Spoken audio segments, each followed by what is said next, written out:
think, oh my god, literally try to brainwash. Telepathy brainwash. No, it's not disrespect. Everyone is trying to. If you think somebody's going. Oh, sorry, did Pockets not get the sarcasm? Oh no, I got the sarcasm. I'll be sarcastic about Hitler. Never shut up. You've been but how is it an insult against MLK? Time, Pockets. Everybody, you can talk. You know you're doing it. Why do you think it's an insult against MLK? Y'all in front of you, or just me? He did not at all. You did. And you have been this entire time. Absolutely. Sorry, Pockets. How is it? Nothing is being said. How is it an insult? How is it an insult against MLK? Oh no, you're right. The sarcasm of what did he have a drawing? My bad. I'll take the sarcasm. No, but how is it an insult? Like what is the insult? No, sarcasm isn't an insult. It's all respect. Sarcasm, yeah. No, but I wasn't sarcastic against MLK. Oh, okay. I use that as an example. To say NPC said like, oh, this is what they do. They try to change people's minds, blah blah blah. And I'm just saying, well, if you thought that, then you thought that MLK was just like a huge mind control guy. Mm-hmm. Like he was trying to mind control the minds of people by telling them not to be racist and telling them that we need to desegregate the blah blah blah. That's not an insult against MLK. You fucking retard. Oh yeah. You did it with such respect, my bad. Yeah, we all understood. The disrespect wasn't against MLK. The disrespect was the mockery against his NPC's position, using MLK. Yeah, no, much respect. Fucking stupid idiot. Yeah, much respect. You're so smart. Yeah, you didn't get it. It's fine. I got it. No, you didn't. So, Pockets, I'm gonna... If you thought I was disrespectful against MLK, you didn't get it. We got it. There's an analogy. No, you didn't get it. So, NPC, a Jewish quality is to influence the minds of other people. And then Bob was saying, LOL, MLK, I influence the minds of lots of people. I got it, dude. You literally did it. It was the comparison. Jewish as well, because he also was influencing the minds of other people. Yes. And it was a reductio ad the thesis that NPC forwarding. So it's a reductio. Yes, it's called hypocrisy. I got it. It's a criticism of NPC's ideology. I know. It's not a criticism of MLK. I know. I heard it 5 times. Okay, do you know what a reductio ad absurdum is? Do you know what a reductio ad absurdum is? It was calling out his hypocrisy. I got it. So why don't you admit? My lord, I literally just said he was right. Can you all shut the fuck up? I literally just said he was right. Okay, we can move on then. Yeah, go on my shirt. Fuck you all. Can I just say, like, people in children don't get these, like, reductio parallel reasoning arguments. Right, when they were saying they wanted to kill all... No, they understand. They understand the argument. They just don't want to accept the It was the same thing you did like saying they wanted to kill all Jews. I gave them a reductio that basically implied that, like, you could make the same argument against their, like, Jew. They understand what you're saying, right? And they did not understand what I was trying to say. I did understand exactly what you said. I think just most people don't get that. No. They get it. They just don't. They just don't want to understand. I don't know why you were giving them that much credit. I genuinely don't. If you give an example and they get like lost in the details of the example, something like that, that happens all the time. People just generally don't understand analogies. Metaphors. Yeah, right. Comparison. They don't understand what the point is. No, in my experience, people understand what you're trying to say, just don't like what you're saying, and they pretend to not understand. Yeah, sometimes. exactly. So. Every ounce of my personal experience tells me that they frequently just don't get it. No, here's the thing that you heard. That's that Jew IQ arrogance. Yeah, I got it. People tell you that they don't understand. I didn't say anything about IQ. Obviously, I did want to ask you though. I think that is a good point. You're saying that it's Jews who want to like mind control people's lives. The civil rights movement, en masse, not just MLK. The goal was to change the minds of the white supremacists, wasn't it? What's wrong? Why is that just something Jews do? It's a general population. Well, it's because Martin Luther King's strategy. The whole world have taken polling. Martin Luther King's strategy was actually laissez-faire. It was take it or leave it. It was completely a peaceful movement. It was completely treat us fairly. If you don't treat us fairly, I guess it's too bad. Like he didn't do this whole entire emotional blackmail thing. But what he did was he made sure that the movement was peaceful. He made sure that the movement was televised, and what happened. That's what a real good idea does. A good idea penetrates people who don't even want it to happen. What Sam is trying to don't hurt yourself. To browbeat blacks into Zionists, and it's not. Not what he said at all. Don't hurt yourself. You didn't get the point. It's fine. He literally educate them, and I said they're going to be willfully ignorant. You missed the whole conversation. No, you're not following up. No, I know. I was literally. I remember the conversation was saying. Just like it's hilarious that we brought that example up. Sam, it's hilarious that we brought. You were talking about we brought that like cognitive issues up, and then both of them fall into the trap. Sam, you were right. Sam, you were talking about that, right? You talking about educating students. You were like about history, right, Sam? And I said they'll be willfully ignorant, and you said no. Frenchie, she doesn't have a diagnosis. You'd have to have a little money and time to actually go to a psychiatrist. Listen, NPC is an accelerationist. He claims he's a stormtrooper. NPC, why don't you tell everybody about your anarchist, worldview? It's pathetic and annoying and sickening. You're an anarchist? Well, I gotta go get ready for my white job that the Jews pay for, so be right back. I'll tell you guys about the acceleration later. Yeah, I'll have a big Crazy person. So. What a weird collection of people today. We have Onyx in the room, we have this person Pocket, and It's the title. It brings in an interesting I literally called out the racism on both sides. I went out. Pocket has been a good person. She's been saying all the right. Literally, and I'm still, it's whatever though. Just whatever. Haters. Talking over each other, it sounds so intellectual. Absolutely. This is how you actually make black people less racist, which is just letting them talk it out of their system. Because progressive taxation and community representation is a scam and a fraud. Black slave reparations is a fraud. It's a scam. And anyone who thinks otherwise is just a low IQ propagandist.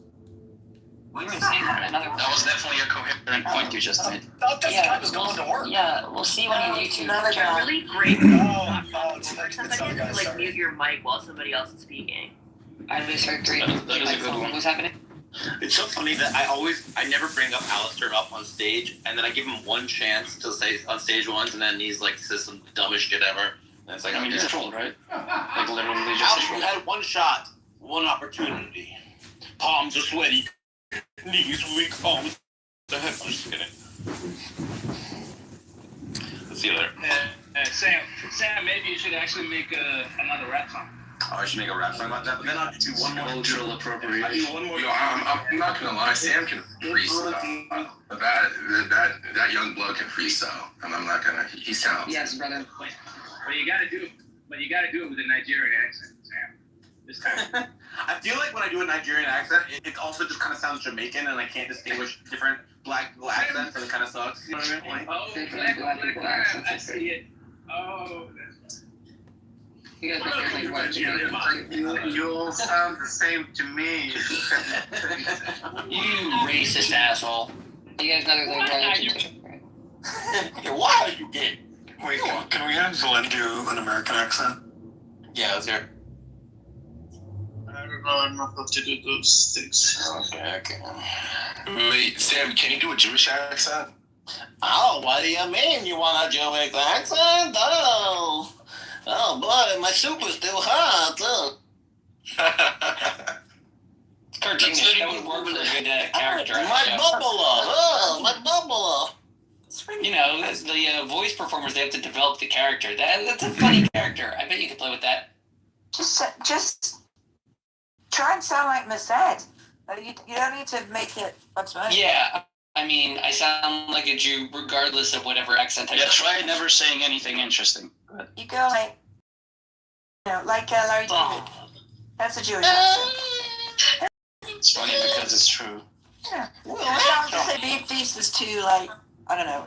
I don't think it didn't work for me.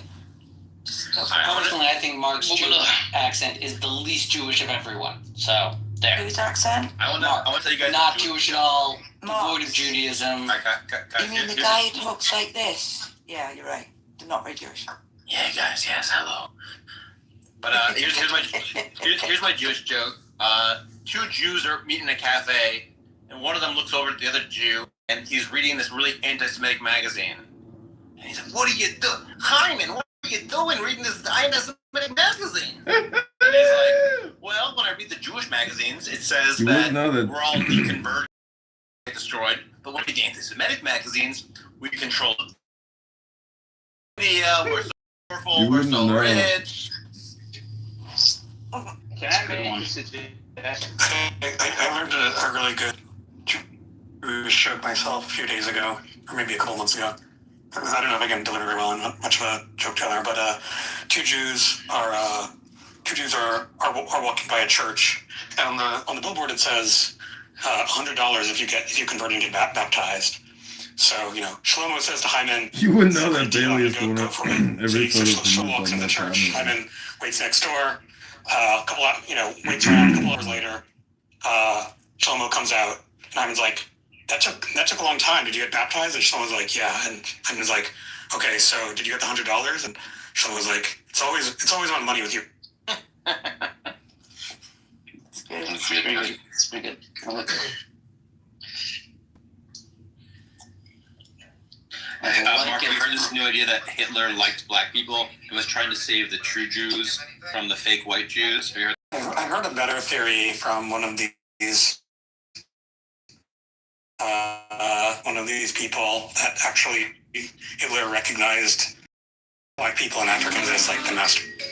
Is that why he hated them, or is it like? No. According to this, this apocryphal telling, he's actually like extremely pro-black.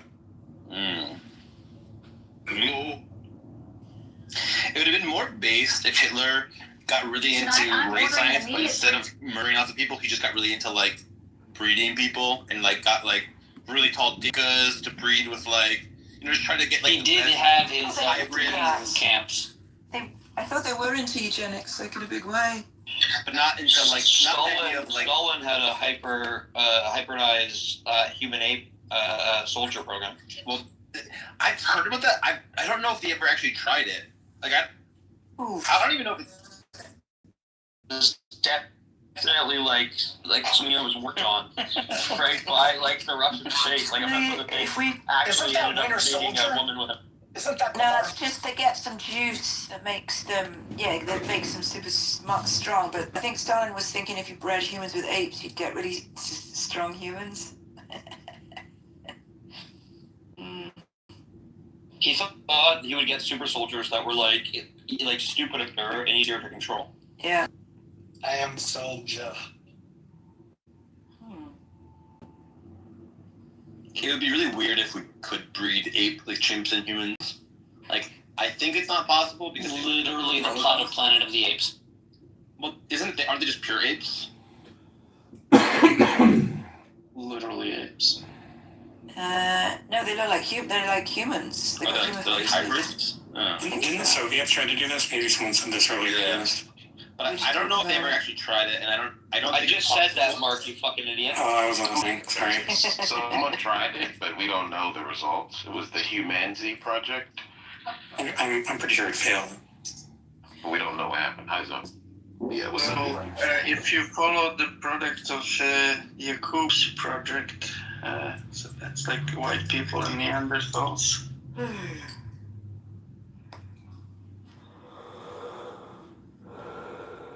Shalom.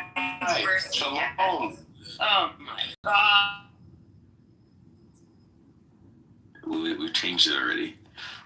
Anyway, your previous conversation I think was good because I see on here, and not just but also other social media and spaces are people communicating with Black people, and they're using the that bit of the anti-whiteism or whatever to like breed anti-Americans, more anti-American sentiment. I think that the Americans need to American based. What were you saying, Zabu? I wish I could give birth to cats. Have you seen the? That's a weird thing to say. It was such I've seen the movie. A big problem that we suffer from is it's like we don't see ourselves as Americans. We see ourselves as Black Americans. I think Black Americans need to see themselves as Americans. But Zabu, yes, I want to have jellicle cats. You know, from like the musical Cats. Oh yeah. Those are literally the most annoying cats you could think of. There was a famous 18th century female charlatan who claimed that she could give birth to rabbits. So she like fooled to affirming it. bays. That's actually pretty. That's a pretty sick con. Also, Mills, did you catch that? He made reference to cats. Wait, Mills, can you sing us a song from Cats? 18th century or 19th century? What? 1800s or 19th century? 18th century. 18th century, so 1700s. Yeah. Okay, it's Mary Toft is her name. Oh, and Meredith was like, oh, I'm gonna catch him on it. No, I was actually genuinely asking. Controversy. 18th century, so you mean the 1700s? She was subject to considerable controversy when she tricked doctors into believing that she'd given birth to rabbits. Oh my goodness, this is great. It's hilarious. I love it. I wonder why we don't release more rabbits into the wild. I feel like There's plenty. more rabbits around. There's plenty of them, I feel like. Not enough. Similar to the kind of fast one that Mary tried to pull. You know what I want to do? I want to import a bunch of raccoons from America to Slovenia, where I currently live. Yeah, we don't tinker enough with the wildlife. The local ecosystem, the flora and fauna would benefit from raccoons, I think. How do you like Slovenia? It's literally awesome. Literally awesome. It's amazing. Yeah, I mean, it's right at the Mediterranean, and now it's probably the best time of year, right? How do you get by not speaking Slovenian? Well, you can use ChatGPT to just translate any word into Slovenian. So I had to sometimes I've had to be like, how do I say? Type in ChatGPT. How do I say sun-dried tomatoes? How do I say fucking Bob, I'm shocked that you would have to ask. How nice is Slovenia? It's everyone knows that Slovenia is the place to go, right? It's the most amazing place. Mm. Yeah, How did you move to Toronto. Slovenia? Did you move there for a person, or you just picked it? It's complicated, but okay. Is it a Got our it's a answer. woman? Okay, got it. That's fine. That's good. Say no more. Yeah, that's great. Hey, good morning.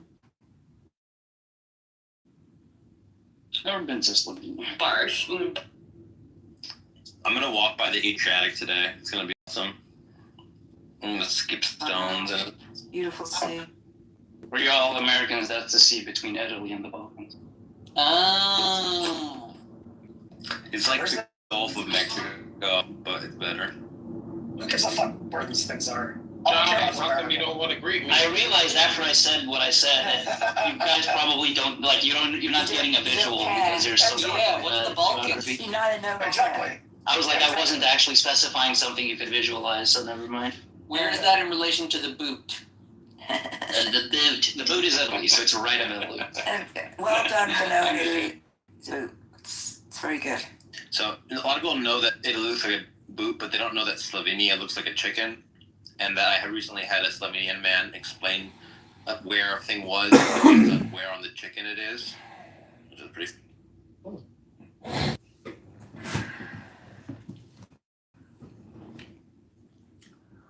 I think that'd be fun if they sold a little stuffed chicken as a representative of their state and had the different states represented on the different portions of the chicken instead of a globe with regional facts on it.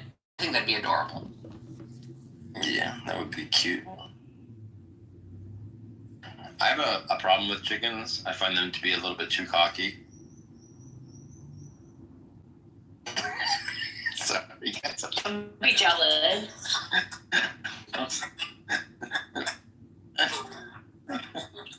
Don't be jealous.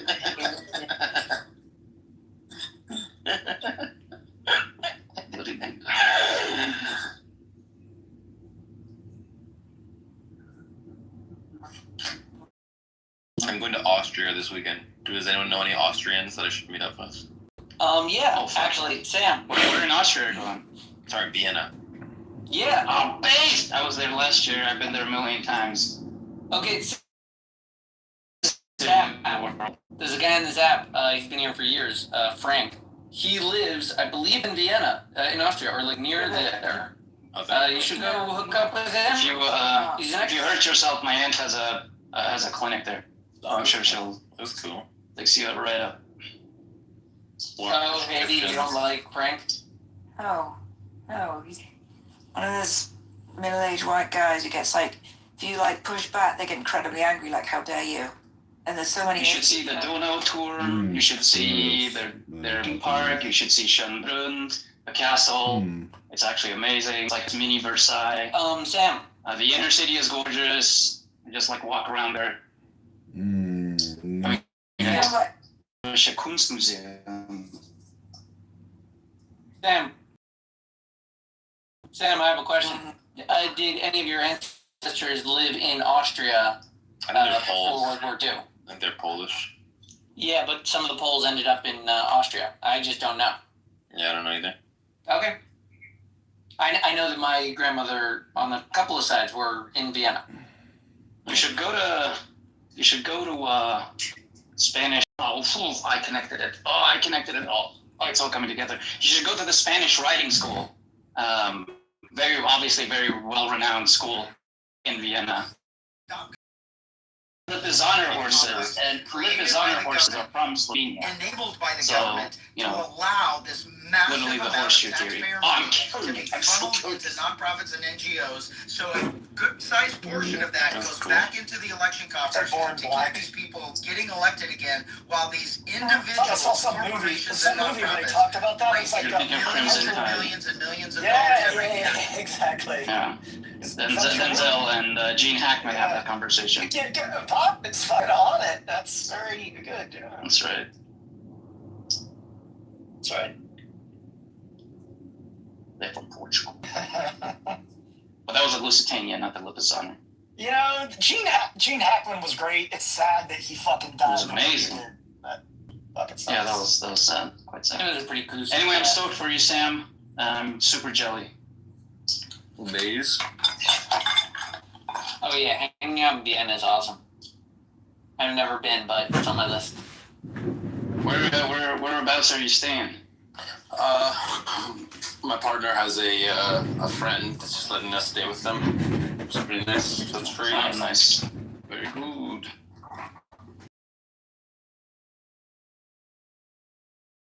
Vienna called the Sweden place. You should go there. Just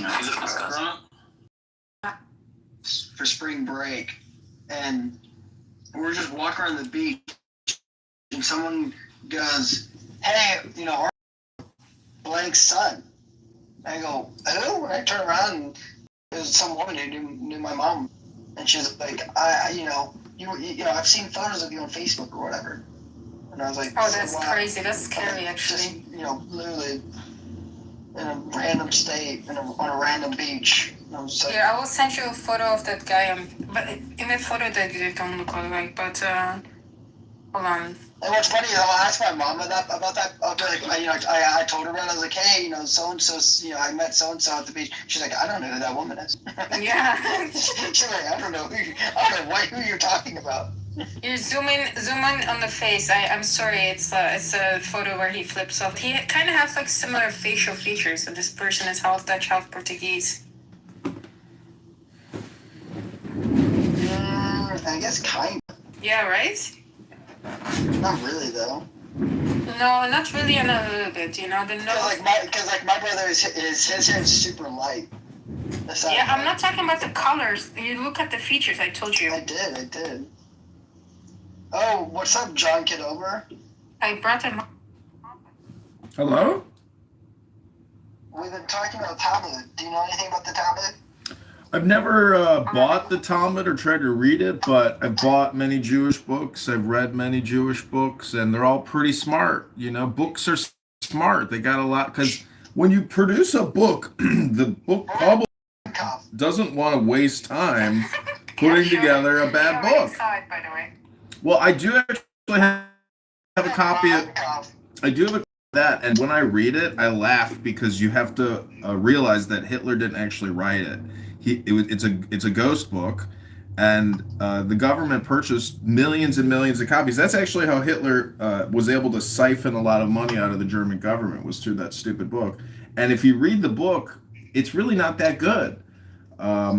It really isn't, is it? No, it's not a very good book in terms of like political theory and whatever it is. It's just a hardcore propaganda book. It's basically a collectible at this point. It's not. But you just told me that books are smart. Now you're saying that book isn't smart. That's what I'm saying. When you read Jewish, of time. Read Mein Kampf, you're like, oh, this sucks. This is like basically Gossip magazine. that's basically what Mein Kampf is. I think the smartest Jewish book Gossip magazine is funny as hell. I think the smartest Jewish book I've ever read, Alistair, is Playboy magazine issue number 35. Oh, crazy. Did you ever read Playboy magazine issue number 35, Alistair? Is it from 1982? Because I have the whole 1982 Playboy collection. You get the catalog. Yeah, I was born in 82, so I was like, you know what? I want to own Playboy and Penthouse Yeah, 1982 the whole year. You wanted to know what your father was gooning to when he had you. Ew, shut the fuck up. Ew. Men are fucking... I do find it really interesting that he said, I'm going to pick my birth year over the Playboy magazine that I'm going to buy. You know, it's interesting. Why your birth year? Why not like the year you turn 18? I don't know. The girls back then were better. I just figured it'd be cool to have the 82 collection. But if you look at the magazines, it's really an education and advertising, because the whole magazine is basically ads. And it's interesting because those ads are still technically being used every day today. They're evergreen. Nothing has changed. Everything that's being advertised in the 80s is still being advertised today in the same way, with, slight modifications. I forget what story it was, but there's some famous, like, investigative journalism that happened, and it was published in a Playboy. I forget what story it was. Was it like it's a famous story. Nixon? I'm actually looking up. I forget what it was, but it was like a story that like no other publisher wanted, and Playboy magazine was like, we'll publish it in one of our Playboys, which is very funny because like think about like you're just like sitting there, you're beautiful women, and then all of a sudden some investigative. There's a lot of alt-right content and alt-left content in there. They definitely Alan Watts is in there, Andy Warhol's in there. That's what's cool about Playboy is because it was almost like a trick. Like you think you're just looking at naked girls, yeah, and then this dude's just publishing the craziest authors you can find. Magazines were once great. They're no longer great. That era of magazines. I remember can I be honest? I think the last time I opened up a magazine was probably like years ago when I was getting a haircut. I think that was the last time I opened up a magazine. That's how big the advertising industry is. If you've never worked professionally in advertising, you have absolutely no concept about how much money is spent daily trying to gather attention in the attention economy.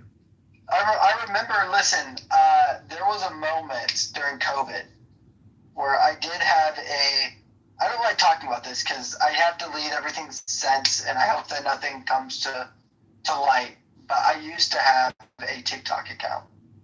And my TikTok account did gain 30,000 followers. And I remember my first time receiving an email of someone wanting to advertise a product from me, and I said no because I thought it was gay.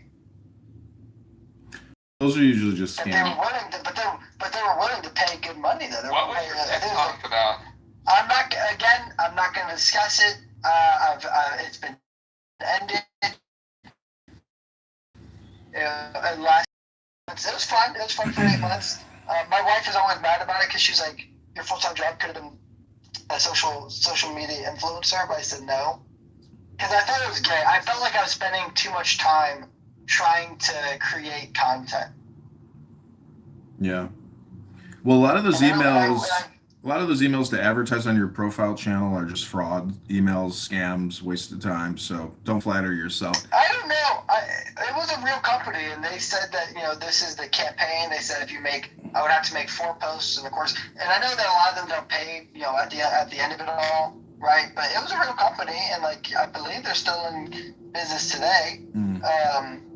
But they were like, coulda, shoulda, woulda. You got, but I was like, I'm not gonna do that. It's kind of dumb. Maybe it was your young boy energy.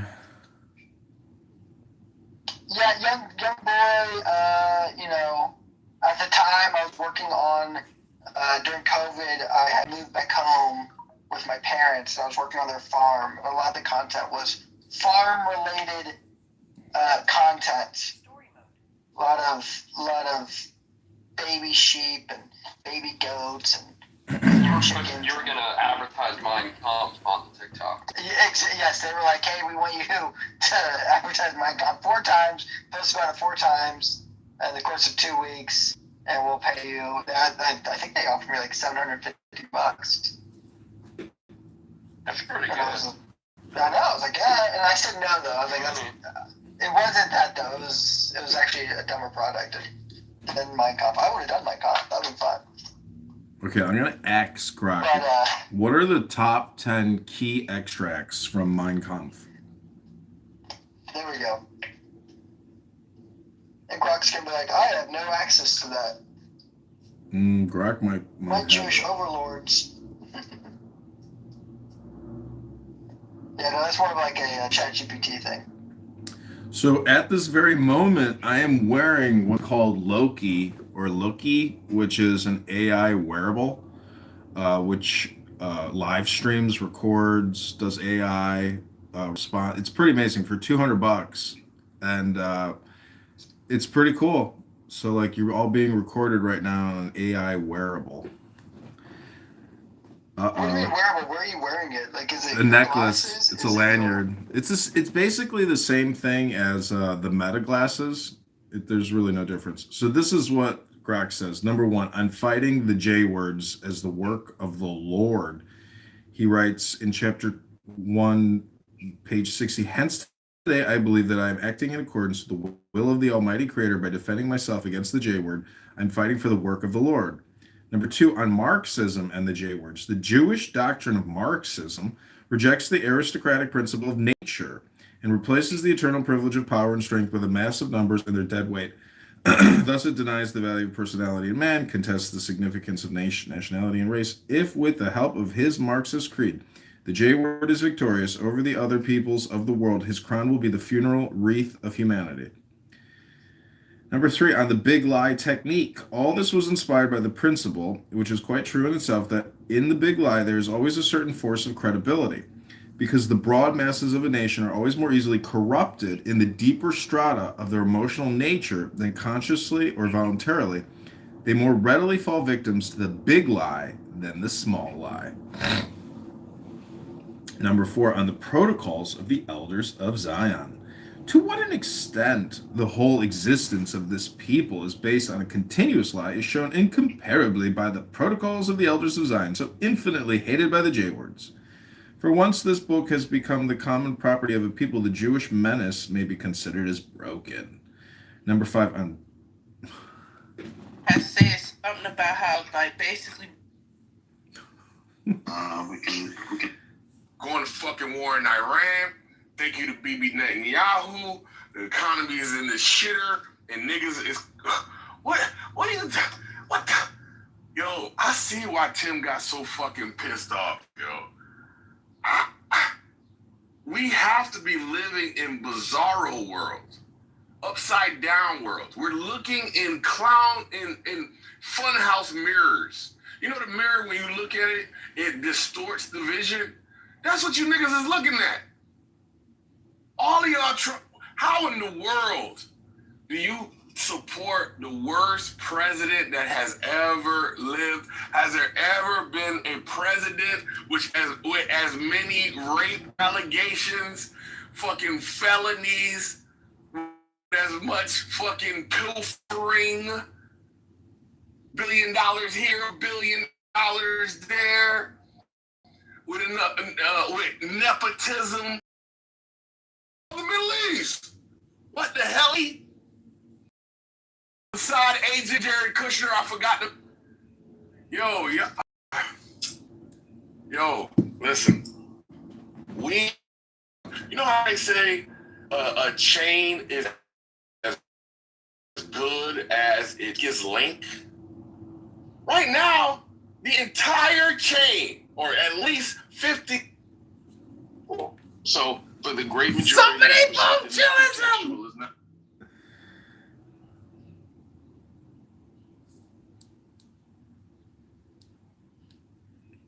Welcome back, everybody, to the Bible and Quran room. Barth has exhausted his dopamine drip, and he is back to the basics.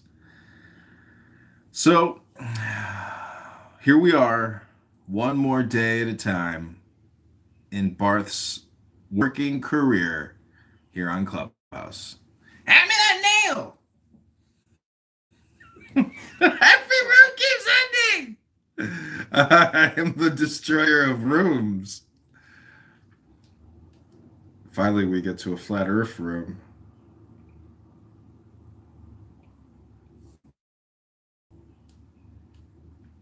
I don't know nothing. You're right. I don't know nothing. Not for you. That's it. That's it. That's the only thing Jews should be saying. They don't know shit. Hey, look. Wow, look. Because this is getting weird, right? Watch this, though. Did you just kick him from the room? So I'm saying, so who next? Who next? You. We could do it like that. No words. Hello? Another kick. 4 immediate kicks. This is a big day here. Shares with each other, that kind of thing. Was Dorothy Day part of that? Dorothy Day? Yeah, she was the leader of it. She was the leader of the Catholic Workers Movement. Yeah. And that other guy, Peter. Oh yeah. Peter Maureen, something like that. I don't know how something like pronounce that. The two of them were leaders. Slavery is going on right now in 2026. Ever since NATO and the United States of America went over there and overthrew Gaddafi, a great friend to revolution and to oppress people around the planet. In Gaza, right now, there are people that say that Muslims being yet oppressed and assisted by the Jordan, UAE, Saudi Arabia. You see where we're going with this here? So now when we ask about this versus your rhetoric, this is an example. And since you got criticism for the Nation of Islam, hands down, outside of Malcolm X and Muhammad Ali and Louis Farrakhan, you don't show was none that speak truth to power, speak on behalf of the oppressed, even if they're not of our own tribe, though we do honor the Quran when it says to obey the ties of kith and kin. No, sir, we reject that concept that you have. It sounds like you might be one of them Blackistanis there. I think the brother got over there. Where they in Philadelphia? That's where you at, Brother Habib? You in Philadelphia? No, I'm in Buffalo, New York. Yeah, but that's funny. I like that. You said you might be one of them Blackistanis. Hello, moderators. I put a link in the chat to Mohammedan law, or is the Islamic Constitution. It's a terrible code, and it's basically gangsterism, mafiaism, and Muhammad was a fraud. So that's the problem with Islam.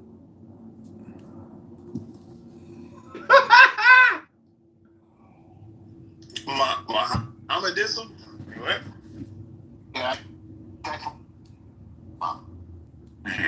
Yeah, that's what white people, that's what it was. That has nothing to do with skin color. We don't speak a different language. El Nomo. I'm speaking from your culture. No, I'm not. From my I'm speaking culture. from the English language. No, I'm speaking from the English language. Right. You're not an expert on other people's race. Everybody just mute up for 1 second. I've been requested to read better. It is popcorn style, no set order. You could jump in, between speakers. Don't interrupt somebody while they're speaking. Just wait for them to, meet up, and then you can go ahead and speak. Keep it respectful, no talking over others. Keep it brief so everyone can contribute. If there is an issue, just let us know, and we'll moderate. Yeah. So now, Mohammedism is a term that white people. That is incorrect. the term in English? Sir. Yes, Did sir. you not hear the young lady say, if you got a rebuttal? Did you not hear me? You don't speak for white people, sir. What are you trying to do? Speak about your own thing, man. You're literally violating what you just said. Like, No, you know, he is. He is. Nobody ever said he said, well, he's going to tell us what white people mean. Let him finish what he got to say then. Let him finish what he got to say He then. said it. No, he said it already. He said it wrong. What else you got, Well, Corey? let him finish. Just let You him know, finish. okay, I'm going to let it. Corey, what else you got? Never mind that nonsense about English language. As I was saying there, About which you know nothing, apparently. As I was saying there, right? Yes. Mohammedanism is a term that white people. No, that's incorrect. That's You have to let him land. You have to let him land. He's going to land. Go ahead and land. Go ahead. No, don't interrupt him. I want Let to him hear land. And then when he's finished, you No, can I speak. understand your opinion. Go ahead, Corey. Listen, the sisters already gave us the Okay, go ahead, Corey. I don't need to You hear need from to you. mute until he's finished. Go ahead, Corey. White people use the term Mohammedism. That's incorrect. Like, to moderate, you need permission to drop people. What's your next idea, Corey? Has nothing to do with what color you're skin. This guy's impulsive. He's got to. People. So, you know, he needs to be muted and he lacks discipline. Now, You need to tell the truth. You lack the truth, brother. Mohammedism is a term of slander that white people. Incorrect. It's not slander. Just because You know it what? concerns We were the having a prophet. really great discourse before this. Yes, it's fine. Stop interrupting him. Let him go. Let him go. Listen, your I Zionist want to hear ass your don't next dictate idea, to me. Corey. Go ahead. Your Zionist ass don't dictate to me, nigga. Doesn't it? No, that's right. And whatever your ass is doesn't dictate to the English language. Correct. So I'm not trying to dictate to you. Oh, well, no, you shut the fuck up, motherfucker. No, just let him finish, and then you can respond. Hey, this is an English term, ain't it? Has nothing to do with white folks. Bullshit. Islam. It's a term that they use to slander Islam. It's not slander. It has to do with the prophet. English comes One mic, It doesn't come from white people. It has to do with the Can prophet. you please mute up and let Corey finish, and then you can respond, please? Matter of fact, we have it in writing, so much so, this is what they said about when the Negroes was learning Islam and they was terrified. They said that Mohammedism brings out the militant propensity of the Negro. Again, a term that they use to slander, white folks use to slander.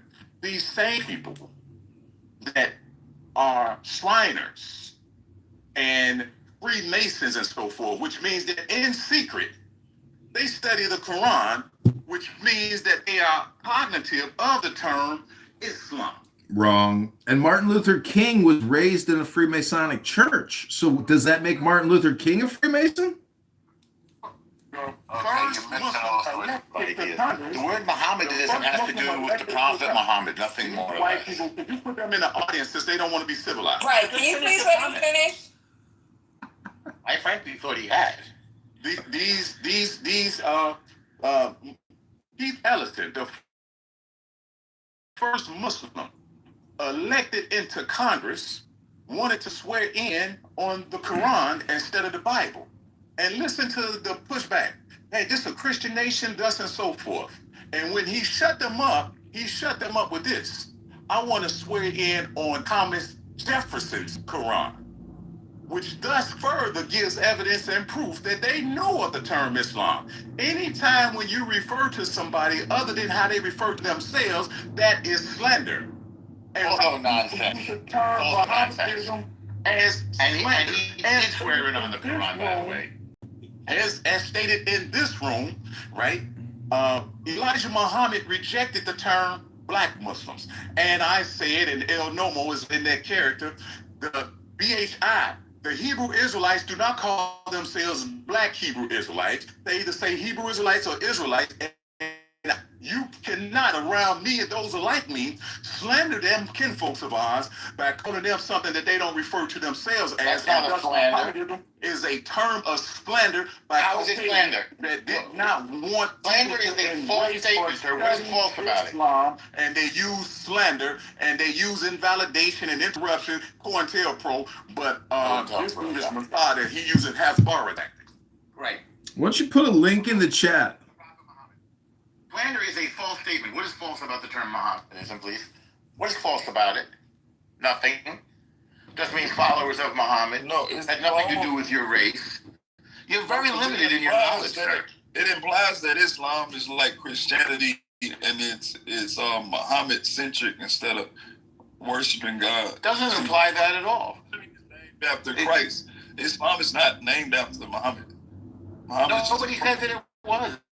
I put a link in the law. The Islamic Charter and Constitution of Medina is the underlying legal underpinnings of Islam. If you agree with those legal underpinnings, you would be considered a Mohammedan. And you believe that the messenger and the prophet of Allah, Muslim, Muhammad, peace be upon him, was a gangster. He was a fraud and a liar and a charlatan, and he created one of the world's biggest scam religions, and he created a set of laws known as the Constitution of Islam, written in Medina in 667. Look it up. I put the link in the chat. If you want justice, don't go to an Islamic court. You won't get it.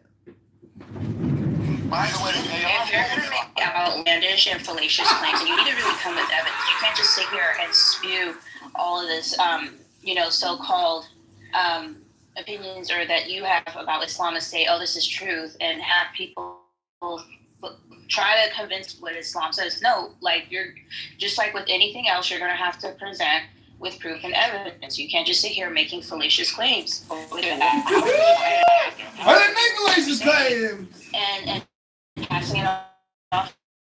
Put a link in the chat. Okay. How is it a scam?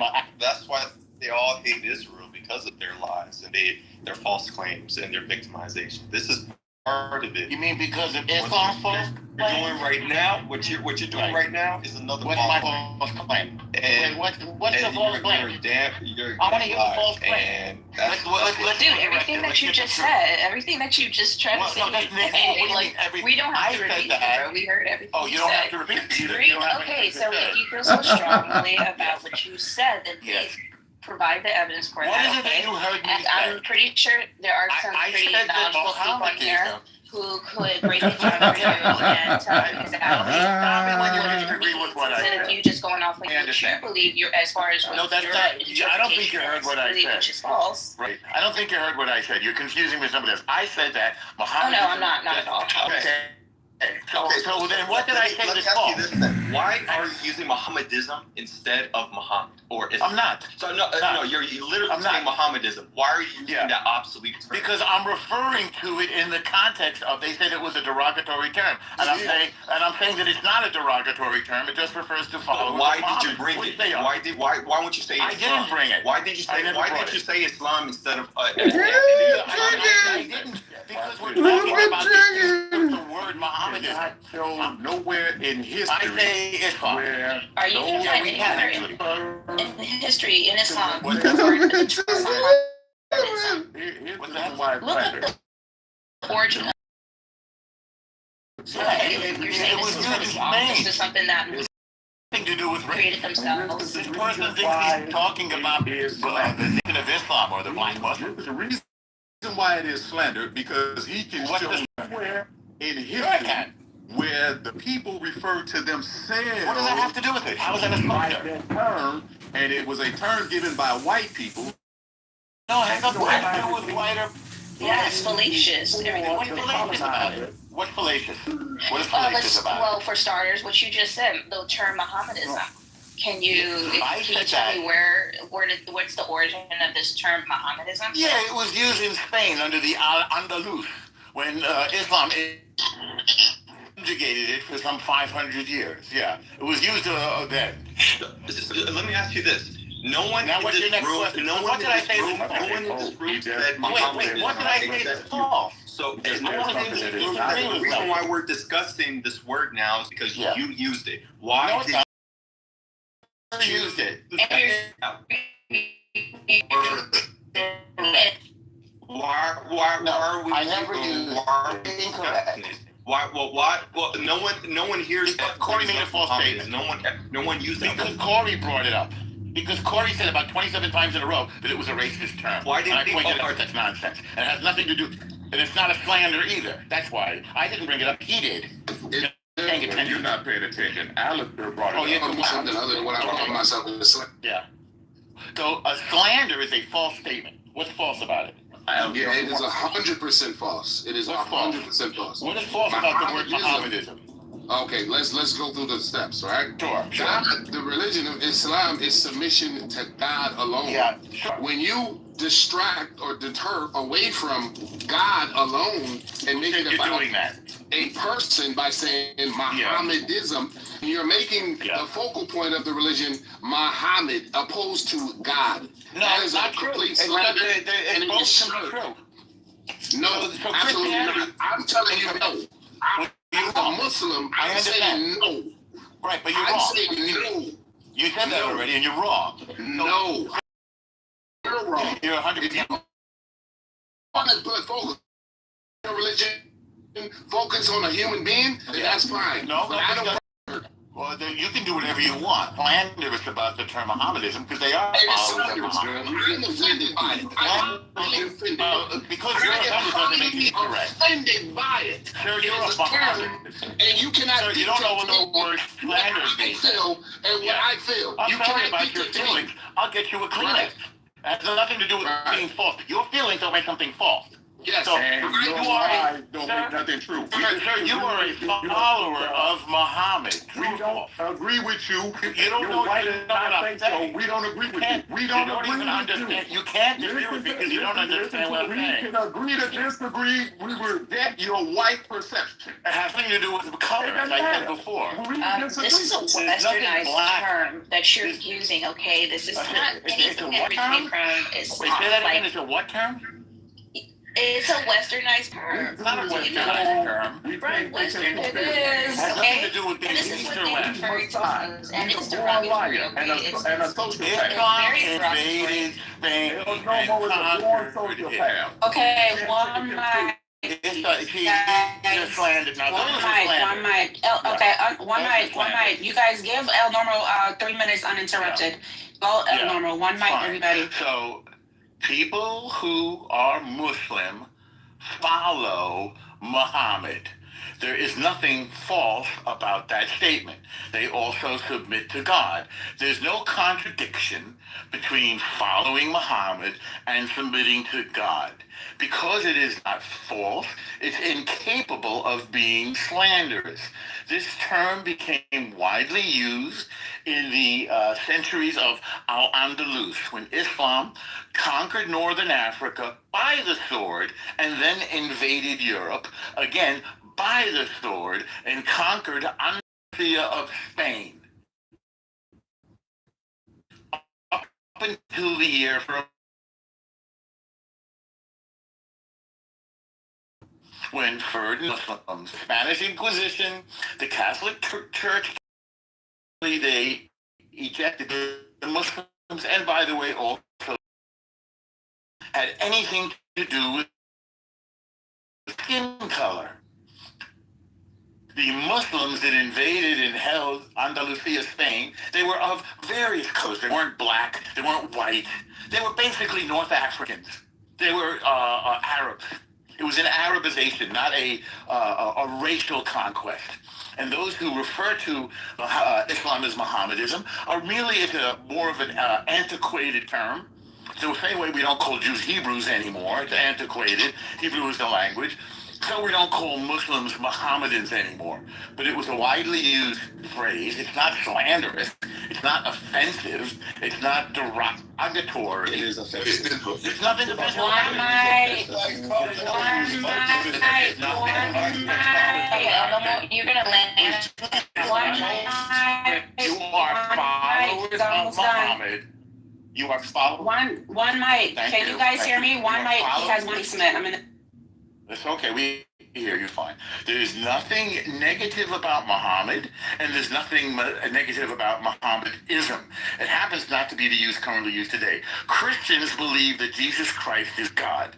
So people who profess Christianity are not worshiping a man. They're worshiping a a prophet who they believe is also God, as far as I understand them. Again, nothing negative about Christians, Christianity, referring to the religion around their Messiah, nor is there anything negative about referring to people who follow Muhammad as Mohammedans. There's nothing slanderous, because it's not false. There's nothing derogatory. Nothing wrong with Muhammad, and there's nothing offensive about it. If your feces get hurt, then go have a cookie or something, and you'll probably feel better. I'm done. I'll take my 10 seconds later. Thank you. I'm gonna just respond. Okay, is that Jackie? It is, yes. I'm just Okay, I made you a mod right now. We're just gonna go. I'm gonna read the banner real quick. So right now is Q style. Mods will call speakers in order by profile pics on stage. 4 minutes per speaker to address the topic or comment on what they heard. One mic, no over talking, still respectful and on topic. So I'll just start the queue. Yeah, I like a rebuttal. Then we'll continue, and then after that, Jackie, you can go ahead. So we'll start profile picture. Cameron, do you need to say something? If not, we'll go to Corey. If not, Alfonso, then O or Zero. If you don't mind, if I could respond just real briefly to Oh, sure. Go ahead. And then can you briefly. can you pull to refresh when you're done, Jackie, and call them by name according to the profile pictures on the stage, and give them like 3 to 4 minutes each to get a chance to speak? Is that okay? Sure. Okay, thank you. And then if you need a timer, I can have a timer. One of the. Okay, and I may have to step back for a little bit too, because I'm handling some things in the background, but I just wanted to respond real briefly. That term, Mohammedanism that he's using, that he is right. It's an antiquated term. It is outdated. So, I don't think that that's even accurate to even apply that term. That's not what Muslims refer to themselves to. So it is an outdated term historically. Yes, it was used to refer to Islam, but Muslims themselves, they don't call their religion that, because Islam it's centered on worshiping God and God alone, right? Not Muhammad. Okay, Muhammad, yes, although they follow Muhammad because he is what they deem as being the last messenger, okay, but you would never hear a Muslim ever refer themselves as Mohammedans, right? Or whatever the term they use, right? It's always Muslim, okay? Not Mohammedans or anything like that. So just saying like Mohammedanism that comes from Islam, like really it's backwards. It's logically backwards. It's inaccurate. It's like confusing like a nickname, right? Outsiders like try to use to like actually like call a religion itself. Like he was saying, oh yeah, they call them the heathen, calling like Asian people, Oriental, things like that. It's offensive, right? Islam is a religion. It's not Mohammedanism. Why is that? Why is Oriental offensive? It's just an old term that people use. It's honestly offensive. It is logically backwards. Why? And it is derogatory, and that's not how you should refer to Muslims at all. Okay, it's just How to me it just sounds like it's ignorance. You must not be aware of Orientalism, because that has. I'm quite aware of Edward Said and Orientalism. Orientalism. I'm quite familiar with the term. Oriental has nothing to do with Oriental. So you should know that you should know that it's used to set a particular group of people like Muslims as primitive, Orient means insignificant. Orient is a place, not a. No, is a. Orient, no, stop with this. Okay, so let's do this.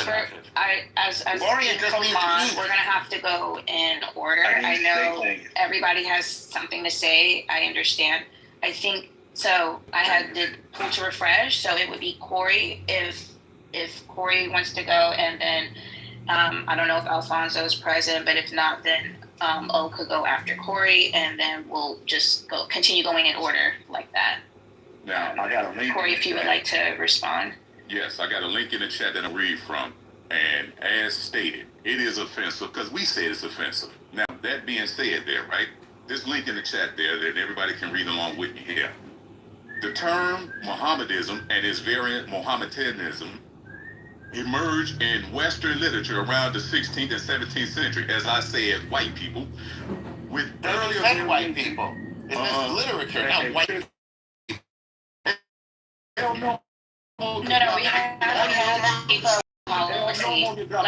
we're just gonna have to do that, and this is why, because when people are talking to each other, nobody's gonna hear nobody. We're just gonna continue talking past each other, and we're never gonna get the point across. Like, so we're just gonna have to let people continue finishing until they land, and then when they're done, we're gonna continue going in that order. And then if anyone else wants to speak, then they can speak or respond, right? So continue, Corey, with no interruption, please. Yeah, the link that I'm reading from, ladies and gentlemen, is in the chat there. The term Mohammedanism and its earlier variants, Mohammedanism, gained usage in Western language around the 16th, 17th century. While variations appeared earlier, Mohammedan was used by 1529, and the Oxford English Dictionary, white people, cites 1663 as the first record. Dictionary is not white people. Mohammedan. Key details return. 1. Origin. It is derived from medieval Latin, Mohammedanus, used to describe followers of Muhammad. Second bullet point, usage. It is commonly used in Western literature to describe Islam until the mid-1960s, after which it was largely replaced by Muslim or Islamic.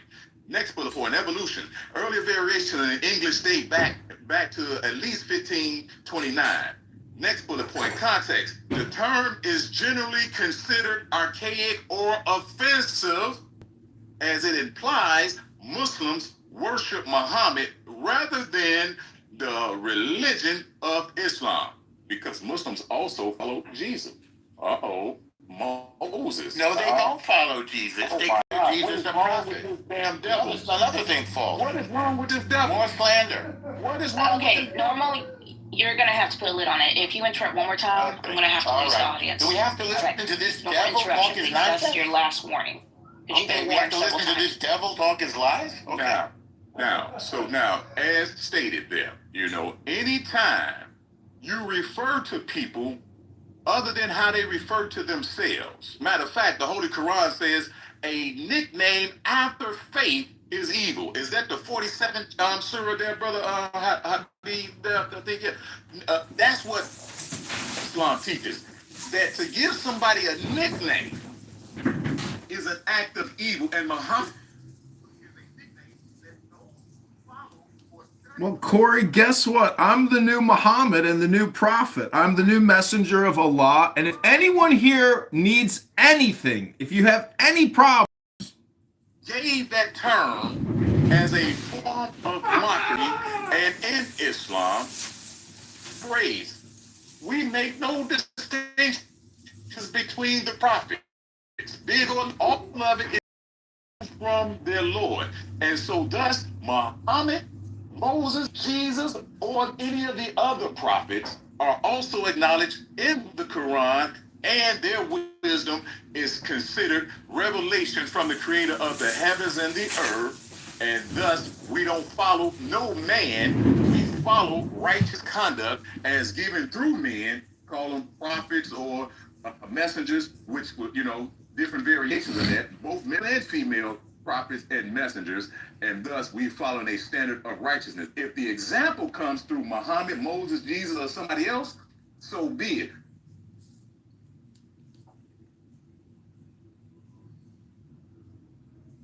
At all sort of a narrative that we've constructed to unify ourselves as humans. So can you say that's true of every group of people, regardless of you're gonna see that in every group of people. So I don't know if that's like a grand unifying everything. Yeah. Yeah. Well, whenever you tell a story, you focus on certain parts of the story and not the other parts of the story. And so, like American myth of we fought against kings in order to get our freedom. That's like a really positive arc because it encourages us to not concentrate power and to have more freedoms. Whereas if your foundational myth is an ethnic grievance or some other ethnicity wronged you, well, you're gonna spiral into racism. Kind of Palestinians, right? And this applies to the Palestinians as well, yeah. Yeah. Do you think that the education system and sort of overall society has anything to do with exasperating or harboring these feelings? Of course, but at the end of the day, it's ultimately mystical. It's just going to have to be something religious. It's even when they live in the most probably prosperous time with most opportunity available, Sometimes grievances are still invented, even if sometimes they're legitimate. Sometimes they're also invented. So it needs to be like something fundamental, like a genuine religious movement. So, oh, sorry, Mark. Go ahead. Black Hebrew Israelitism. That's exactly what I was thinking. That's what they're doing. That's what they're doing. No, it's true. That's what they're trying to do. They're trying to find a new foundation to live. Black Hebrew Israelism, we are the true Native Americans, like stuff like that. Like they're trying to find a new founding that is less, at least in their mind, shameful. Which I don't think the slavery is necessarily shameful. It's just how it came about, right? But they're trying to find something new so that they can kind of springboard off of that. Like Nation of Islam thing, right? Like really, that was part of that too. What were you saying, Mark? Dramatically overestimate the effect of the U.S. or whatever education system on propagating this or that perceived cultural pathology. I mean, maybe that was the case decades ago, but I think at this point, like, children learn all of their political culture primarily from the internet. It doesn't really matter what a bunch of incredibly uncool teachers they don't like, spoon feed them. I think maybe that's right, but I also think that I see what you're saying, but I want to push back and say that if your entire history that you understand of the world is that white people have wronged you, and you just treat that as like that's the main thing you need to know from history, it's gonna shape what shit you read on the internet. But I mean, I don't know. I mean, like, I don't think like 2 units on this or that historical grievance in school, like experiencing that or not experiencing that, is going to compare. Like, I agree that your teacher's just sort of like going through perfunctorily. I don't think that's going to compare with like your favorite, people on TikTok just talking about it nonstop for not just like a unit or 2, but all day, every day, years and years. No, I get what Mark is saying, like, but it also kind of assumes that they have a curiosity in some way to explore, more things, which many people do, of course. But at the same time, like if your parents also feeding you a bunch of fucking prompts, being like, well, fucking, watch out for the cops, they're gonna shoot you when you go to school. It's like, okay, so they're already preloaded with a bunch of assumptions. But That has happened though, so yeah, of course, yeah, it's not taken out of nothing, but it's like I think like you get the framework, and then it's up to you to kind of venture out of that framework if you want to, I guess. But I think Mark is correct in the fact that I think even like we have all experienced like professors that weren't maybe the best, right? So it's well within our kind of rights, or for lack of a better word, to kind of question them, like either actively or behind their backs. I have a kind of pessimistic view of human nature where I think that like having a sense of grievance towards other groups is sort of the default low entropy state of affairs, and you need to like invest a huge amount of work to undo that and to maintain that. And if you don't do that, then it's just expected by one vector or another, the grievance will just creep back in. Yeah, I think that's right. Kudzu or something. 50-50. I think that's probably right. I think that a lot of work can be done into shame. That might be it. Plus or minus a couple things in there, but I never spent a lot of time with him, but according to Sam and others, his scholarship is very weak. It's like, putting stuff, instead of putting stuff in an academic journal, it's like a trade journal or something else, something that's not as bona fide, as it were. Or as he would say, dignified. Yeah, I don't know. He said something the other day, I don't know about his Jewish ancestry, but he said he was also Italian. Maybe. Yeah. He's pretty vague on it. I respect the vagueness. I never have a problem with people being, not everybody wants to doctor like Sam, But, a lot of people, they are reactive, right? And I used to not be a reactionary, and my indigeneity didn't mean much as long as nobody bothers me. But if you're going to be a say that we're peaceful, we have justice, we have freedom, but then ignore that, the creation of this country, and then trying to get indigenous people from Central America out of here after you've ruined their economies and all that kind of stuff.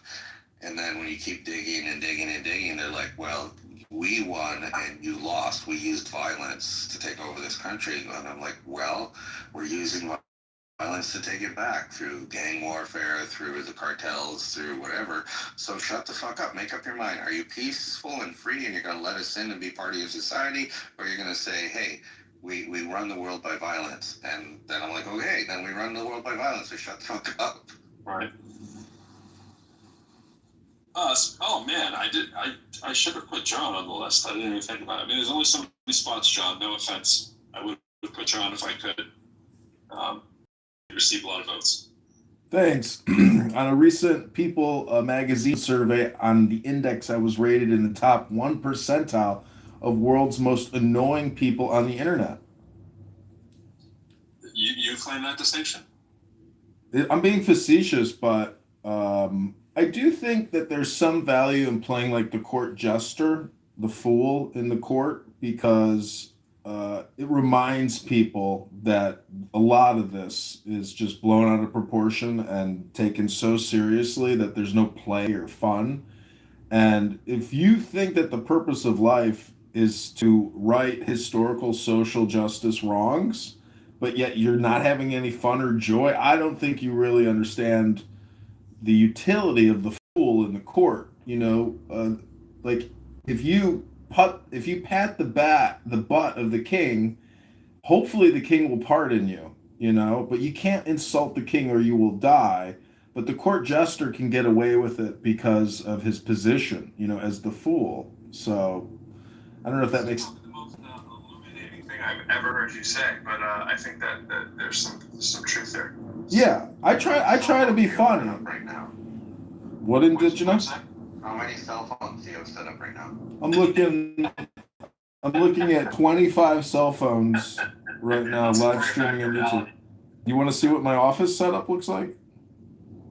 I think I've seen it, but it's always fun, sure. Office is a strong word. What do you mean? I'm sitting in an office. Just kidding. If office is filled with cell phone streams, I'm at the forefront. I'm at the forefront of communication technology. I'm doing what really a lot of people will say what I'm doing is not work, but I would say that I'm actually being extremely productive in terms of personal development and categorizing and cataloging what I would consider low IQ hate speech. As long as you have the bandwidth to be able to do it, and as long as you I do wonder about you. I'm like, this guy who has to go out and get all of these cell phones and do all this work. Clearly, there's some cleverness there, and there's some ingenuity, and there's some roll up your sleeves and do work. But there's also some curiosity, like what allows this man to do this as his job? Like, are you living off a trust fund? Are you living off a work injury kind of thing? Like, did you gamble at all and roll the dice and say this will pay off at the end? Like, it's very curious. Yeah. Well, each phone is only $40, and there's a $15 a month plan tied to it, only for 1 month, and then I just run it off my home Wi-Fi. So the costs are really very minimal. I mean, you can buy 20 phones for $600 or $800. That's basically nothing. But it's the time involved in getting the phone prepped and eventually live on YouTube, because there's minimum qualifications to live stream on YouTube. But I have, 100,000 plus videos up, 50 plus accounts. My biggest account has 2,000 subscribers. But a lot of the subscribers are just bots, and people will never watch me. So a lot of this is, if I actually get into office at some point, I will have a huge library catalog behind me. And really, I don't want to have repetitive, redundant conversations. I'm actually more interested in reading books and then reading books with people and having conversations about books. I think Clubhouse is a big waste of time. And you're a professor, so you understand the value of focus and concentration in a classroom on books and materials. as opposed to random useless discourse, rhetoric, and what you would call this experience, which is a very low value experience, in my opinion. Interesting. Well, that's not nothing. Well, my point is when you nothing. say the library, what do you think is the value of what you recorded, though?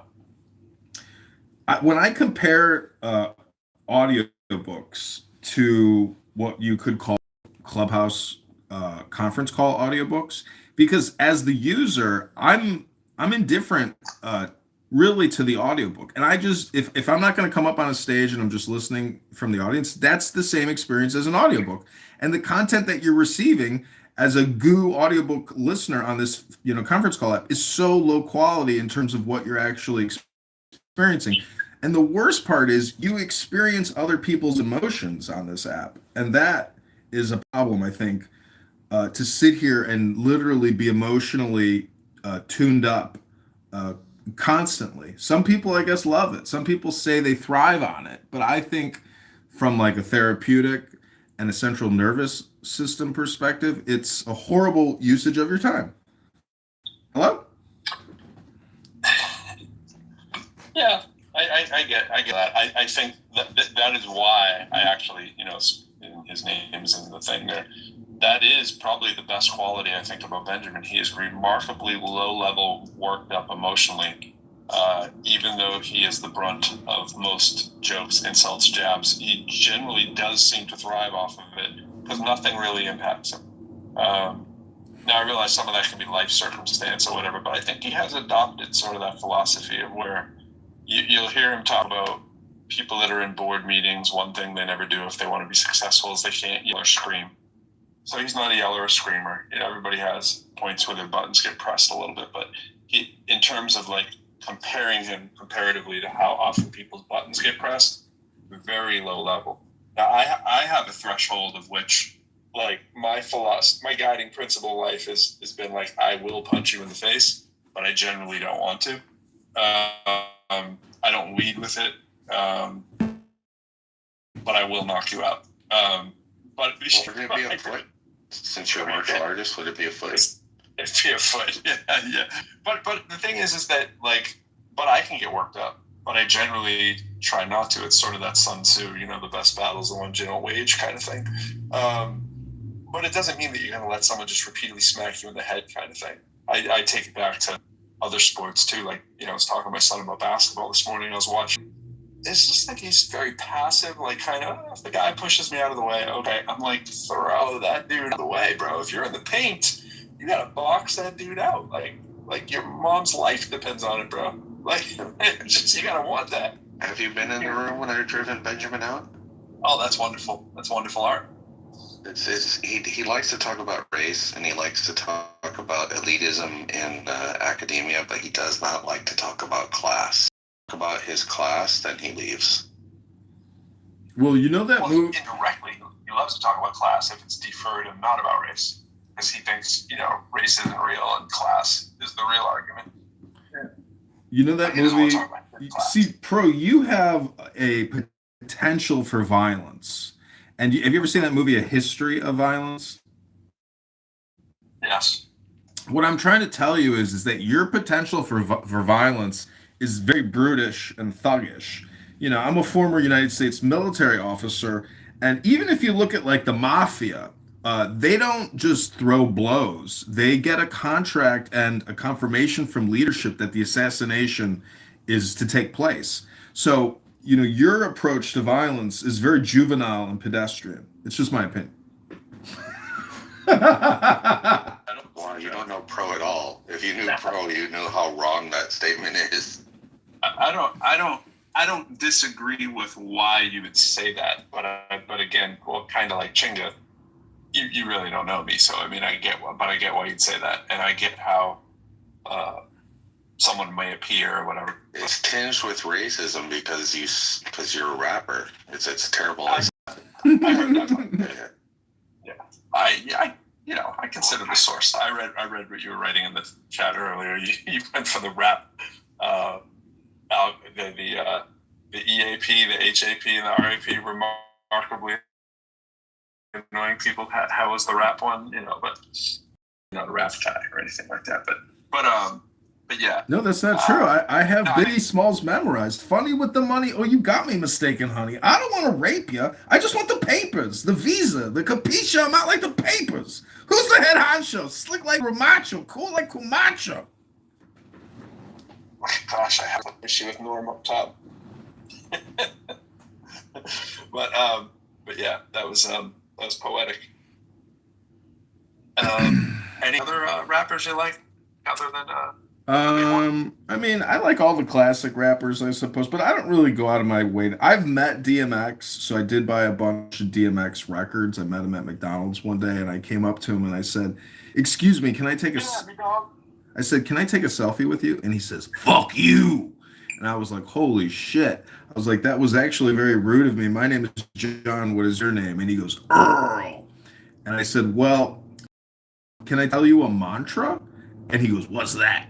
And I said, Rabono Shalom. It's Hebrew for Master of the Universe. And he goes, "Are you Master of the Universe?" I said, "No, Rabono Shalom, it's for relaxation. It's a mantra to relax." And he's like, "All right, come over here. Let's take that selfie."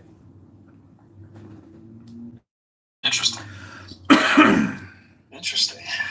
May he rest in peace. Oh, well, there you go. Yeah, I got star power now. I got street cred. When I show that picture to people of me and DMX, they can't believe it. He's like a legend in some people's minds. I normally find a commonality among people who utter the phrase, "Now I have street cred," but they generally have no street cred. But I have no street cred. I'm just saying, some guy at the Black Lives pool, when I showed him the photo, he's like, "Bro, you got street cred now." There's a lot there, John. There's a lot there. This is all part of my routine known as How to Be a Highly Annoying Person. It's a comedy show I've put together where I actually, I go on stage and I actually just turn on Clubhouse and I try to be as annoying as possible. And the audience at the comedy shows love it. I would love to be in attendance for one of those. It's like Kill Tony, basically. That would be a night on the town. But watch you do stand up. I think Benjamin could do stand up very well. Pretty sure he could. Everybody can do stand up if they wanted to, but he does have good timing, which is why I tolerate him so much. Yeah, stand up comedy. Question. Do you, because of your libertarian beliefs, do you buy the anonymous whatever Clubhouse offers, or do you just keep changing? No, I have Anon. With all the different phones. I have Anon on one new phone. I usually have one new phone always on Anon. Be just out of convenience, You got it. You got it. If you get kicked, you got to have the Anon capability. Yeah, what's amazing though is like people just move on with the conversation, and it's so amazing how like if you think you're like so self-important, let's say you're a solipsist or something, the disappointment of a solipsist upon revelation of his, or declaration of his solipsist, it's just like the effect is just not there. It's like imagine being Muhammad or Jesus walking around town and declaring that you're the new greatest thing, and the response is very lukewarm.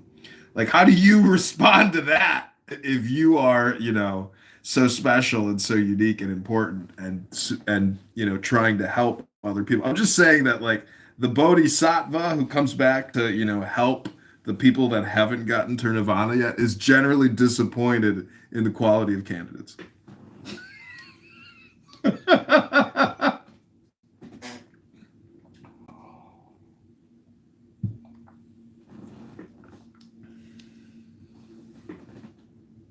This is all, by the way, this is all the part of my most annoying, people content.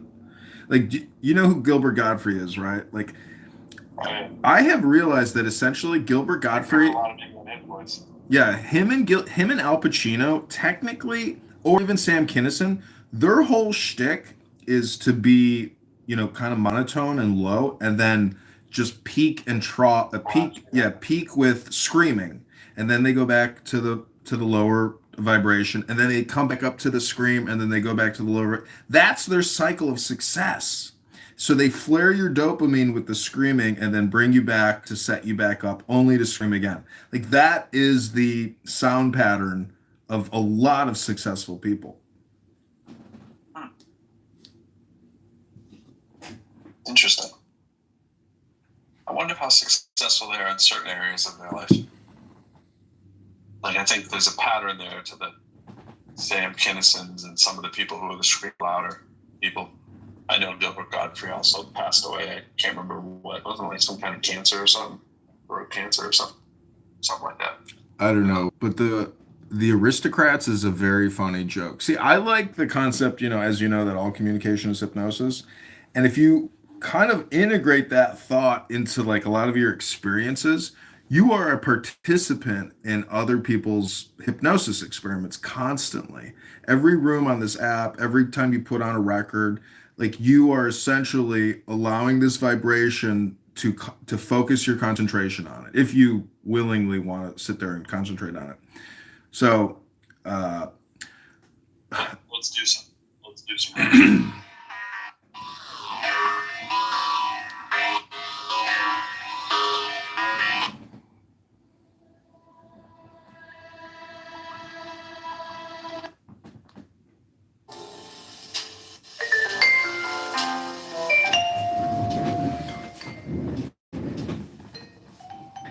That's about the right background level. I think it always sounds a little louder than you guys. To me, that's really something. That's probably a little irritating.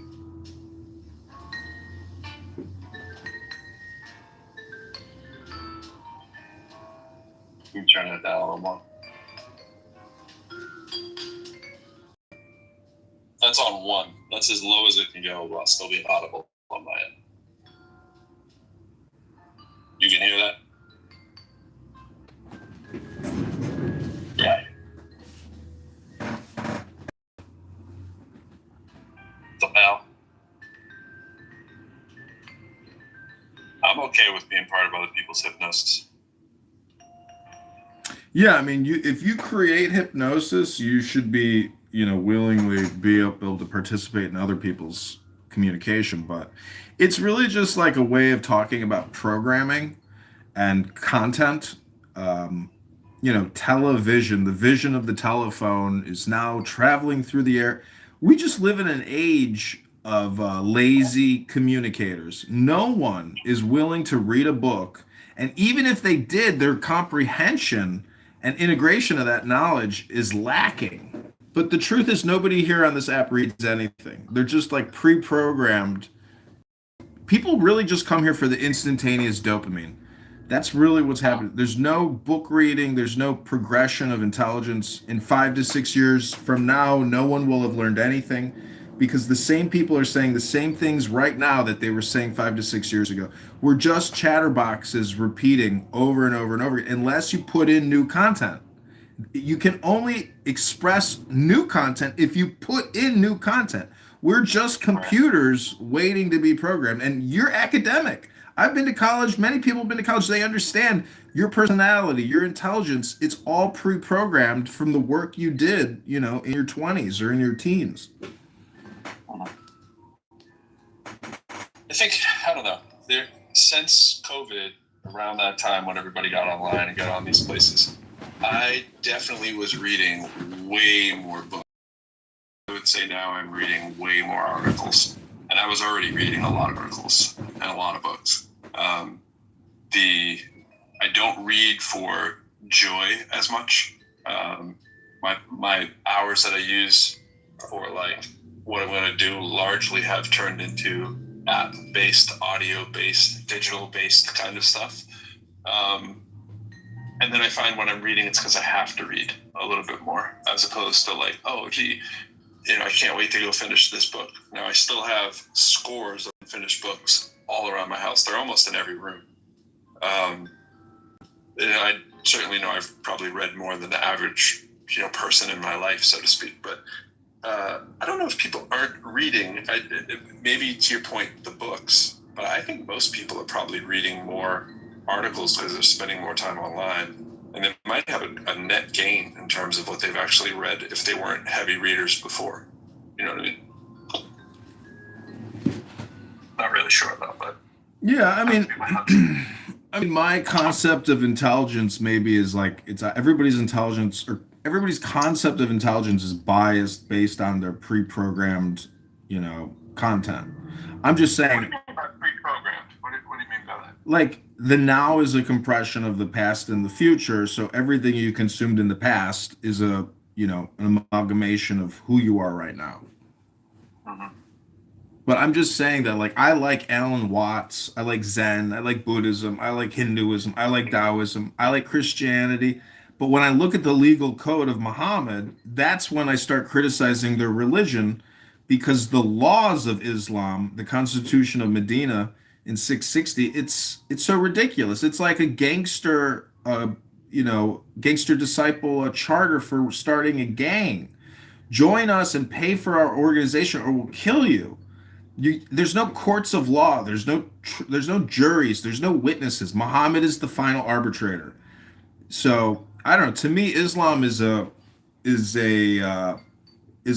basically it's either the forceful aspect of religion or it's the mystical. There's no way that you could go kill so many people with a sword unless you're basically really far out there. It's a horrible thing to do, as I'm sure you would agree. My friend. Yeah, not a good way to go, and not a good way to make people go. That's for sure. They just suspended my YouTube account for racism or hate speech. I don't know what was said, Yeah, but I hear you a lot of times. Is that Max? Chime in on. Yeah. I'm talking to Pro Lyrical. I always think, oh, this is the guy who's reading some Bertrand Russell and some Sam Harris, all that kind of stuff. The Young and all that. Yeah, there's this. You're interested in that area. I've read a lot of Jung. I do have a book called Psychological Reflections by Jung. It's like, I think it's an extract of his best quotes. And so, anyways, yeah, I mean, basically, if you don't understand that you have the potential for violence, you have to know that by essentially like pseudo experiencing it, in the mind's eye, you can pass through evil intention and become good again. And you can do it all through your imagination.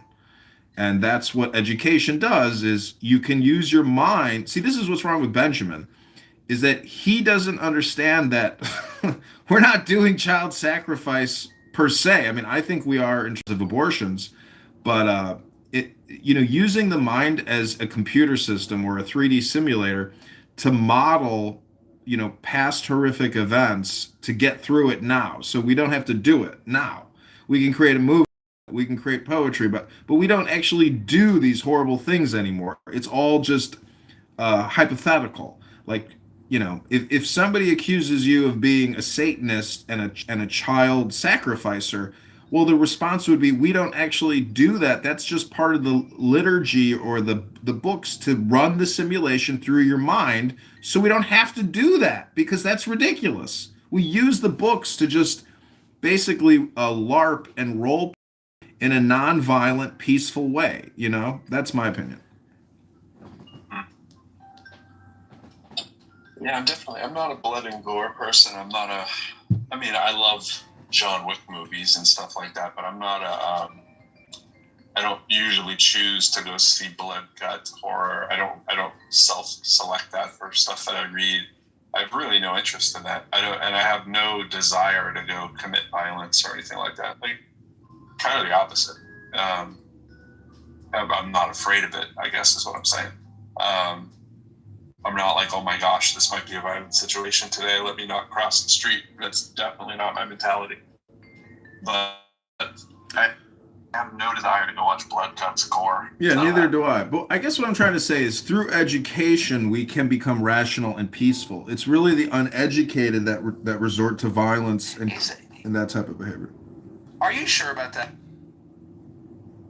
I would Do assume. you think that with enough education, everybody can become rational and peaceful? Or do you think that there are some people who, despite the amount of education that they receive, they can never become rational and peaceful? No, I think if there's enough time in the right setting, you can condition. What do I say resorts to violence? What are you talking about? With enough education, you can heal them? enough education and The whole time. USA's been kicking everybody's ass for 534 years. It's violent. Well, you know what? I just had an interaction with an immigrant driver on the road, and I've got to say, the immigrant drivers are not amenable to corrections. You know, most Americans, if you pull up next to them, and roll down your window, it's like a universal sign, like, "Hey, roll down your window. I've got something to say." But the immigrants, they don't want to fucking talk to you. Like, this guy just did legal thing. I rolled down my window to try to tell him, "Hey, N-word, I almost killed you. I almost could have killed you today." But he didn't want to hear it. He just glared at me, and then he made a motion like he was going to hit my car with his car. And I'm wondering if those men, 4-year-old men who moved to America from Syria, if those people can be taught to be peaceful with enough education, or they might be a lost cause. I don't know. Now here we go. Here we There's go. a lot there. This is great. There's a lot. I mean, that was interesting. I mean, I don't want to prejudge too much on you, my friend there, but there seemed to be a lot of bottled up hostility going on. I am so frustrated by these fucking immigrant drivers. It's like the 35th encounter that I've had with them in the past 6 months. I'm indigenous. I know. I hear you. You immigrants came from Europe and just screwed up everything. See, my friend, this is where this could be a you problem and you're unaware of it. Because when I drive, I try to drive I treat my vehicle as if I'm never going to buy another one. I don't accelerate hard. I don't brake hard. I move, I move with the flow. And that's what I'm saying is maybe you're not moving with the flow and you're having this conflict with people because it's a you problem. It's just an opinion. You're right. That's great. I always appreciate that perspective and reminder. But in this case, the guy was jaywalking a busy road. I almost hit his body with my car. Then he got into his parked car, pulled out, and made an illegal U-turn. So I don't think that was an issue of my flow. I was trying to tell him, "Sir, use a crosswalk. I could have killed you." And then he just zoomed out, did an illegal U-turn. Well, it sounds like you're a humanitarian. I was trying to tell him, "Hey, look out. I could have fucking killed you." My friend, just FYI, this is a room where we are discussing why are you so annoying? And I think you just hit a nail on the head. In fact, let me switch this. So instead of switching to my little quote here, let me do the pinned item here. So check out this article. Man, I might not have it saved anymore. Oh yeah.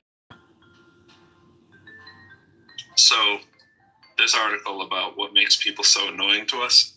I read a few actually.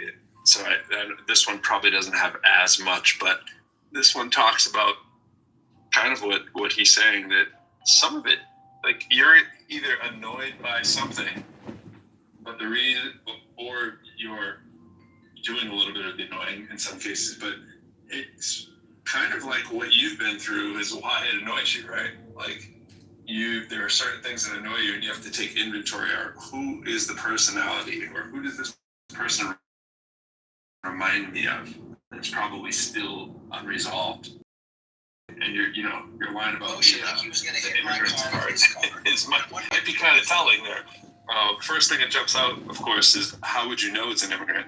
And then why would you classify everybody, like immigrants, as that, like as if it's the immigrant thing that's causing the problem, not just that you happen to encounter somebody who may or may not have been an immigrant and had that quality, right? And so is there an unresolved you thing that's going on that makes you annoyed, as opposed to just what they did?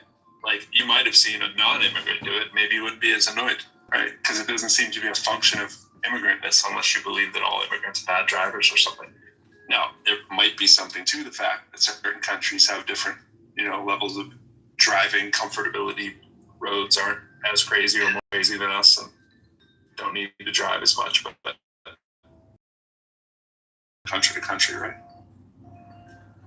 I mean, if you just look at the metaphysic lens, you two are just two energies sitting in an energy roaming around town, and your energy and that person's energy is coming into and that's why I say it's gotta be a you problem, because is essentially causing the conflict. These, I know that they're out there and they're trying to essentially hit you in a way, but that's what I'm saying. Like, they're not going to intentionally hit you. I saw a video that was actually recorded in Portland, Maine, of an immigrant woman throwing up her hands and walking. She praised the cross of Jesus, crossed herself, and then she stepped in front of a bus, hoping that the bus would hit her.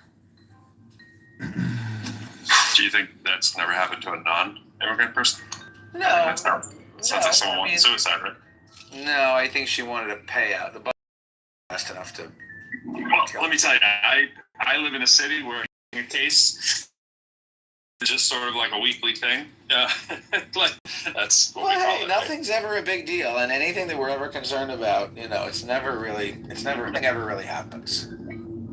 Well, it certainly matters if you want to walk out in front of a bus, but people who are trying to catch cases that are that desperate, that are looking for the big payout, almost all of those have been Americans in the city that I'm from.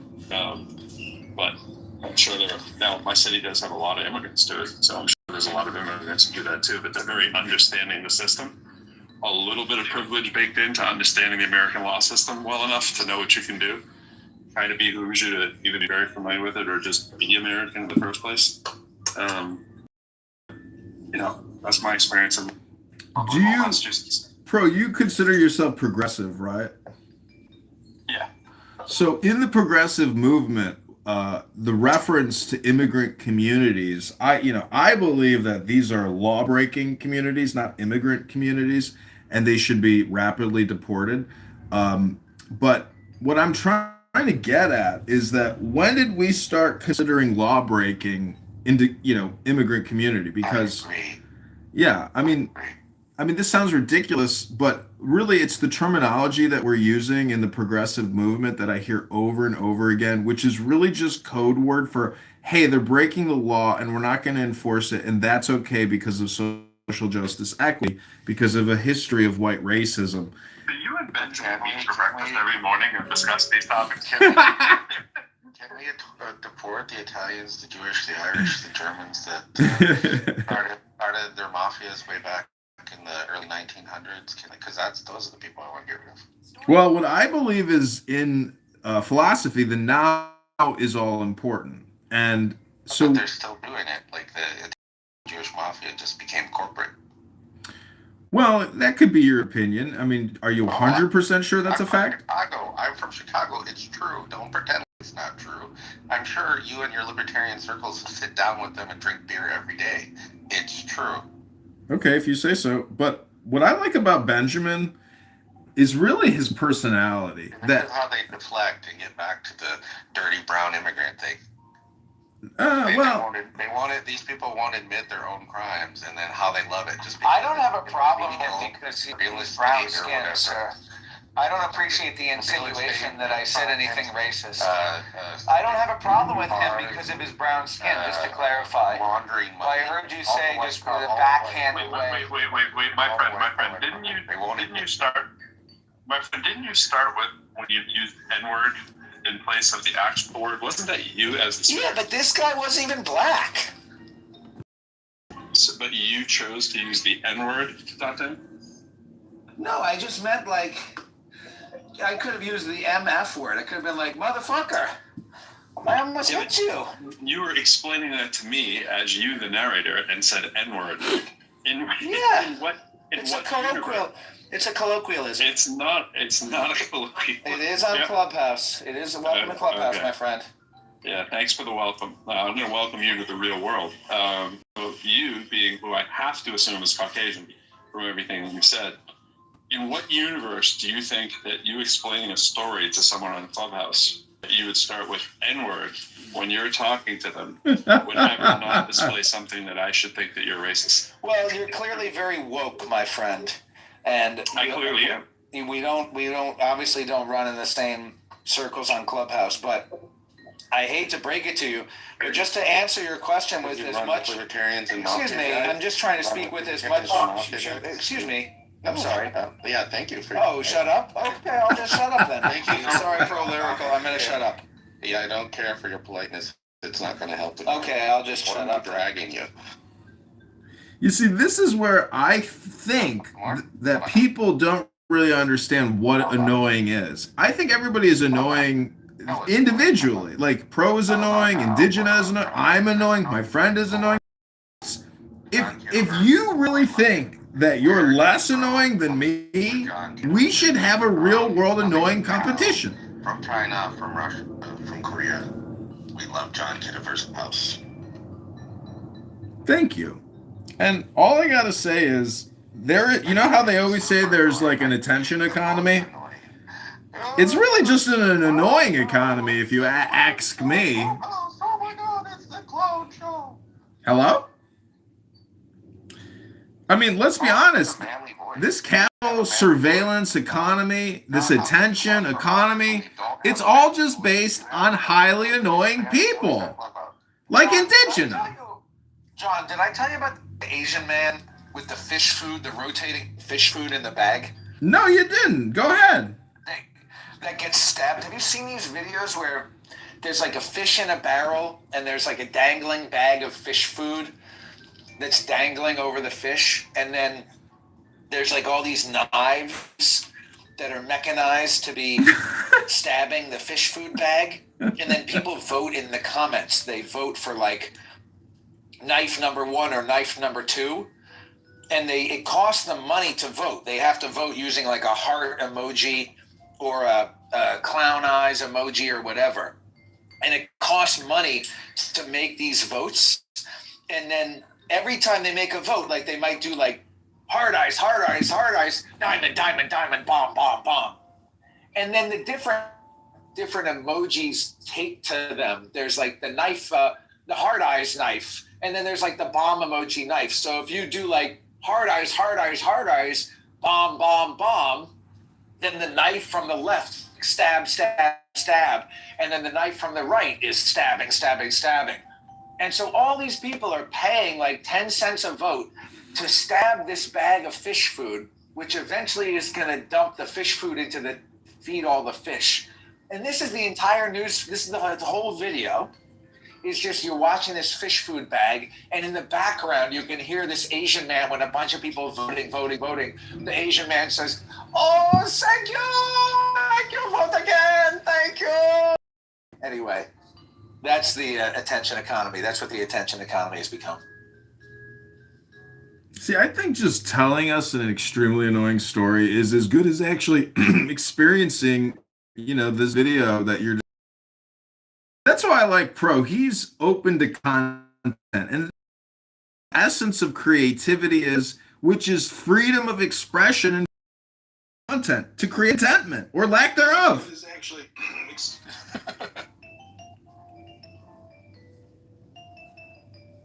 I was thinking of the quality content it would be like throwing you both into the stage as you say that, and off the stage and to the audience. I was like, oh, that would be priceless comedy. Right? That would be great content. I would love the comedic timing of it. Why would you want to get rid of half your room?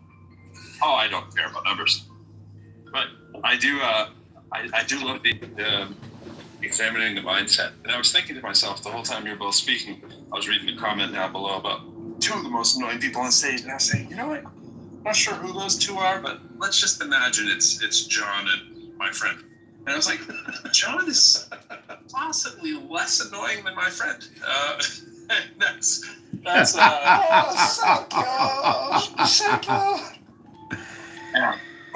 I think he's also a little less racist than you, my friend. Not sure. Seems that way. Possibly. This is my complaint against racists, is that they don't know the metaphysics of life, and it transcends your predisposition for racist thinking. Like if you were to go to a psychiatrist or a cognitive behavioral therapist and tell them that you are a hardcore racist, or if you were to go to a spiritual person, I mean, how do you get past your conditioning? There's only one way to do that. And I think either you have to find it, spiritually, or you have to look at it, in terms of energy. Like energy is essentially not racist, right? Like our energy, meaning that like our atoms are indestructible, are they not? Like our atoms will never disappear. So therefore you are a composition of pre-existing atoms, or no? Hello? Of course, but I'm not racist. racist. I see everybody that I meet is a mirror of the divine, and it's a finger of God shaking hands with another finger of God, and we're all flowing in the same river, and we're all threads in the same tapestry. But I just use the N-word as a term of endearment. Hello? Yeah, it's not endearing, but it's just to you, maybe to you, based on where you grew up in where you're from. Where I'm from, and the way that I grew up, it is used by many people as a term of affection and endearment. Do you find they all look like you, or do they look differently? I'm from DC, nigga. Yeah, I know where you're from. Just not feel you were probably anything close to African American. I'm feeling you're very. Would be my guess. I'm not very Caucasian, but I'm more Caucasian than I am African. Mm-hmm. How much more would you say so?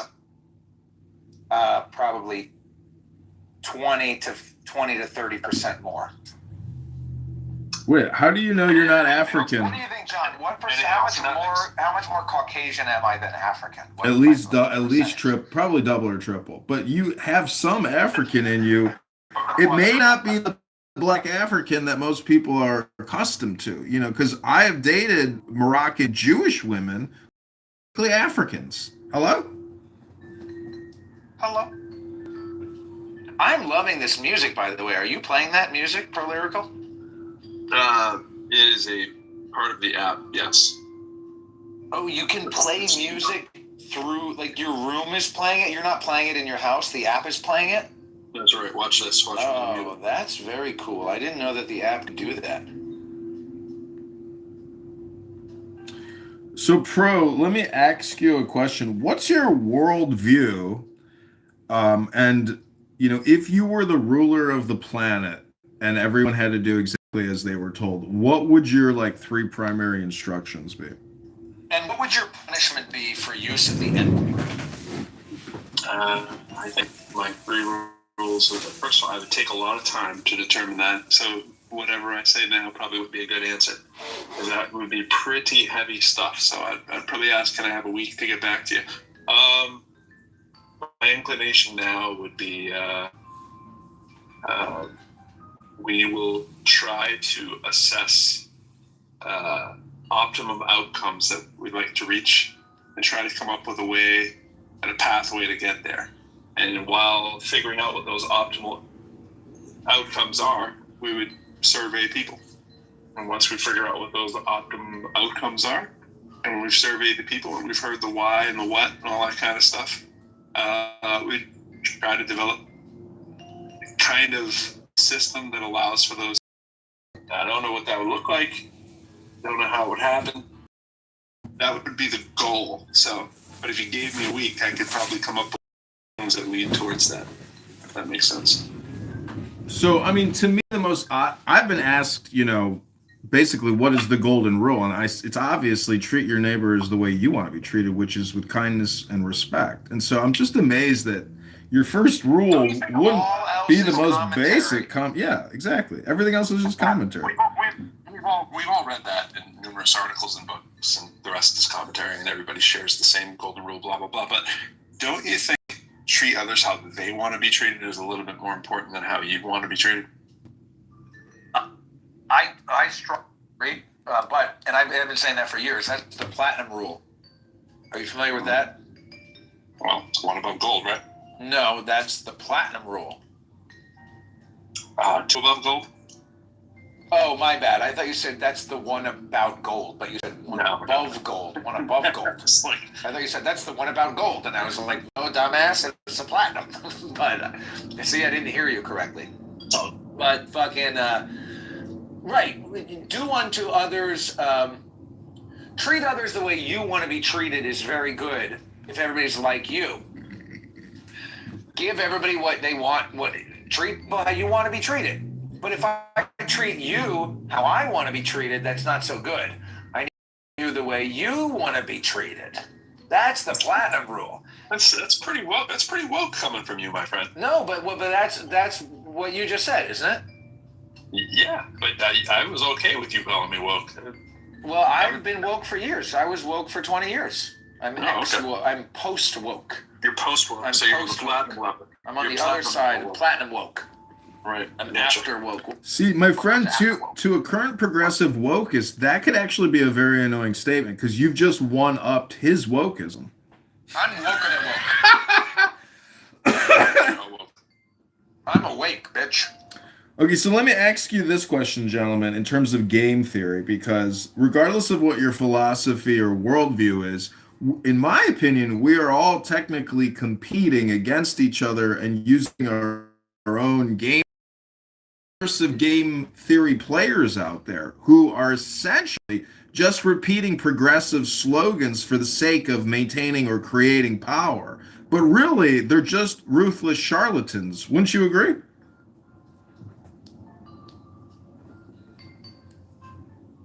I was assuming this is for my friend. Is this for me?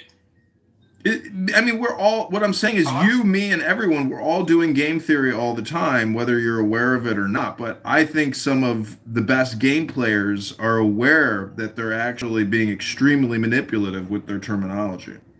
It's for me. Can I just add in very quickly, when you want to talk about being manipulative with your terminology, perhaps pronouncing the terminology correctly would be a prerequisite before commenting on the terminology? I mean, hello? The word is Esther or John or Kitover or whatever you feel like going by. The word is ask. It's ASK. Oh. The pronunciation is not ax. Oh, my bad. So just yeah. Sorry, I've been conditioned. I've been conditioned by so many people on these I've been conditioned by so many people on this app saying the word axe, and I've just picked it up. I mean, you can either blame the app or you can blame not being able to, fix yourself. So one of the things that we like to encourage is self-respect and, being accurate. And part of that is being able to pronounce things correctly. Wait, did that was amazing. Did that annoy you? Don't ruin it. Don't ruin it. Anyways, this room is wired so. The height of success. Sarcastic is to be taken seriously. Thank you, my friend. One of the high level things in terms of irritating for a lot of people is being corrected when they speak. So there's the other side of that coin is knowing when to jump in and correct people for their speaking. It comes off a lot of times as elitist. It comes off sometimes as racist. It comes off, especially when it's the dominant in-group speaking. Making fun of AAVE is racist? Could be. Please. I mean, let's be honest. Aisha corrected a white man for saying the word axe, but she would never go into a black room and correct a black man for saying the word axe. Never. Would you ever do that in 1,000 years? Well, wait. I'm confused then. Are we saying my friend is not a black man? Is that what we're saying? I'm a Jew. I'm an olive-skinned Jew. And where did Jews come from? I've been mistaken for a Mexican. From Africa.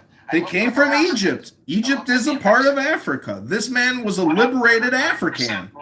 The African American part. That's because I'm from DC, nigga. Oh, so what you're saying is back to my original thesis that you are exactly white. And that I am exactly white, except I'm not fully exactly white because I'm partially right. So you won't mind me moving you to the audience based on what you perceive to look like and your choice of vocals, because you're woke. So that's cool. I got a question for you, Pro. Your title is "Why Are You So Annoying?" But do you not view yourself as also being annoying?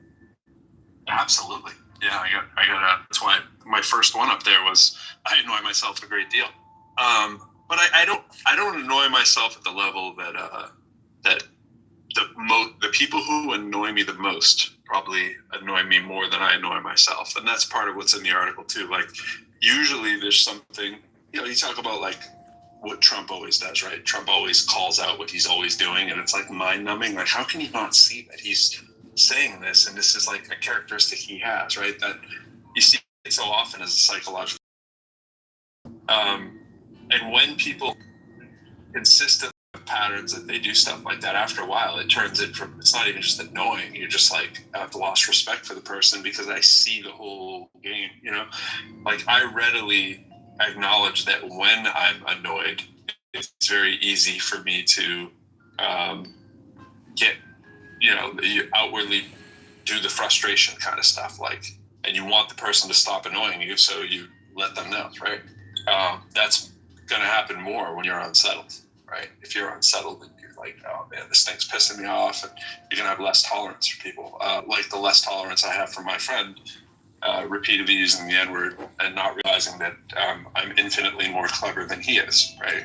So it wasn't a competition, but it was like, bro, you can't even figure out that you used the N-word in a sentence in passing, and that I wasn't going to figure out that you were the one being racist when he objected to you calling him racist. Now, I'm not saying you're the least racist guy I know.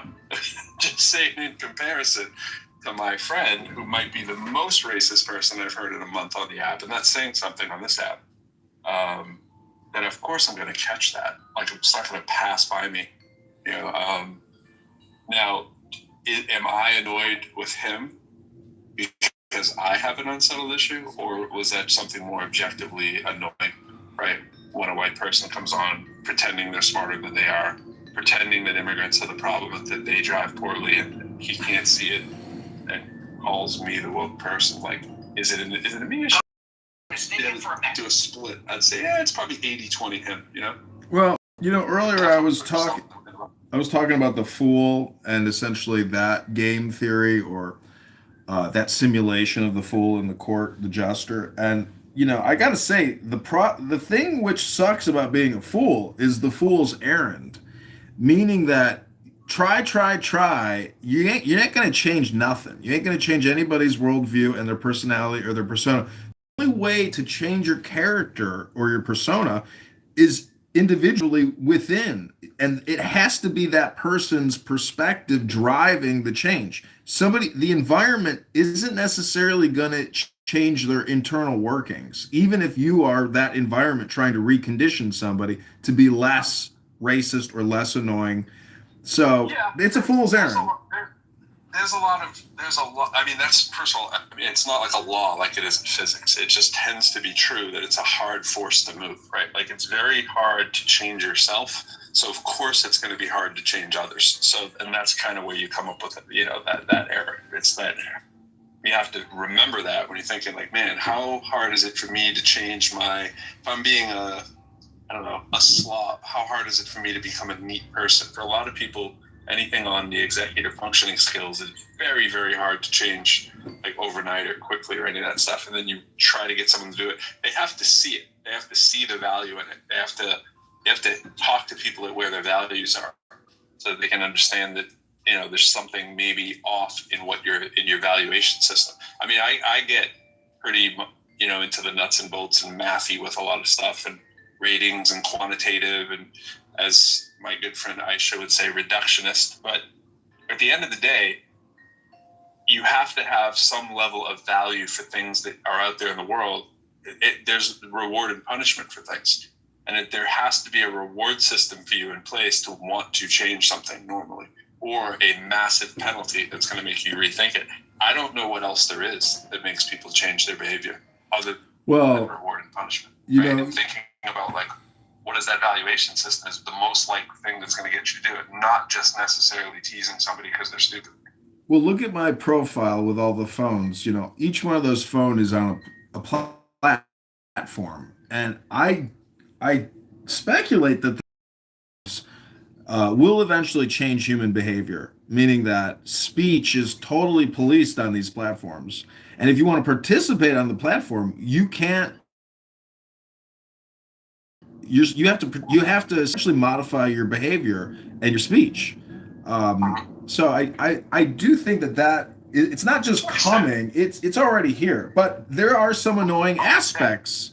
There are annoying aspects to the censor, meaning that you can't actually go up on stage and do a performance which is intentionally provoking, which is really at the heart of what comedy and entertainment is. People actually come to this app to be gaslit and trolled in order to generate the dopamine that they're unable to generate themselves through natural processes. I don't always think the dopamine has to be from gaslighting and trolling. And I also think that everybody has the ability to get their own room. So is way bigger than the policing aspect of this app. Like, I had Joe in the room the other day, and Joe's one of the creative guys on the app, right? He's that's his job. He's the community police person or whatever. Well, I call him the police person, and I said that to him. I said, Joe, I hope you're not gonna get mad at me. I'm criticizing Benjamin. He's like, nah, do whatever you want. Like, internally, there's not a whole lot of policing other than if something is just ridiculously abhorrent, like a life threat or something like that. They don't play around with that, as they should. Like, it's all that, you can't scream fire in the theater stuff. There's no automated the policing here. aspect of this app is pretty light. Well, it's not automated. My friend can go open a room. He can bring in all the people that he wants, right? And he can tell me to go to the audience if I say something I don't like. But, look, I can bring up my friend. Look, hey, the policing, there it is. It's not. No, he's not permanently in jail. what I'm saying is YouTube, Google automates policing, meaning that the transcripts get analyzed, the intention of the yeah. So that will modify behavior, because if you are a highly programmed anti-Semite or a highly programmed, black supremacist, that's my complaint, is that highly programmed racist black supremacists are not policed in the same way that a highly programmed white person is. There's double standards in racism on the internet. What's up, Aisha? What's up? I just heard people talking about dopamine again who don't know what they're talking about. Came up, decided to just sit here and listen to people again who are ignorant, who don't know what they're talking about. So, yeah, hey. Well, it's just your opinion, and you're free to feel that way. But the truth is, I'm a subject matter expert on these topics. Hello? No, you're not. No, you're not. But it's cute that you think so. You know what the best thing about John is his hello tag. Hello? I love that. I have people mimicking me, doing it all the time. And actually, what they're doing is, what they tell me, the feedback is, when they meet a highly annoying person or something which is extremely annoying and disagreeable, they look at each other and they say, hello? You're in my top 3. I think I have you about 3rd. I think I put in the chat. You're probably 3rd. I can't give you the top billing. What's up, my friend? We back? Should I say trash bag? Yes, trash bag. Your friend trash bag is returned from the gulag. Yeah. Fresh from the goo. Look at the success of Andy Kaufman. For example, very funny, impersonator. He does his Eastern European bongo thing. But then he gets into wrestling and he fights Jerry Lawler in the most annoying way possible. He becomes the annoying villain. So being annoying is actually just like being a villain. Hello?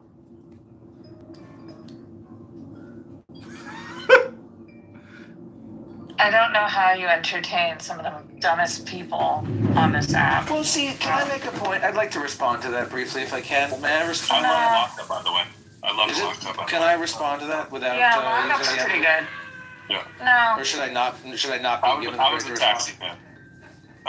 Go for it. I mean, we did bring you back up here, trash bag. So let's hear what you got. Well, she just said that she casually referred to myself and John Kitover as among the dumbest people on the app. Yes, and I'll stand by a factual statement. And she's ready to stand by it, not even apologize like I readily did for my use of the N-word. I'm going to apologize for her. Okay. All right, so here's my apology, Travis. Well, I accept that apology, but I accept the apology. You got to hear it first. Can I finish my point before you interrupt me with your apology? My point is simply this, that there is language that all of us find offensive. For many people, the N-word ranks high on that list. I am somebody who is personally offended by all forms of violent and antagonistic communication. In my opinion, I think which is why you use the N-word. Yes, go on. Right, that's all. Thank you. I'm complete. Hello. Hello. That was good. That was good that you did the hello there. That is some situational awareness right there that you displayed. I wasn't sure that you had. No, I would say, so here's my unsolicited quasi Aisha mocking apology to you. I would and John, I would say that this app has some unbelievably stupid people on it. I mean, like platinum level stupid to use your level. Neither of you are at that level. But when you mix thank you. We are slightly above that level, my friend. Crow is at the highest level of intelligence as a mathematics professor at a community college. The way that you speak and the things that you let on to and the psychological stuff that comes out. The judgments that you have made about me have led you to believe what? You got some unresolved issues, probably. I wouldn't qualify you as necessarily stupid. What Aisha's referring to is when you throw around medical terms that you don't understand and stuff like that. And she's a medical professional person, so she's... What medical term did I throw around? What was that? I didn't throw around any medical term. Well, just the dopamine hits and stuff that I think she's getting into that you and John were... I didn't say that. John, you said we don't have to... Both together. Okay. All right. All right. You got it. And she heard your quality contribution, and she remembers your previous trash bag contributions a couple months ago, I think. Well, I know. I'm very memorable. I seem to have that way with people. I don't remember any of you guys, but everybody remembers the trash bag. Listen, Aisha is a regular in Pro's rooms, and Aisha doesn't like me, I guess, because I record what I do. And I would just want to ask Aisha, I said ask, do you think you're an annoying person at all, Aisha, or do you think you're not annoying at all? Why do you think you have any right to ask me questions? How dare you? I'm just curious. I mean, you're demanding answers to things that you don't know about, you don't speak about, you don't have any context about. Because you is recorded demanding the same as accent? Excuse me, my friend. Excuse me. I mean, excuse me very much. Excuse you. But I don't Excuse think you. it's fair to equivocate axing humbly with demanding. I think that there's a difference. Should I apologize to people? I'm sorry to you. I'm so You are. sorry for Thank making you a so distinction much. I between two appreciate words the in the apology. English language. I appreciate I'm your so apology. sorry that I wanted you to use I'm the sorry word that you exist and your mother correctly. I'm didn't so swallow you. sorry. That's Oh, okay. I'm sorry. What's up, Joanna? How you doing? Good to see you here. Thank you. Good morning. Just chilling, listening to some jazz.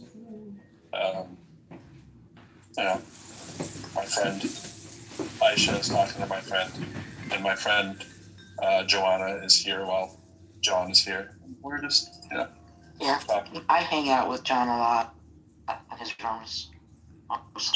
Those are John is highly entertaining. yeah, it's love him. He did an audio book on the book that I wrote, and Nice. Yesterday or the day before, I read a chapter of my book in his room. He's very nice and supportive to me for my books. Nice. I like that BB down there wrote that she voted for I annoy myself a great deal. It's good, some good situational stuff there too. Nice. But the last one is supposed to say Norm. I just did a typo. It came out as normal, and my phone fixed Norm. So it's like, oh, you must mean normal. So if anyone would like to change their vote, knowing that Norm is an option, feel free. See, I think we are all annoying in our own special way. But in terms of like the debate, I would prefer that this app had like a timer function that rotated throughout all the panels and there was no super mod, so you could actually get an unbiased feedback without moderator bias. I don't understand why they don't have a timer rotation. I just think what they're doing is they're defaulting to the person who decided to take the initiative to run the room and slant it towards just the little modicum of power that is needed to run a room, right? I mean, if you were to make a perfect scenario, I like the equity of, doing that, but there might need to be some a little bit more authority in one person's hands to either end or stop the room or to be the arbiter of what's over the line. I don't think that's crazy, but I get your point that it can cause a little bit of bias, but you're gonna get that, Well, this is fascism. I want actual, distributed power. But yet you're a Trump fan.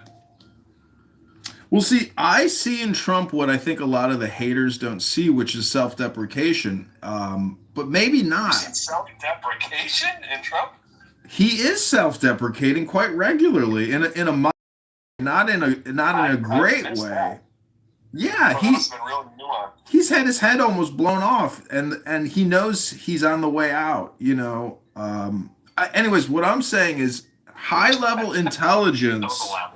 High level intelligence is self-deprecating. So Aisha left. Maybe she was irritated. She probably had to make a bowel movement after all this irritation. I think she's actually very annoying. There's a lot of women on this app that are highly annoying people, and they think that they know things in a better way, in a more official way, and they're more learned and more educated. It's very annoying. It's not exclusive to women. Yeah, I would have been interested to see how she answered that too. But I mean, it's interesting really to hear anybody how they answer that. Like, I try to be aware of the things about me that are irritating, but I clearly don't do a wonderful job. Because, you listen to feedback. Well, you have any inside info? Is she texting you? Is she telling you why she left? I'm not checking my text to see. Well, I hope she's all right. I'm sure she's busy doing other things. See, what gets people really annoyed is the over talking and the loud miking and dominating. See, I don't like having my time wasted, but by recording people acting egregiously, in a way, it lessens my disgust with myself for even being here.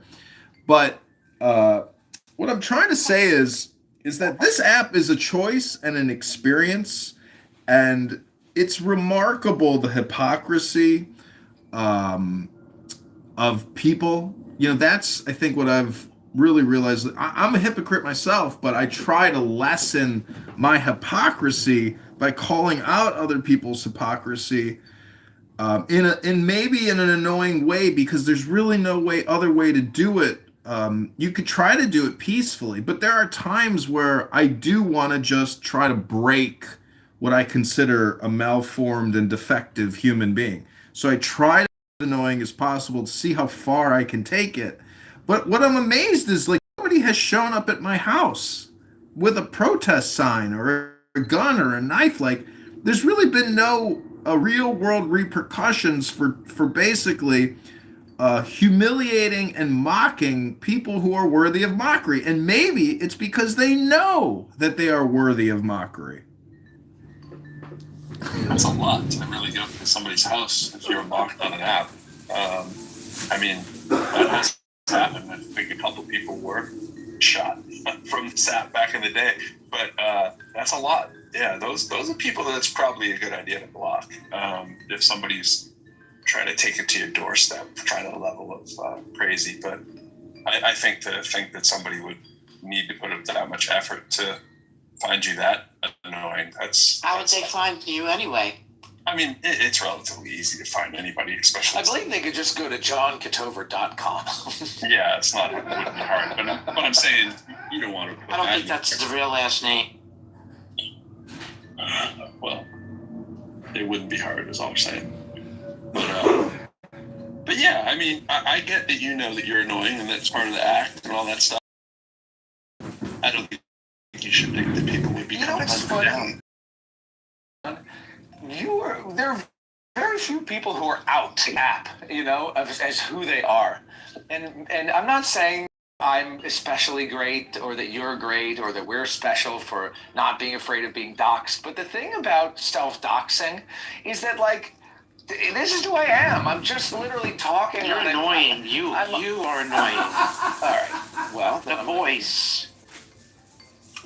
You should talk from your heart. Let's retry. Speak from your heart.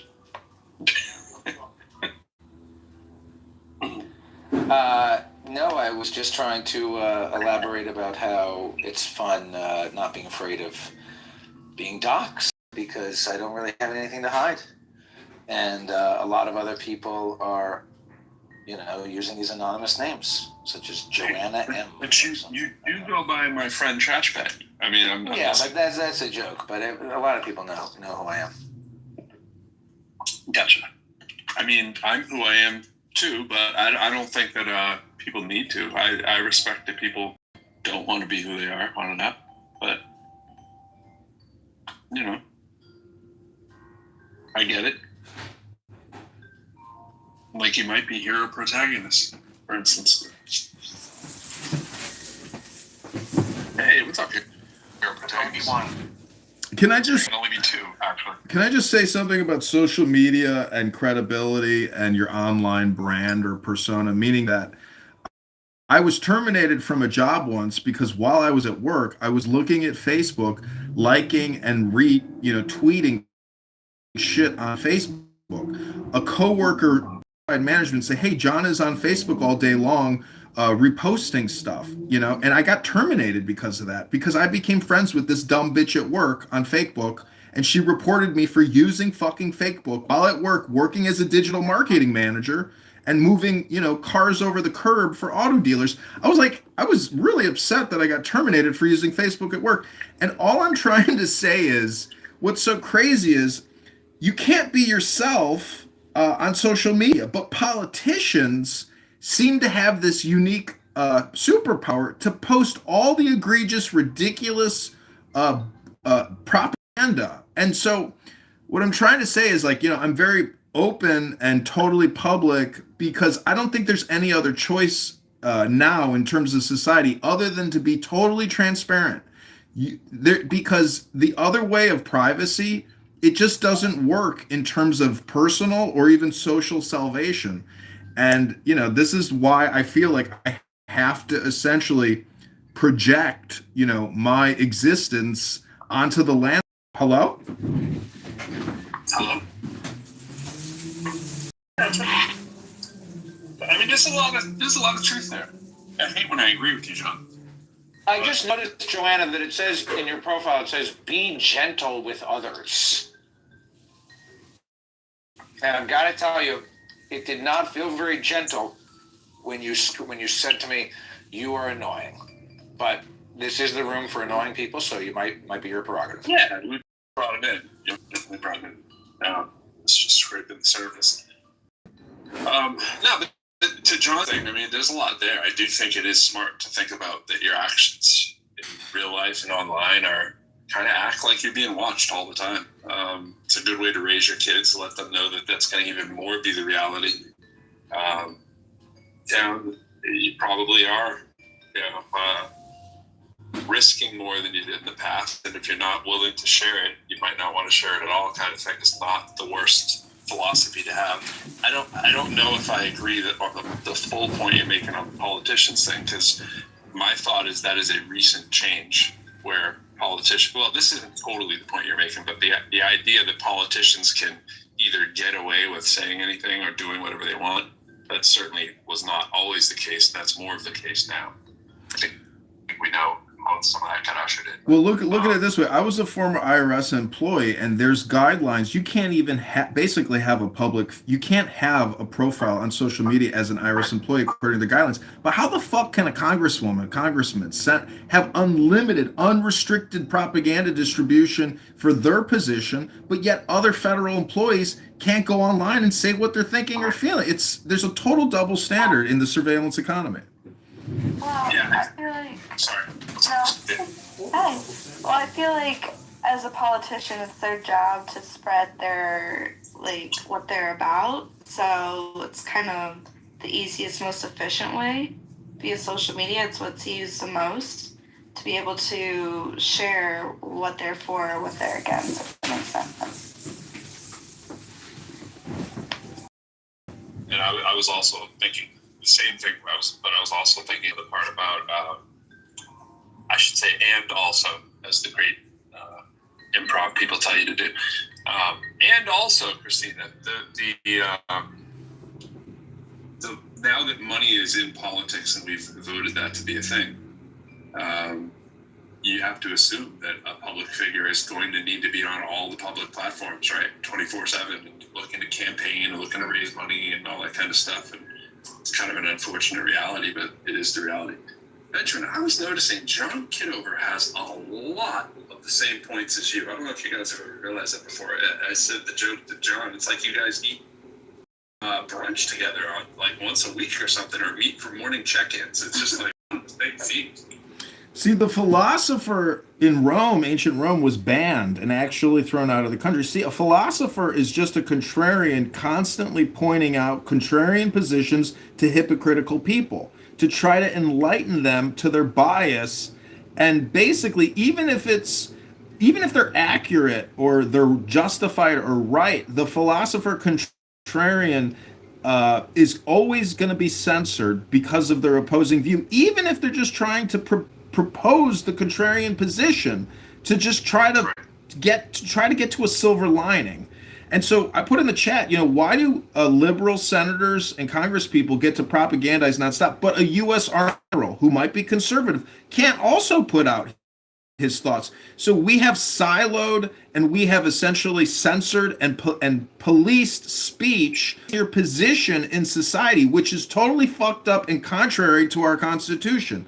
We need to unrestrict federal employees. And the craziest thing is the most liberal, the most woke, they are given the platform on LinkedIn. If you're in the Air Force, I see people in the military posting all kinds of anti-American propaganda all the time, and I'm like, how the fuck does the military allow these people to say all this shit? I know it's in violation of the guidelines they put out. Now, you're saying two things that seem to be in contrast with each other, and I do want to say what's up to Benjamin. He's probably coming and speaking at campaigns. He's probably looking at saying he's got 0% of the vote there. He's probably trying to fix that. Understandably so. By the way, anybody voting, that's supposed to say Norm. I just made a typo that says Norm clearly, so maybe a few people figured that out. I wish one changed it. But it seemed a couple things were in contrast there when you were talking about the military. At first, I thought you were saying that when the people want to put their views out there and they can't, and then you said, and then they are doing it on LinkedIn. And I'm saying there's a double standard. Being allowed to do it. What's the double standard part? I'm missing. Crockett can come on social media and say that all white men are racist. We live in a structurally racist society. Yeah, this is Benjamin's point. Again, you were meeting at brunch time, planning this out. It feels like, okay, yeah.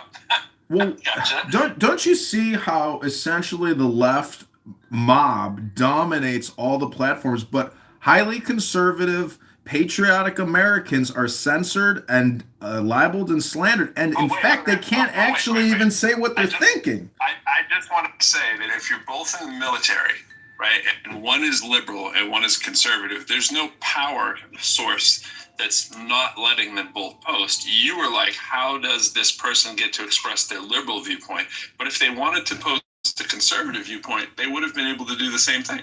They could have posted anything they wanted that was conservative on LinkedIn as well, as long as it wasn't. I guess what I'm saying is the person who could post conservative, controversial content does it out of fear of retaliation and termination. Meanwhile, the woke liberal gangster gets away with it and there's no repercussions. So I'm just saying that the same law applies to everyone, but unfortunately, self-censorship is really what's happening all the time. I guess to keep it apples and apples, what would be the liberal point that someone in the military could post and quote unquote get away with? Was it that when you said, something anti-American, is that what people are saying in the military? That would be weird, right? They do. I'm asking for what's the military comment that somebody in the Air Force might say? They would probably get Chapter 15 and written up. I don't know if they'd be terminated. Oh, no. What is it they would say is that you're pointing to? Like, what is it that they say that they get away with saying? Oh, I can tell. Do you want me to just Google you the top 10 progressive talking points? Well, sure, but you haven't given me one as quickly as you gave me the one with Jasmine Crockett. I'm just like, I thought you would. Oh, that we live in a structurally racist white society. And that would be a big complaint. That would be a top 10. But a lot of this deals with men dressing up as women in the military, LGBTQ trans rights. I went out on a date with a hot Marine, and she said, what do you think about Trump reversing transgender pensions and abilities and access to all these, privileges and rights? And I said, well, I don't think men should dress up as women in the military. And she said, well, you know, what about all the hard work they put in and it just gets deleted? I was like, well, you know, I can see your complaint where they may be entitled to compensation, but unfortunately, this is just my opinion. You know, we'll have to agree to disagree. So, anyways, I'm just saying that social media is dominated by the left woke mob, and they get away with it in terms of employment. Have you seen Truth Social? Have you seen everything? Have you seen Blue Sky? Have you seen Blue Sky, sir? Where they call for Trump's assassination all day long, violating the law? Who's violating the law? Example. Anytime you call out for the assassination of our president, The law. Example. He's answering the question. Give me a concrete He example. is trying to give you an example. He just said anytime he began a sentence. Invigorate anytime someone does something, but he keeps doing this game. So can he give me a link? hello? Let me put the link in the chat. Listen, everybody, welcome back to Why Are You So Annoying? That everyone is annoying to a certain extent and degree. It's an index. I think I'm very high on the index, yet I still maintain intelligence. Now, the most annoying people are actually the dumb people who are highly annoying. That's super annoying. John, do you find me annoying? No, I don't find you annoying. I love you. But I tell you, there are people on this app that I find annoying, but guess what? By having conversations with highly annoying people, it actually allows me to move through the real world at a higher rate of fluidity, meaning I don't get bogged down by highly annoying people in the real world. I just move the fuck on. Smart people will never say how smart they are. BTW. That's not true. Some people are smart and they know it, in the same way that if you're happy, clap your hands. When you clap your hands like that, it shuts my my audio off on the high piercing noise. It went, man. Well, the low end high piercing noise. If that makes sense. Like I've never heard Neil deGrasse Tyson be like, "I'm so smart. Did you guys know that I'm smart?" It's because he's not smart. Well, everybody thinks it's just when it's your default. It's kind of like, Isn't it amazing that people go to Neil deGrasse Tyson as like the default intelligent person when he's actually just like a content creator? He's definitely a content creator, but it's not like he's not an astrophysicist too, you know, which usually has a little bit of intellectual rigor. You know what an astrophysicist is? That's actually just somebody who reads books and writes papers. They don't actually do anything. Well, he's also the director of the Hayden Planetarium, which is not something you just stumble into. You know, he's not a dumb man. He does say a lot of things I disagree with, but as do all smart people, right? You just like to think the ratio would be lower than, say, like how often my friend says something that I disagree. Do you really want me to get a quote book from the 10 dumbest things Neil deGrasse Tyson has ever said? Because he says a lot of stupid stuff. I've heard plenty, but he also, his volume of what he says is on, it's like more content than you have in your PTR right there. It's just he's online all day long, you know? That's what I do. Neil deGrasse Tyson actually gets paid millions of dollars to make content, and I think he's stupid. He's your North Star. He's striving to be like, he's filling stadiums, bro. He's on tours. But this again goes back to the... Stephen Hawking never said, "I'm smart," right? That's because he couldn't speak. Alistair over here always has to remind people how smart he is. I'm smart. He did say, I like them bitches. No, he did it. Beep, beep, beep, beep. I like them bitches. Would you say that Jeffrey Epstein was a highly annoying person? Almost certainly, but they seem to be charming enough that a lot of people fell victim to the Venus flytrap that was him, right? Well, did you watch the interview with him and Bannon, the full 1 hour and a half interview? Bannon, I find incredibly annoying. Like a smug, irritating dickwad. Like, I mean, but that's just my projection. Maybe. I would agree with you on the Bannon one, but the interesting thing at the end of the interview is Bannon says to Epstein, "Are you the devil?" And Jeffrey's like, "Why would you say that to me? Why would you say that to me?" And if you know what projection is, Bannon is definitely the malevolent manipulator and scam artist. He knows when he sees one. No, I don't think that's what he was saying. Is that what you were saying? I was saying that Bannon is the evil one, and probably even more evil than Jeffrey Epstein in that encounter. That's a high bar right there. It's very high bar. Yeah. You're talking about a person who had an international reign of pedophilia versus a guy who's a manipulator in politics. Well, you don't know all of the things that Bannon has done in his life. I'm just saying. I did not want to be on record as being a fan of freaking Kitover. But I'm just saying, compared to Epstein, I mean, it's not whether you find him annoying. I'm sure Epstein has all kinds of little charming qualities that made him get to where he is.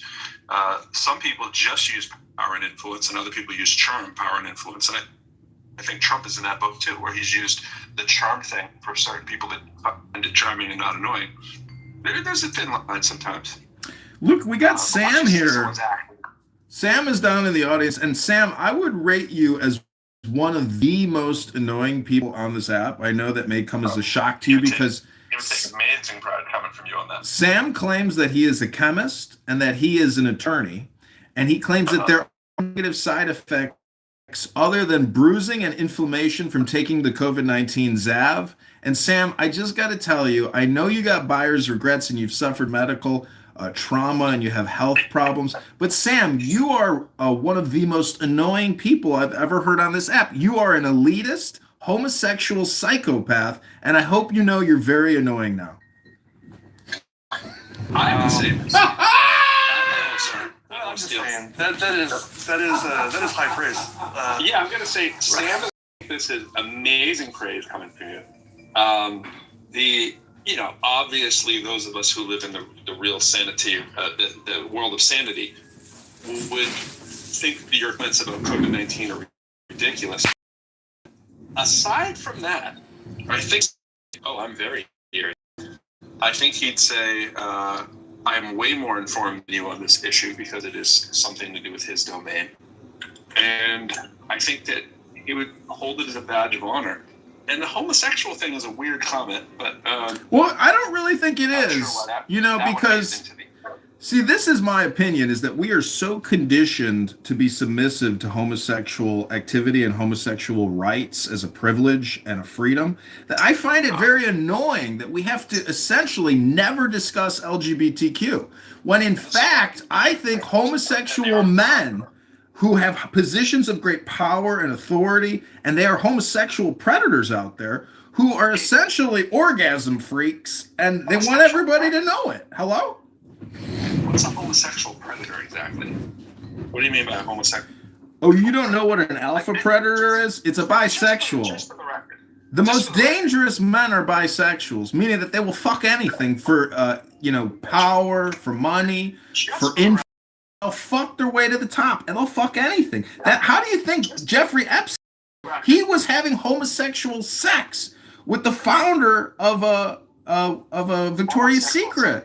Yeah, he was having orgasms with a man to get money. Men do that. It's pretty sick, I think. It's an opinion.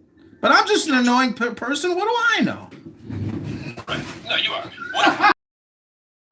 Whenever you throw someone's sexuality into an argument, right, and it's just the sexuality part, not that they're abusing kids and all that kind of stuff, or raping people, but if they're just whatever their sexual preferences and it's all legal and above the line kind of thing, I don't know how it interferes in your life. And to the article's point, this is one of those things that is probably a you thing, right? I am a heterosexual male who has plenty of associates in this world. I don't have a lot of close... It's not a me thing. It's actually a political thing.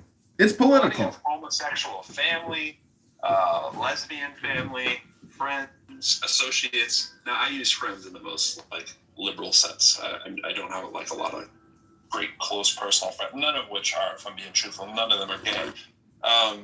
But if one of them told me they were gay tomorrow, it would not change anything about my friendship. No, I agree. I have gay friends. I have plenty of gay friends. Well, not plenty, but... concern about this Because I make it into a political issue. I think every topic can be made into a political issue, including a person's sexual activities.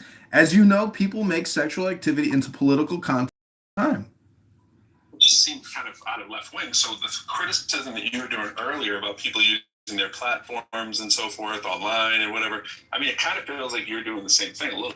No, my complaint is that I can't actually communicate in a negative way with protected classes of people. For example, your sexual gender identity. If I question your sexual gender identity in a negative way for political purposes, I will be censored for that. Okay. Is okay. So, leaving the dirty work to me, Pro? Yep, absolutely.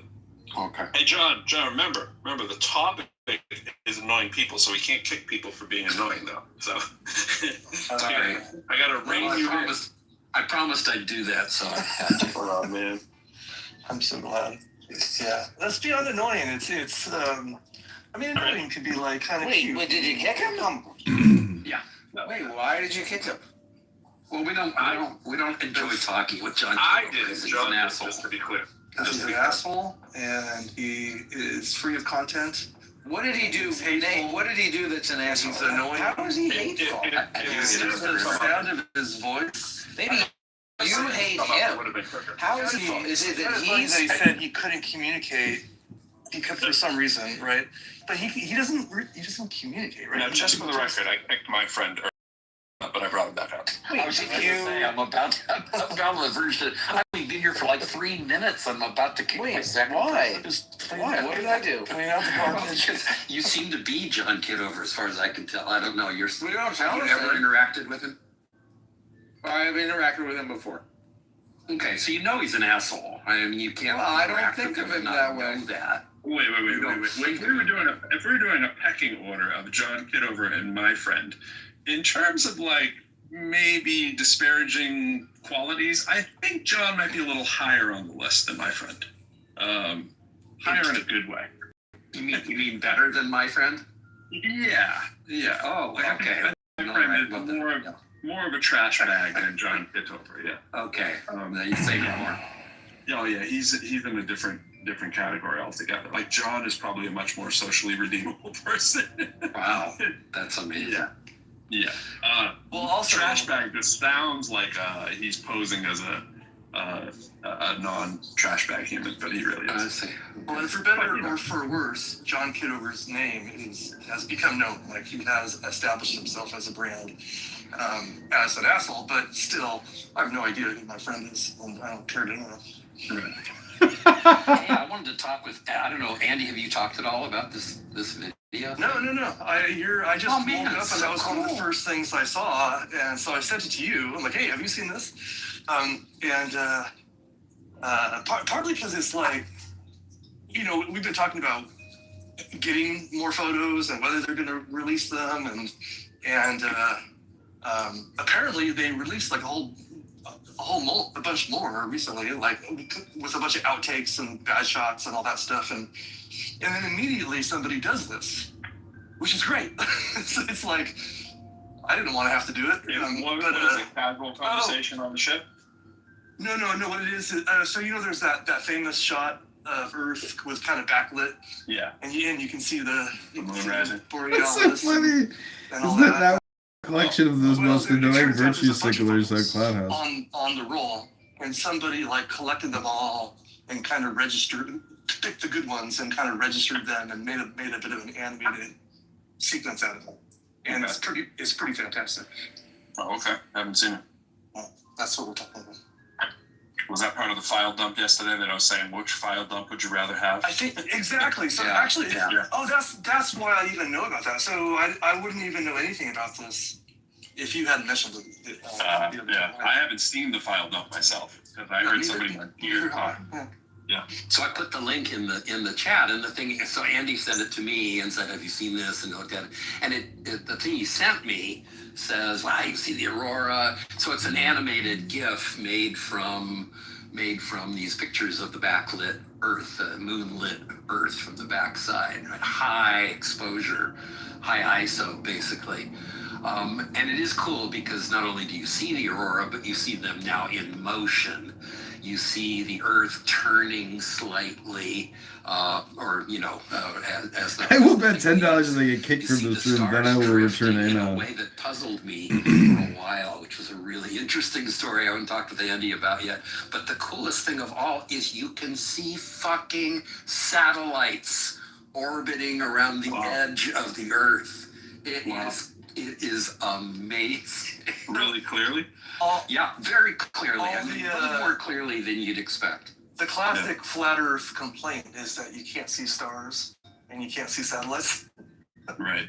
So they just took some Better than you. needed, and now we things we couldn't see before because the animation team was doing their best. That's what you're saying. Yeah, we had the Photoshop. All right, so remember the topic is irritating things here. Now, nothing's more irritating than stopping someone's topic of being irritating and switching it for science. I know we just kind of barged in, and I was just looking for Andy, and here he was. So sorry, Pro, we've hijacked your. We can go somewhere else. Here's the science guys coming in to do their science thing. And speaking of irritating, I can't bring Benjamin up. I've been trying. I don't know. Maybe you guys can bring him up. Oh, Aisha's trying to come up. Maybe someone asked. One of the irritating guys asked Aisha, "Hey, how irritating are you?" she never gave him an answer that was going in a funny direction. I missed that last comment, but perhaps I should miss it. I said one of the irritating guys was asking you how irritating you were before you. I gave an answer because we're not in a court of law. I'm not required to answer anything. They don't get that part. But they said they are. Hi, Benjamin. So Benjamin would engage with that question. Benjamin, how irritating? Watch us. How irritating are you, Benjamin?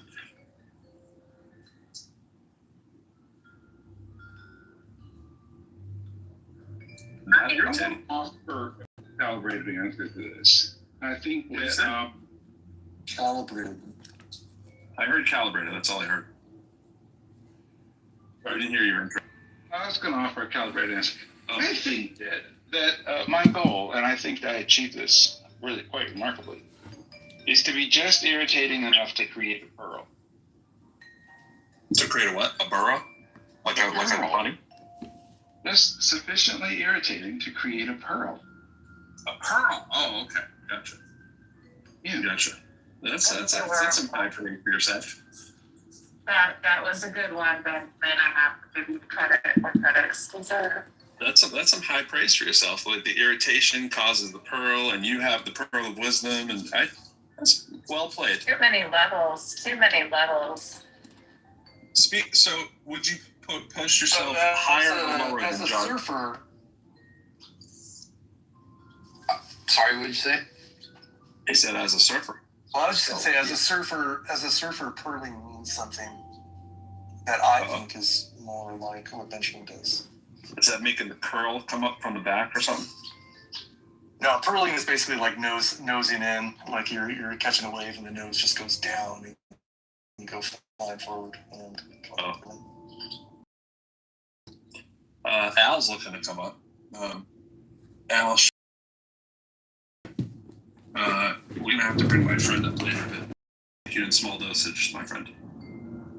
My friend Trash Bag. It's pretty good con making this call, my friend. I call him Trash Bag, but You're definitely a little on the crunchy, muffled side on that mic. Didn't really hear what you said, Aisha. I said it's more appropriate to call him Trash Bag. I'm in the car. Apologies. Yeah. When you're in the car, it's as if your mouth is right in the mic. That's what it always sounds like. It's not that the mic doesn't sound good. It sounds like you're just like eating the microphone. The mic and turning the gain way down. Wow. Yeah, very low volume. I have an update for Aisha. The rest of you can just listen for a minute. What happened? Aisha, we are buried under 4 inches today. Can you be buried under 4 inches of anything? No. I don't think you can. This is once again to Andy's point, right? They're always, these Coloradans are always talking about all the snow they get. 4 fucking inches. And it was I used to go to Mammoth driving through 30 foot through on roadways that had 30-foot banks of snow. Imagine that sentence replaced with dirt. 4 Buried under 4 inches of dirt. Let me just make a comment about pinned down by a paperclip. Right. well, we have rain. I don't know, Pro. Do you have rain where you are? Yeah, it's like misty, rainy. I had wipers on this morning, but it's kind of stopped. It's kind of stopped, so maybe it'll stop right where I am. Maybe. In like 8 hours. Yep. So I did invite Al up. I don't know Al. I don't know if he'll last long. So but he Aisha, come up anyway. I know these snowflakes cannot handle any talk about snow, but that's why you gotta close your ears, guys. We're buried under 4 inches of snow this morning, and as I was leaving the house, I saw the baby bunny rabbit scampering lightly in the flower garden over the snow. So there's been a new sighting. All this to get an awe from Aisha. And that's the daily report. I'll keep you updated. Let's hear the awe, Aisha. I love the bunny. Oh. Thank you. I love the bunny. I've decided maybe I should get a bunny. Maybe I should get a bunny, little bunny. The only problem with bunnies is that they grow up. That's okay. To be a fat little bunny, I'll be okay with that. Ducklings are But worse. they're cute little scampering paws that have tiny little colorful ends on them because This room is now annoying and a waste of time. I don't notice a difference in fish other than just big, small. But every other animal, they seem to go through it. Well, maybe like lobsters and stuff. They still look like lobsters, Animals are prescient. They really are. Bunnies have a really high fur to body weight ratio. Rabbits a little bit less so. Well, so do bears, but when you look at a bear, you go, oh, look how cute the little bear is. And then when they're an adult, you're like, holy shit, I'm scared, right? Well, they're is basically as long as the fur of a fully grown rabbit.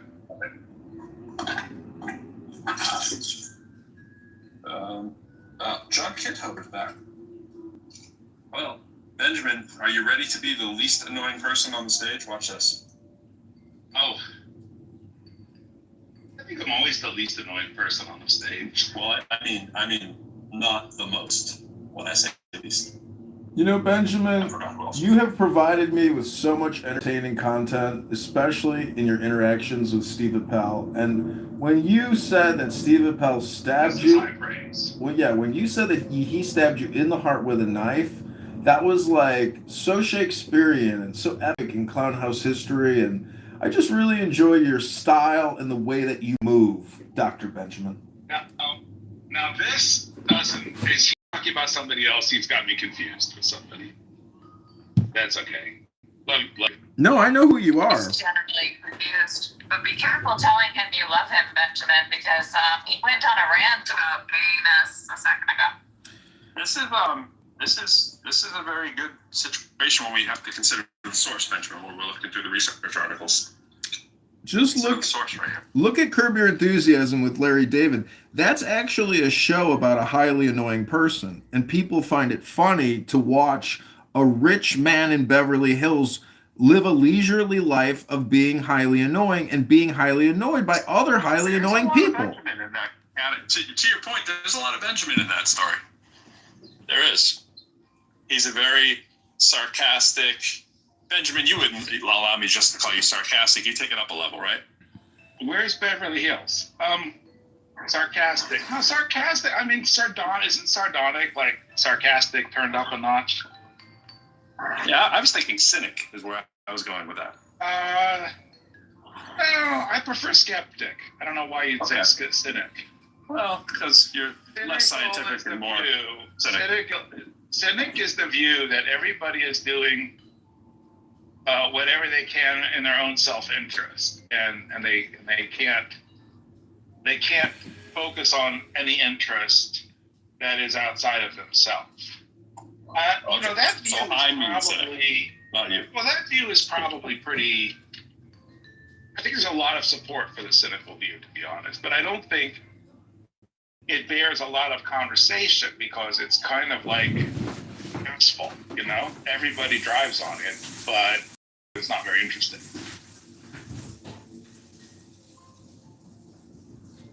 But if you don't understand nature as a bunch of agents doing what's in their own best interest, I think it's really hard to comprehend nature. That is my view too. I mean, I don't see how anyone can deny that. Everybody's doing what's in their best interest. So why would you call me what would be the point of calling me a cynic? What word is being? No, I thought you would call you a cynic, and then I thought you would call you a cynic. Then I realized I do. What's the point of labeling somebody a thing that pretty much everybody is? I think You think everybody is a cynic? Come on, now, what would that mean, Aisha? So, do you think there are people in the world? Now, remember, selfish is a different thing, right? A cynic is somebody who thinks everybody is selfish. So, if somebody were not a cynic, it would mean there's somebody who thinks that people are sometimes not selfish. Aisha, do you think people are sometimes not selfish? This is the question about altruism, right? Do people actually engage in altruism? And what would be an example of an altruistic act that you think is reasonably common? Like, not some kind of fictitious storybook altruism. But before she answers that, you've bastardized the definition, though. I mean, what we normally mean when we say that to somebody, when we normally say that to somebody, we mean like you think someone's corrupt when they're just trying to do a thing.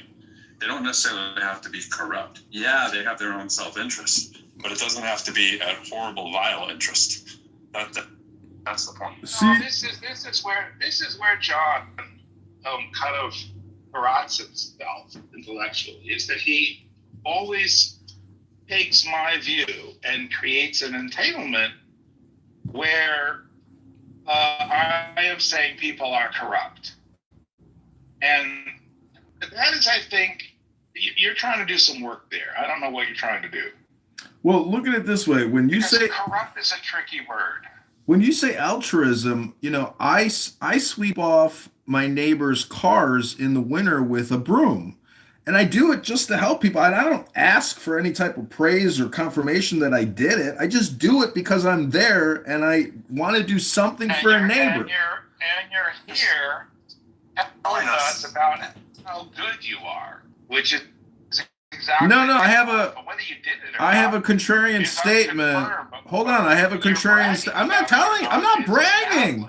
I'm trying to essentially define altruism, but then I want to give the contrarian position about what I would view as corruption in society. The biggest scam is obviously inflationary deficit spending. Every year you're being borrowed $15,000 on your back without any type of intervention or vote. That to me is, from a cynical perspective, what's upsetting to me about society is that we don't have representation in terms of taxation and inflation. This system just can't.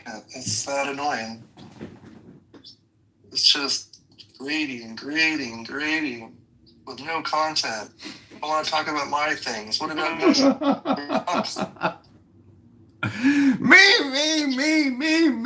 I'm just here to talk about my.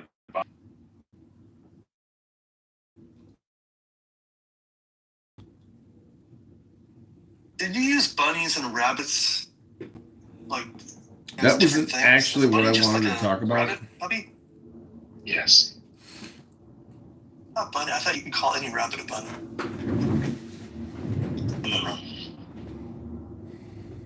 Well, you can call any person a baby too, but you better be in a interesting relationship. If they're older than 5. You baby. John Kitover's baby. Biggest baby in the world. Do you know that song?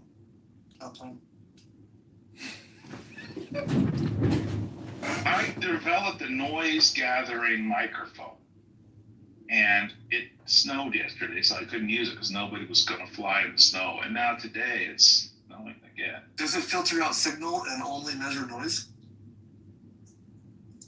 I would say not really. I mean, maybe. It's sensitive to sound, like all microphones. Yeah, but it is a microphone, right? The one I'm going to develop next will be a pressure sensor, so we can get better. We can get fidelity. all the way down to Mind DC. control. I didn't even know what I just said. Well, again, microphones are pressure sensors, so I don't understand. They're not really pressure sensors. They're Mind control versus brain control. Time control. Microphones. You said you didn't know anything about it. I think you know a lot about a little D. Microphone. Did we bore Trash Bag so badly that we didn't center him that he's gone? Aw. Microphones convert little d pressure into little d electricity. But they don't report on pressure. You cannot ask a microphone, what is the pressure? A barometer, you can ask it, what is the pressure right now? And you can ask it again, what is the pressure right now? And you can do the little d math. And that means that it has sensitivity all the way down to pressure that is not changing. It can report the absolute pressure. And a microphone cannot report the absolute pressure. Consequently, a microphone is not a pressure sensor. Measuring the change from shooting. Sorry. I think that was fun. Am I being pen? Set the higher. Sorry, yeah. I was saying a little D too much. You should say delta whenever you can. Bro, your background noise is awful. You know, it's yesterday.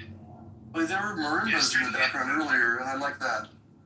Yesterday, I read that equation as delta. My friend. Over delta t. And My friend.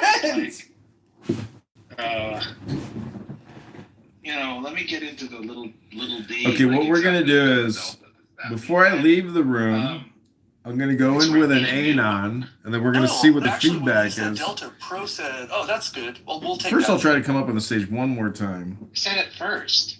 No, I don't. You said it later. Delta. Yeah, I did. No, I didn't. You kept saying, "What's this little d?" And then you're like, "Is that like delta?" And There's some really annoying rooms on here right I now. first said delta t, delta v over delta t. dv over dt is the a. And that's the point we're trying to get across there. Anyway, let's not relive yesterday. Yesterday was horrendous enough on its own.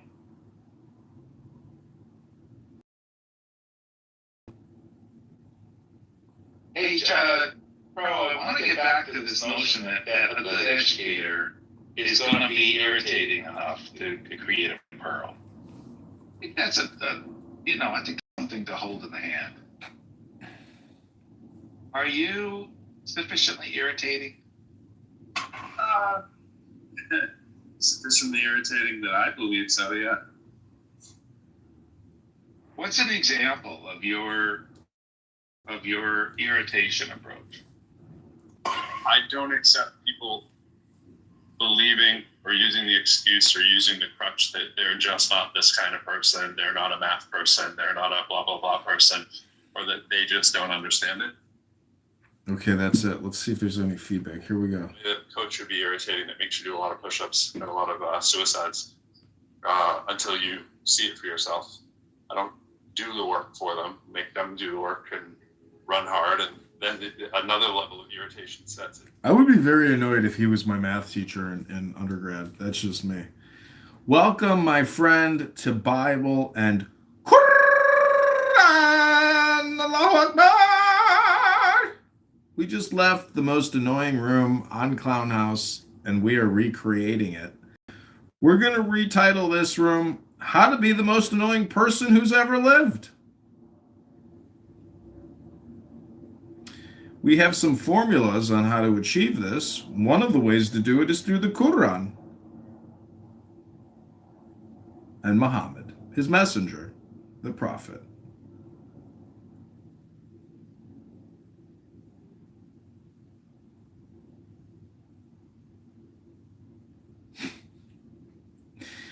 So, how to be the most annoying person in the world? Earth emoji Muslims.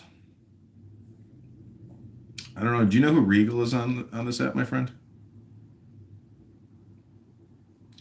I would categorize him as being a highly annoying person. Extremely programmatic and dogmatic. And, he has a history of being on other apps, essentially down talking to people nonstop. Alan Watts calls religious addicts just drug addicts. They keep coming back to the debate to essentially create the dopamine. Kitty is a highly annoying person. Right. Testing. Most highly annoying person in the world. I was talking. Oh no, we missed it, my friend.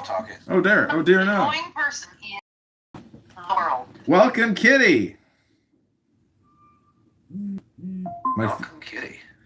Kitty, I would rate you very high. So much. Kitty, have you ever been to a psychiatrist? Yeah, actually I have. Thanks. Well- I got all high marks.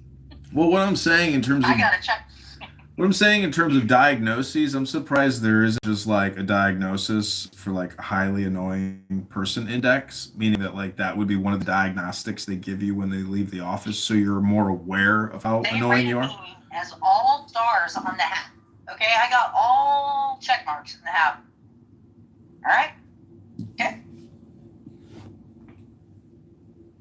That's great. So, Bri is here. Bri was accused yesterday of being one of the most annoying people on this app by Concrete, and I have to agree, Brian is actually, just for the sake of conversation, one of the most annoying people on this app, and it's really, again, let's think about who was accusing Bri of being annoying. It was Concrete, who is actually projecting what he does onto Brian, but Brian actually does. But again, Brian wants to talk. Like, Brian wants to have a conversation with him. Name, or are you saying that for like Concrete? No, I'm saying Brian here was called out by Concrete yesterday. Brian. Yeah, I love Brian. Yeah. But he did tell me last time I talked to him that he was going to kill me, and that welcome to your new reality, bitch. That was the last thing that I have in my memory of communication with Brian here. Yeah, he Now, called me an online slut. He Yeah. has said that I sell nudes. He has said like that, but he's apologized since then. So we're good. Yeah. We're cool, Doc. He is amenable to coming back into compliance with polite society. But some people are unrepentant, and they are not worthy of being called, polite society. That's just the way Clubhouse is. There's a lot of ruthless word abusers here who are actually nothing more than highly annoying people. And if you're highly annoying in this Clubhouse virtual reality world, well, in the real world, you would imagine that they would all be there. And I think that's probably pretty accurate. Cool. One Jew girl that never stops. She never considers 8 months of sobriety enough. She never leaves me alone. She always brings up my past, and she's a very highly annoying person to me. But everybody accepts her. But it's fine. Brian, welcome to the room. How to be the most annoying person in the world, Earth emoji Muslims. Yeah, death to Allah. Death to Allah. Brian, I gotta say that PTR haunts my dreams and memories. How did you achieve such a ferocious warrior face? I mean, I've never been so haunted by a PTR. I mean, where does that, blue steel look come from? Killing more people than you have fingers and toes.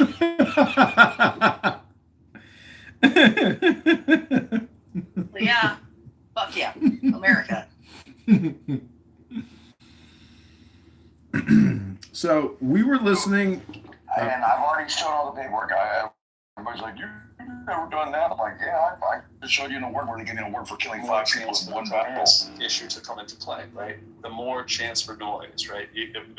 we have this instability that we have to deal with. It doesn't mean that it doesn't work. I was reading an article right now. About Can you go in your Chinese piece and erase student from at Georgia? Stanford.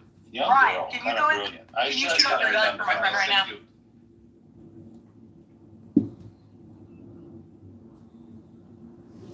Kitty, what if he's in the middle of having lunch? I don't know. You sure you want to disturb his lunch so you can get him to discharge a firearm? You think that Brian gives a shit? I mean, hold up there, Doc. Hold up here now.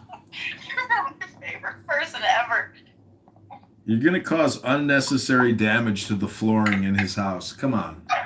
No, I'm standing on my back porch. I had to open up the back door. Now I'm here, but like, you know, if you want to be like, hi, have you ever heard a gun go off before? Hi, kids, do you want to see you shove like 9-inch millimeters through your eyelids? Nice. I heard a couple planks. Got a couple plankers there. Got some My fucking friend here in plankers real over life, there. he's losing his shit. I hate you so much. Wait, Brian, what are you? Was that a target or was it a rifle or no? No, it's just a 9mm Beretta and like gun range in my backyard. Nice. No, that's fucking nice. I'm not even a dogs fan, but go dogs. Go Rebels. No, roll tide. Oh, well, that's my daddy's alma mater. He graduated. Ryan was still coaching. Georgia now. Okay, wait, this is replays. I can't say that. Think I know. No, that's where he went to anesthesia school, the University of Alabama. Other day, they went to school in Tuscaloosa at Alabama for like 2 years. I went, well, okay, turn replays off, man. It doesn't matter. He's doing it. No, leave the replays on. I prefer accountability. He's in his gun again. Well, I had to, I was just shooting, so I have to top it back off. He's here right now, like, no, man. I'm like, yeah, no, that's Brian. What, y'all don't have guns where you're at? Shit. We do. I mean, like, one of these days, I'm going to just, like, you know, set it up and start my own room. Okay, we're just going to let that one cook over there. It's okay. Notice how in the same exact sentence you're telling me what I should and should not feel and the reality of the possible reason why if I don't feel this way, then suddenly I must be missing part of my brain. You do everything the same as any pseudoscience wellness grifter on the internet. That somehow something must be wrong with me if I simply don't agree with you. Does that make sense, Benjamin? I hear you, but look, I'm just going to let that sit for a while, and I think in 3 months there's going to be a pearl right there. Let's just quietly walk away. Leave that little sand to do it.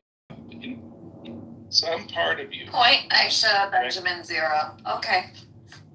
Some part of you, subconscious, recognizes the necessary nature of what I said. And I just have to speak to that part of your subconscious and encourage it, water it. Mm-hmm. Point, Aisha, Benjamin, 0. And it's okay. love it's okay to concede. It's okay to concede. And love you through the growth. Support you in all the ways that you need. I am very lovable. You seem to express your love for me often, Benjamin.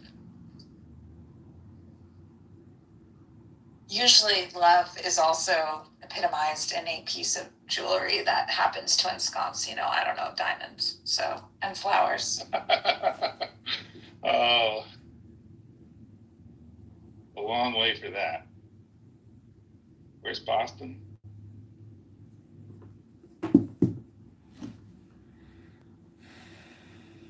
Now, if you want that kind of affection, you need. No. Thank you. I'm curious about a bunch of different things that all seem to intersect. And when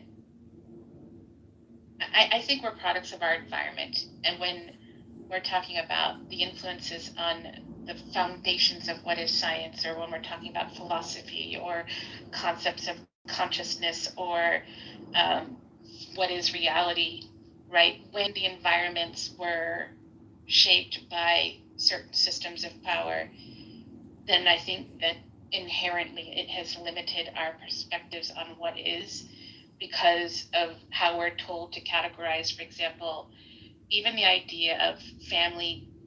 I'm going to screw this up, okay? Family, genus, species, whatever these different phylum, whatever these different categories are, like there was this idea they must break down in this way, and they exist in these hierarchies, except from an evolutionary perspective, there's fluidity then of anything existing in a particular category for good or definitively, and then we've ranked them, but also then because we're told that humans are either from a religious perspective going back thousands of years of how we exist in these things, or right about which species are more important and which ones are less so, without recognizing that whether that's small or the critters in our gut, we need them in order for us to exist. The scale is, it isn't about a hierarchy, and I feel like so many things have shaped how we conceptualize ourselves, one another, and the existence in which we are in. And I'm wanting to explore de-power, structurifying, I don't even know, like, because there's so many different forms of power that have influenced these things that, and I find a lot of help in meaning in systems, feedback looping, and relationships between things that seems to illuminate more than nounness, if any of that makes sense.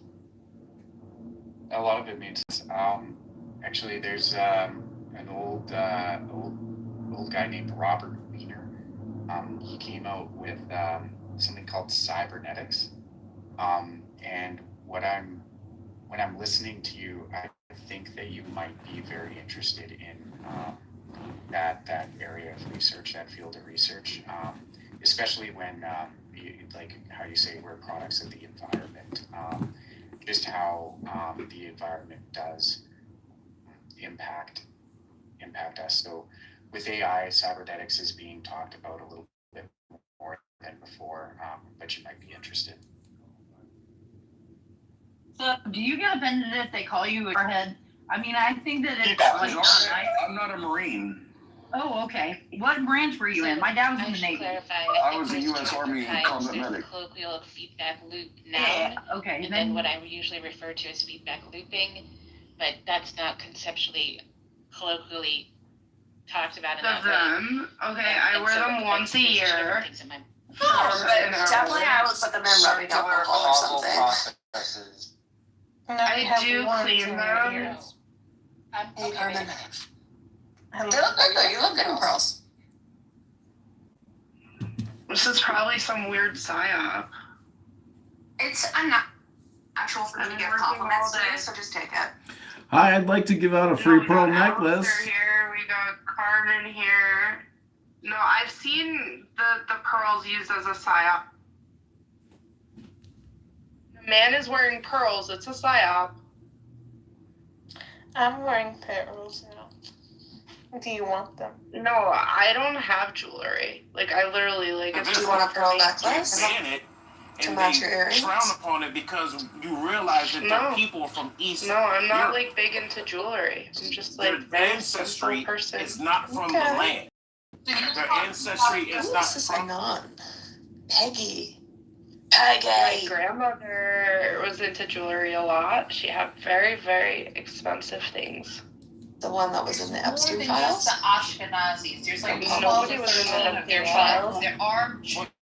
No, she made Or Hebrews that have darker skin. There are Jews. It's like not funny to like talk bad on my skin. To be fair, there was a hermit in They don't there. ever talk about them.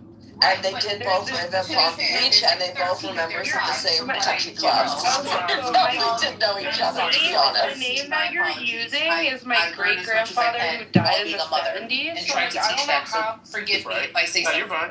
You're fine. So there's like 12 of them, but you guys are always focused on the pale ones. He has a Right, perfect plan, and we just don't follow Me personally, I think you guys are two different people. They trace their lineage from their mothers. You guys trace it from their fathers. They trace they practice the first 5 books. You guys read the Bible. I think you guys are two different people. No, that's me. That's my That's a opinion. fact. I guarantee Right? you, Two different people claiming the same lineage. That's where the fallacy is. Kind of weird. But what I'm saying is, sorry, I didn't mean to say it like that. Simplify things and What I'm trying to convey is, I can see where they say that's anti-Semitic. If we're talking about Israel, and again, my stance is just Israel. You shouldn't do A, B, C. I'm anti-Semitic. How the fuck am I anti-Semitic when I'm USA first? But when you're bringing their religion into it, Now we can't take anything you say serious. No, this is a serious thing. In the time of David, do you think you would have had the same free choice that you had to go and commit desecration? Why do I care about the time of David? No, Can I just make my point? No. You're advocating for forcing like religious practices. Determined by the house of their father. It's not that even when you read the beginning of the Bible, Matthew, the beginning of Matthew, it traces the lineage of Jesus by all the men. That's how the Bible. That's how you find. That's how you get your lineage. That's Like not your our book, pedigree. though. Yes, it is our book. That's not our book. No, it's your book. And see, here's the thing. Yeah. They don't believe in the Bible, and they don't believe in Jesus. So we don't believe in your book. Yeah, they don't believe in Jesus. Yeah, they don't believe in. You don't believe in the Torah either. Yeah, because we do. a lot of the things that you guys do go against the Torah. 1,000%. Correct. Name one. Oh my God. Have you so Let's your talk about lineage through the mother. so your book You want to talk about lineage through the mother? the book that you guys really use. No, I asked you a question. You were addressing it. I'm not even answering your question. He doesn't want to talk to you, El Normo. Listen, I've set up a nonprofit called the Jewish Complaint Department. It sounds to me like OG Saint wants to submit a complaint, so go ahead and please make your submission. Truth is out there. So who? Can I ask about something, guys? El Normo just takes over. Who really? I'm not taking over. That wasn't me. Who That was is you taking taking over right now. Who was getting the Jump in and start taking back over, and bro. forth? I was out of the And room. people allow it, which is wild. It's another whole study. Calm down. You Can can't I ask about something, guys? Everybody's going to just take over the conversation. I didn't take it over. Yes, we you want did, your but man didn't content. get the chance to finish. Okay, enough. There you go. Just submit to you. Make because a it's enough. contribution when I'm done. So the book that they come in and disrupt. Let's go back to so we can talk over him. That's right. Following through the. So check it out. So let me say this: the book that they go by is the Talmud. They go by the Bible. Yes, you go by the Talmud. No, we go by the Torah. You're wrong about it. Because the things that you guys do come from the Babylonian Talmud. Incorrect, sir. It comes from Torah. No, it does not, because I've read the from the Torah. Torah. I've read the Torah, and the things you guys do are not in there. You can't read the Torah because you don't read Hebrew. He was talking to some Christian book. And this false idea about something. Let's go back to many Jewish people condemn because they know it's a play, it's a lie, it's a ploy. I know, I'm talking to you. I'm talking to you because OG was trying to make a point that you interrupted, that you didn't even let him finish his point. Wait, you want to No, I'm talking. No. He was talking to Sonora about the whole idea of antism, and you didn't even let him finish, and you just jumped in. He went on to say that we didn't. No, he didn't go on to say anything. You jumped in and interrupted All him. right, hi, I'm sorry, I'm back. I was just talking to my father, who's sick. He has the flu. And as I'm talking to my daddy, you know, the love of my life. Oh no, I hope it's not COVID-19. Did he take the vaccine? Is that? No, it's not. I thought it was him, her too, but it's not. It's not Cappuccino? No, it's not Cappuccino. No, this is Cappuccino. This is Point. I was just wondering, I'm a supermodel and you're all big stupid dummies. And did your dad take the vaccine? Yeah. Real quick, Yes, Alistair Lonzo. is somebody that records rooms and says like the N word like a billion times a day. Oh, wonderful. Remove him. Don't you record rooms, Lonzo? I thought you did that. I listened to your recording. Well, you know, Clubhouse records rooms, so what are you saying? Don't you? Yeah, Nobody, don't you record? nobody can record. Yeah, all but with that. But again, he just wanted Sonora to know about Point. I'm so sorry. Sweet, me and you had a very rocky morning. Do not piss me off. I am letting you guys know how my day is, okay? I have sick children. I have a sick father, okay? Everyone has the flu. We are going to help me out, and we're going to help me get through my day with this conversation, okay? I was just trying to help you out, though. That's all. Thank you so much. You saw how we got off on a rocky start this morning, right? We're good now. We're good. Right. We're good. I said, yes, ma'am. I respect you. Thank Absolutely. I'm just trying to help the rest of the room respect. So not only do I have to make sure that this house is sanitized before my husband comes home, I have food to cook and I have sick children to take care of. I need you guys to help me out by being adults. Me as a woman here, I thought you guys were a lot than us. I thought I'm supposed to be the emotional one. How am I the logical one? You guys are being so emotional. I don't understand. Because normal comes in and disrupts everything. We try to. What's going Because you're a child, you have to be restrained. But El Normal can't invoke my emotions. He doesn't get me emotional. This would have to be done. Well, I don't know. Right? Another person can't make me come out unless you talk about my family, then I have to curse you the fuck out, right? But even then, there's logic in it.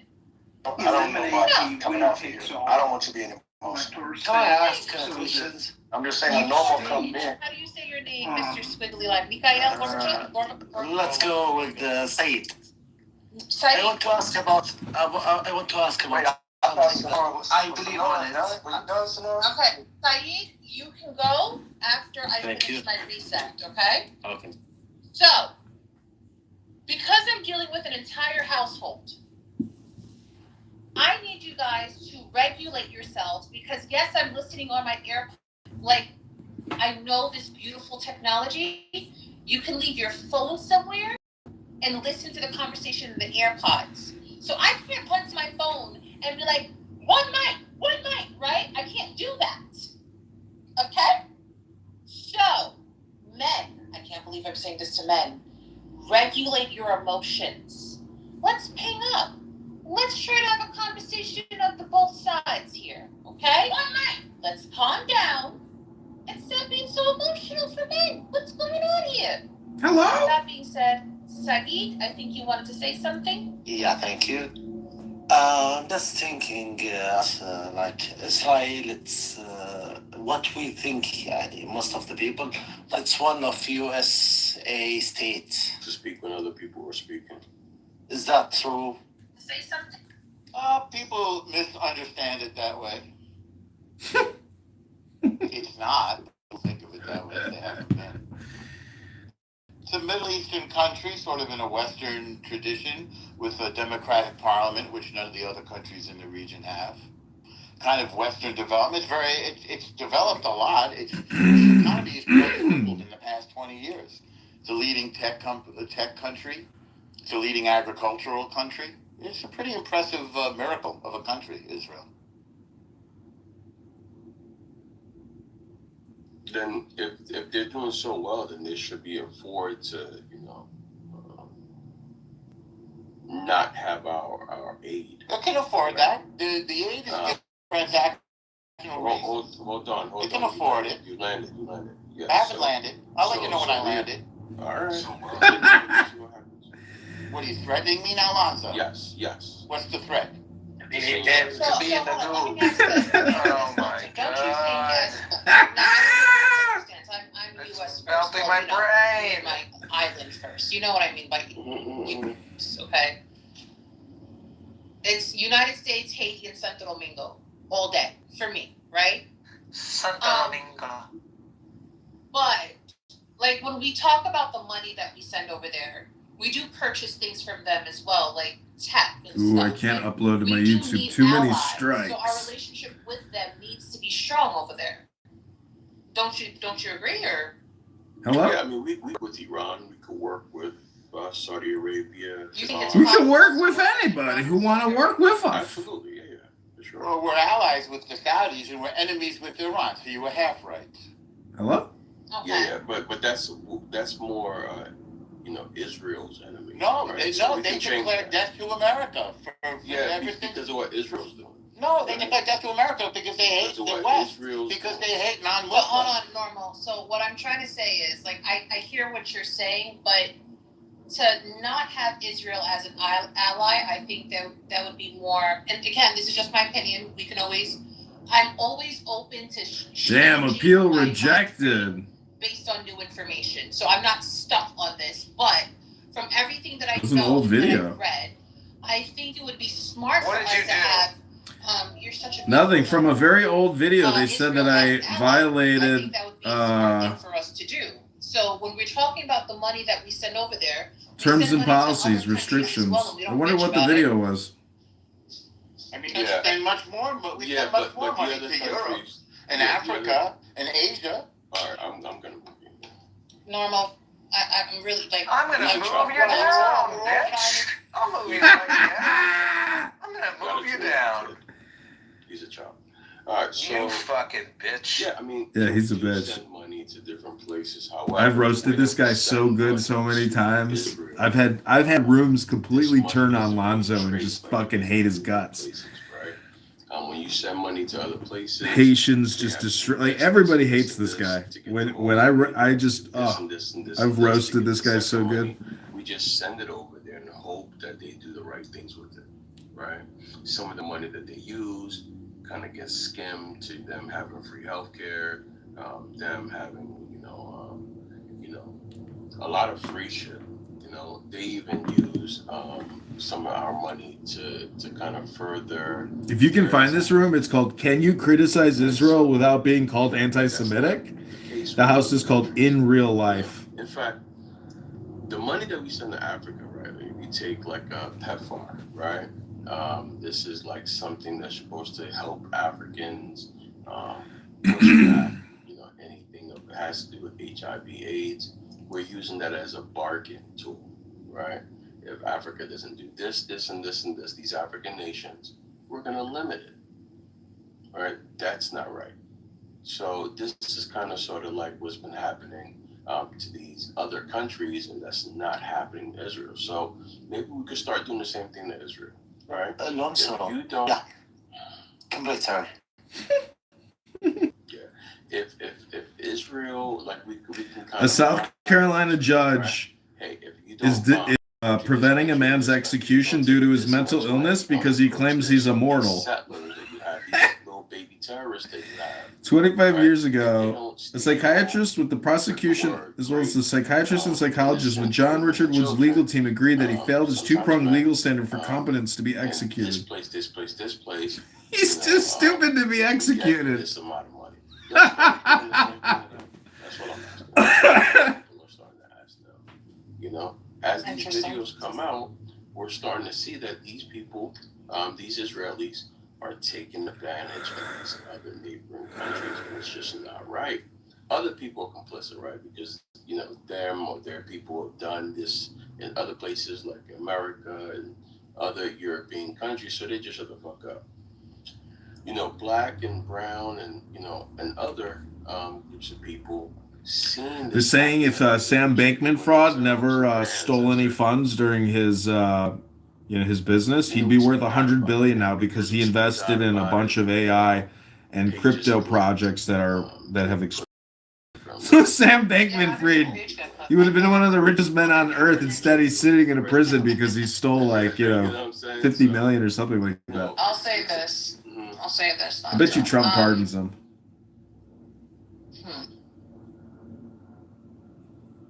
If I'm talking about global influence, I think the United States needs to have their hands in everything. Now, when we're talking about black and brown people specifically, you guys are going to hate me for saying this.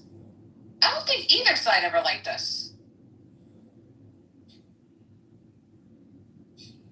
Jewish people or Arabs, are we okay? Yes, ma'am. Neither side liked us. So I'm going to stick on the side of being American, nationality. And like, guys, what's the best thing for America? Now, morality, I think what Israel's doing is kind of fucked up to the Palestinians and to Iran. I don't like it. But that doesn't make me anti-Semitic. Doesn't mean I hate Jewish people. Does that make sense? No? Yes? But go ahead, OG. You want to... Yeah, and then lastly, right, like, if you want to look at, like, starting of hating of black people or brown people, I mean, you can go to the very, very beginning, right? Genesis, right? Like, this is where, like, the quote-unquote Noah curses, Canaan theory. You know, Alonzo, it seems like everyone wants to have this religion. So let me come up with a title and we're going to shift the room. But keep going. Yeah, like the curse of Ham came from, them, right? Came from, the Torah, right? So, if there was reparations, right? If we want to sue for racism, and if it can go back for a very, very long time, that shit is Genesis 9:20. That's 27. That's the curse of Ham, right? So, Normo, El Normo owes me reparations. I don't want it. As a Haitian? El Normo owes Lonzo money. Oh my God. Pay up, El Normo. Levi, they don't claim Manasseh.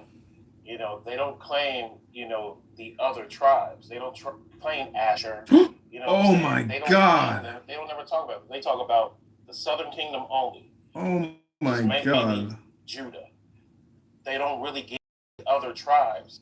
And that's very alarming to me that there's 12 tribes of Israel, but all these people are all, because the word Jew is just short for Judah. That's where it comes from. You guys helped me with a title. Give me a second. Dana, if you're there. No, Lonzo, I'm going to back channel you the link and then just post it so we can move the room. Hello? Go ahead, OG. Hello? Yeah, so the word Jew comes short from the word That Jew. motherfucker John Kitover live streaming our hate speech room. He done did it again. Jesus comes from the tribe of Judah. Thank you for that clarification on the word Jew. These people they have to protect. These people is because they lie just about everything that in behind some of the worst things.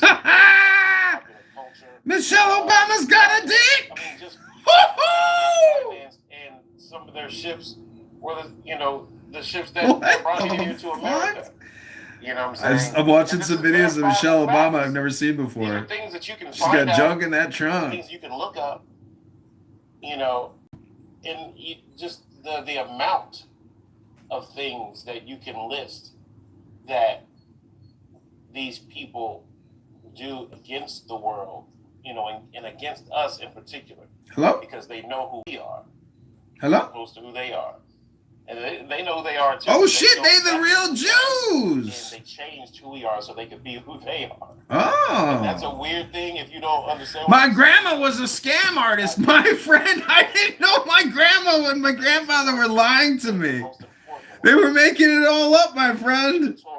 They didn't teach me who the real Jews were. It's the Africans. Never happened to any of them. It only happened to a specific group of people, and not even all Africans that it happened to.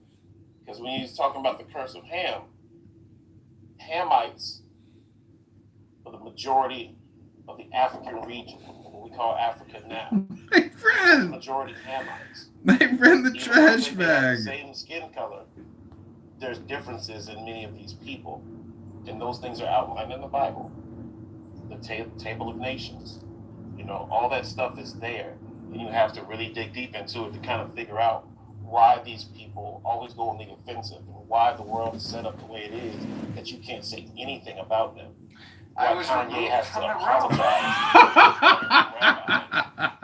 You know what I'm saying? Every time he says Oh, well, you're one of these people. These people. Oh, it must have been Lonzo. Was it Lonzo? Yeah, it was Lonzo. And OG, to the bigger context of just those lives and how the bigger context. Is it because you're a highly annoying person? You think that's why he removed you? Accusations of anti-Semitism I don't know. It must be. I mean, I seem to be highly annoying. I think people are often very frequently annoyed by me. And, Well, I just want to, play. I just want to play with the other people who are playing the game. I really just want to play. I want to play with my friends, my fake friends. I want to get dopamine. I want to get dope. Looking for dope. I'm a dope feed, just like you. I'm gonna change the title of this room. It's now called "Can We Convince Zach to Read a Book?" Can we convince you to do that?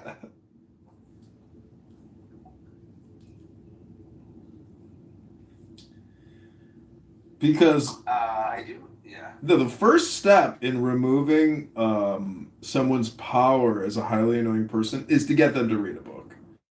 And this is my complaint against Pro, Benjamin, and all those other fuckers in that room who are socially woke, justice, virtue. They don't read anything. They're just, what we're doing is repeating our personalities to each other and our personas to each other, and just always trying to define our personality and persona by our virtue signal. And so this is why the book club is so important. And I told my psychiatrist, they said, well, you're so depressed, what are you doing to try, do something positive or productive? I said, well, I started a book club for veterans who have PTSD. But it's so hard to get a veteran to read a book who's got the PTSD. And I'm like, maybe they got... Anyways, you see what I'm saying? Hello? I'm trying to get back on Airbnb, but it's never going to happen for me. It's so fucking upsetting. Why don't you just run it through my account? You can't ever win. I mean, you just had your appeal from YouTube denied. You can't ever win with these things. You could appeal, but has anybody ever won their appeal? I mean, who's reviewing those appeals? Somebody in the Philippines. Oh, dude, they're ending the room. They're running away out of the room. They've all fled the room and they've recreated a new room. It must be because they were watching my YouTube channel and they said Kitover is recording. I can't even tell you what I really think. I couldn't tell you what I really think. Can I tell you what I think, or do you want me to? No, don't say. I've tried. I've told you never say the N-word. It's okay if African Americans say the N-word. I can never say it, and the algorithm is so smart it can detect when a person uses the N-word inappropriately or in any way, shape, or form. It's not even the appropriateness. You are...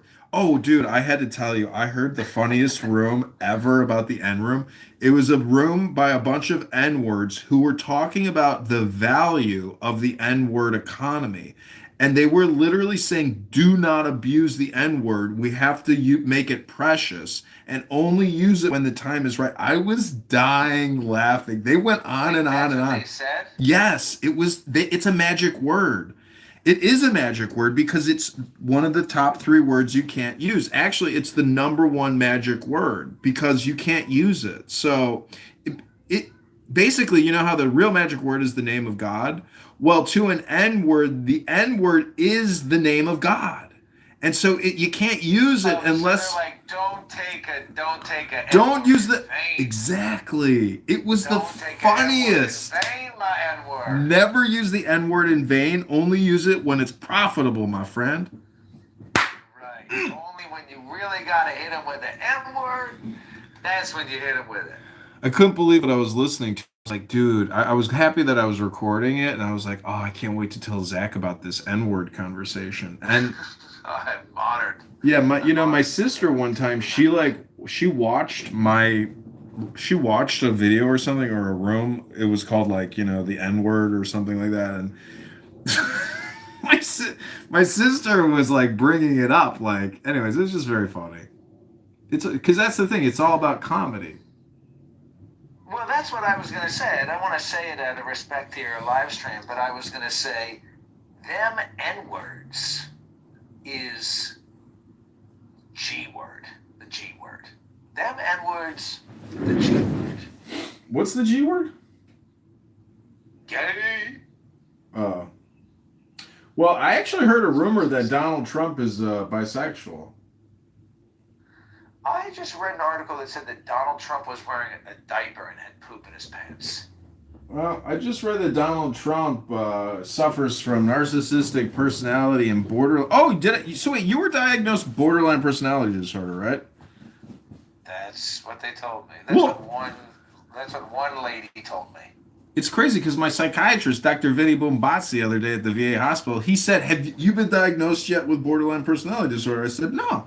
And he read me a list of 9 things, and I said yes to every one of them. He says, "You said yes to every one of them. You've got borderline personality disorder." I was like, Right. "Oh my God, I never That's your knew. problem. I didn't know. That's your problem. I just didn't know."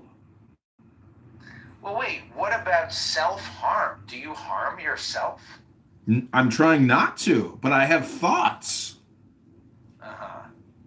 Well, suicidal ideation is not the same as self-harming behavior. But what my therapist told me is that women are more likely to cut their wrist, which is not a very manly thing to do, but a man might do something like punch a wall out of anger and break his hand. Yeah. Because that's a very self-destructive thing where if I hit this wall, I'm so angry and childish right now, I'm going to hit this wall, I'm going to break my hand. That's definitely something that I have done. And I haven't done it in a while. Probably several years ago was the last time I hit or smashed anything out of anger. But that's a very self-harming behavior. Possibly the smoking cigarettes could be considered a self-harm behavior. Wait, I mean, cigarettes are harmful? Cigarettes are self-harm. Well, what about spending, 80 hours a week on a conference call with a bunch of R words? Yeah, it's like about wasting your life away. Is that a form of self-harming? I don't know. Wasting your God-given life. That's like saying just existence itself. Sorry for merely existing. That's what people are really wanting in these rooms is they want a Jew to come up and say, "I apologize for merely existing." Right, I'm sorry for existing. This is why I love Larry David so much, because Larry is the king of, bullshit. And I don't know. I just love Curb Your Enthusiasm. It makes me happy. For many years, it brings so much happiness to know that there was somebody out there that felt the same way that I felt about Clown World. Right. The one problem with Larry, though? He's got severe TDS. Well, he did wear that hat in that one episode, which is super funny because the hat is it's a thing. Meaning, if I were to go out into society, I would be the only one wearing it. But yet, there's 40% of the population that strongly supports Donald Trump. But yet, no one wears the hat. There's a new event that I just saw, a Facebook event for an inclusive. The title of the event was literally a love fest, or it was an inclusive, welcoming to all event. And it said that this is a pro-LGBTQ, queer-friendly, and socialist event that's welcoming to all. Imagining showing up in the MAGA hat, imagining how welcoming they would be. If you had the MAGA hat, they would be welcoming. I don't know. It's one of those things where it's I don't want to go out and do things like that because that would be too much work. I'd rather sit in an office and do that kind of work in an office and then quickly go out and enjoy life. I did go to this extreme hippie Earth Fest one time with my mom and my sister. And this was what I thought was so funny is that there was a shaman there giving a speech about genetic therapies, and it's just a scam. The guy is literally trying to get people to scam them. And I was looking around, I'm wow. I'm well, this would be a good place to find victims for his scam because everybody here is super woke and susceptible to this type of, scam. But I was Hasn't this guy heard the internet yet? Why doesn't he take his fraud to the internet? Why is he at an Earth festival trying to ruin these good people's financial well-being with his bullshit therapy? Um, but anyways, yeah. Yesterday, the Inspector General of HHS arrested two men. One of their names was Muhammad, and he was running a $500 million Medicare billing scam for genetic testing. He literally generated 500 million in revenue from the government through Medicare. And thank God we have Trump in office to try to stop this shit, because I think I'm like, I mean, it's not even at the point, but in my opinion, we have to shut down Medicare, Medicaid, and like restart it on a new platform, because in the billing, and it's the biggest industry in the world. I did a query yesterday. What are the top 10 industries on the planet? Medicare, Medicaid is responsible for the biggest industry on the planet, which is health insurance. So the whole thing is, being ripped off by hundreds of billions a year. And this is why doctors make so much money. I mean, and why they don't see patients for 2 to 3 months, because they just let nurses do all the work, and they're basically just billing agents. They don't actually do anything for anyone's health. It's just a consumer packaged goods distribution business. It's so stupid. This is why people compete. The MCATs and all this shit. They get to med school, they come out, and they're making all this money. It turns out it's just like a billing business. A physical therapist and a yoga teacher does more for people's health than any of these doctors ever do. It's unbelievable. It's a business. Hello? I hear you. But that's why I say, reading a book is very important. And we're trying to convince you to come on this app to actually read a book, to change your experience, my friend. And until you actually change your experience, you'll never change yourself in a more powerful way, because you're getting so close. It's like, have you ever played like racquetball or handball? No? Well, I showed my bad. I'm with you. I showed a friend how to play racquetball, and I used to kick his ass. And then after like 3 days of playing racquetball against my friend, he started beating me. I was like, how are you getting this good at the game so quickly? So right. It's the same game, with Clubhouse. And you haven't sent me any videos. You haven't done any real work. But here you are wasting all your time not being productive. I know, but I'm always doing. I mean, I hear you. I do a lot of bullshit around my fucking house. I do a lot of like dishes. I feel it's kind of fucked up. I feel like I'm kind of like. Anyway, don't get me started. But that's a major problem. That is a major problem. Well, my psychiatrist said, John, how do you stay busy? I said, I got a house. I'm constantly doing home maintenance. It never fucking ends. She put down home maintenance. Well, remember the thing about the 60 pairs of underwear? Yeah. Today I actually got to start doing laundry. I'm getting close. It's the beginning of laundry week? No, laundry year is the way we do it in terms of my. See, every week is like 1 year to me because of my abundance. What you do in 1 week, it takes me a whole year to do. But it's not because I can't do it. It's because I don't have to do it. Right. Oh, look, Alumi is here. Welcome, Alumi.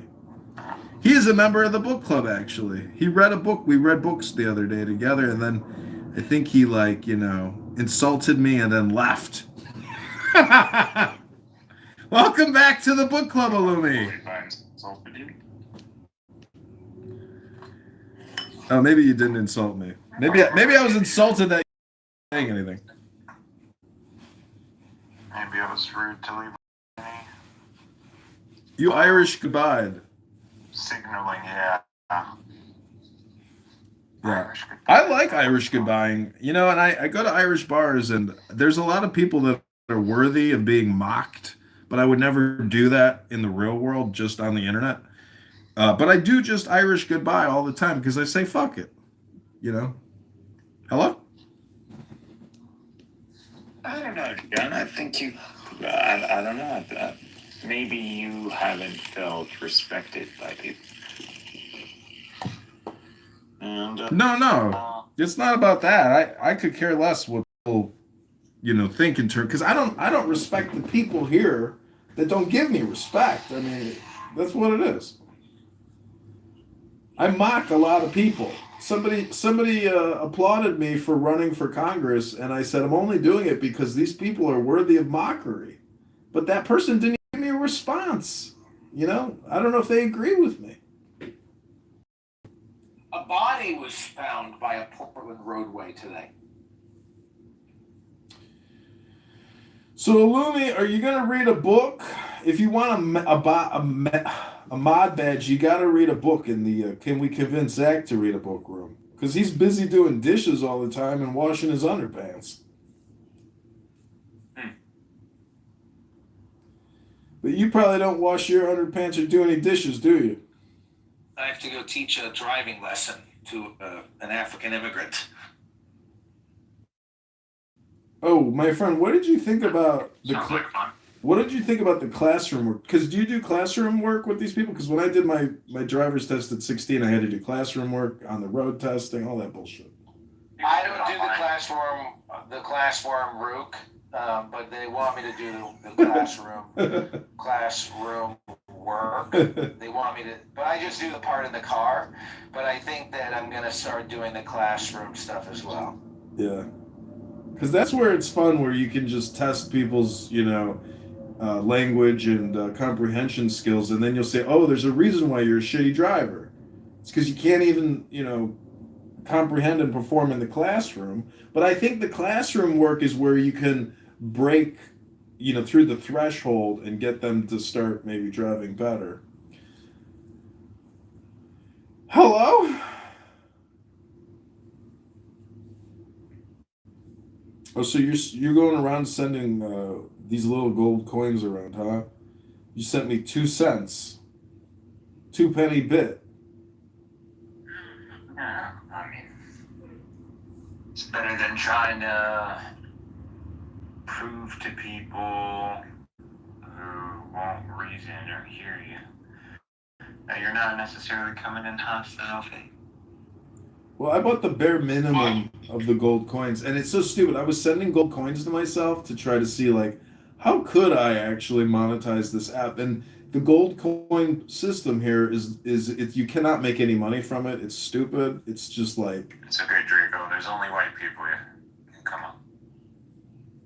Draco doesn't read books. I think this app would be a lot better place without a lot of these minorities. Well, the way I look at diversity and discrimination is that if you let go of your opinions, there is like a fully automated response effect that is created by no longer having opinions. And what happens is you can actually become successful through the diversity and discrimination. And a lot of the complainers on this app don't understand the upper lip and the lower lip, or the upper eyelid and the lower eyelid, meaning they don't know the secret to creativity, which is essentially just jumping in the river of diversity and going with the flow. It's the discrimination that prevents you from actually in a way, achieving a higher state of happiness, which is nothing more than consciousness. So people are their own worst enemies, and they are their own block.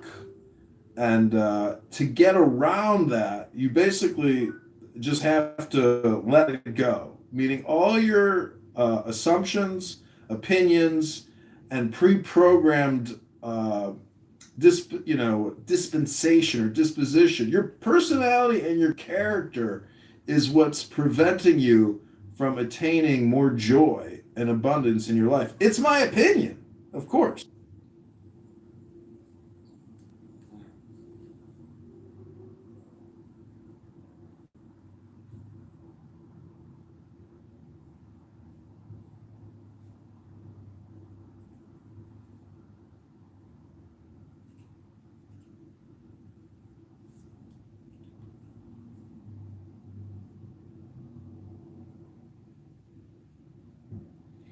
The thing that I forget is that everybody is a magician, whether you like it or not. And the people who present themselves as being the least resembling of a magician, generally those are people who are really good magicians. Because the best magic trick that a magician can create is that they are not a magician. It's the same principle of like the devil. The greatest trick the devil ever successfully accomplished was, making himself invisible or something to that extent. So look at Adamiel here. He looks like a magician, king, a philosopher, king sitting on his throne of power. Hello? Hello? Oh, it's Amin. Big news! Alright. I don't know, man. You have, yesterday I didn't came, but better late than never. Didn't come, came. Yeah. Better late than never. It's all good, man. I doubt you would have impacted much. Oh, come on. Have you seen my input with the opening of all people of the book? Why do you hate us? Anyway, I'm not on the phone anymore, but it's got the phone emoji. Oh, what's up, my friend? He sent me, okay. Oh, Draco, what's up, man? What's up, buddies? How are you? Long time no see. Doing great. What about you, man? Chilling. So, Draco, do you think that everyone has a soul? Yeah, sure. Do you think there's one soul or an infinite number of souls? That's a good question. I'm not sure the ins and outs are. The soul is, in a sense theoretical, but I guess something to the effect. Do you think God is within you or God is outside of you? It depends on what sense you mean. I can say yes and no, depending on the sense. Do you think you're in God or outside of God? Well, I think there's something to the whole image bearer concept, but can I go into detail on that? I don't know if I could exhaustively go into detail on that. There's so many different writings about the whole image bearer concept. But in that sense, if you want to say God is within you, I would probably agree with the whole image bearer.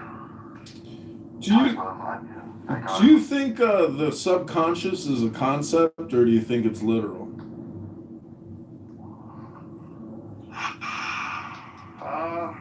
I think it could be both. I think for me, it appears that it could be literal, but I'm appealing to my own experience to derive that, I guess, and to other experiences. But could I be wrong? Sure, it could be something that we, developed. Do you think you have an ego?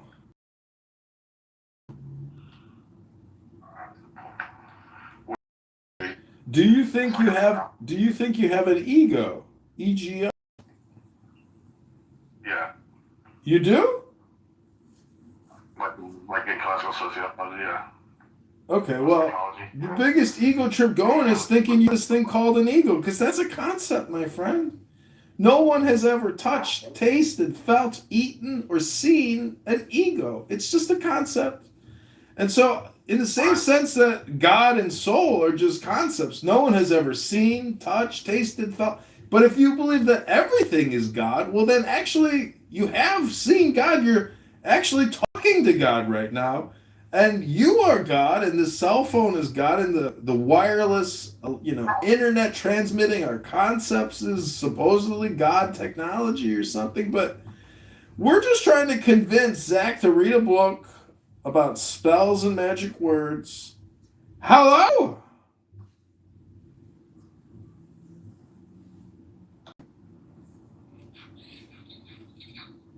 Yeah, go ahead.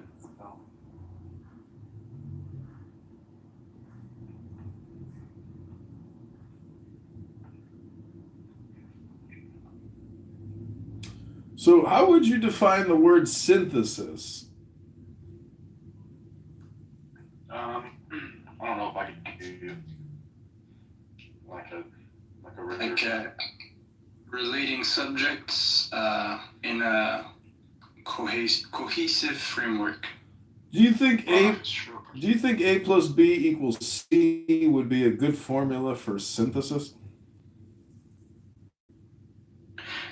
Depends. I don't know what you mean, but is there a zero concept? Like, could B be equal to zero?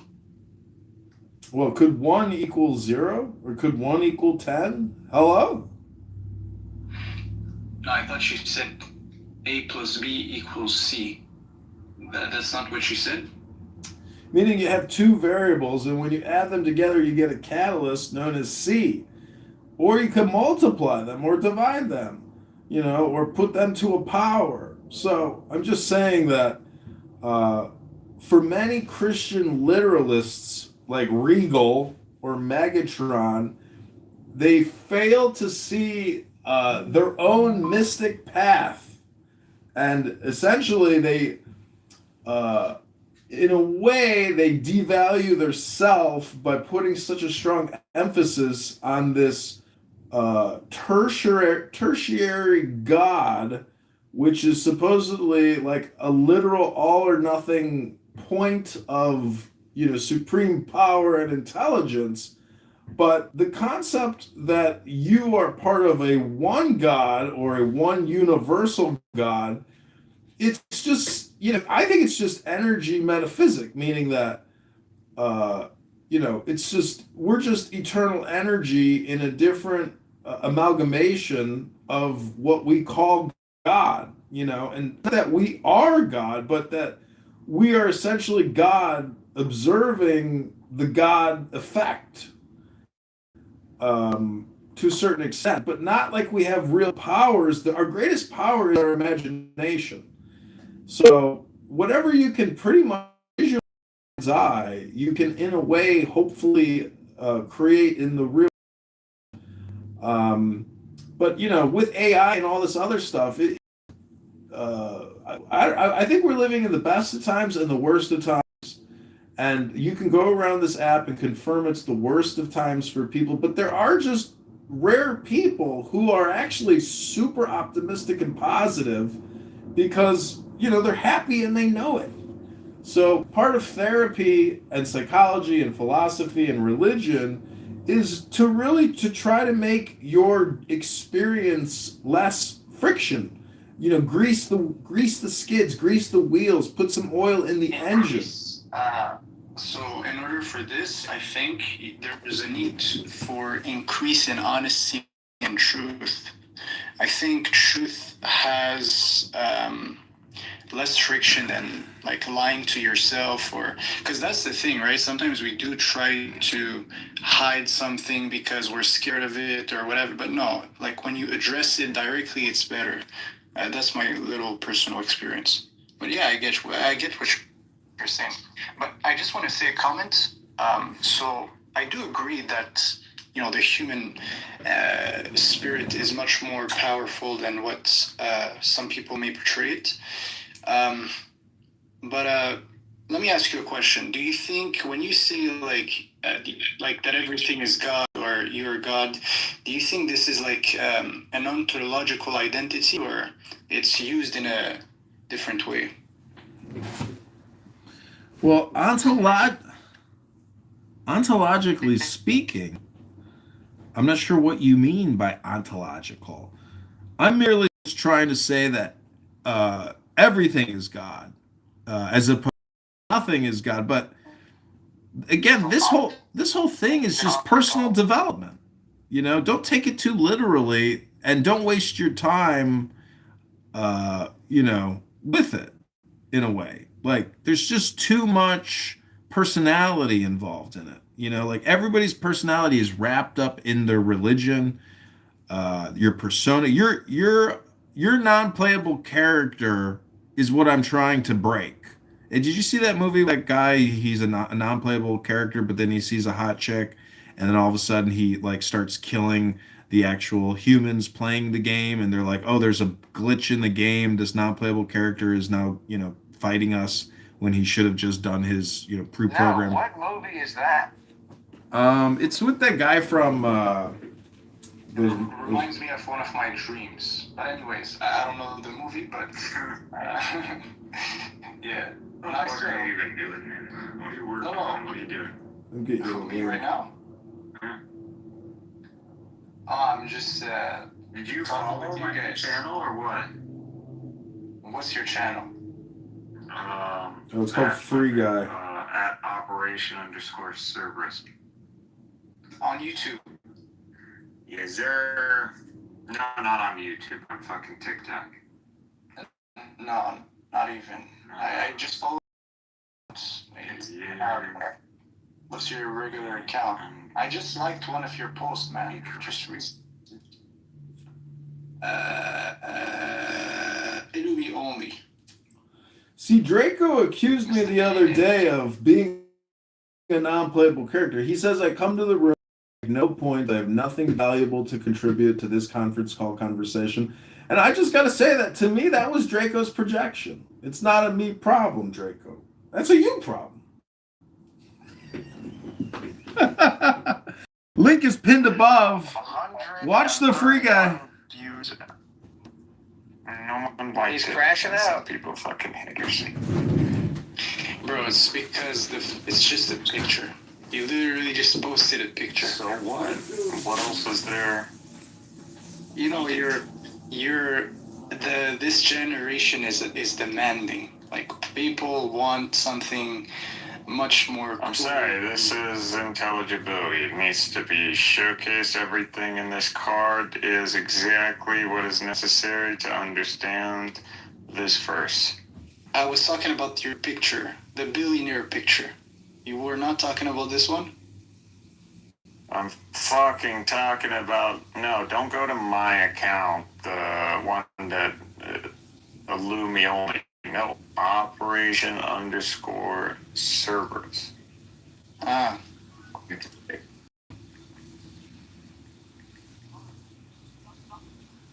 Cerberus.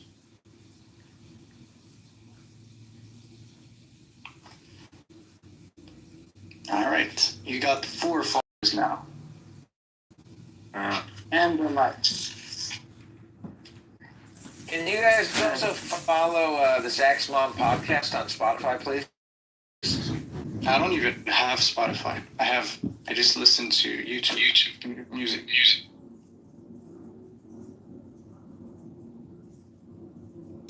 So my question is, do you think Muhammad was a mystic? So the definition of mystic is what? It's like someone who, is connected to hidden knowledge. I think mysticism is about transcending various sects of spirituality and saying something about how everything is connected. I think the mystics of different cultures, the one thing that all the mystics had in common was that they said that everything is... Well, from that definition, I would say, yeah. It's... Do you think Muhammad was a mystic? Do you? No, but mystic, like when you say mystic, like if I take the definition, define mystic, yeah. Yeah, from the definition, I'm just saying, like from the definition, I don't see an issue. You said someone who What's the definition? Someone who sees beyond. Ontologically? Anyways, so someone who sees beyond tribes and someone who sees beyond spiritual, spiritual sects, I guess, or boxes. Yeah. I don't know. I think it's like it's metaphysics. It's mystical metaphysics, meaning that you see beyond the persona, the character, the non-playable character. You see the divine essence, meaning that God is so infinite that that God's representation is so diverse and infinite that you see that in everybody, even if you disagree with them. And so that's how essentially you can cause less friction in your life. Because, for example, my father was a cop, and somebody from Africa on the street decided to take their $20 worth of McDonald's food and throw it on the street. And so my father came up to the car and said, "Excuse me, sir, but I believe you took your garbage and threw it on the street here. And I'd like to give you the chance to pick it up and put it in the garbage bin over there." Because I'm an N-word. Oh my God. And my dad said, "I'm not harassing you because you're an N-word. I'm harassing you because you are an N-word." Hello? Exactly. It's not because you're an N-word. It's because you're a fucking N-word.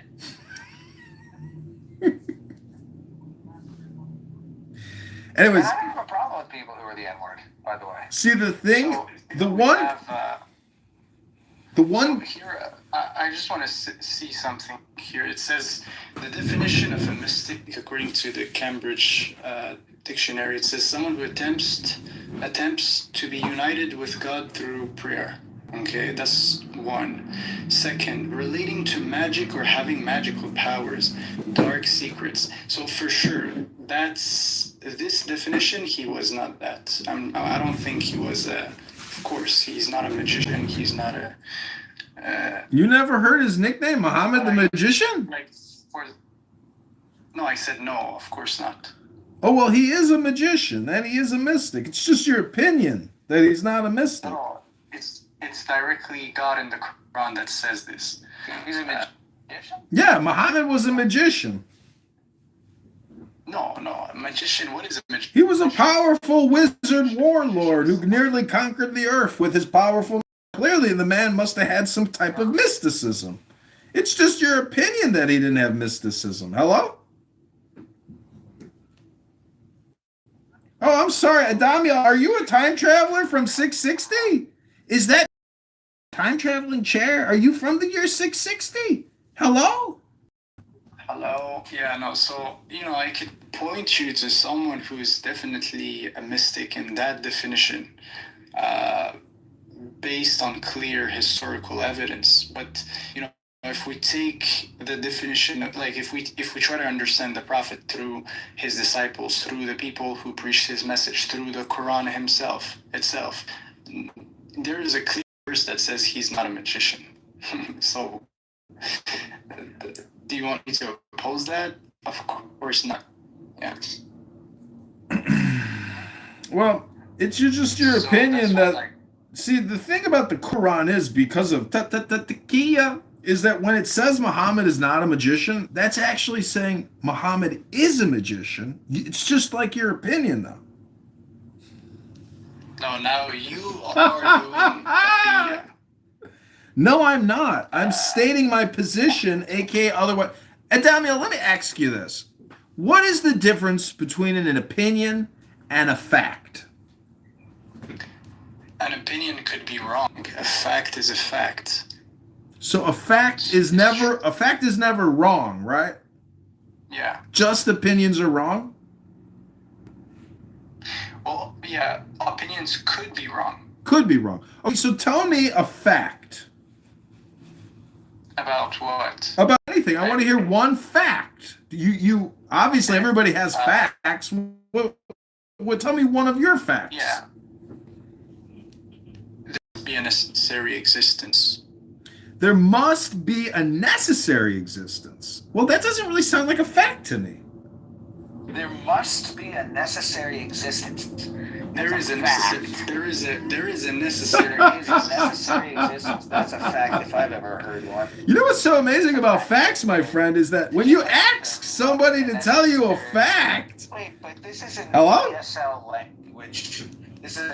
Oh, I forgot it. Damiel, English is not your first language. We have to give you some grace. But you understand what I'm saying, right? So Not at all. Yeah, sorry, Damiel.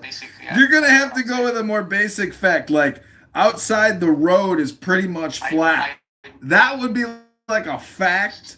You could say that the light turns red. Factually speaking, most people stop. When it's green, they go. Those would be considered social facts or conventions of society. I was just asking for like more dumbed down fact, not some kind of philosophical fact. No, it's not philosophical. It's encompassing. Like what I said is like. It's encompassing? You disagree with what I said. You said encompassing? You can't even. Encompassing. Oh, encompassing. Okay. Encompassing. Yeah, encompassing. If you disagree with what I said, you can't even point to anything else. Basically, it's like it's. Oh, I see. It's as if I said basically, truth is true. Got it. For you to deny truth, you would have to say it is true that truth does not exist. So. Have you heard of Ayn Rand, Damiel? Sorry, what? Have you heard of Ayn Rand, the famous publisher, philosopher, ethicist, the objectivist? Hello? No? No. Well, I don't think we can actually have a conversation about any of these things until you really read Ayn Rand's Virtue of Selfishness, and it's about ethics. For example, do you think that do you believe that there's currently an Islamic State on the planet? Yeah, of course. Of course. That's a fact, not an opinion, correct? So tell me, what makes an Islamic State an Islamic State? As long as they have the Sharia or a form of the Sharia in the Constitution. So if a society has a form of Sharia in their constitution, they are considered an Islamic State. And where does the charter for an Islamic State come from? From the consensus of the scholars established. Incorrect. It comes from the Charter of Medina. Are you not aware of the Charter of Medina, the constitution of Muhammad and Islam? Well, that's not a consensus of scholars. That's Muhammad's proclamation. So the Covenant of Medina is one of. Okay, so that's one of the documents they based themselves upon for the Sharia. But the Sharia also is based on the Quran, whereas it's also based on Hadith. So it's much more than just that. So that's why, in my opinion, the best answer is just the Jama'a, the consensus of the scholars, which makes up the Sunnah, basically. Or you could say also the Shia cleric consensus, right, based on their definition of what an Islamic State is. But I think they don't think, I think that the Shias, they don't think there is an Islamic State, if I'm not mistaken. Because for them to have a valid Islamic State, based on the real definition, there must be an Imam that is alive. One of the 12ers, right? 12 Imam. So you could say Iran from a Shiite perspective is simply like a wish version. It's not even complete. Is that a fact or is that an opinion? No, that's I think. I'm not sure. It's not a fact. Well, it might be a fact, but it's just I'm relaying an information that I'm not sure. So, yeah.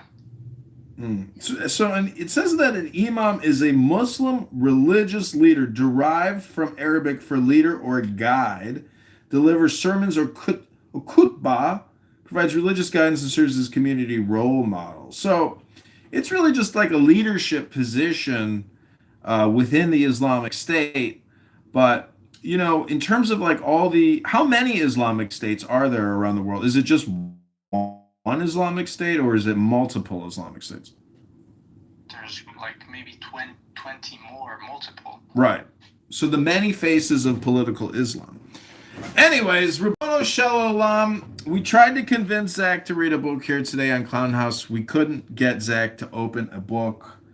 Are you willing to read in a book, Adamiel? Let me update the title to Can We Convince Adamiel to Read a Book? Of course, I read a book, but you asked me the question the other day concerning if I wanted to read a book of magic or whatever. I said no. That's just not it's not my vibe, you know? Well, you know, the Quran is actually a magic book. Oh, come on. Really? Well, that's You don't, it's from the medieval times. It's from medieval times, and actually Islam is all based around paganism. So you mean to tell me that the Quran has no magic in the Quran at all? Of course, there's no magic in the Quran. It's all from the divine. It's a magicless book? It's got no magic? And so in English you have this, so that's the danger, I guess. In English you have two aspects when you say magic. Something is magical. You could say it in the sense that it's fantastic, right? But in Arabic there is just one word, and you cannot mess up with this word. It just means deception. It's that. So yeah, you cannot say the Quran is magical from an Arabic perspective in any way, shape, or form. Yeah, you would have to use other words.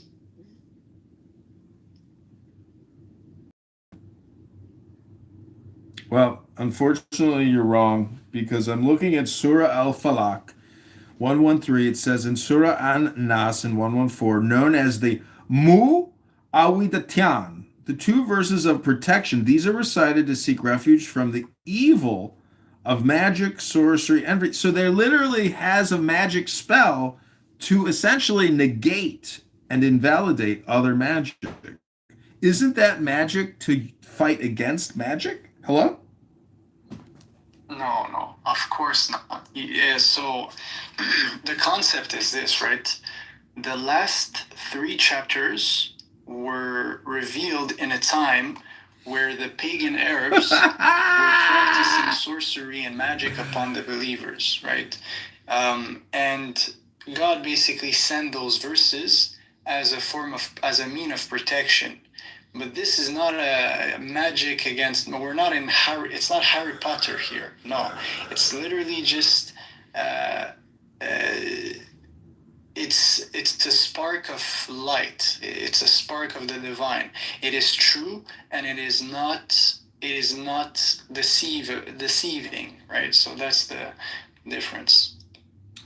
Well, it says here they instead followed the magic promoted by the devils during the reign of Solomon. Never did Solomon disbelieve, rather, the devils were disbelievers. They taught magic to the people along with what had been revealed to the 2 angels, Harut and Marut, in Babylon. The 2 angels never taught anyone without saying, "We are only a test for you, so do not abandon your faith." Yet people learned magic that caused a rift even between husband and wife, although their magic could not harm anyone except unless Allah willed it. They learned what harmed them and did not benefit them, although they already knew that whoever buys into magic would have no share in the hereafter. Miserable indeed was the price for which they sold their souls, if only they knew. Oh my goodness. What do you think? I think that it's still magic, meaning that that hocus pocus, that what's the word I'm looking for? Magic is like, to its core definition, is deception. I don't know, because the magi that came in Jesus were the wise men of the East. So there is a tradition that predates Muhammad, because that's what he was fighting against, which is this pagan magic. And in this verse, it accuses the Jews of practicing deceptive magic, for purposes evade Allah's will, but nothing can supersede Allah's will. So what I'm proposing is that there are people indirectly or directly practicing magic via Allah's will, with Allah's permission, if it's for good. Because there's good magic and there's bad magic. There's beauty and there's ugliness. And I'm just saying that, it's just like my opinion and your opinion, but our opinions aren't verses. There's no my opinion versus your opinion. I just think there's opinions out there and very few facts. And what people consider facts are actually just opinions because facts are that rare. Hello? Yeah.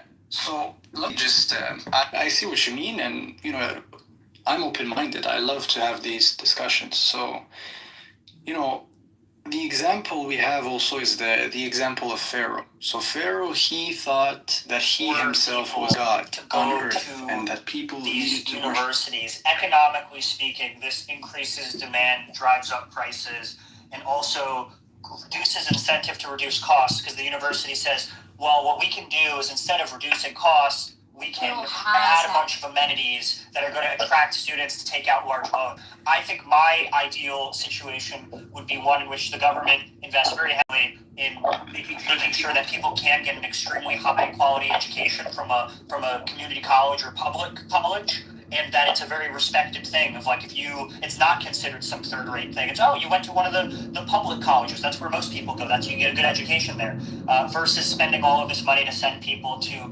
these schools where I really don't think you're necessarily getting any higher education, like better education at a lot of these schools. I think you're getting more amenities. And I don't know if it's a great use of tax dollars to pay for people to go to colleges with more amenities when they could get a similar quality of education elsewhere at a reduced price without all the amenities. It exists. You can go, where I went for college, UMass Lowell, they have a world-class nanotechnology center. We have a nanotechnology center at my university too. It's about the size of maybe an office that can fit 2 people, and it also has a wet room included in that office. The one at UMass Lowell, which is a state public school, by forging a great crap, but by following the will of God, having faith in the process that reality will align and chaos will be reduced right in front of their eyes. So it's a different approach, right? It's the approach that is different. So yeah. Yeah, I guess approaches are different. I'm just playing devil's advocate here and being facetious. I'm just like trying to flush out some, what could be interesting topics. But see, the religion of no religion is still a religion. If you try to stop thinking about thinking, you're still thinking about thinking. So we have this, never-ending cycle and repetitive redundancy that you just can't escape. This paradox of paradoxes. And I'm just saying that whether you're a Muslim, Christian, or a Jew, if you are such a strong literalist and you're very disagreeable and very friction-based approach, I just wonder if they really understand what they're talking about in terms of the bigger picture. Because if you have the truth and you have this proprietary information which you think is a fact and not an opinion, but other people just aren't aware of the facts and they think it's opinion, it should actually make you a happy person and not a highly disagreeable, highly friction, and highly annoying person who demands that your perspective be the status quo. And so it's like a mental thing where people can't see the log in their own eye by going to room or being in the street and demanding people accept their opinion as their new fact. It's like a vicious circle that they're playing with themselves, because I don't think they get what they claim to profess is a fact, because there's a comprehension that should help them eliminate the insanity of them going around and telling everybody the good news. And it's because I don't think they get the good news. Yeah, I see what you mean. It's like you don't see the authenticity in the way people proclaim their faith. Because if someone proclaims his faith and he's authentic in the comprehension and the understanding, people will simply just like find it like kind of like it's okay, it makes sense. Or he's gonna bring an insight, or like a master in the insight he brings. I get what you. Yeah, that's interesting. There's something I wrote yesterday concerning humor. Okay, so it goes as it is. To grow old and to lose your humor is to lose your spirit. For the one who can no longer smile at truth has already begun to resist it. And the one who wears heaviness and holiness mistakes hardness for righteousness. Truly, when joy departs, discernment soon follow. For a spirit that cannot rejoice cannot recognize is alive. So be aware of the teacher who has lost his laughter, for he guards the form and forgets the life. You see that they were right And in to preserving point the out that if we law, had a he standing has lost army, spirituality, we the would living invariably truth. lose our liberties. So it goes along with what you So when you point out that there's less than 4% of the people in the United States of America are actual veterans, or depending on how or when you've measured it, actually he's so disagreeable and he could just like break everybody else, and it doesn't work, man. Like, it's not how it is. You should never claim absolute knowing. Like, you know that this guy's gonna go to hell, you're saved. This is like so dangerous. So yeah, I would rather be careful with these type of people. So yeah. Yeah, I mean, it's basically all or nothing thinking. And the thing is, if you don't believe in a universal ethic, I don't, that's the metaphysic where it's like, okay, I still respect and appreciate your existence. I don't agree with your law, opinion, or perspective. But just because I disagree with it doesn't mean I want to like overthrow you or make you submit to my will. But it's you, the opposing party, who actually, that's what you want to do to me. So it's like, it's ridiculous. And so an all or nothing religious person who has no wiggle room, see, in the word humor, the first three letters are hum. So it's like a positive vibration. But in my opinion, if somebody comes and they have a negative vibration, it's really their lack of comprehension. And so they could refer and defer that to God's will. And then I would say, well, it's just your opinion that it's God's will, and it's my opinion that God's will is different. So it's like it's a pointless, never-ending debate. If you really wanted to test somebody's comprehension in the divine, you would just put them up on a stage and say, okay, you got minutes or an hour, go ahead and entertain me. Let's see what you got. But then you would still never prove the existence of God. You would just merely be showing and making a demonstration of your opinion. So that's why God and ego are technically the same term. They're both concepts, totally abstract, they don't exist in the objective world. Merely it's a subjective world. So we have people who take the objective world and call those facts. And they say the subjective world is merely opinion. But I'm at that point where I think the subjective world, there's a synthesis that happens between the subjective and the objective. Like, that's the real birthday cake. That's the steak dinner. That's the experience and the happening. And it's like, you're going to live for 2.5 billion seconds. Why in the world would you waste your time constantly arguing with about concepts that are just your opinion? Hello? Yeah, that's actually different allegiances. I think you need to spend a better word is allegiances. Their allegiances. Someone could. First war. Maybe not the only. Yeah, the Civil War was the first. Yeah, so right. The first war. If you set aside things like the War of 1812 or some of the other small conflicts. Well, Mexico, the Spanish War. The Spanish-American War. Yep. Yeah. The Civil War is the first war that is being fought wholly based on executive seizure of authority. The legislature was responsible for all the other military expeditions. But when we get to the Civil War in 1861, Lincoln completely ignores Congress. He completely refuses to recognize Congress. Unilaterally suspends the right of habeas corpus, begins jailing people who criticize him in complete violation of the federal limitations on power contained in the First Amendment.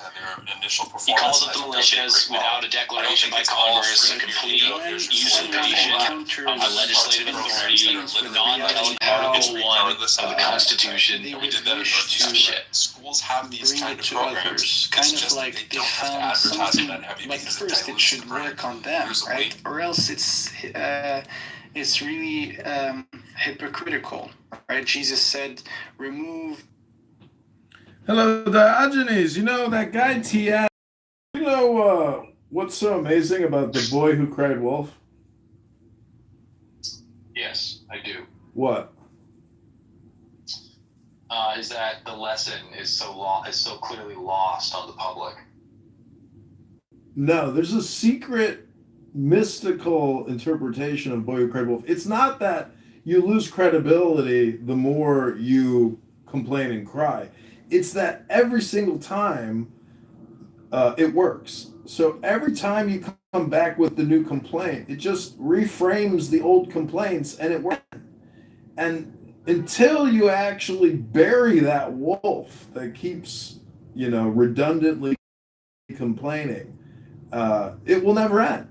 Hello? Bury the wolf? What are you talking about? The wolf is not complaining. I meant the boy.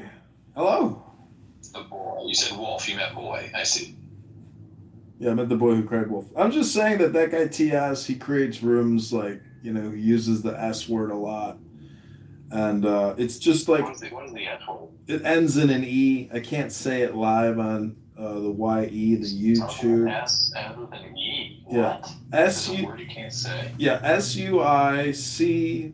You can't say that word on the internet. Really? You can't say the N word. You can't say the F word. You can't say the K word. Can I say those words? Yeah, you can say them, but you'll disrupt my YouTube live and shut my entire live streaming down. I don't want to do that. Yeah. It's very annoying and, it's ridiculous. And it's amazing that actually I am completely targeted as a white displaying human being for my thoughts when Are you white though? the algorithm believes it's so. It's not important what I think. What's important is what the platform thinks of me. True. Yes. Am I in the Matrix or are you in the Matrix? I can hear you. I can hear you. Can you hear me? Yeah, so what was the SCOTUS reversal? Was there news that I missed? Well, I'd like your opinion on this, John. Obviously, we know that the law is not quantum, right? It isn't supposed to be a Schrödingerian construction. It's not supposed to be simultaneously approving of and prohibiting certain actions. So when the SCOTUS makes a ruling, it is definitively establishing an interpretation of the law. Well, when SCOTUS reverses itself, what are we to make of the law that has now simultaneously endorsed and prohibited a behavior?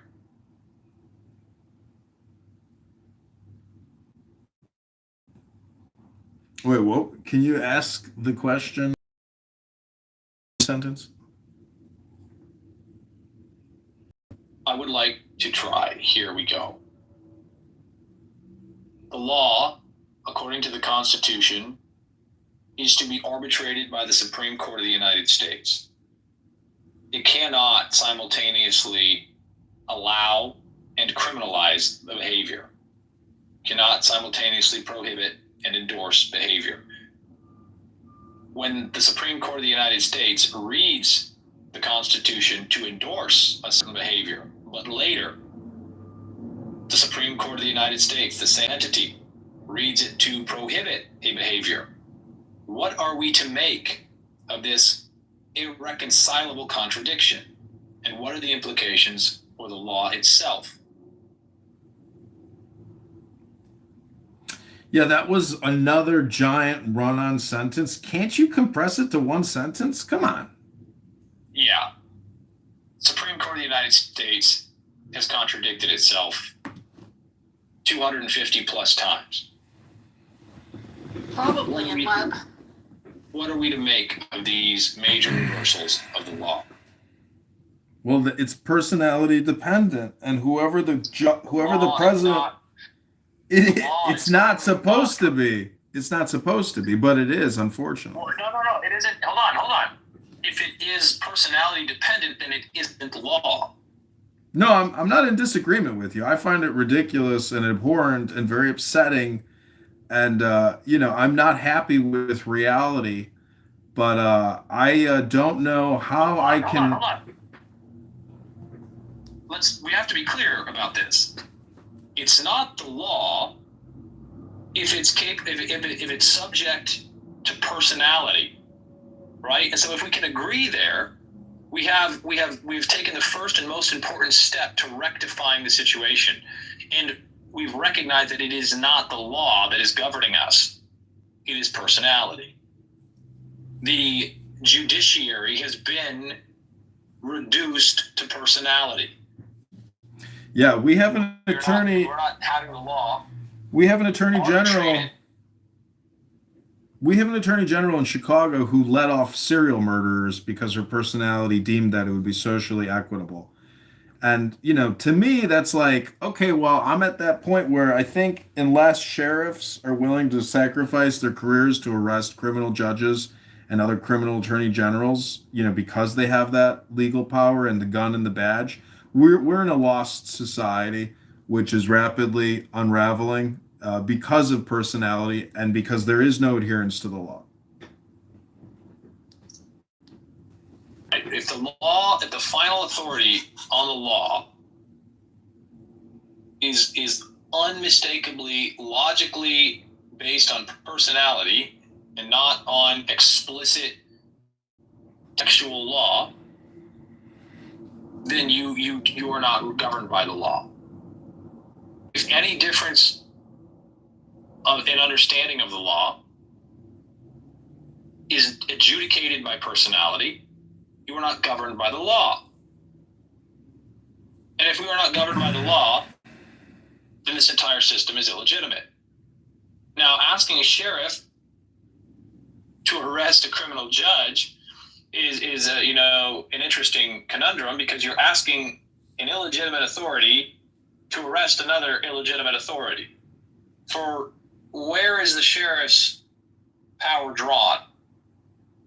Do you have sheriffs who are governing legitimately?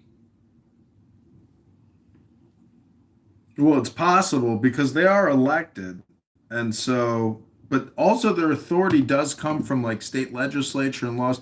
This is why I think philosophy is so important, because it plays a contrarian role to a lot of bad opinions, which are anti-law and are really just based on, these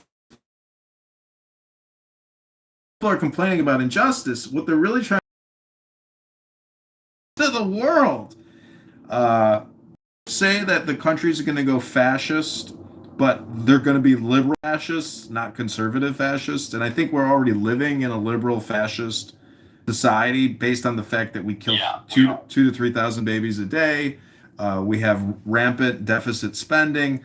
The country is basically, we have enslaved our population to service debt. And I asked Grok yesterday, what are the top 10 industries? That was interesting, because it turns out that life insurance, health insurance is the biggest industry on the planet. Yeah, it's called Alistair. The biggest industries are finance, insurance, and real estate, which is a complete of what is natural. The biggest and most important thing in everyone's life is the ability to have the 4 F's: food, sustenance, shelter, These are the industries that should always be the most valuable, the most important. And when you live in a society, a civilization that has elevated insurance, real estate, and finance to the most prestigious position, you're clearly in absolute defiance of nature. It's and this state of affairs cannot continue. like, have you ever read Caesar's War Chronicles? His war commentary. So Caesar wrote down everything he did, every battle, every little problem. He sat there and kept a daily journal, and you can read it. It's remarkable. But what's amazing is they were interested in military technology and military organizing and social security in a way, but they didn't have this third branch of the government known as Medicare, Medicaid, medical industrial complex. In my opinion, if we want to save America, there's only one thing we really need to do, which is to end government medicine completely into an actual productive and efficient business. Okay. Listen, you are asking the illegitimate entity to punish a different part of the illegitimate entity. It is not going to work. You are not going, and this is, look, the Make America Healthy Again, the approbation and confidence with which public support for Robert F. Kennedy material is despicable and indicates a serious flaw in the reasoning capability of the public. And look at how pathetic this America Healthy Again effort has been. It's not real. You're not going to get the corrupt, tyrannical, oligarchical, exploitative system to punish itself. Yeah, 100%. It will tell you. It will absolutely be happy to tell you that it will do it. In the same way that I tell it. The disappointment on Kennedy's face is real. I mean, he knows that he can't stop. No, it's not. No, it's not. Oh, you think Kennedy just posted on Twitter a day or two ago a picture of him with a cigarette in his mouth, jumping on the back of a rhinoceros. He does not take life seriously. He does not take governance seriously. He does not take his responsibilities as a husband and a father and as a citizen serious. He was born on third base with a silver spoon in his fucking mouth. And to think anything else about Robert F. Kennedy Jr. is to be so deeply deluded that you should not have the right to exercise political power. No, I agree. I think he's got evil. I think everyone has evil inclinations to a certain extent. I'm sorry. I'm in agreement with you. So what would your solution be? Because I don't want to say anything radical, meaning like I would never actually verbally say publicly anything which could be deemed as being homicidal. I think that by intelligence we should be able to manipulate and control the situation. For a utilitarian social benefit. See, the thing is, for the No Kings protest, they put slogans down like healthcare is a human right. Those types of opinions are all or nothing statements. And we obviously know that a huge percent of the medical industrial complex, probably 80% of it, is completely inefficient and a total waste of our resources and opportunity costs. Yeah, ironically, Alistair, the people who are advocating for healthcare as a human right wouldn't know healthcare if it bit them in the ass. And they construe the complex dependence on pharmaceutical products to be healthcare. If you were to tell these people, and I have, healthcare is free. Stop putting little Debbie cakes in your fat fucking maw. They would be outraged. They would need to talk to their therapist. And so, the real irony, the real paradox, is that they're not even making a statement that has any conceptual value because they can't even properly conceptualize health. I mean, these are the same people who heartily embraced healthy at any weight and body positivity. Actually, that looks like a problem. They don't know what a healthy body is. They don't know what health is. When they say healthcare is a right, what they mean is I should be free to get as many pharmaceutical products as I want, whenever I want. They have no further conception than this. and you ask them, what kind of drugs are you on? Well, I take Lexapram, and I take, and they just list off all the pharmaceutical products that they think that they need to be healthy, and they're not healthy people. They're weird people. They're unhealthy people. They're not robust. They're not physically resilient. They have metabolic dysfunctions. They have massive deposits of adipose tissue. They have fatty liver disease.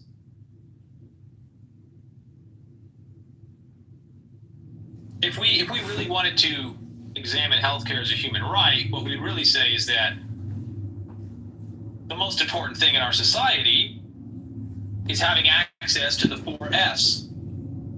We need to be able to consume foodstuffs that enrich,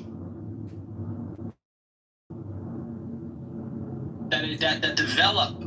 We need fat and protein and healthy sources of it. We don't need to be importing Argentinian beef that China rejected because it has plastics in it. That is beef.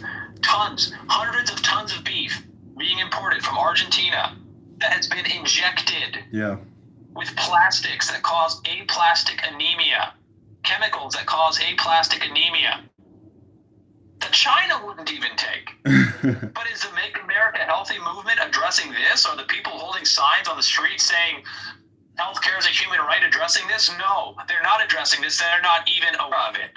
And so those people should be stripped of their political seat. Well, the one thing... Isn't our government causing our own beef farmers to go bankrupt? Yes, our government is bankrupting all sources of strength, all sources of constitution, and all in the service of finance, insurance, and real estate. And when Alistair says, that we have this third branch of government, which he calls, maybe call it the fourth branch of government, the medical industrial complex, it really is an extension of insurance. It's not something that you need to add to the list of finance, insurance, and real estate. It is an addition to. It is a subcomponent of insurance. The one thing I like about that Caesar's War commentaries is he's complaining that the Senate isn't doing their job, and therefore he himself will personally pick up the reins of governance and govern regardless of mandate or election. That's a little bit how I view my life, now, meaning I don't think that I can actually change anything other than my own personal behavior, and I don't think I have any chance of success. But regardless, it's the only logical thing to do, which is, to just try to be a leader in the face of essentially scam artists and fraudsters who have no ethics, and they cannot tell the truth because they are so highly programmed and full of their own displeasure or anger or hate or their own malevolence and trickery.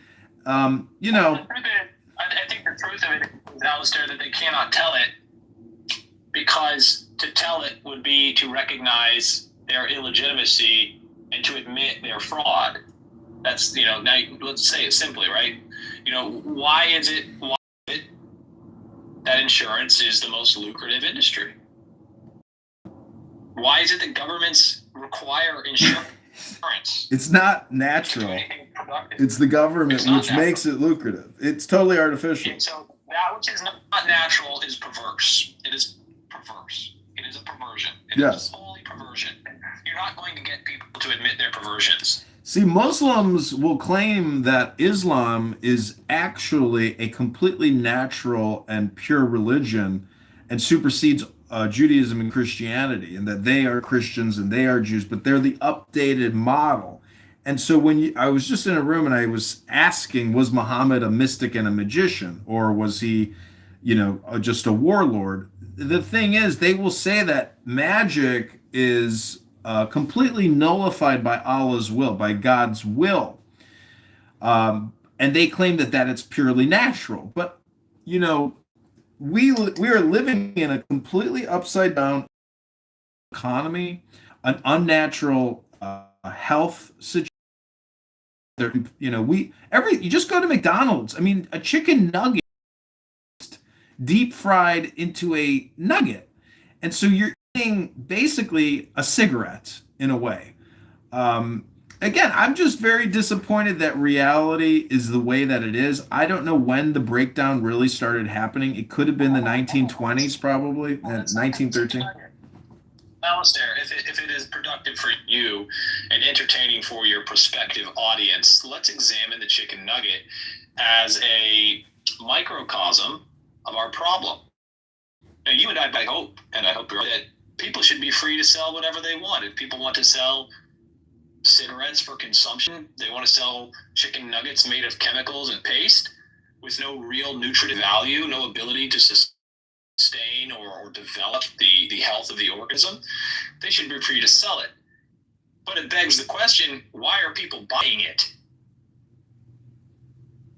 And I think when we examine the motivations that lead people to consume those things, we start to find the truth. So the truth is that we're very, very confused, and that economies of scale, subsidies, and fraud have enabled companies like McDonald's to continue to exist. So, Brad on this app, yesterday he was saying, oh, well, they were selling poison, and so the government had to step in and regulate the poison pushers out west who were selling the fake, snake oil. And so the problem is we have never become efficient. The internet does solve efficiency issues, say, for example, Google reviews, where if we had an open economy that wasn't highly regulated and shut down by government intervention and officials in the government, we could actually have an efficient system, a smaller government, smaller problem system, because of reviews and because of credibility, using the efficiency of internet communication technology. All technology advancements of all time have always been basically communication. Most medicine, chemotherapy, etc., it's all a scam. It kills you. It doesn't cure you. The vaccines, etc., it kills you. It doesn't cure you. It's not an additive to boost your health. It's a degradation to your health. And you're retarded if you think it's the opposite. You are an R word. And we need to understand, that's an incredible insight. That all of these things that we consider technological innovations are really innovations in communication. That's really what it is. And so when you allow the communication to be controlled by an illegitimate government, you're fucked.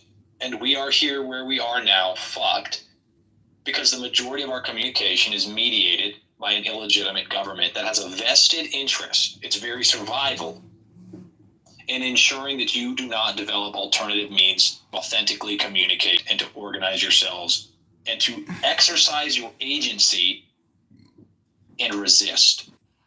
The subsidies which were generated as debt to the public to allow it to seize control of the internet as a technology were vital to the continuation of this illegitimate state.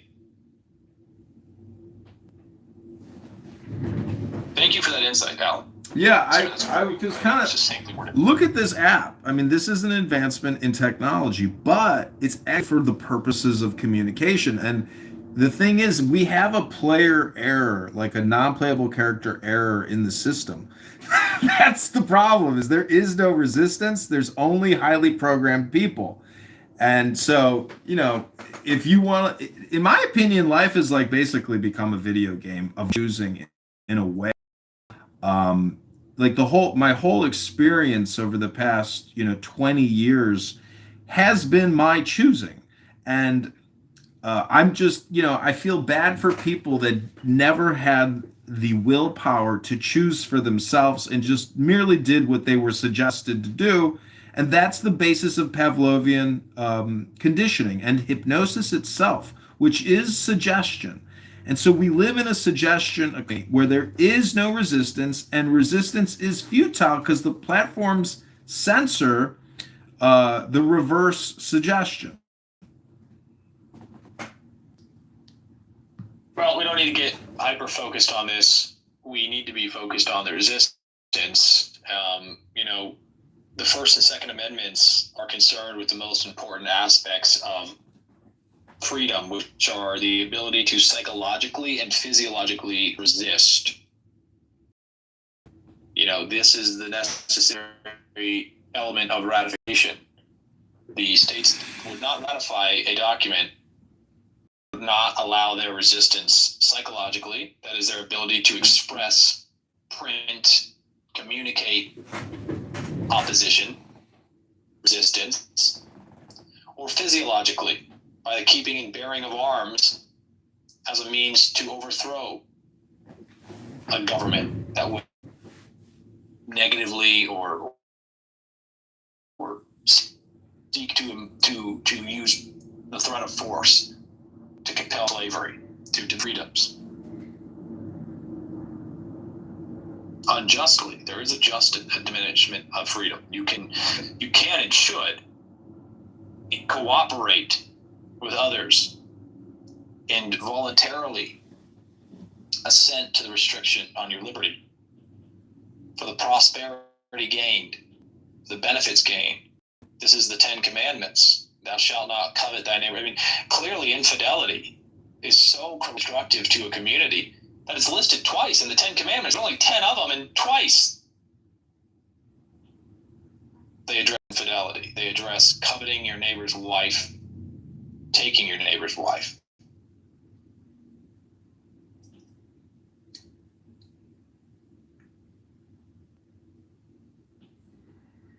Well, life is very short, and unfortunately, even though I think that our reality in society is out of compliance, I'm not necessarily willing to sacrifice my experience to what I think could possibly aid to some type of a reversal, because the problem is outside of my scope, meaning it's so expansive and large that it's essentially futile. So it's like, try to enjoy your little gated, categorized experience as much as possible, because there is no way that you're going to stop the mind virus, which is 100 million people.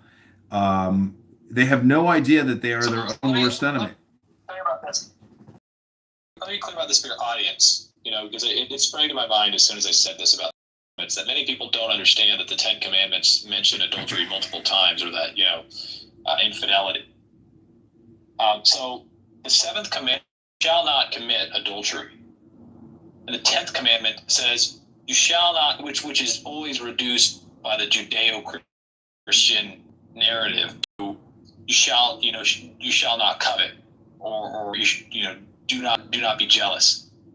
The actual faithful translation is very long, and it's, you shall not covet your neighbor's house, you shall not covet your neighbor's wife, or his male servant, or his female servant, or his ox, or his donkey, or anything that belongs to your neighbor. It specifically sets out his wife and his house. His house, most importantly, his wife, secondly.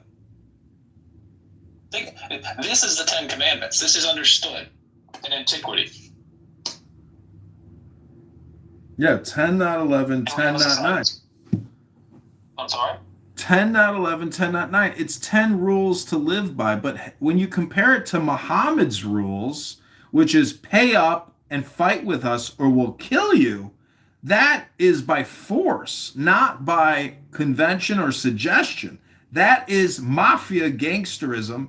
And, the founders of this country knew all about Islam. They had 1,000 years of history to back up the Constitution, to back up the Declaration. I don't know who you're speaking for, but let's go ahead. We got some other people in the room. Alan, the pervert, and King Nav, the deceitful liar. King Nav, the deceiver. The deceiver, yeah. Who lying. And I would like other opinions on the SCOTUS reversals. You still haven't answered. I mean, you did answer, Alistair, and I appreciate that. You gave a very clear answer that, clearly the government that can reverse the law is not a law. It is a governance of personality. Right, but see, my complaint against your complaint is that you keep bringing up the term illegitimate government. The thing about illegitimate government is all governments, in a way, are illegitimate, but that's the nature of the governance, where it's distasteful to you. I would agree with you that most governance structures are illegitimate, but it is not beyond conceptualization or manifestation for a time of a government structure that is wholly consensual. This is what a contract is. These are, governments are not the most productive endeavors of man. They are necessary endeavors, but the most productive and profitable are contractual. You know, the commitment of an individual to another to say, I will do this thing. I would say it's not so much contractual, but more situational. And there are macro and micro governments. I just went to the VA hospital, and there's 6 African Americans in bow ties. One is the president of the hospital. Biggest fucking scam artists I've ever seen. Meanwhile, they got all these If you want to go into the scam, that is better. Do that, but I would like Alan to weigh in on these SCOTUS reversals. Alan, are you familiar with the question? Are we talking about the Voting Rights Act decision? No, we're not talking about any specific reversal. It is a matter of fact that there have been more than 250 reversals of Supreme Court ruling. That is direct reversals. We're not talking about rulings that were seemingly on a similar issue but address different elements of the legal question. We're talking about specific reversals. And what is the proper response when the law, which cannot simultaneously endorse and prohibit a behavior, is interpreted to do both? Well, people make mistakes, including those, with very high intelligence, we assume. I know you wouldn't probably agree with that, but generally speaking, people do make. Yeah, they make. Okay, mistakes. now here's the issue. If these are in fact mistakes, who is responsible for recognizing them and rectifying them? Well, aren't we all? I agree that we are. And what is the manner in which we rectify them? Well, that's a good question. The first rule is without violence. That's not true. That's not true at all. In fact, you call yourself an American and the replays are on, so that statement was recorded for posterity. Not that many people may listen, but I hope that they will, Alan, and wherever you are, that you will reconsider that ignorant expression, and not just ignorant, but malicious, because you do know better. You do know that, as a matter of fact, the Second Amendment of the Constitution of the United States of America was specifically included in the Bill of Rights to entice the ratification and acceptance by the several states, which recognized that it was only the ability to physiologically resist the impositions of a tyrannical government that could guarantee the safety and liberty of a people. And that is very well put. I don't know that I necessarily agree with the way you framed that well put framing. However, we can still hold an ideal and understand that we don't always live up to it. And hasn't it been the not trust, but the direction of humans to go from the violent resolution of our differences to a non-violent one? Isn't that the reason why? No. As a matter of fact, Alan, history has made it clear that it is by ever increasingly violent and destructive means we come to resolve our differences. It is not, in fact, through adherence to the law and the processes thereby that we avoid violence. Well, you know what? Look, I don't disagree with you completely.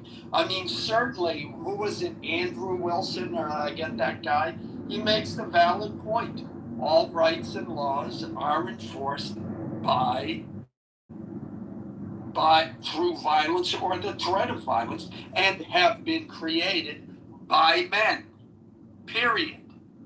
I mean, and the greatest example is women complaining about, the way women are treated in Middle Eastern countries. And when they do that, you say, good, you go over there and fight them so that women have more rights, and women Let's not distract. Yeah, I know. The question, which is, what are we to make this reverse? Now, you point out that the SCOTUS reversals are evidence of mistake. It isn't necessary to go into each and every reversal to determine whether or not we would interpret differently. The fact of the matter is that the Supreme Court itself, as a lawfully constructed entity, has reversed itself without a change in the law. And so this is due to a mistake. You were asked, well, then how should the mistake be rectified? Because regardless of your reiteration that people are fallible, it does not preclude the necessity of rectifying the mistakes when they are recognized as mistakes, and establishing a process, an explicit process for the remediation and rectification of those mistakes. This is how all proper endeavors proceed. They utilize the capacity to explicate, to document, to allow for the increasingly productive and beneficial endeavors. So we recognize let me answer that. And perspicacious, if I'm eloquent in the way you say things. I appreciate that. I think, first of all, that a system by which laws in this country can be examined and can be reversed speaks to No, you've already made an error, a critical error. There is no lawful way to reverse. In fact, stare decisis is almost de facto law. So there is no capability to reverse. In fact, the only capability.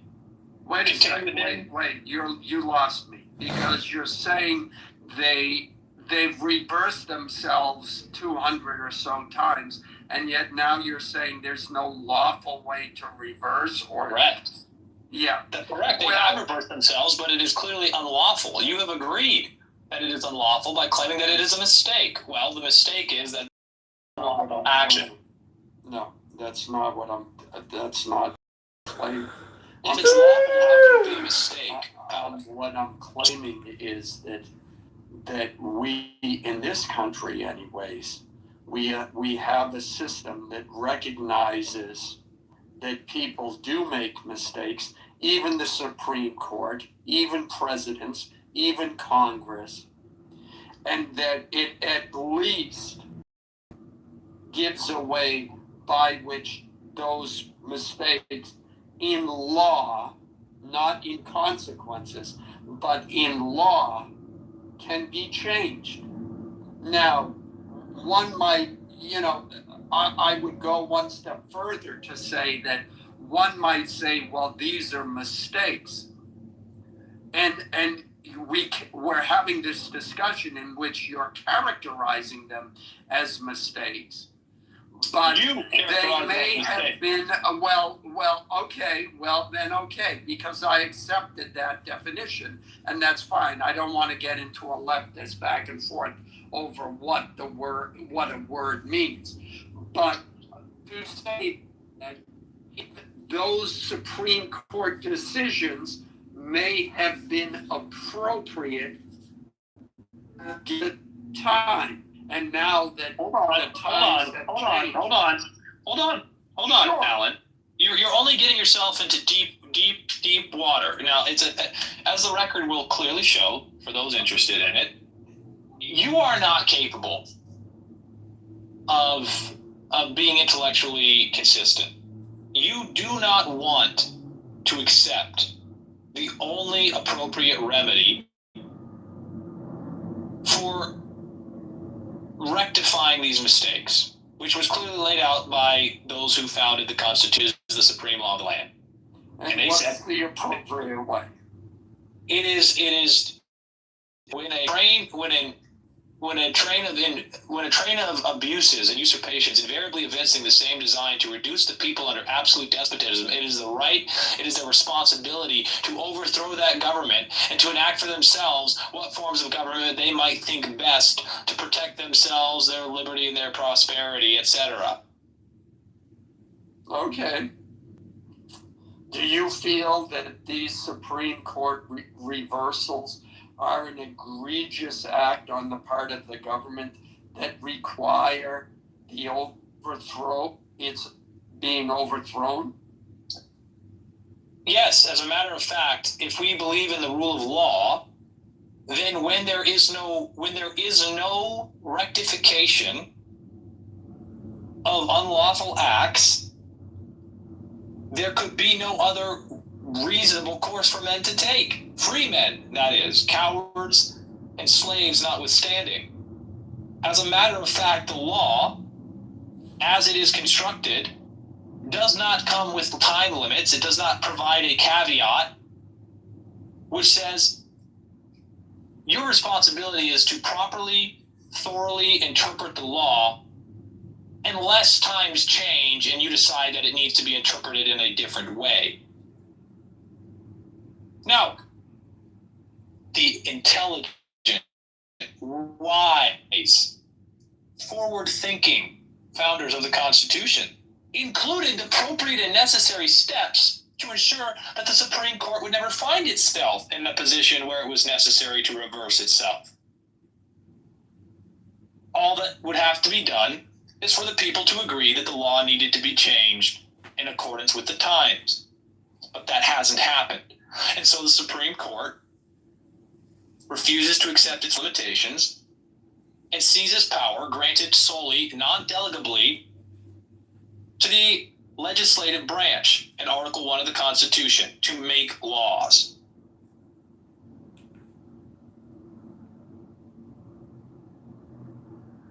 Well, you know, again, that as I'm thinking about this, that brings me to 2 points. Number one, which is people are motivated by what affects them. I think that we can see that. Some people are motivated by injustices they see happening to others, but people's main impetus is usually what happens to them. And I think people aren't viewing those reversals as something terrible that happens to them. Therefore, they may not be motivated the way you are. And you're bringing up something that is wholly tangential, if not an absolute non sequitur. This is not the time or the place for a discussion on what might incentivize ignorance or what might incentivize compliance with illegitimate authority or illegitimate governance or illegitimate rulings. Yeah, but you could be right on that. It's not that I could be right. I am right. It's my room. I chose the title. I'm setting the tone of the discussion and the substance that I will accept. I don't think it's tangential because we can all have ideals by which and this is always the debate that I see going back and forth between the left and the right, is that we can have these ideals, but then there's also the real world.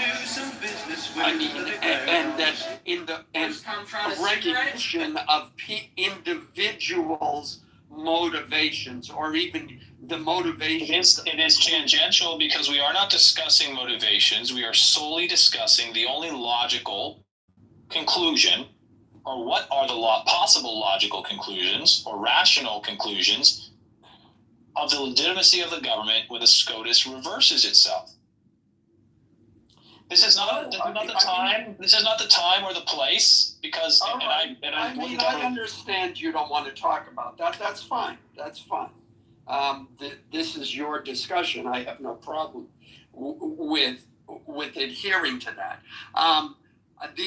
My second point was that even from the beginning of this country, the founders understood the potential of misuse or the power that the Supreme Court was given and the power of Congress or the president to sway the direction of the court based on the appointments of who was appointed to the Supreme Court.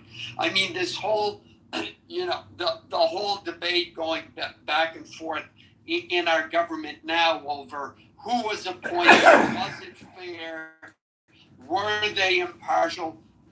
Those arguments were heard at the beginning of this country. So this is nothing new. They prescribed a course of action to address the overstep.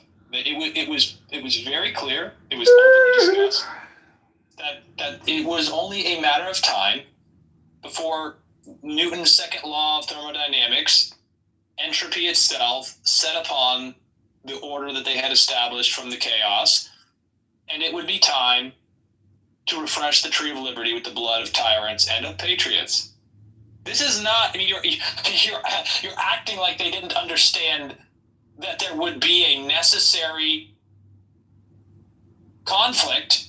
That no matter how well balanced the machine, even the greatest watchmaker could not construct a perpetual motion machine. Newton's cradle will not perpetually tick.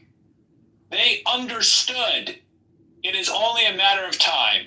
And so we will prepare and we will educate and ensure that it is recognized by the public what is the necessary and appropriate remedy for a government of tyranny.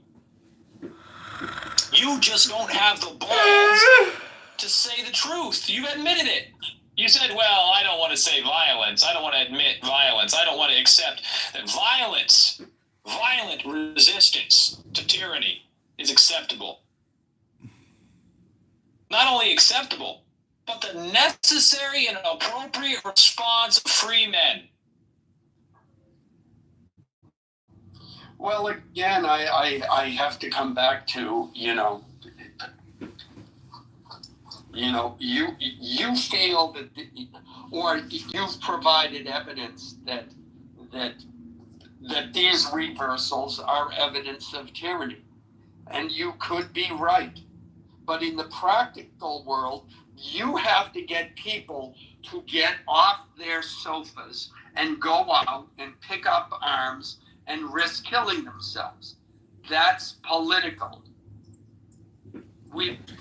It's the same situation in Iran. To the real world where you have to convince me to give up everything. And by everything, that includes life, liberty, and the pursuit of... Alan. You are quite confused because as a matter of fact, if what I have said is true, then you do not have liberty. If what I have said is true, you have the illusion of liberty as a domesticated animal who does not understand the boundaries of its captivity. If what I say is true, it is not necessary for me to convince cowards. It is not appropriate for me to waste time. It is not appropriate for me to waste my time speaking to people who would not risk everything for liberty. Define what freedom is and define what... Alan, it's a concept. Alan, in these Iranian rooms, when you listen to the Iranians complaining, they say, oh, the Iranian government is stealing all of our money. And when we take the government, we want to take the money back that they have stolen from us. And I'm laughing because I'm thinking, God, don't they know about what we're complaining? It's the same fucking thing over here. And so when you ask an Iranian, hey, if we were to give you 50,000 rifles, millions of it, would you fight to the... Some of them say, yes, I will fight to the death. No, Alistair, as a matter of fact, if you ask the diaspora Iranians, who are the only ones saying, well, we want to take our... They're very oppressive and they will not let us have our money and they're making us, they're doing terrible things to it. They killed 42,000 people. Those people would never fight. Those people are like Alan. Those people just want to have a pet cause that they can stroke, to experience a sense of intellectual superiority, to experience a simulation, a simulacrum of the simulation, some reference to real political expression, which will never find itself manifest in reality. As a matter of fact, They will not. The diaspora Iranians expressing this opinion will not. It's the same exact character as the people who claimed when the Ukrainian war popped off that they stood with Ukraine. And I have the same answer for the Iranians I had for the Ukrainians. If you believe that what is happening is so wrong that it must be resisted violently, then you must go and resist it. I do not fucking care about what you think is best for Ukraine if you will not put your money where your mouth is. My home is in the United States of America. My home is in Georgia. My home is here with my fathers and my brothers and my sisters and our mothers. And it is not with Ukraine that I stand, nor will I claim to falsely stand for something when I'm sitting the fuck down, refusing to even lend $1. And I asked several Ukrainians, I said very clearly, I will pay for your plane ticket to Ukraine. You feel so strongly? I've said this to Ukrainians, to their face. Bumper stickers on their cars at the park, claiming that they stand with Ukraine. How is it that you're here in Georgia if you're standing with Ukraine? You virtue signaling, deceitful cunt. Well, some people. You want to stand with Ukraine? I will buy your plane ticket. I have a credit card. I have a credit card right here for any Iranian. For any Iranian who claims that they want to oppose their government with violence.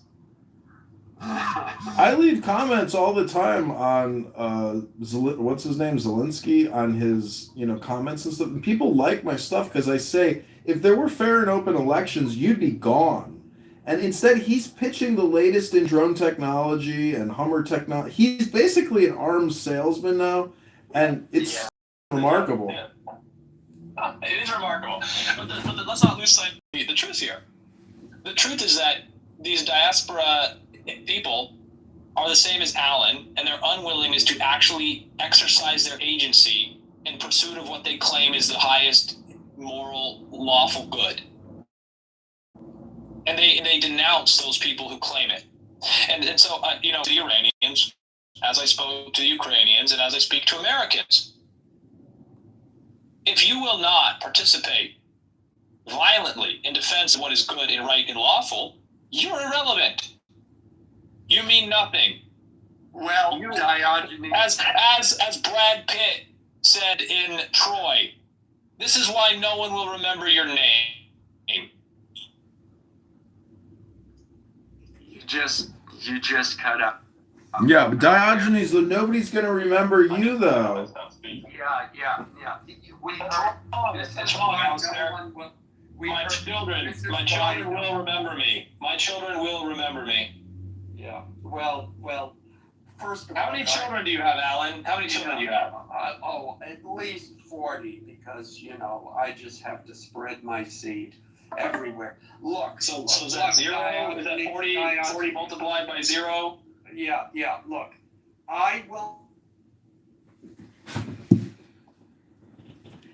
You have to muddle on, knowing that you view me as a coward. This is something that has deeply affected me, and somehow I have to come to grips with this severe. No, Alan, now you're lying, Alan. Don't be so petty. No, let me as a matter of fact, Alan. Alan. As a matter of fact, you don't. You're going to do what you've always done. Yeah, let me to refuse to accept the rational and logical conclusion that follows from your stated beliefs, which is that you are in fact a coward. Not only are you a coward, but you have no principle that you will defend. You've made your point. You don't need to remake it. You've made it very clearly. Okay. Now forgive my tone. That's number one. Number two, I give your opinion, and then now I'm going to compliment you. I give your opinion more weight than most people, knowing that you have served, so you have in fact made the decision that most other people don't make. That's number one. Number two, the fact that have opposed and crushed Brad on this app also gains you much more credibility for that point, because he is absolutely psycho. And watching you take him down gave me great pleasure. Now you lose points when you call me a pervert, because the only person who has called me that has been Brad. So you're using his talking points to make a point against me, and I'm sorry. Calling someone, Brad does not possess the monopoly on any words other than I'm going to slit your throat and shit down your neck. Yeah. Well, this is true. To say that he's I'm the only one that has called me that, so I can't help feeling that you've played off of his stupidity. In no way, Alan, do I mean to call you the kind of pervert that Brad has called you. When I talk about the perversions that you endorse and support, it is not. Like, it's not sexual. You can call me a pervert, Alan. I have perversions. When we stray from nature, we stray from the truth, we stray from the law, and we stray from God. We have all engaged in perversion. Don't take it personally. All right. Then now that you've clarified that, then yes, that's fine. You gain that point back. But I mean, but seriously, and for you to make the claims that you've made, yeah, like I said, I give it more weight. Absolutely. But again, I've made my counterclaims. You don't like them, or you don't agree, or you think they're not logical. That's fine. It's not going to the fact that you may view me as a coward over this is not. You could be right. You may absolutely be right. But that's okay. I don't think in this particular instance it needs to come to the point of violence.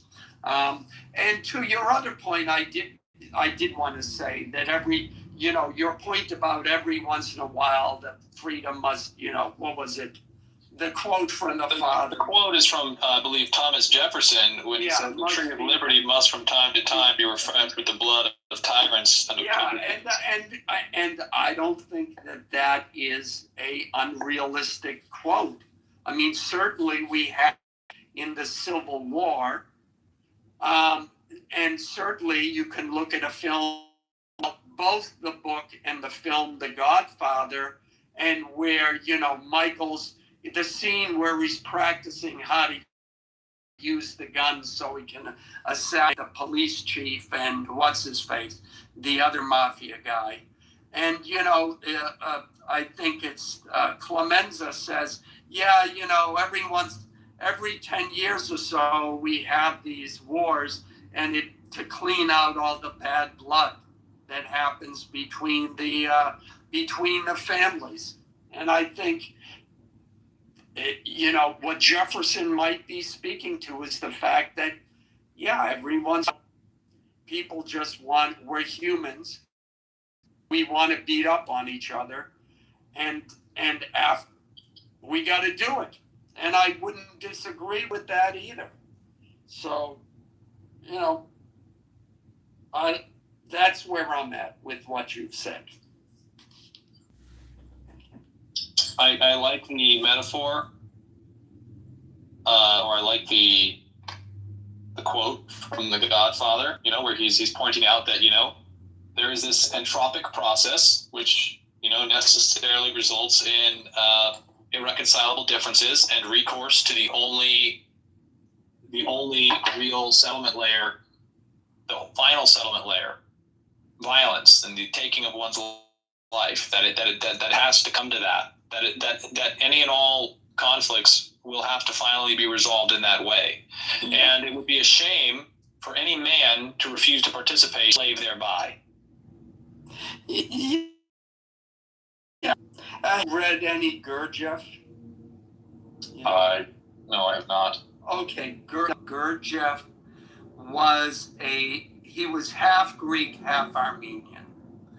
And he was a philosopher at the around 1900. There are a number of books written by him and about him. And one of them is called In Search of the Miraculous. It's written by one of his students. I don't remember the name, etc., etc. But in it, he was writing, it was around the 1920s, and the way he described what you're describing said, I'm trying to remember exactly, but it's essential. There's this element of madness grips the world, and these kinds of conflicts just happen, and it's essentially the same thing. They have to, or we as humanity have to work our way through these to the point where everyone is now bloody and bruised, and it's like, another example is two guys like punching themselves out, like you'll hear boxing gyms will say. They always get these guys, they're like good friends, and now they're pissed off at each other, and they go and they say, we want to fight this out, and they fight it out, and of course, because they're not trained, they only last like about a minute and a half, but by the end of it, they're both punched out, they're both exhausted, and all of that animosity and anger and all of that gets out of their system, and maybe all of these things put together, it's part of the human condition. And that, you may be right. Well, you're alluding to something, though. You're using a very finite, a very acute observation that I think is factually true, which is that even the best of friends will come upon differences that will lead to blows. We observe this in nature all of the time, that there is a healthy and necessary competition to ensure that our hierarchies are established on merit and strength and the things that necessarily establish their legitimacy as the hierarchies. But then you're extrapolating that in that simplistic fashion to the thrust of global affairs and global conflicts, to examine something. I disagree that there is a frenzy that takes over mankind. What we know is a much more real, what I posit is a much more practical and understandable, more reasonable explanation, is that a group of individuals will necessarily adapt to an environment, they cooperatively to enrich themselves, and that there will necessarily be individuals who seek to exploit. And when the exploiters gain power, then it becomes necessary to combat them. Diogenes, we get it. That clarifies it. Let me ask you a question, Diogenes. Do you believe that life is random chance? No. Life? I'm talking about existence, reality, consciousness. Because it's said that, the whole universe is dictated by random chance. And so what that's saying is your existence is one in an infinity. And therefore life is joy. And so even though I think, we have strayed so far from natural governance and natural society, life is still joy. I'm not displeased. I'm just, rather, disappointed that so many people fail to see that they are hypocrites and they are spreaders of misinformation and propaganda and are essentially grifters and parasites. Hello? Hello. Well, that's a good perspective to put on it, Alistair, to recognize that it does happen, it will happen, it's happening, it's going to happen again. And life is not random. We have a life. We should see the joy and the beauty in all things, recognize, appreciate them, and I should certainly take that advice to heart and allow it to influence me. It's not necessarily advice. It's not necessarily. It's more of what I would call an accurate diagnosis or analysis, and I think that this has been happening forever, because Plato's Republic, Marcus Aurelius says, oh, you couldn't achieve Plato's Republic? Oh, too bad. Are you going to complain about it for the rest of your life? That's what Marcus Aurelius says. No, yes, and Alan is saying the same thing. Well, Alan is, I think, expressing the similar idea, and that there are these best friends who have to fight it out. I was in the Marine Corps, and in the Marine Corps, there are differences which no amount of talking to will resolve, and you the tree line. You say, hey, look, just go fight it out. Go beat the shit out of each other. And when it's over, we'll know who's who. Yeah, that's the Muslim way of doing business. You're a Muslim then. You're an Islamic person. You're Muslim. Yes, it is. Dueling is not Islamic. Personal combat, recourse to violent confrontation, is not a solely Islamic It is. idea. Have you read the Charter of Medina? You've never read the Charter of Muhammad. All living organisms have been participating in intraspecial conflict in order to enhance their capabilities. So wait, to establish the hierarchies. You are a Marxist, correct? No. You're not. Well, guys, I'm going to go. Speaking of Supreme Court reversals, I'm going to go rub the last two in some people's faces after I because that is what will give me joy in this life. Gerrymandering for thee, but not for me. Yeah, but having said that, look, I think our current system, I mean, you have to remember that even 100 or 200 years ago, life was very difficult for humans. And Alan. No. As a matter of fact. Yeah. You have not listened to what I just said. No. Let me get to where I'm going, and then you can tell me I'm wrong. Try to get where you're going without starting on a false note. How is it a false note that life was difficult for humans? I mean, because life is always difficult for humans. This is the story of Genesis. No. Oh yeah, but it's much easier now. Alan, things are worse. 100 years ago, things were better. 1900, things were much better. Alan, you cannot conclude without debate, extensive and exhaustive research, that we can confidently conclude that life is better now. That the arrogance, the hubris, the ignorance, it's just a contemptible position to take. It is a false note to strike. Okay, all right, wait a second. Diogenes, wait. What phrase did I use? I said what? All right. Let me. I see what your objection is. Let me phrase it. Survival was a lot for humans. Was a lot. Also false. Also false. No. Yes, it is. No. Yes. And Alan, you're making bullshit points, Alan. You're not even bringing up ethics. Mortality rates. Alan. Child mortality rates. Aw. This is preposterous. It is preposterous to take a population. And now you lived through COVID, Alan. And as a matter of fact, you got a front row seat. Difference to truth that statistics engaged in. Those who are, in fact, still controlling the generation, the promulgation of these statistics that show these things.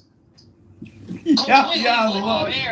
They're falsity. They just absolutely lied to you. They absolutely lied to the public without any accountability of any kind. They have still not been punished, and they will not be punished for lying on a global scale. And you expect me to believe that those same people have reliably and honestly, factually, exhaustively proven that infant mortality, average lifespan, those things before we had the technological innovations that we have now that have allowed bean counters, finance, insurance, and real estate to claim dominion over the entire world. All right, Diogenes, again, I see your objection.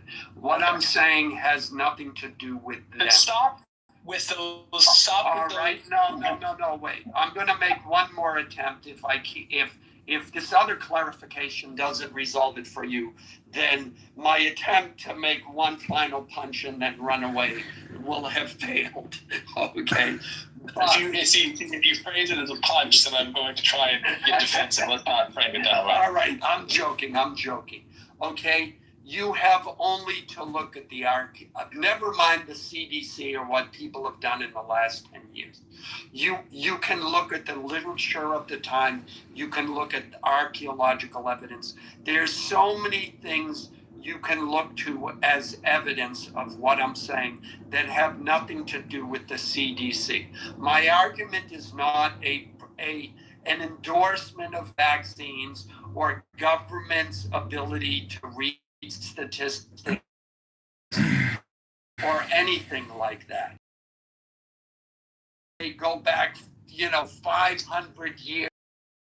You don't understand, Alan. As a matter of fact, the medical industrial complex. Yes, I'm not talking about that. You are. The medical industrial complex assured you that the birth of children outside of a medical institution was impossible, that it was not practical, that it was not healthy, and that there were a large number of therapeutical interventions that would be necessary from the inception of a child to the birth of the child and to the first 10 years of the child's life and beyond. And in 0 cases was that accurate. I had every single one of my children at home with no medical interventions, and they are in the top 1%. All right. Well, let me make this idea. Look, then let me make an argument without using that as a starting premise. Humans who preceded us made choices, and we are living with those choices. Some humans said, I don't know, 100 years ago, gee, it would be a good idea if and we don't live in a time machine. We live in the NOW, which is a compression of the past and the future. I understand that. Living with those decisions that Alan, milk pasteurization has done nothing to improve the human condition. That's a matter of fact. I drink raw milk. I have my babies at home. I have no therapeutic interventions of any kind. And let me just say, I have no allergies. I have had zero therapeutic interventions in my life. None of my brothers or sisters have had therapeutic interventions in their life. They were born at home, unassisted, unvaccinated, uninjected with any of the prophylactic advocating. They are wholly functioning. They have reproduced. They drink raw milk. They eat raw food. I eat raw meat. I eat raw eggs. I experience none of the so-called benefits that you allude when 100 years ago, someone decided, more than 100 years ago, someone decided that pasteurization of milk was a good decision that benefited mankind. You live in ignorance, Alan. Okay, well, Diogenes, I don't want to argue this point because it was like leading to something else, and we're never going to. Let me just leave by saying I agree with you as far as what the medical community says about what is or is not needed, and the hyperbole by which they present it as, oh, you better do this, otherwise, etc. You're gonna, this will happen and that will happen. I agree with you on that point.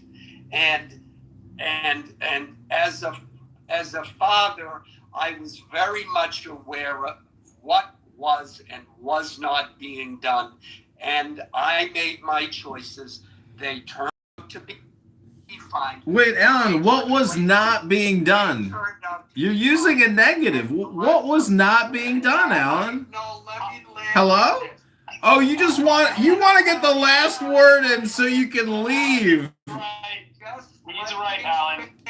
He's right. He's right. I bristled with this, and I have to agree with Alistair. You to say what was not being done, that absolutely has to be answered. What do you mean? What's not being done? He wants to get the last word in so Alan can feel good about himself. Fushta! Let me get that last word in before I leave. I gotta feel good about myself and my bad decisions. Diogenes, we are both blessed with children. And that's all I want to say. Okay. We are truly blessed to have them. And Yes, I hope you agree with that. I do. No, that's not what makes you blessed. What's more, we should not squander this blessing by valuing our comfort to the extent that we create a condition of slavery and in the reduction in the freedom and well-being and the potential to enjoy the shade of trees we refuse to plant because that is a great comeback and response to what I just said. I give you. You didn't say anything, Alan. You just said you're lucky to have children, and you said that makes you blessed. Kick you out of the room so that you don't have to keep trying to find an exit. You've been great fun. I think you're wonderful to talk to. I'm glad that you didn't start making it about, something sexual. So that's a credit to you. And how do I kick someone from the room? How do I get them out of here? Shut up, John. No, I'm gonna kick you. How do I kick him? See, Alan is basically what happens on this app all the time. And, you participated in the vicious circle of the communication flow, but Alan had to get his dopamine satisfaction by saying nothing. He said nothing controversial. He is simply a fully vaxxed sheep. And, he said nothing. I mean, it's ridiculous, but...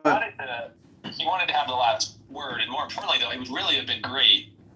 I would have let him stay if I thought he had the capability or interest in answering. What didn't they do, Alan? What didn't do? What? What didn't the medical complex do? What didn't they do? Isaac, what up? Real quick before I have to go, Isaac, I want to get your take on the SCOTUS reversals. What happened with that? Well, it's not about anything modern. I'm not concerned with, the recent Supreme Court decisions and their impact on the Voting Rights Act. I'm much more concerned with the broader general question of the SCOTUS's legitimacy at all when it reverses itself. Remind me if my brain is not doing it. Supreme. It's an abbreviation for Supreme Court of the United States. Every time. Generally, in most cases, I think they have done what they were supposed to. In most cases, but of recent times, definitely not. Well, so the real question is, when you have a system of law that sets out an arbiter, and that arbiter cannot reliably interpret the law, in fact, it directly contradicts itself in any failure, a flaw that needs a machine. If this was a business endeavor, you would say that has to be rectified. Either the Supreme Court is wrong or the law is wrong. It cannot be, they cannot both be right, and the Supreme Court can't be right and wrong and be legitimate at the same time. No, if it is wrong, and correct me, but remembering civics classes, if it is wrong, it needs to go read some sort of list of codes or something, right? Something like that? No. If it is wrong, there's only one remedy. There's only one remedy to the arbiter completely abandoning the law. It is fair to say that the arbiter determines that this is what the law says, and it must be consistently maintained, and that a generation inherits the previous generation's rulings, and without a change in the law, there is no change in the ruling. That is the way law must function. But for another generation to interpret the law in a complete reversal of the pre-established law or interpretation of the law is to completely abandon legitimacy. Yes, that would be correct. There is only one remedy for that abandonment of legitimacy. You have a judiciary that is illegitimate, making illegitimate rulings. And that is to entirely ignore them and to recognize in that ignorance you will be violently dealt with and to prepare to resist violently. I mean, you refuse to comply with the illegitimate court's rulings, and you will find guns pointed at you. They will send armed people to imprison you on the authority of an illegitimate government. There is only one remedy. There can only be one remedy. Resistance? Violent resistance. Well, yeah, obviously, but you know how these things go. It has to build to that point. You can't just grab your what do they have during medieval times? Yeah, you can't just grab your dad's rusty pickaxe. I mean, it had funding. Right. You're pointing out the truth, which is that proceeding. It takes time. Yeah. Right, and we have to be willing to recognize and state clearly that the SCOTUS is illegitimate. We have to be able to reach that conclusion from logic and objective reasoning, not from subjective. Obviously the majority of the public lives in a subjective reality, refuses to engage rationally or really, and says, well, when the Supreme Court says what I like, it's legitimate. When the Supreme Court says what I don't like, it's illegitimate. Fuck the law. What do I want? And those people are useless eaters. It's been happening for so long. I mean, it has been happening since 1861, at least. I mean, the Supreme Court the Supreme Court doesn't reverse itself until after 1861. Go look at the rulings of the Supreme Court. They have accepted previous rulings. They understand that that's the interpretation of the law. It's coherent. It's consistent. It is not self-contradicting. And then the Supreme Court, under the threat of violence, starts to reverse itself. It's not that you're wrong. It's been so long, man. Listen, we have no billionaires. We've got no billionaires that tell the truth because they would be hypocrites. For example, Elon Musk is the biggest hypocrite. He promotes, outer space travel and living and it's all a lie. It's a total scam. And if America had any balls, we would actually just take care of our needs, which we don't. Our entire country was an experiment set up by the Europeans, and now we've essentially become an international clearing house. That's not true. That's not true. This is not fair to say. I mean, look, you can argue that my facts are wrong historically, but if we agree on some of the broad facts, which I think we do, it is not fair to say that it was set up by Europeans. The revolution happened in the United States because the first generation. The first generation that was born in the colonies realized that they had the power and the means to create for themselves a government, and they no longer needed to be bound to a government that was hundreds of miles away over an ocean. No, I agree with all that, but what I'm just it was their having been born and established in that country that allowed them to conceptualize independence. Well, what's interesting now, the Europeans who came over from Europe, who were not born in the United States, did not conceptualize themselves or care to conceptualize themselves as wholly independent from the umbilical cord of the crown. Yeah. I'm just merely pointing out now, banks, because of the interest at over $1 trillion and it's only growing, they have fully automated a collection of our opportunity costs. And, if we wanted a revolution in this, see, Black Lives Matter and all these stupid front groups, they're protesting the wrong organization. It really is the banking industrial complex that allows all of this largesse and parasitism to take place. Because if we actually had sound currency money, Hold on. Black Lives Matter was not protesting anything. no, it's a scam. I'm just saying that if they wanted to make their scam more legitimate, they would have been at the front steps of every Federal Reserve facility in the States. Their scam accomplished. First of all, the Black Lives Matter scam accomplished everything it was supposed to accomplish, which is to convince the public that their enemies are people that have different ethnic origins.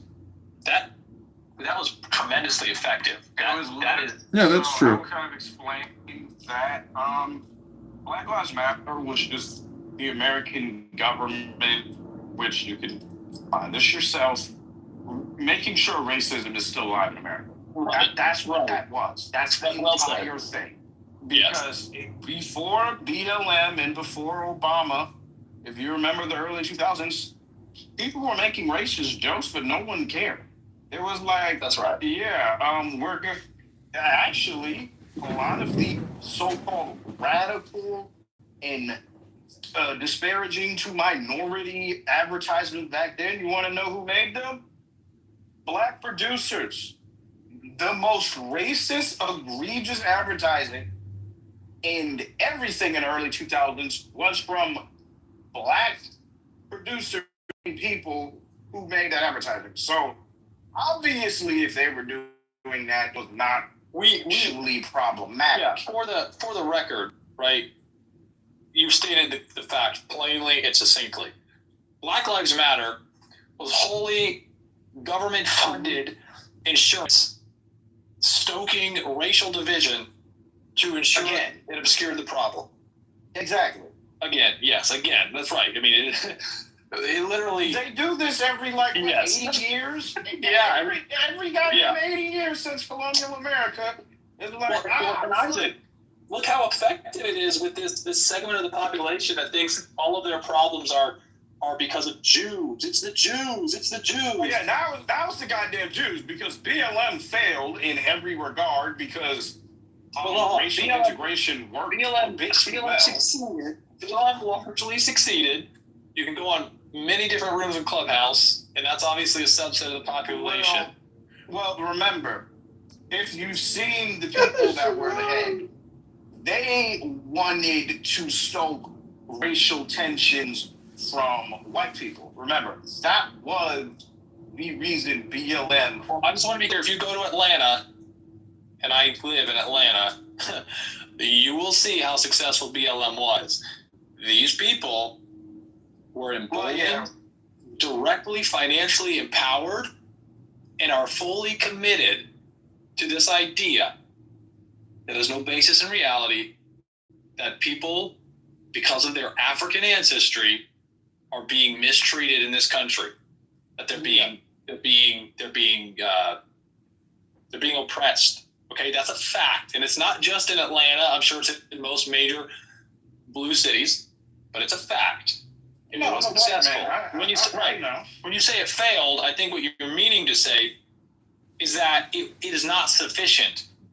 It succeeded. Part of their plan failed, because remember, the whole thing was to stoke extreme racial tension on both sides. They wanted black people to think that it's back during the old segregation days. They succeeded in that, but they also wanted the other side of regular white Americans to think, oh, black people are tearing apart our society for no reason, which did not work, because everyone easily saw, wait a minute, one, it's mostly a bunch of white liberals doing this shit, and then two, the people that are black that are perpetrating in these activities are just the regular criminals that do it anyway. That was the problem. Well, we know that the truth is not going to be found in pointing to people based on their ethnicity or their religion. It's going to be found in what Alistair is referencing. That is the complete disconnection of value from its representation in money, and your dependence on that perverse value system. That's honestly where it has to be coming from. All of our ethical downfall comes from our fake currency supply, which is not tied to natural resources. It supersedes and creates all this moral hazard and ethical liability. That's where it's all coming from. It funds the scam thoughts. Did you intentionally mute? Yeah, I muted. Did you hear what I said? So I always want to be clear when that point is made that the answer to an illegitimate value expression system, currency, that is corrupt and perverted, is not found in some kind of reestablishment of a bimetallic standard or some kind of cryptocurrency. Nothing ever alleviates the responsibility of the people to violently resist the impositions in whatever manifestation they come. And there will always be attempts at exploitation and value perversion through the monetary system as through any other tool. Wait, why do you think a bimetallic... Because... Why do you think a bimetallic morality can be superseded? I mean, if we actually have to go into the earth to extract our currency, it creates a huge chain of succession. Listen to this. I have studied extensively. I used to be a big proponent, an enthusiastic proponent of the rectification of political grievances and illegitimate governance through a return to a value expression system that has a basis in a scarcity mechanic. But guess what? Previous civilizations have already gone through this and recognized that when you have a gold standard or a silver standard, those people who hold all of the gold and the silver rule the world. And thus will it remain. There is not a silver bullet that you will shoot that will kill the evil in the hearts of all men simultaneously and return us to the Garden of Eden. It will be a struggle. No matter how you manifest your value expression for the purpose of exchange, the bottom line is that the most productive thing is the real goods and services that we depend on to survive. And a healthy society recognizes this and does not subsidize farmers to destroy crops, does not create fraudulent arguments to denature fuel and to destroy agricultural land, to allow for speculation in shelter. Exactly. It doesn't do it. Exactly. It won't do it. It will specifically utilize the government to prevent it.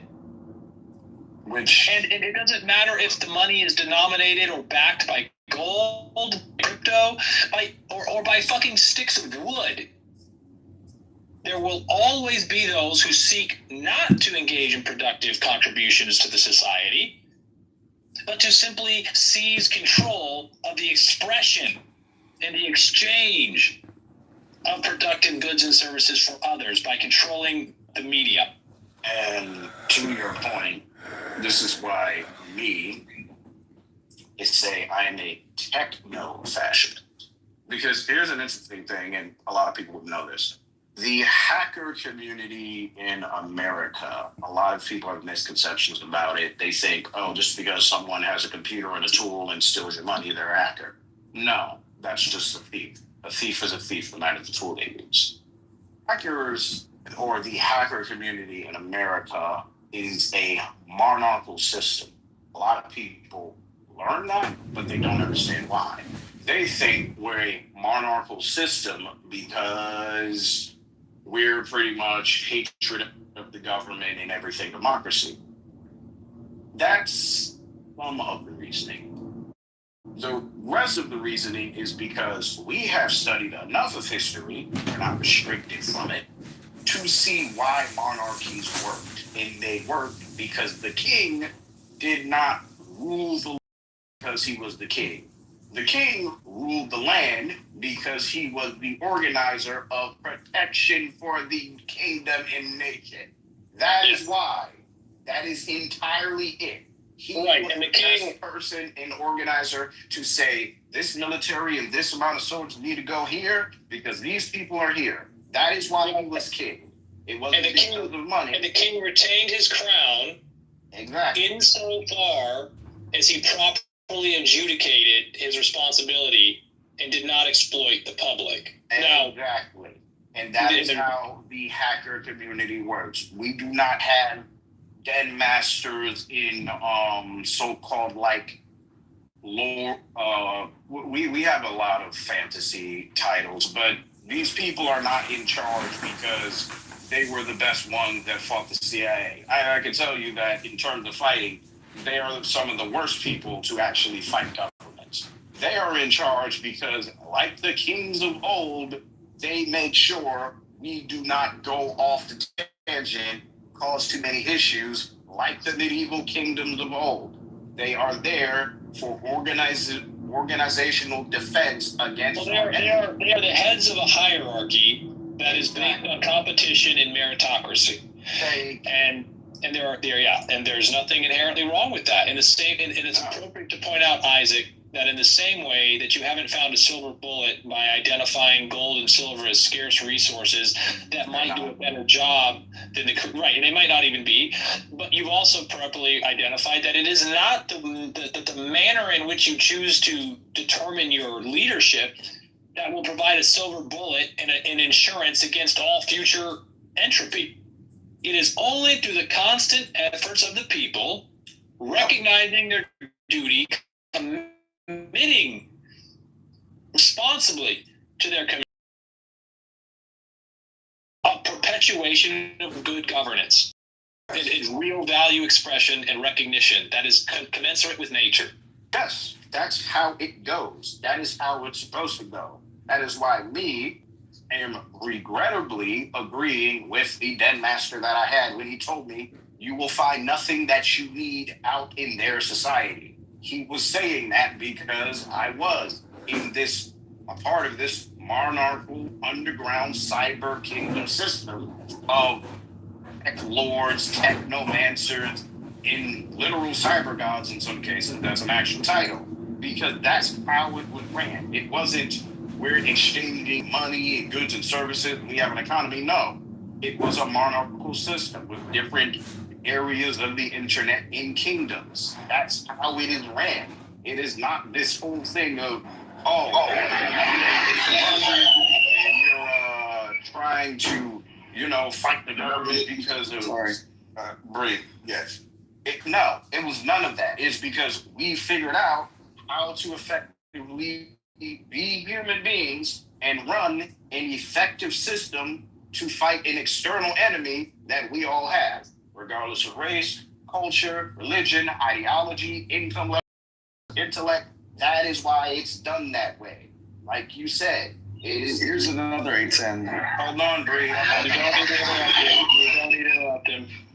Yeah, it is like you said, Diogenes. It's because the meritocratic system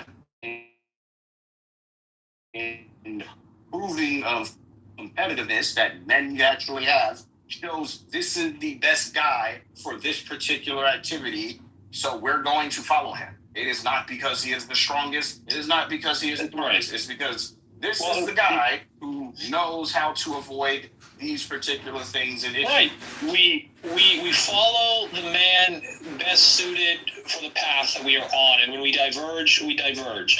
And then the man who leads us, when he turns us to his own ends, becomes a tyrant, and we have to resist that. We cannot continue, and we have to recognize that. We have to be on guard against that. We have to recognize that it is going to happen. We're not all but what is the rubric for tyranny? Bree, first of all, Bree,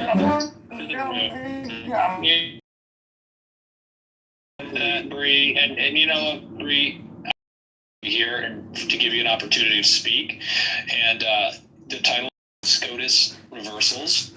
I don't know if you've, as Alistair likes to point out, you're just here to get a dopamine high. You just want to, got some insight. Like you've got some insight. I don't care what John's got to say about anything in my life other than, if he wants to be sincere. He's often sincere, and he's often searching for sincerity. He's also, very eclectic, eccentric, sarcastic. Yeah. No, but I've always appreciated your points of view because you've always been poignant and on like you knew what you were talking about when I was talking about shit when I was downrange. You were always like, you know, double checking me on my shit. Like because Here's what I want to talk about today. No, but you knew. We want to talk about SCOTUS reversals. We want to talk about SCOTUS reversals. Well, what about the one like from 2013 when like Obama and Biden made it where like the news is allowed to lie to you? Do we? What's that act that like the one? I can't. I don't. You are referencing an actual act that was passed that, you know, essentially said that, hey, you know, federal money and federal agencies can employ deception on domestically, that they can, yeah. Look, that's not the most important question. The most important question is, what does it mean when the SCOTUS reverses itself? What are the implications of the arbiter? What do you mean by SCOTUS? Because, like, you know, like commander of the United States, the Supreme Court of the United States. Oh, Article 3. No, so we're in Article 3. I didn't know if we were Article 2 or Article 3. Yeah, This is Article. Article 3 is the judicial. Yeah. That's correct. Yeah, that's Article 3. Yeah.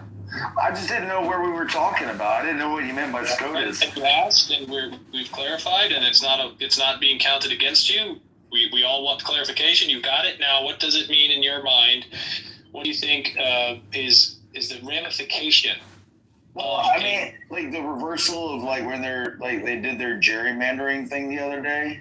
That's an example. No, I'm not so familiar with the actual opinions that were expressed. It was 3 to 5. Okay, but I didn't read the opinion, so I don't think it's going to be good for us to hyper focus on a single one. We know, as a matter of fact, I'm sorry. No. We don't need to worry about a specific example. We need to be in agreement that it has occurred, that the Supreme Court of the United States has taken the same law and then interpreted it one way. Agreed. And then subsequently completely reversed itself. Why do you think I call the Supreme Court Mount Olympus? They're gods on thrones that cannot be knocked down. Okay, so Bree, if you understand that there's a problem here, then you have to recognize but how do you fix it? How do you fix it? Well, it's obvious how you fix it, with violence. Well, I mean, without violence. The founders were very clear. I do violence very well, but I don't want to show you how violent I can be. I don't even understand how you think that follows from the discussion we're having. Well, you're talking about like the only way you're complaining about something that you say the only solution is violence. What am I complaining about?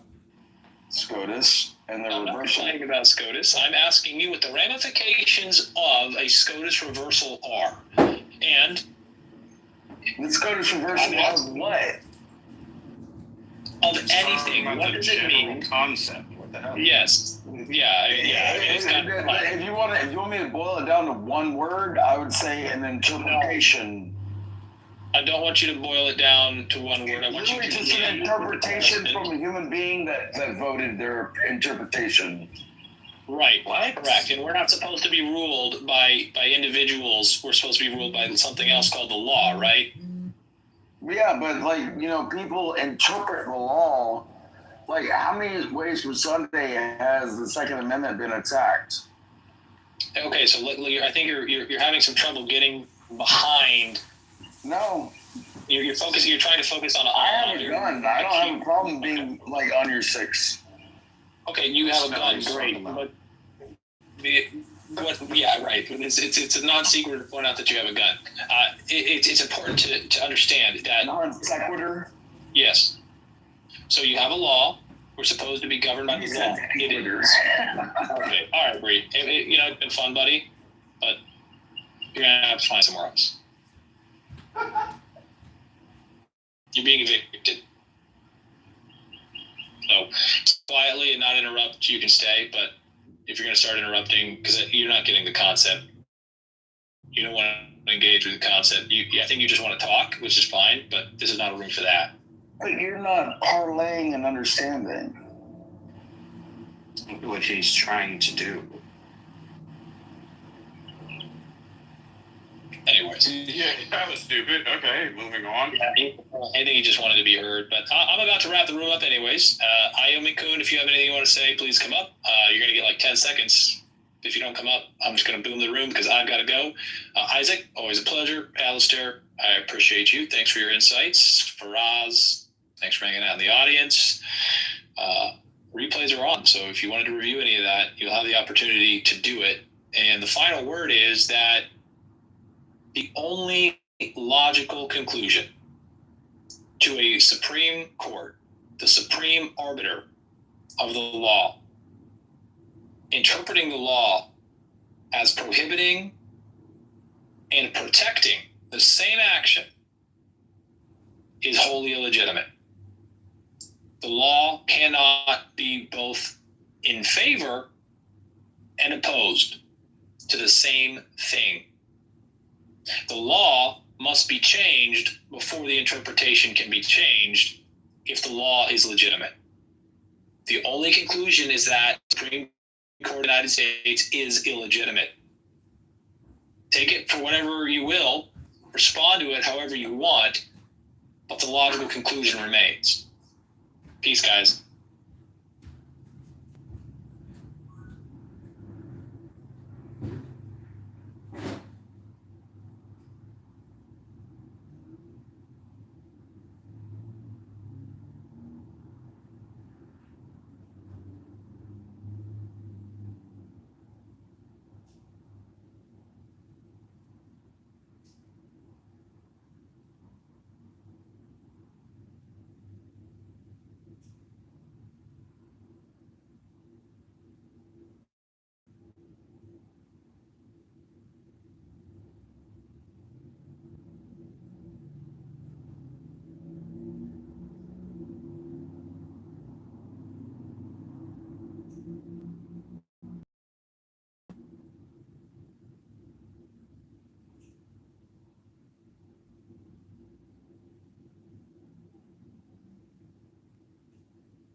Are you serious? That nigga made you pay for the date? I'm gonna be honest. I love that well. shit. Am I the only one going to mill on the stage and I'm an unqualified man to do very well out here? Hi, it's allowed. Is this a serious conversation or do I troll what? What make you unqualified to? This isn't towards Harry, who's a white person. As much as it pains me to disagree with my nemesis Pro is just simply factually correct. The British monarchy, like most monarchies, is an Did you wake up woke today, dude? from the start. And they say there's not hope for the flat earth. And Simon is somehow struggling intellectually to get there. And I'm just trying to calibrate what level of intelligence struggles with this. And I was just guessing maybe, a quarter, maybe a quarter and a dime. Pro, this is another reason I love your room, because, if you're going to get insulted, it's done properly. So that's cool. Well, but no one's ever insulted Benjamin doing anything properly, but he's just putting a stronger tone on the exact same thing I'm saying, though. Like, what I'm asking is, how do people not perceive this as racism in the classic sense? Or do they? Well, when you say this, explain what this is. So you're making a statement which is the royal family is a racist. Am I wrong, Mike? The institution of royalty, especially when we look at it in the context of England, it's just the thing we're talking about right now. Interpretation of racism. Is that because there's no black people in the royal family? It's because the Brits are literally the inventors of like colonialism as it is in the modern times. You can't divorce the symbol of colonialism from the racism of colonialism. We didn't invent nothing. We just as it is in the modern times. That is part of it. That's not my argument. Hey, That's well, just somebody get their argument of a racist trait.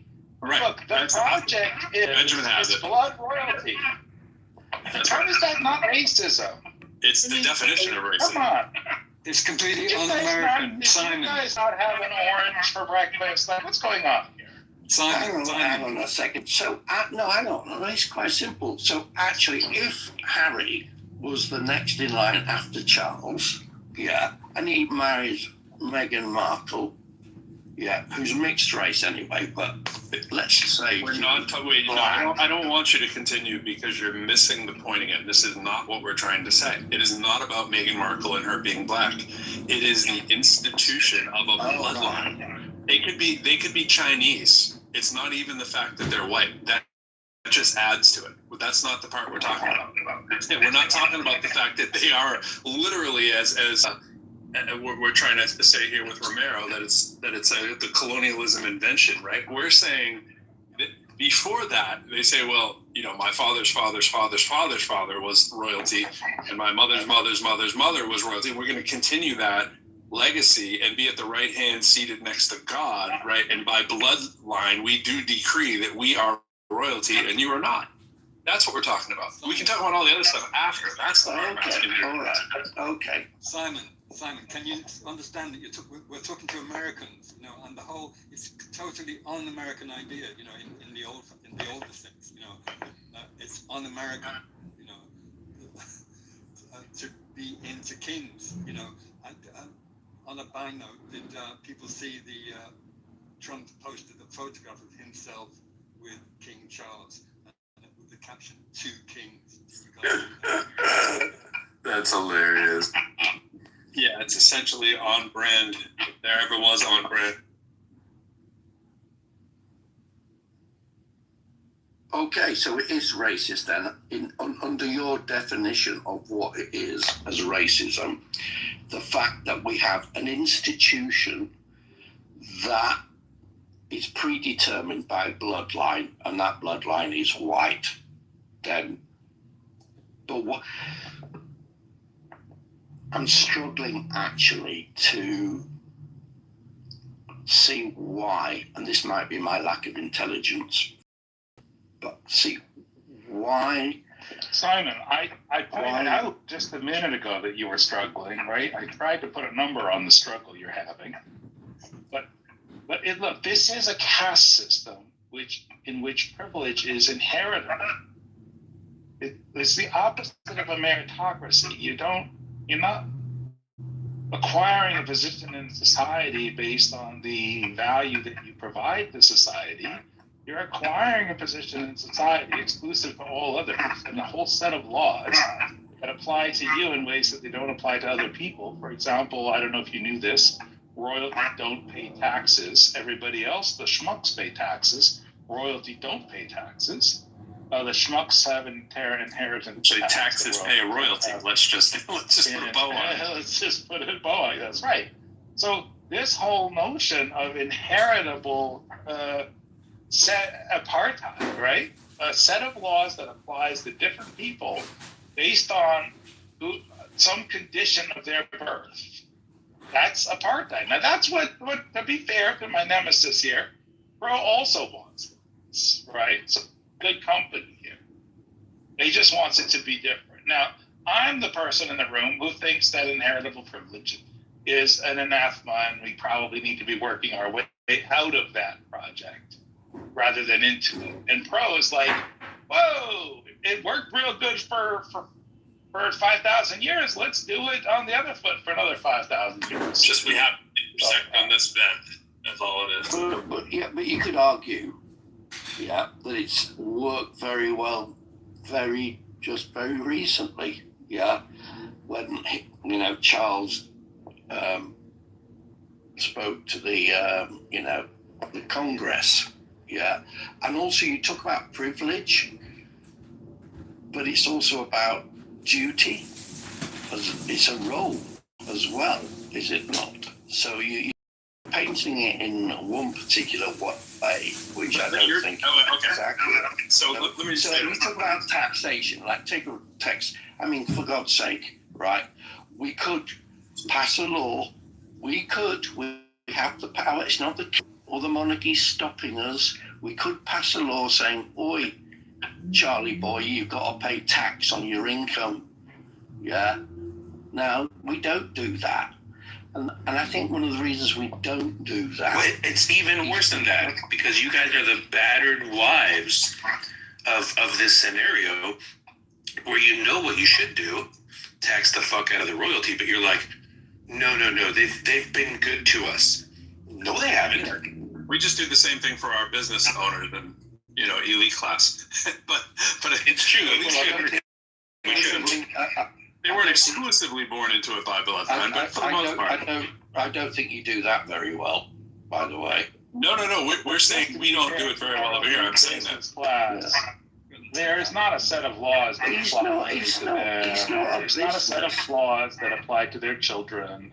Somebody got to mute your thing there because we hear all the background off your Bluetooth or speakers or whatever it is. Sorry. But it's not a business, though. You can't compare the royal family and the monarchy to a business. Sure you can. Sure. And it's easy. It's easy to also explain why. A corporation in the United States is basically defined as a being, an eternal being that only ends when the corporation ends, right? Royalty is also an eternal being that only ends when the bloodline ends. Right? So you have these massive institutions that get privilege purely by the blood that runs through their veins, or in the form of corporations, the legal status that they've achieved through money and politics. Well, you keep using the word privilege, right? But there's a trade-off with privilege, which is the duty. The role that they have to fulfill as a monarch. And also you said it doesn't end when the bloodline ends. Would this be an accurate sentence then? For the privilege to carry out one's duty as royalty? Well, and then we have to define what their duty is. Yeah, we're saying we're calling it is a privilege. And I'm again, your mic is killing me there, Simon. You just got to mute it when you're not talking. If mine's doing it, let me know. Because duty implies that there is a thing that you must do, and the failure to do that thing would have the consequence that you're no longer in your position. Expiring your privilege. There is no such duty. Did you take woke pills today, Benjamin? What is going on? Crazy. No, the duty is, Romero, to put a bow on this. The duty is to not be a pedophile, and then you can maintain and hold your position as long as possible, and don't rape women and that kind of thing, right? That didn't work out really good. Well, Oh, gee, I forgot. There was a problem with that, wasn't there? Yeah. It does help. Yeah. So it does help. Does help to keep the position of grace. Thank God, King Charles, as far as we know, is not a pedophile. Okay, so let's stop though. Something. We're just trying to get to the point that there is no real duty. Wave and say hi and turn your hand like a model on a float, right? Or Miss America or something, right? That's the duty. And we understand that it's taxing dealing with the public and all that stuff. But we're talking about the 1 million people out of 1,000,001 would probably sign up for that tomorrow. And the option was you'd be another one of the combos. Oh no! Don't say that. Do Okay. not. All right. Okay, so pro. Right. Nobody wants to be You king. can be. No one wants to be Duchess, right? No one wants to be Duke and Duchess because it's not. No, nobody wants to be. Oh, then we should end it. So Simon, are you saying? And now you get why all the royalties' wives look like men. Okay, that's weird. But so this is interesting, right? The assumption that I don't know where he went is that I was trying to mute Mike and I sent him to the audience by mistake. So this is an interesting assumption that Simon is making. So if you live in a one of those estates, right, and you're sort of barely getting by, you're saying that person would not want to be royalty? With all the benefit, council estate dude that's just fucking off because he can't find jobs, that guy would not want to be royalty? Well, you can take it to an extreme, but that's not an extreme. No, I don't. Can you imagine you're under the microscope? Yeah. Oh yeah, it'd be fucking great, dude. If I was royalty, they could put me under the microscope all they want. It'd be fucking awesome. So this is this is an interesting. There was a show many years ago, The Life of the Rich and Famous, and they did an episode on the royalty, the royal family, and when the two royals asked for a hamburger, what they got was the chef at the palace got literally the equivalent of a $500 slab of beef, right? Really expensive beef, and ground it up for them, and that's what they think a hamburger is. Right, so it's just a totally different level of existence. And yeah, okay, you're scrutinized like celebrities are scrutinized, but there's a movie called Hustle and Flow from a few years ago. Pimpin' ain't easy, but pimpin' ain't hard. It's hard out here for a pimp. No, Simon, okay. So when I had lunch with the Queen, right, I sat next to Prince Philip, her husband, private secretary. So, and this was as I said, in Germany at the North Rhine-Westphalian Parliament, and it was lunch, and I went, oh, and I sat next to him, and I went, what happens now today? So I think they were in their 80s at the time, and he went, oh, well, we're getting hotter. Yeah, and then we're flying to London, and we've got a dinner this evening at the house. So I went, bloody hell. And I said, is Prince Philip as difficult a person as he comes across as? He went, yes. He said, but he struggles with the fact that he has no freedom. I said, well, how do you mean? He said, well, sometimes he wants to get out of Buckingham Palace. So we have a taxi, yeah, and he has his own taxi, so it's me here, and we just go for a drive around London, so we can. Otherwise, he can't walk the street or anything. So he's in a gilded cage. Well, I understand what you're saying about someone who is destitute, has no money, and they would go, give me that gilded cage. Destitute? No, middle class mom of two, would fucking love all that. You don't have to say, oh, little Tim, little Tim who's destitute and is going to die of polio or some shit, and he would love to be royalty. The weird time from the whole argument. Let's go back to the racism. Because this whole thing of like there might be some people that don't want to do it, that's not the argument. There are lots of people who wouldn't want to be the Kardashians, to grant you that, right? I made the earlier analogy too.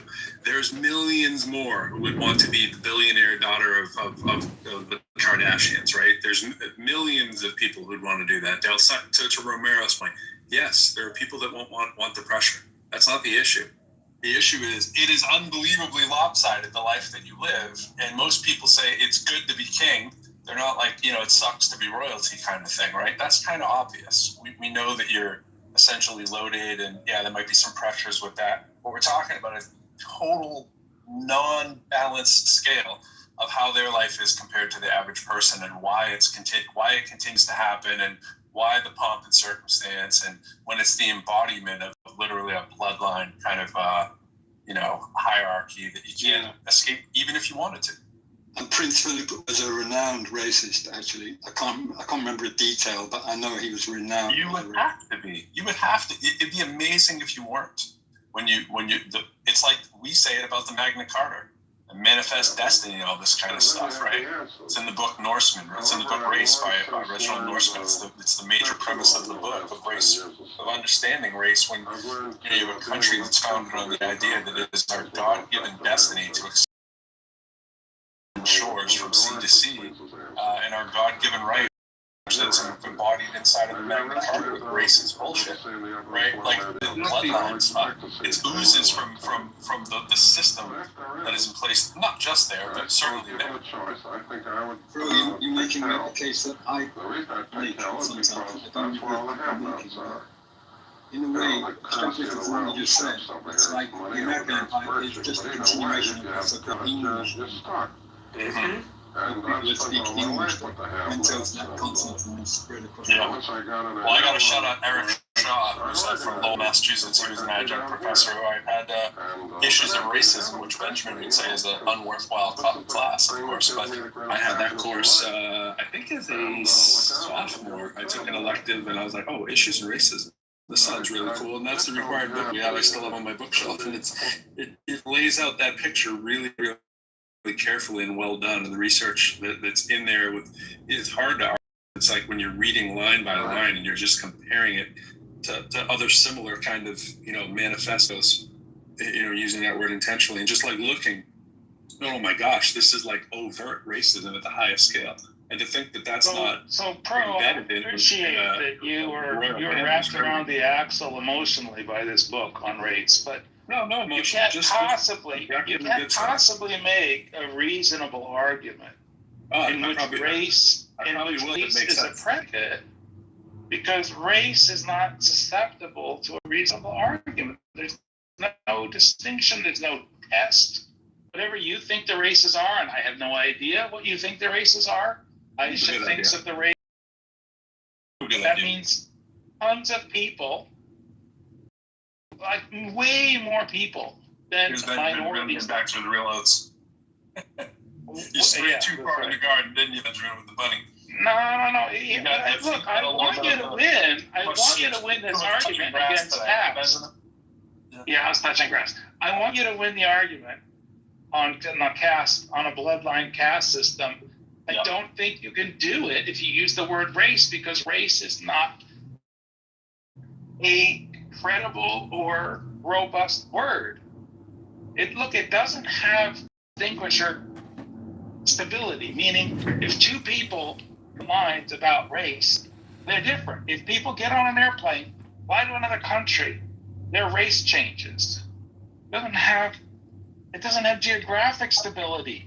Over time, people who were an X kind of person are now a Y race. It doesn't have temporal stability, meaning it's just a made-up concept that changes from moment to moment to moment to moment. I don't know what we're trying to do here. Cool. So let's scratch race riots from our history. They never happened. We'll just call them people who... The fact that people who don't understand categories very well. There was no slavery Use the to term. erase that, okay? Just let me stop using race. Let's admit that it was a skin color apartheid riot.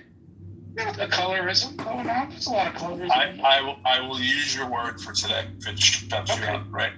No skin color apartheid. We can't use racism right now, so we're going to say your skin color apartheid. I'm actually going to extend it, Simon. The blood color apartheid of the royal family seems to be an egregious violation of what most sane people, I think, would say. If you tried to define it perfectly, you'd say this is the very violation of what it would mean to not do by bloodline, right? Like, it seems to be the upside down world of Bizarro Land, right? In terms of what you wouldn't exalt, and yet it's exalted to the point where we subsidize it, let it be tax free. People pay. I know it's a bit of redundancy, but you get the point. And then we make an entire industry around it and put it on TV and do the pomp and circumstance. And everybody over here wants to grow up to be a princess and marry their knight in shining armor and find a prince and all the stuff. It's all the hangover baggage from that. It's like, is that really what you want? You really want to? I understand, but in the absence of bloodline, yeah. And obviously there have been times where we've had to go, fuck, we need some, I think, at the beginning of this current monarchy's bloodline, we had to ship over to Germany to find someone who, was vaguely related to continue the monarchy. So the bloodline idea gets challenged, but there's always somewhere you can find a relative. Yeah, but isn't that by definition bloodline? Yes. So in the absence of that, but no, it's part of our culture. Merit or qualification or electoral kind of thing would dilute it and make it not a thing anymore, right? Well, so in the absence of bloodline, as we have, it's then another form of joy for me. And so we're going to vote. But who gets to live the glorious life? That would be weird, right? Oh, no, who gets to live the glorious life? Filet mignon again. Right. Forget the glorious life argument, because we can argue. What else could you call it, right? Who gets to be the figurehead of the country who lives in a palace, bro? Well, other like the Irish, they vote for a president who is not political. So you can have presidents that are not political, and they have their time, and then you have another vote. Yeah, that's a step down. But you favor this? I'm just wondering why you favor it. Or is the master? I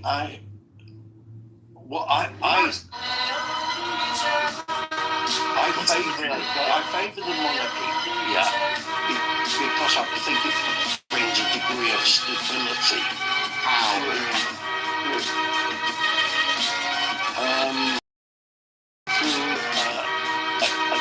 Consistency. Okay, so if you want like a drama, you can go to the Danish crown, king and queen, but Norway as well. I mean, we have a king, a queen. He has been a king since 1992, I think it is. They have no power. They're just like a nice sticker that you put on your bumper for everyone else to see, but has no function other than maybe make you honk. What's the purpose of a monarchy? Anders is coming across like he might have an IQ of double digits. I'm not sure. Go on, Anders. Anders, you're suggesting that the king in Norway or Sweden has no power, right? Like I said initially, I can't speak when it comes to Denmark or Sweden. Probably has the same bullshit thing where they also don't have to pay taxes, right? Want me to go look that up for your? No, I'm simply ignorant on that You have to go Google that for your. I love that Benjamin fixated on IQ. right? Like people. Look, Yeah, this is a pair of European dimwits. You're an American dimwit, Benjamin. You're amongst your swans. You should be open arms to your ilk. All I wanted to know from Simon. Benjamin, what's my IQ? Illegal apartheid. Illegal apartheid. You are for apartheid, Benjamin. You literally think that women should only be fucking popping out babies. What are you fucking talking about? And hey, Simon, I have nothing against you. I wanted to ask you was like, do you have like a value that you can find in the monarchy? Like, is there something that we can like gain from it? I just want to parse this claim that Andrews made before he wanders away from it. Sure. Monarchy has no power. So, I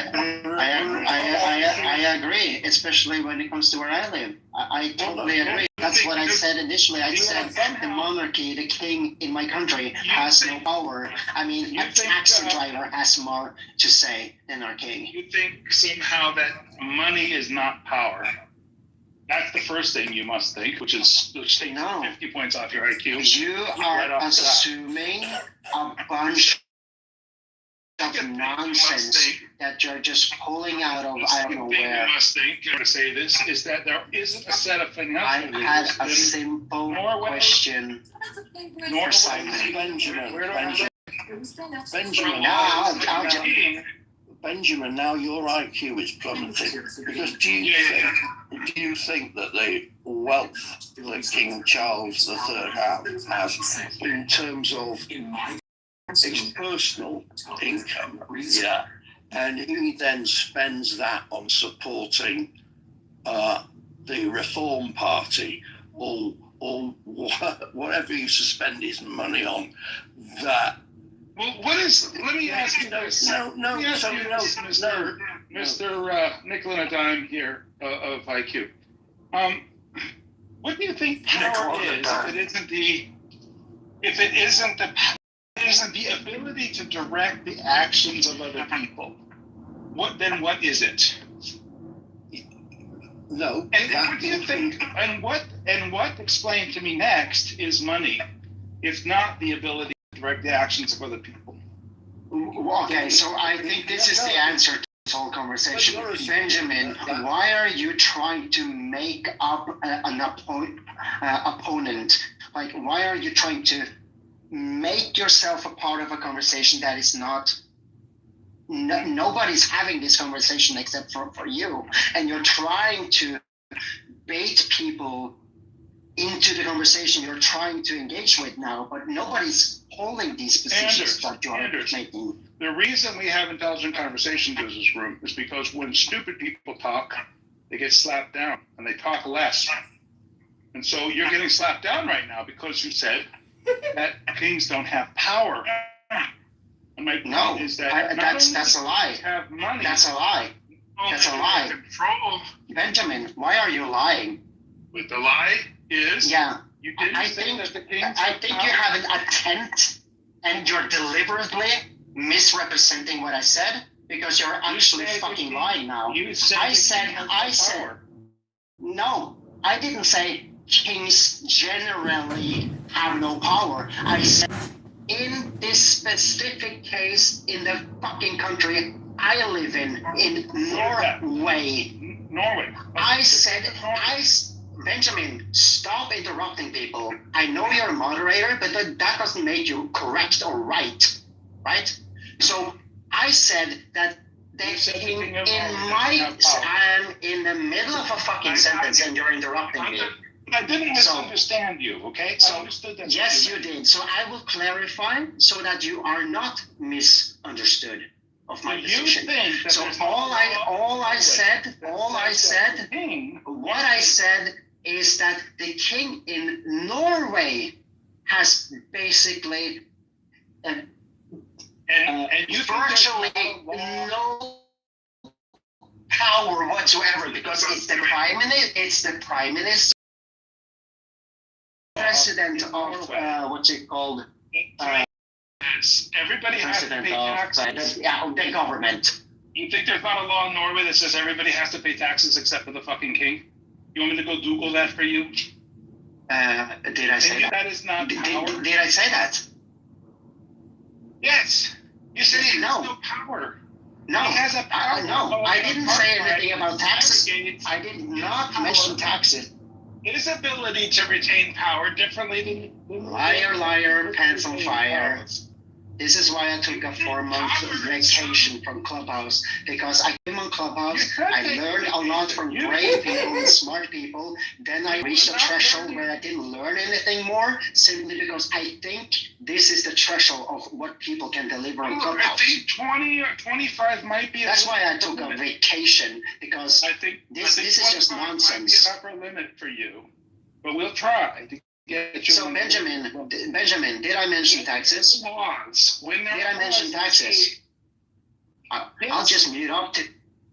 Yeah, you mentioned taxes because money is. I didn't. I did not. You're lying. This is why I took 75 points off your IQ. Liar, Benjamin has his pants on fire because he's a liar. Because he says that I mentioned taxes when I did not mention taxes. I only mentioned taxes because I was referring to something you stated. So shut the fuck up with the lying. I never mentioned taxes. I had one simple statement to Simon, and all I said, and I also agree with Simon, I don't think we disagree on this thing. All I said that the, like, THE, like, the king of the country that I live in has basically virtually no fucking power. That particular king, and I mentioned his name, and I said he was a king from 1992. His name is King Harold. I said this, and everything, Benjamin, that you have mentioned since that statement that I uttered has nothing to do with my position. Anders, Anders, you can't say he lasted a long time. Can I just say something? And you can't say he has no power. Shut up, Sky. Did you just boot Anders from the stage? Did you just boot Anders from the stage? Let Sky speak for a minute. He's just talking. No, you shut the fuck up. Did you just boot Anders from the stage? Me? He's giving you his. Who booted Anders from the stage? Who booted Anders from the stage? There's only 2 more.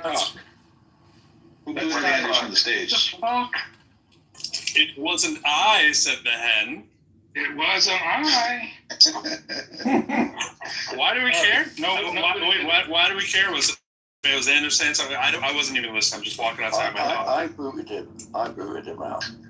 Simon, don't do that. Don't do that. I keep telling him not to do that. It's not. I mean, no. But what I heard Anders arguing that the crazy claim that his king has 0 power. Was that what we heard? Yeah, he's arguing that the king in Norway has no power. Yeah, and I was trying to explain to him that the ability to keep all of your wealth, generation after generation after generation, when you've had 700 years to collect all the gold and silver from every war that's ever been fought, and now you have the apartheid rule that says you won't be taxed on your wealth, you won't have to pay the inheritance tax. You keep all of your wealth forever and always. Invite Anders back up, Benjamin. Is a really stupid thing not to understand. Benjamin. That's why I docked him 75%. Did you get annoyed? Did you get annoyed when you were saying false information? Let's do the Anders in a second, but let's not pretend we live in the fake quasi world that a king that has almost no powers has no powers, right? Like, there's a big difference between almost has no powers and has powers. And I think it's a good clarifying moment while people are being silly. Clearly, he has powers, right? Anybody can go do a search, pick any country you want, and let's use Norway, and let's use Harold, and go online and say, what advantages does Harold have over normal people? One of the first things you're obviously going to get back is he has immunity, because that's what it means to be a king. He's not going to have any ability to be arrested, just like our president, right? There's going to be a list of like 8 or 9 or 10 things. Does he have full power like the old school kings? No. But to sit around and talk like he has no power is insane. The wrong word. Of course he has power. That's what I was trying to point out to Anders. You can't say no power. He might mean, no constitutional power to run the government, but you can't say he had no power. He's just using, maybe it's because his second language is English. All right. Run back to episode. We can have a short meeting. Okay, thank you. So, Benjamin, just mute me or tell me to be quiet. That's all you have to do. Anders, just trying to hear what he's saying. Pro and I have a disagreement. Yeah, Anders, Pro and I have a disagreement. Pro thinks that Anders is insane, and I think he's got a single-digit IQ. And I just want to Hey, Benjamin, that's fine. You talking about IQ as much as you do makes me question your mental state. So I'm not talking about what I think about you. All I said, Benjamin, before you pigeonholed me, trying to make me hold a shit ton of beliefs and positions I never stated or holds. All I said that, Benjamin, in Norway, our king has virtually no power. He has no political say in any way. It's a symbolic where, what's it called? The prime minister have to call the king. Say, this is what I'm about to do, and the king basically just automatically say, yes, sure, go ahead. So there's no argument, Benjamin. If you want to have a conversation with me, pick a topic and we can have a conversation about that topic. But you strawmanning and lying, deliberately lying what I said in my position, that is just trash. What he does. Only I can accuse Benjamin of lying. Actually, I don't usually accuse Benjamin of lying. I just accuse him of having horrific ideas.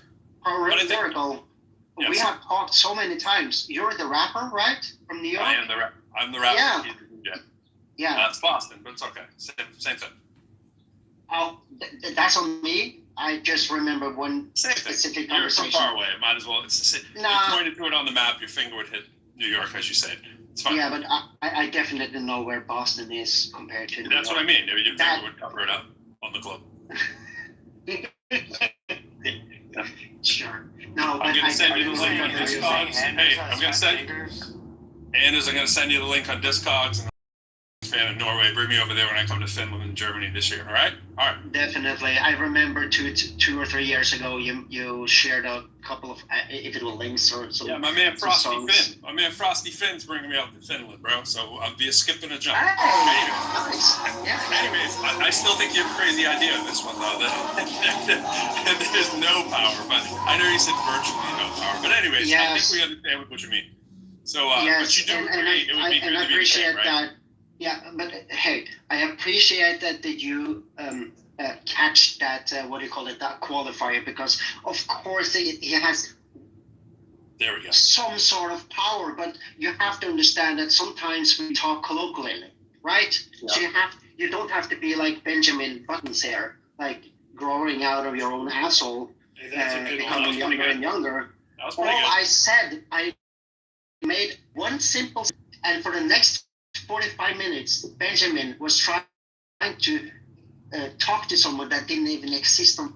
He's good at it, though, isn't he? He's really good at it. That's why. It's just that the koi fish doesn't bite on his. He found his leverage point. Say no more, Give us a power for these. What's up? We haven't just said hi to Aisha, or CM, or David. They barely said hello. HLC's here. Alligator's here. This is just an all-star lineup. I just want to say I'm flattered that you guys would come in the room. Yeah. Hey, Aisha, CM, HLC, Elliot. I met Anders today. Did you follow me into this room, Anders? I actually did. In a way, you remember I said I had to go earlier? We had an interesting conversation. You're an interesting person. He's a atypical. Dropping. No, he's an atypical, what's it called? I was saying he's a gator dropping. You into the room, so you dropped him. Oh, nice. No, he's an atheist, glober, scientist. My kind of guy. Basically, I mean, Anders lives in Andrew's room. I nominate him. He loves to bash his head against Andrew's rooms. Anders, you can be the ornamental king of Gatorland. And before that, Pro, I was in Godless Girls' rooms. Oh yeah, Me I and, remember the good me old and days. her run rooms together. Didn't she turn into a very God-filled girl, if I remember correctly? Like 2023, I think. Yeah. 24. Yeah. She made the switch and the jump. Yeah. She had like I'm not familiar with her private life, but I She went understood from that. hardcore atheist to hardcore She believer. went to rehab and found God. Well, Yeah, she had did. she had a great life. She had a great life online. Something happened not online, and now she's a Christian online. Yeah, that's a spotless girl, right? The good old days. Yeah. I mean, it's like I started listening to Godless Girl on YouTube in way back, like 10 years ago, whatever. And I came across, what's his name?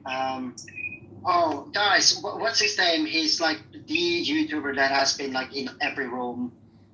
Oh, holy fuck. Is he atheist, non-atheist? Atheist. He's been like John Lee and Matt Adams. Tom Rabbit. There you go. Yeah, holy fuck.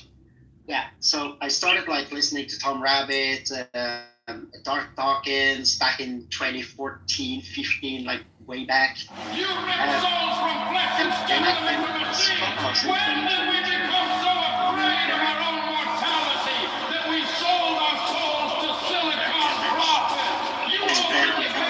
And I appreciate your advocating for your work. And that's because he's an honest person. I mean, to be fair, like half a year ago, maybe a year ago, I would be just wrecking this one. But now it's like, Benjamin, I didn't say that. Benjamin, why are you lying? And it's like, I feel a bit like I hate to liken myself to liken myself to God. It's kind of like when you have angels and you have to cast them down. Right? Benjamin is usually the fallen son kind of thing. And we get Elliot. It's kind of like the archangel here. Like Elliot is my favorite person to run, but I feel like the children can't play well. Like if Elliot gets modded right now, you might just have to kick him. See, they got a boil here. Elliot, we got to work this out, man. We got to be able to come to the British the garden here now.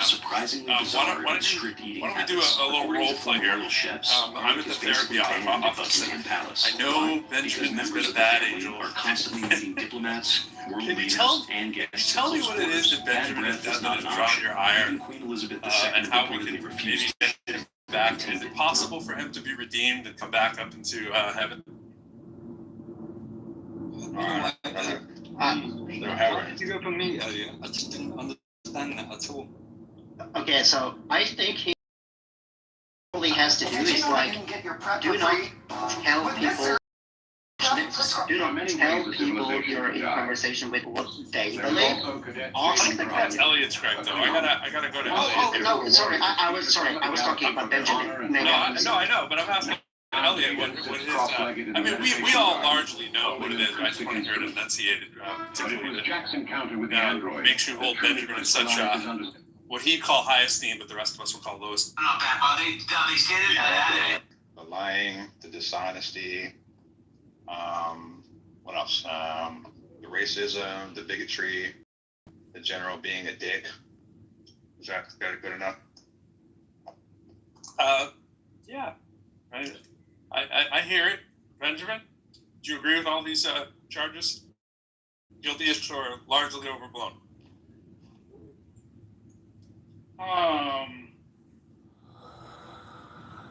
Generally being a dick. That one I think you can. But I mean, Benjamin, maybe I don't remember you. Maybe Specific. I think Andres could do a better job. I think Elliot is just expressing from his like basal emotional core, which is where most of his thoughts come from. And it's just less useful to other people. I mean, I think his emotional needs are really, really valuable to himself. He's doing the lying part. And just less useful to anybody else, and he doesn't realize it. No, this is because maybe he doesn't have the emotional intelligence to realize the limited value. I think Sam could. I think Sam could articulate this better than you. Mr. Mayor, it's not the only important election. I think Sam probably. Sam can speak to both sides of that. Yeah, Sam, call on Project Projection and go. The backers as well. Johnny come with me to the cause in case we have some of the incumbents. One really watches that. Listen, Frost, I mean, chairman of the finance committee of the city council, one of the most important and powerful members of the government, being challenged and could, you said the other night, lose it. He could lose, but we won't know. But he could win too. No matter how much people disagreed, even among us, about who could win and who could not, or may not during this campaign, there's one thing I'm Yeah, we have to see what Elliot does with his power. Hopefully Elliot can play nice in the sandbox. I'm just happy that Andrew's on stage. For others, the worst of times. He's back. And during final weeks of Chicago's mayoral campaign, the worst seemed to outweigh the best. But for politically weary Chicagoans, it was finally over today, and many were glad. I'm sick from this election because I have never seen anyone throwing mud at each other like they've been doing. I think it's right the way things have been, carried out with things that happen. There's something that Because this racial discrimination, not pay tax. I don't like that. I'm sure the town will calm down and people will be happy with their new mayor, whoever it is. It's no wonder voters were relieved. By all accounts, mayoral candidates here in Washington and Bernard Epton found themselves embroiled in one of the most vicious and bitter campaigns in Chicago's history. It was a campaign of slurs, accusations, charges, and countercharges. A contest dominated by one issue, race. Even though both candidates said they hoped race would not. And today some Chicagoans wish that things had been different. I'm still not exactly sure what the issue is. I think that's spot on. He's saying, you know what he's arguing? He's arguing that the point that the Norwegian king does have power, even though he virtually has no power, which is there in history. My original But thing does was it that really kings all end here with the polling the kings, places today? queens, duchess, whatever, Perhaps as are all someone part of the suggested, apparently this is racist just the system, beginning right? of That the sort end. of A benefits the time when Chicago that picks part. up its political He is pieces saying and starts to heal they itself. get no And in benefit. fact, And I'm the two like, candidates will be staff, taking the first security, step in that healing that process. is not what I said. I No, he said virtually no. And I'm just arguing a different law on that virtually. And that was particular to the politics, right? So I'm not saying that they're not rich. I'm not saying they're not living in the fucking castle here we have in the freaking center of our city of Oslo.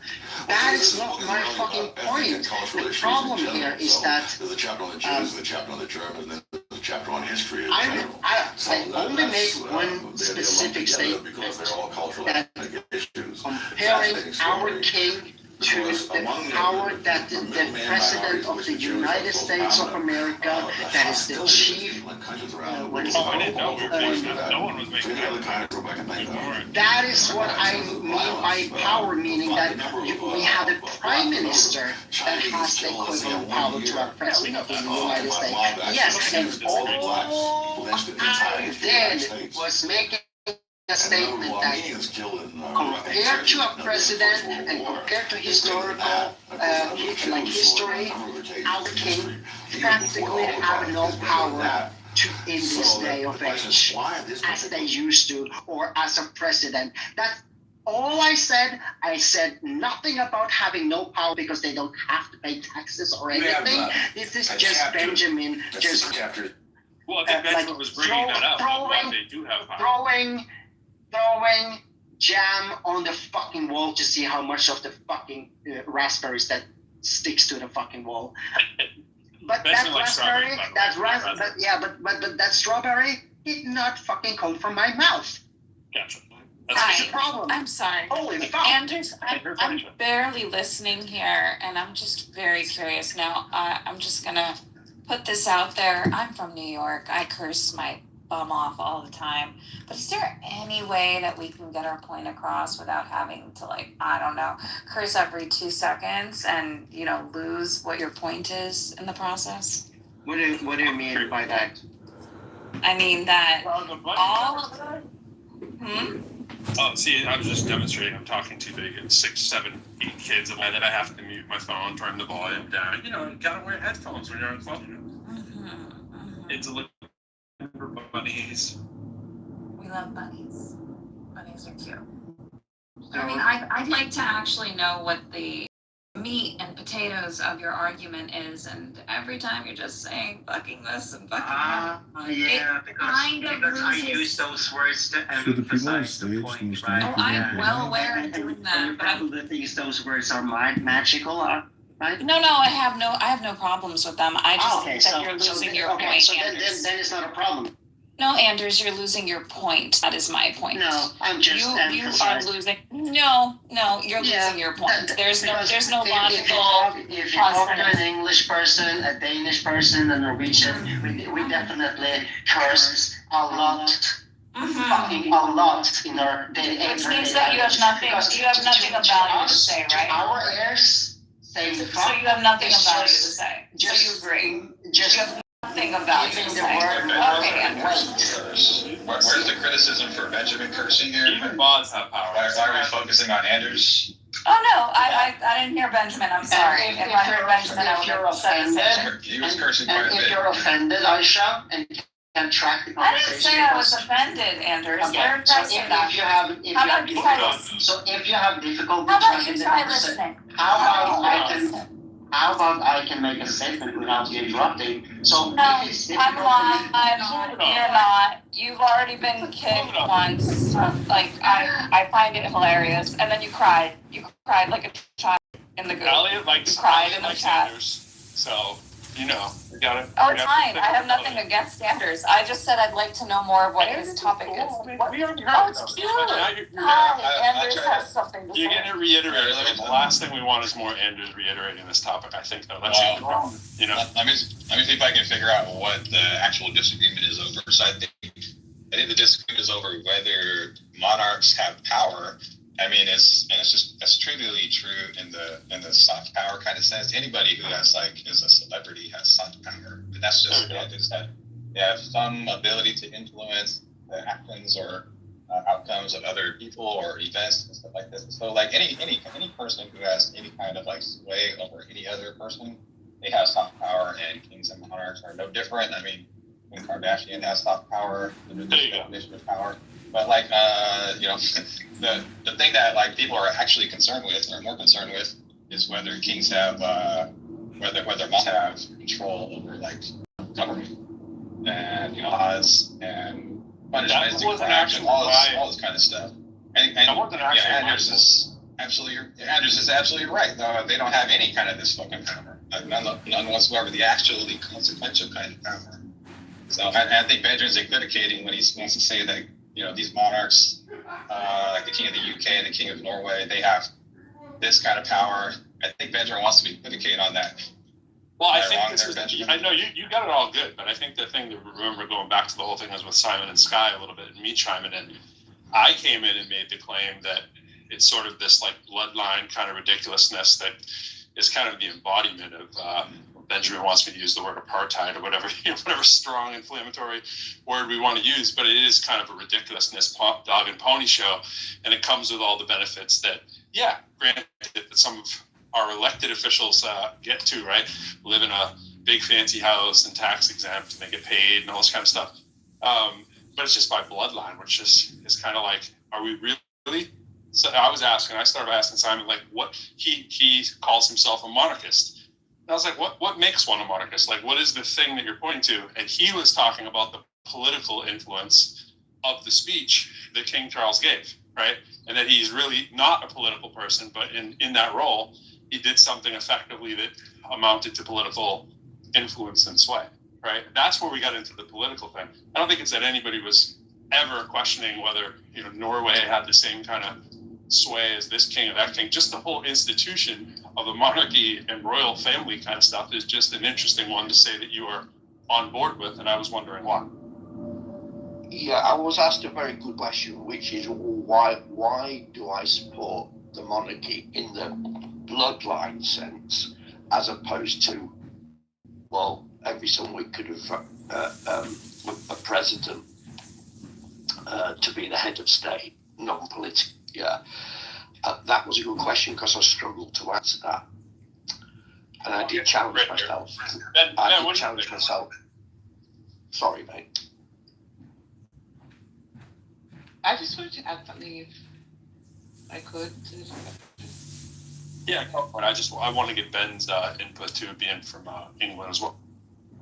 Oh, I was just going to say, yeah, like in Australia, King Charles is obviously our head of state as well. But I'm a Republican. I think most Australians are. I think eventually we're going to leave this constitutional monarchy, the system that we have, and hopefully become a republic. So yeah, I was just going to say, but it's kind of the role of King Charles is kind of ceremonial for us. I think we'll probably be the first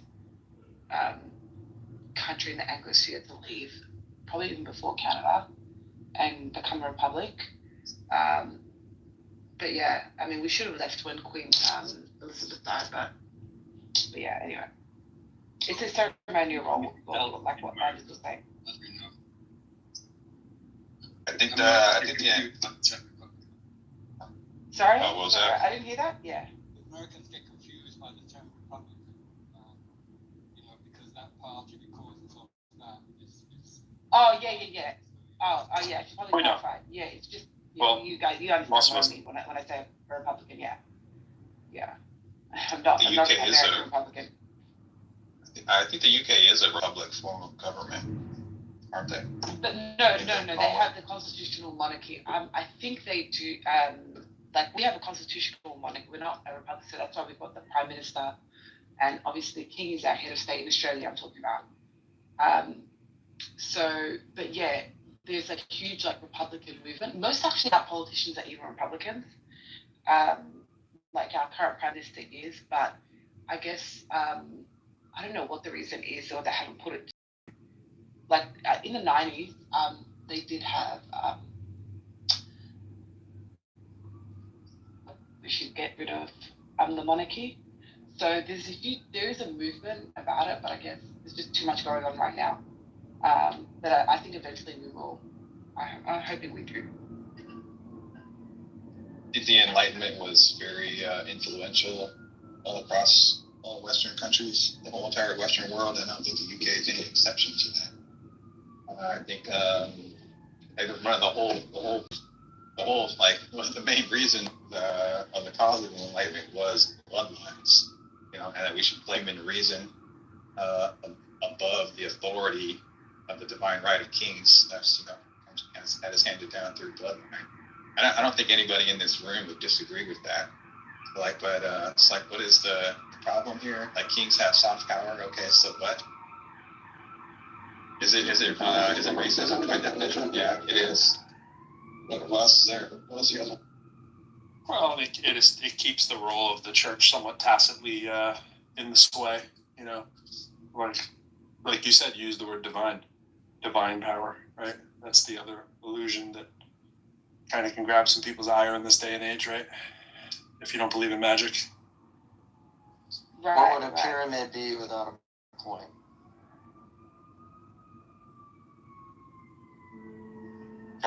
What isn't interesting for me anyway is that there's obviously the Commonwealth, right, which is obviously former British colonies. Not all of them, but I think there's something like 56, which is 2.7 billion people. And why does that exist? Because they could all choose as Australia. In a way, I'm surprised that they are still part of the Commonwealth, but they are, yeah. Why do countries still feel happy to be part of that? Because all those... Sorry, that's it. Oh, no, I was just going to say, I feel like we're almost being manipulated, that the monarchy won't let us go. There are like these, it's like the resurgence of these monarchist movement. There's been many like pushes to get Australia to become a republic for a long time. Still our number one immigrant group, it comes, the number one, group on our immigration staff comes from Britain. So we've got these, I don't know, it's it's like anytime Australia wants to move away seriously from the monarchy and like wants to become a republic, there's like King Charles, like one of them will come to Australia, they'll do a tour, because what I heard is like what their concern is if Australia moves away, that Canada will, I guess eventually, obviously New Zealand will as well, and then it will just be like a domino effect, and the Commonwealth will effectively break up. But yeah, I don't care. I think we should get rid of the king. Like I don't think there's a really strong anti-British sentiment in Australia, especially after like World War II, because it was America that came and helped us. It wasn't like after the Japanese attacked us and like bombed Darwin. Like England was nowhere to be found. So there's this kind of old resentment in Australia that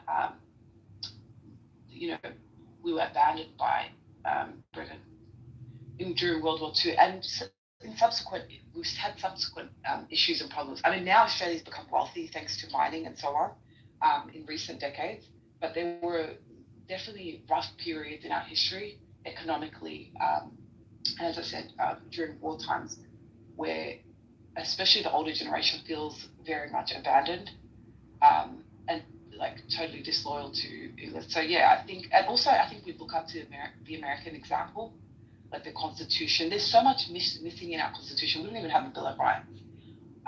Things need to be rewritten.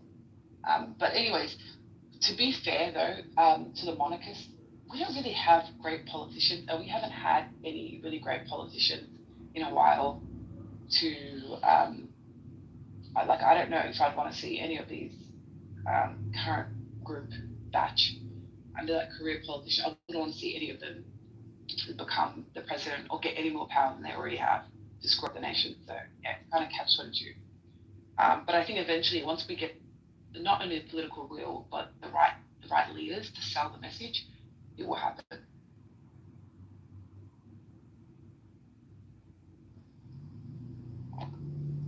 I think the constitutional monarchies, or at least the so-called, I mean, it's weird to call them the ruling class or whatever, because they don't really do anything. They don't have the hard power. They don't exercise like judicial rulings or legislative rulings, or they don't have any executive power whatsoever. So it's kind of weird to call them the ruling class in that kind of way, but it's kind of adorable to keep them around, I guess. I don't know. It's almost kind of like having a pope or like some kind of moral leader, maybe. I don't know. Maybe that's where their role might be. Okay, I did look this up, and I just want to add some clarity here. The sovereign in Norway does have the ability. He has Article 3 states that executive power is vested in the king. In practice, this power is exercised through the Council of State. All royal decisions must be countersigned by the Prime Minister or a relevant minister to be valid. Which means even today, the king can write a decree, and provided it is countersigned by the Prime Minister, it will be valid. Now, if you think you can do that the same as he can do it, you're just wrong. You're just wrong in a way that takes away half of your IQ points and puts you. Do you remember, Benjamin, when I mentioned that I used layman words? But do you remember when I said that symbolically the Prime Minister calls up the king and the king says, "Yeah, sure, go ahead, do it," and then they hang up the call, and then the Prime Minister do whatever he does. So there's a symbolic part of it still happening, but what you mentioned has nothing to do with the statement I made earlier. So if you want to argue with me, I'm here for you, but address my position and my point, not someone. Benjamin, in the UK we have something called royal assent, which is the monarch must formally approve legislation passed by Parliament for it to become law. Right? Now, this hasn't been withheld, the assent, since 1708. So even though that is a statement of the constitutional right of the monarchy to stop a piece of legislation. It hasn't been withheld since 1708. So something like that, you don't seriously think that that is a power that the monarch actually has. It's not. Yeah. Oh my goodness. Simon, I'm gonna charge 30 IQ points for this. This is really bad. Look, Oh the law. God, how many more have I got to lose? Well, I don't know. But you need to be careful. The laws in the UK have given the king all kinds of privileges, immunity, and do whatever they want. They have no taxation. They don't have to pay taxes, no inheritance tax. Their grounds, their coverage, their travel is covered by the taxes of the people. And now, any law that would come before the parliament and the prime minister to, let's say, undermine the privilege of the king by saying that he has to pay the same tax everybody else has to pay, would necessarily have to be approved by the king himself. And you, with your blessed 25 IQ points, think that that is not an incredible amount of power that you can simply veto any law that takes away the privileges you already have. This is, I didn't realize English people could be this dumb, to be honest. I always thought with that accent and everything, and then the pronunciation of words, that you all were smarter, but it turns out, wow, I was wrong. I'm gonna apologize. Oh, it's okay. Really being that wrong. I haven't been that wrong in a long time. And when I'm this wrong, I feel I owe it to people. Hey, Simon. In the situation you are describing, so Parliament goes, no, the monarchy is going to have to pay tax. Yeah, and they went, right, we're going to create the law to affect that. I can assure you now, the monarchy would just have to go and sign it off. And sign it. What on earth makes you think that what? Hang on. What on earth makes you think the monarchy is really credibly going to go, oh no, you can't do that to us? I have a. And by the way, just one thing. Since 1993, King Charles, although it was Prince Charles, has voluntarily paid tax on all his income and capital gains. I would love for taxes to be voluntary. I could just voluntarily pay whatever taxes I want. I know, but that gives you a flavour. Bless your heart, Simon. I just want to give you this compliment. Because BB in the chat has said it's not like they can do whatever they want. And I want to point out that immunity, meaning you cannot be accused in a court of law for having violated the law. You cannot be charged with a crime. You cannot stand accused. Literally means you can do whatever you want, and for that be no consequences. And our king has demonstrated that wonderfully for them. Yeah, exactly. So Simon, I just want to give you this compliment. BB is even dumber than you are. You're welcome. But that just shows your stupidity, because your king has done far better at it than ours ever would. Because if our king if he's, I don't know if he is, but if he's immune from murder, all that would happen, do you not think he would be tried? And of course he would. If they have to change the law and Parliament has to pass an act, at least Simon, our king, was elected, I think, is the main issue, right? And as incredulous as we are to how that happened, and that is the main thing we're talking about. It wasn't that he became a Trump because he's a Trump, and there was, the nepotism thing that any real parent would do for their kid, right? They would probably put their kid in charge of the company. We get that, right? Maybe some wouldn't, but the governing part of it does seem antithetical to democracy. It's kind of the idea. Well, he's just done a better job of breaking the law. Yes, that's what I just said. We've shown you the light of why this could be a danger, of why this should be something that we're saying for Andrews too. This should be something to if he really wanted to do this, Andrew's not saying that we know the political climate. And by the way, we've exported that from England too. We do a great job at assuming that we know better for your countries than you do. but that aside, humbly admitting that we don't know the climate in Norway or wherever anybody has this kind of situation going on, that's the fear, right? The fear is that we have lit the way for how you push the law to the limit, right? I'm reading up a little bit on the UK system of government, and the people from the UK can correct me if I'm factually incorrect, but I'm just going to read here. The UK operates on the principle that the monarch acts only on the advice of their ministers, capital M, ministers, since those ministers are the ones who introduce and pass the legislation through Parliament, which is a democratic system. In the first place, they would never advise the king to veto their own bill. For the king to act without or against that advice would be a breach of constitutional law. So that's why they haven't. So is that why they haven't quote unquote vetoed a bill since 17?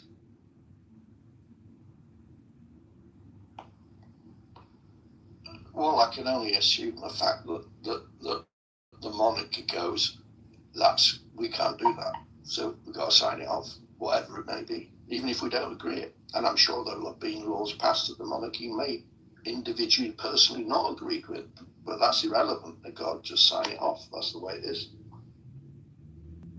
That's just the way it is. Da-da-da-da-da-da. Some things never change. The British monarchy.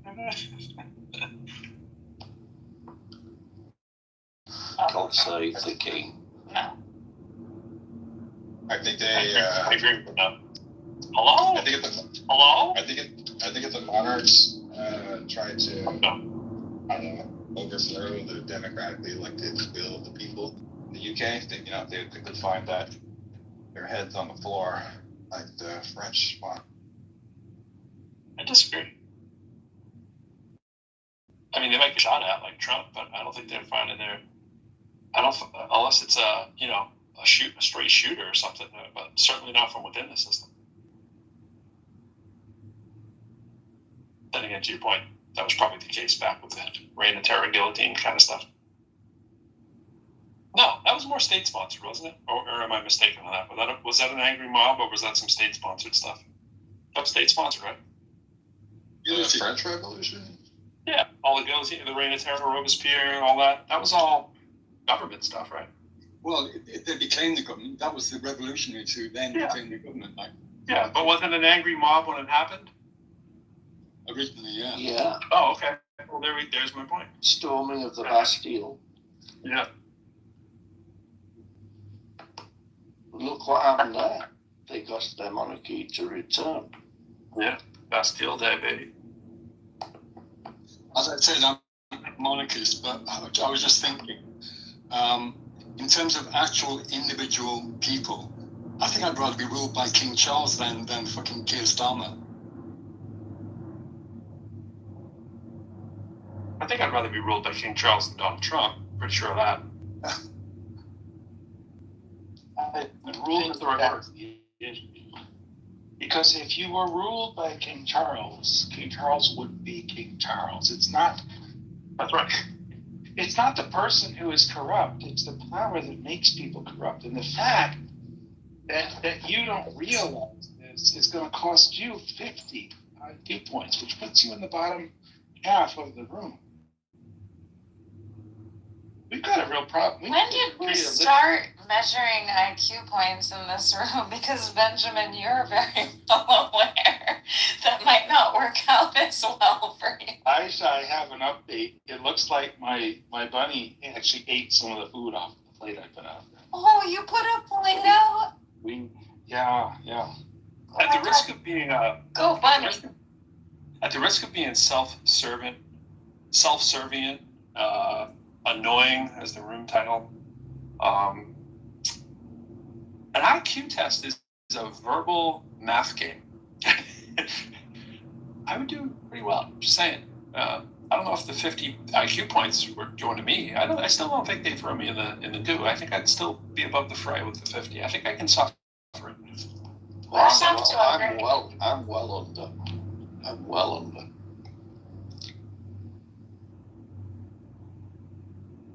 And also, like, knowing and understanding psychology, actual IQ tests, meaning that the points you are given from those tests are only particular to those specific tests. How good are you to figure out a complication?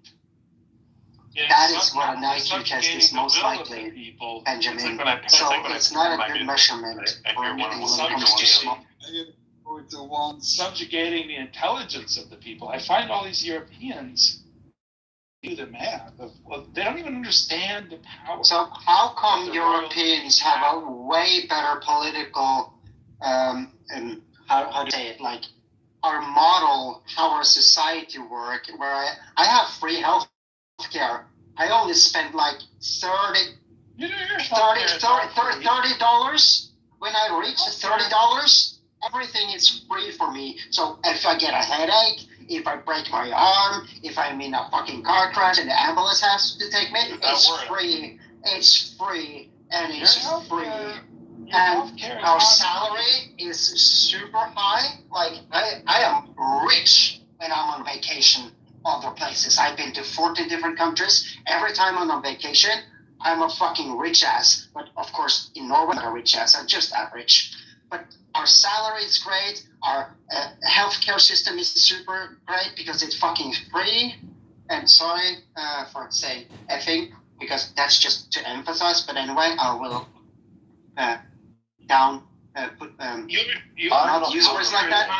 Benjamin, you're saying that the Nordics is negative this and that, but every how do you say, every in happiness, in GDP, and hunger or homelessness, or how many of the percentage of per capita that actually has a steady work and steady income, we're doing freaking great. So what is wrong about the Nordics? Well, I don't know. Look, your healthcare is not so much free as it is paid for by the American taxpayer. No, it's paid by Norwegian taxpayers. So I have a deductible. So let's say nothing happened to me as of today in 2026. So let's say I go to the doctor's office for the first time this year. I pay $9, like $9.20, because it's 92 kroner. So it's $9.20 basically. Just divided by 10. So and when I reach $30, I get a free card. And every time I go to the doctors or whatever I need, like medication, I just, this is my free card. And they say, oh, you have a free card. Nice. Just let me get the medicine and you don't have to pay shit. I have to put my phone on when you're talking because it's so loud in my house, it's reverberating. Like you're like 80 times louder than Scott. It's crazy. What do you mean paid? Yep. Hey, Pro, let me change the mic and you give me a feedback on. Cool. Right after Scott talks, we'll check it out. What do you got? So, Benjamin, what do you mean paid by the American tax? The American taxpayer has paid for the world's health and defense for the last. Okay, this is just Benjamin making a point to piss people off. Just an FYI, in case you're not seeing through it. I'm sure he does, but just letting you guys know before everyone takes the rage bait. Let's not take the rage bait. Point to Anders for medicine where, and a medical system where you don't have to pay as much as the American healthcare system, and I'm not going to get on that soapbox. Yeah. When I look at countries not to go to, when I get like all the comments of like, hey, this is a country you don't want to go to. Oh, there's a lot in Europe that come up on the list. I mean, it's not all peaches and cream, but that's another topic.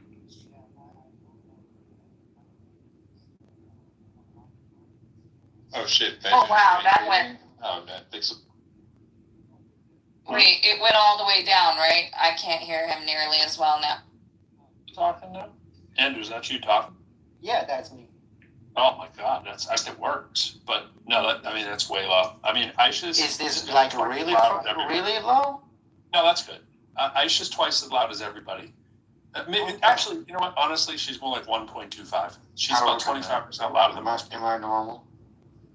You're normal. And also, Are you sure David's normal? I don't know about that. Hi, David. I've always wanted to be normal. I feel like Aisha is in echoey rooms a lot of times too. Like it bounces back, so maybe that adds to it. But your thing's always loud and clear. It's just the COVID test. Noon. Is the mic check? Maybe it's my house. Noon. Can we say hello again? I gotta hear your levels. I don't have to, but I'd love to. But just to say something about what you said, Aisha, is that I agree. I mean, I think it's like hours ago when I mentioned that, hey, Benjamin, no one is like taking your bait. And he's been doing it for many hours. We always take his bait, though, actually. Andrew isn't here. We do like amazingly well at taking his bait. Hey, speaking of taking the bait, we have not heard from my good friend and pal, John Kitover, who's in the audience. John, I'm strikingly surprised you're talking about that. Stop. Kick him. Just kick him. Please. John. Why? Because why? I find him fascinating. No, does anyone else like enjoy having John in here? I don't enjoy having John in here. On the irritating thing, like why are you so annoying? Like, I mean, you gotta work to not be as annoyed, you know? And Kitover's streaming this entire room to YouTube right now to try to make money off of us. That's not annoying to me at all. That doesn't the quarters he makes. Hi, vote in the room. Go ahead, put a vote up. Pro, how many people want to kick Kitover? Let's do this democratically. I might want to kick him later. But CM, I'm with you. Let's kick him. Nah, let's bring him up. No.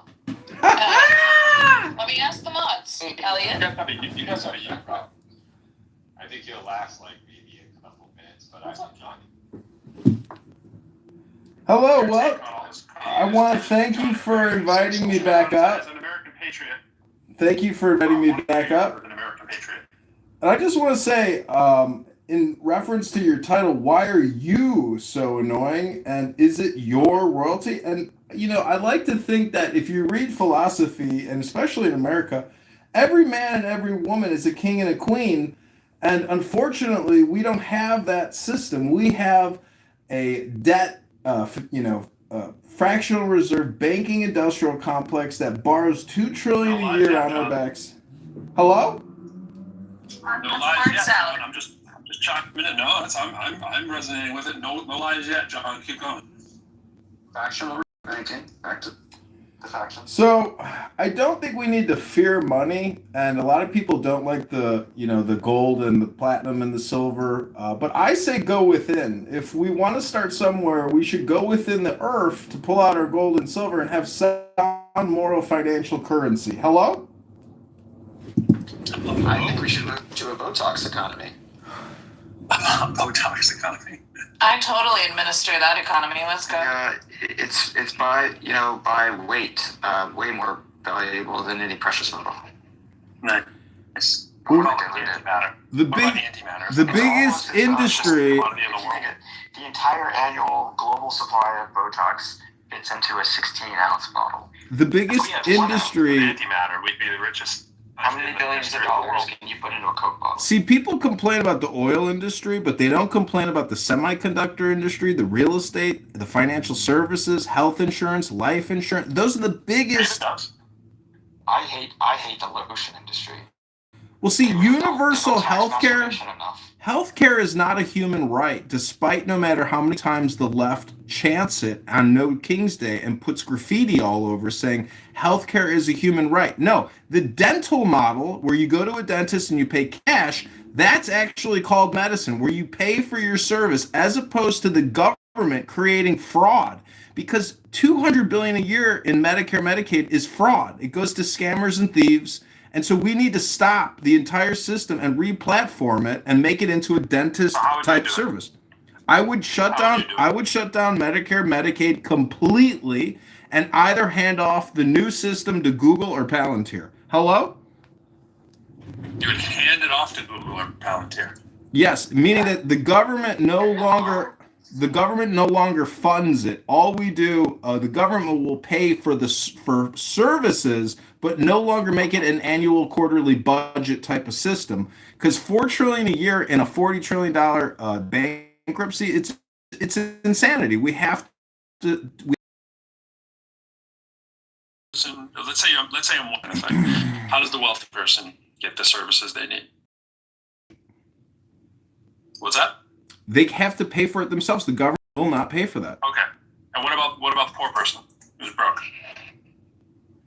It could be on a lottery system, possibly.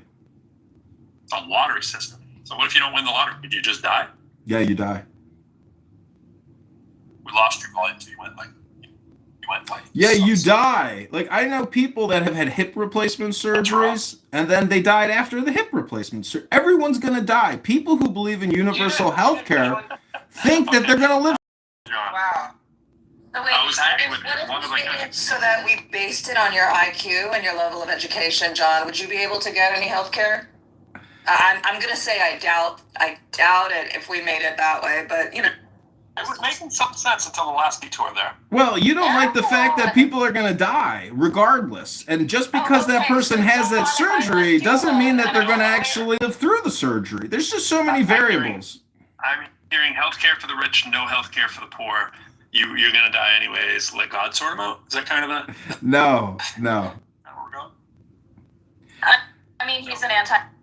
Going to end up dying sooner anyways. This isn't like, up for debate. I mean, look how long he lasted with eating the way he does. You know what I'm saying? You never know.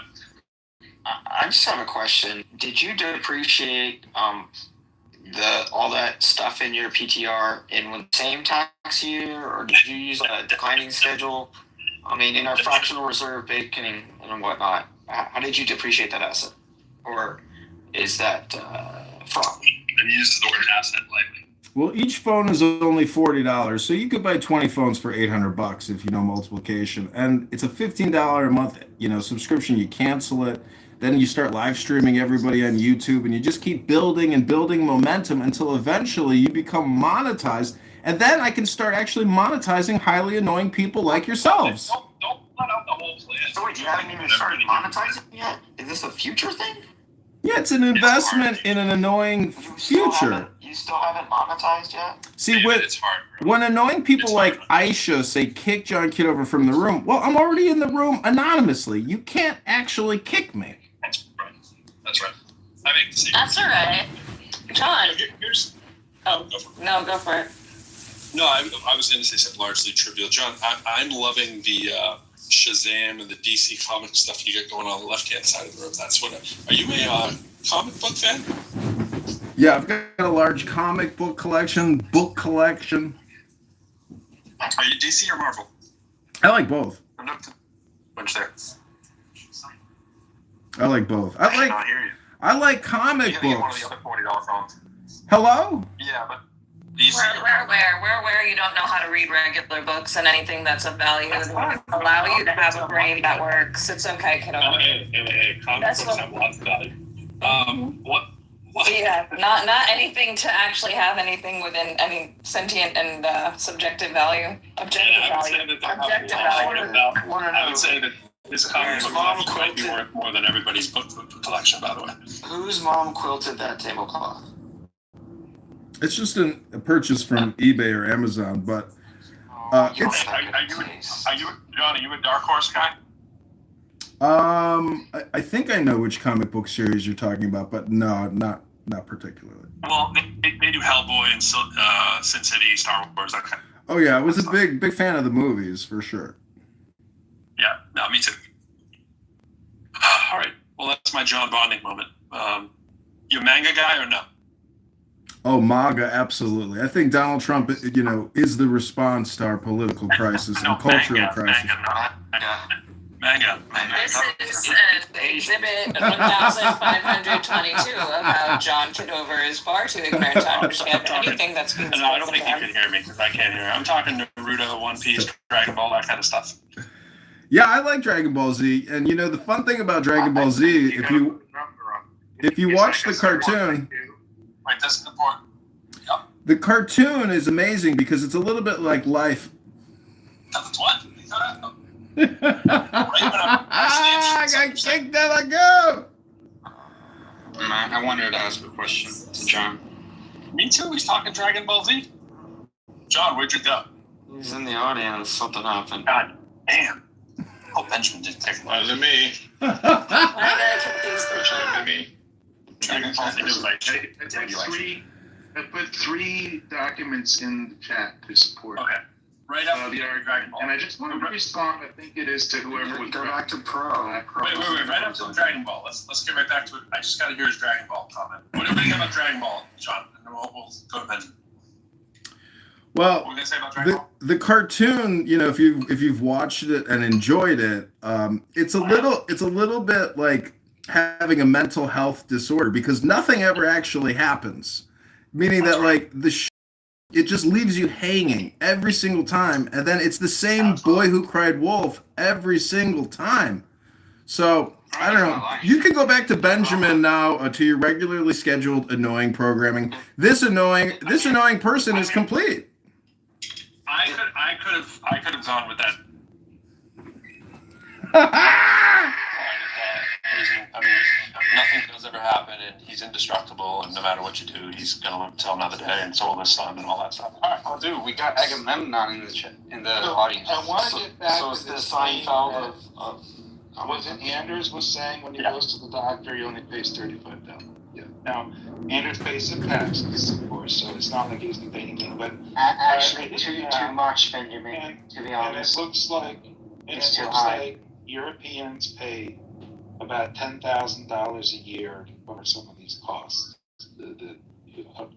Right. And the U.S. taxpayer pays about $20,000. Whatever you're snapping there, Aisha, is we're hearing it. To cover a basket of costs. I'd rather hear that than listen to Benjamin talk. Hey Benjamin, I have a question for you, if you don't mind. Just a second, Anders, and I don't know what part of my sentence got in the way of yours, but let's try to negotiate. Yeah, three people was talking at the same time. Yeah. So anyway, the point is that the United States taxpayers pays twice as much for healthcare and defense of the entire world, and the healthcare for the entire world, so that we don't have epidemics that invariably leak into developed countries coming from Africa and other places in the world where we have to spend money to keep epidemics at a minimum, right? So America is protecting the European from global pandemics and with the global defense, and paying for 70% of R&D research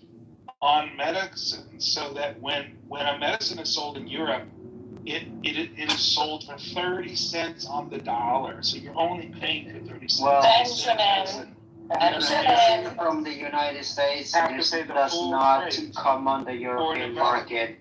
So the consequence, sure. as I said earlier, I just wanted to ask the reason Europe has health care for so cheap is because the U.S. taxpayers are paying for it. So they don't pretend it's free. Fine. If you want to cost the U.S. a ton of money for Europe to have free health care.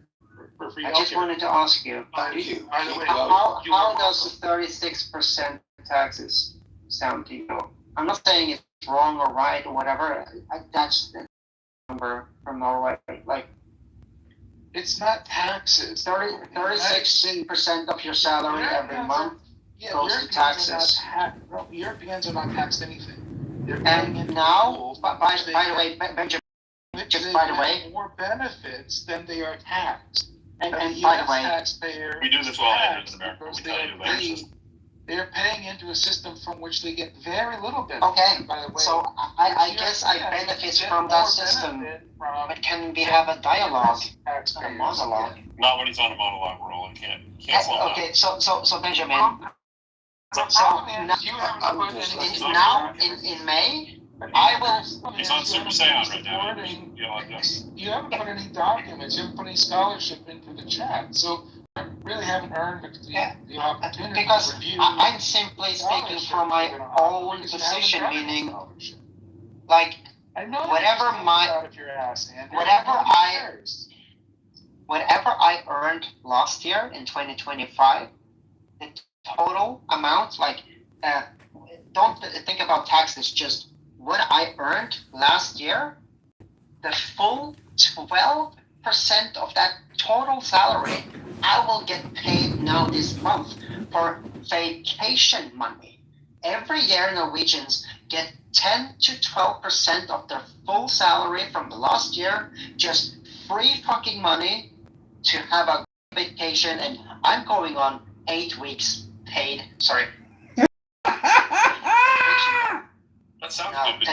But do you do? Like, and also, when we get tax returns, by the way, since the 90s, it has all been automatic.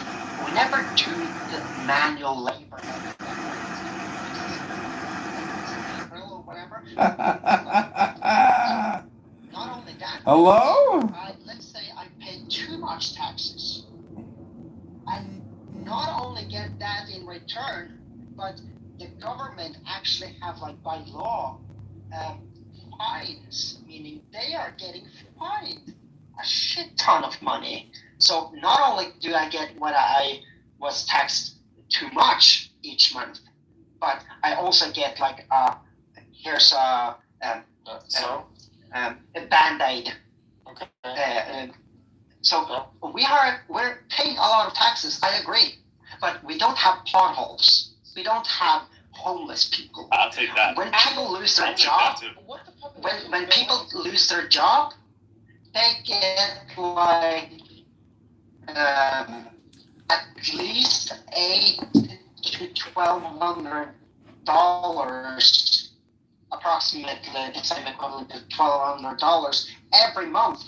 Also, meaning the rent wherever you live will get paid, and you also get up till $1,200, if not more, for as long as you basically want. And you can't get fired from your job in Norway in the same way as in America. If you lose your job, at least you have a month that your employer has to keep you, or in most cases 2 months. So again, Benjamin, what is wrong about the North?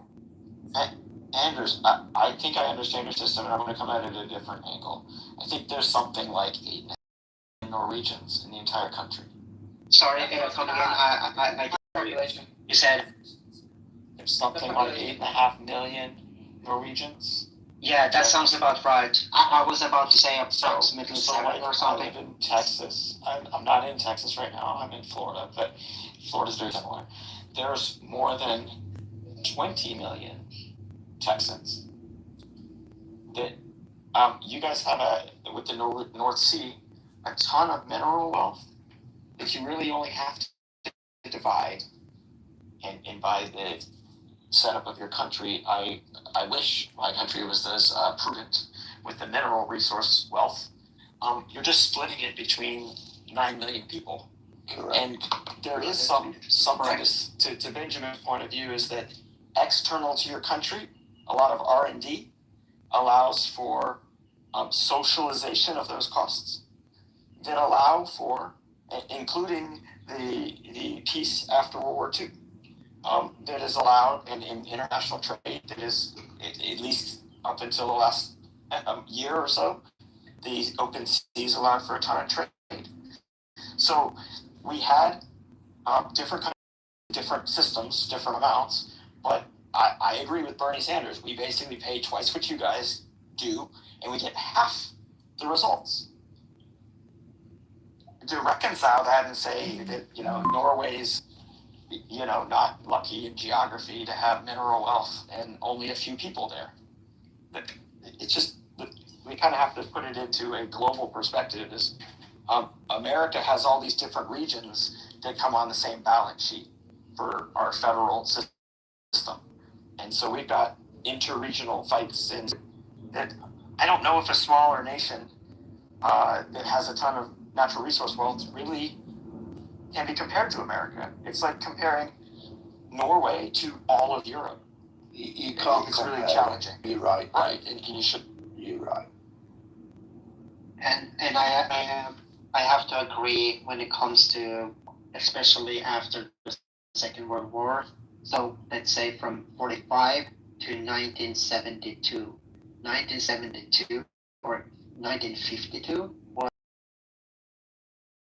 and the British government decided the line in the North Sea would be where we can look for oil and where they can look for oil. And for some stupid reason, I guess Norwegians knew about the oil wells. But like if you look at the line, you can see that all the oil wells landed on our side of that line. So from 1972, we have a welfare fund that is like 2.2 trillion US dollars that is just laying there marinating for whatever going to happen in the future. We can stay alive for centuries. Like you said, we're only like 7-8 million people here. So $2.2 trillion in our welfare fund, which means everybody in Norway and a Norwegian citizen's bank account fund. Yeah, but you still only eat fish. Hey, the Russians are actually stealing a lot of our fish, and we're kicking them out of the North Sea or the back. Your reproduction rate is only 1.2 per female, so you're basically going to die off in about 100 years. So no, but you're right, right, and it's a problem. Meaning, like, here's what you should do. I'm not on the market, but the dating market in Norway is like,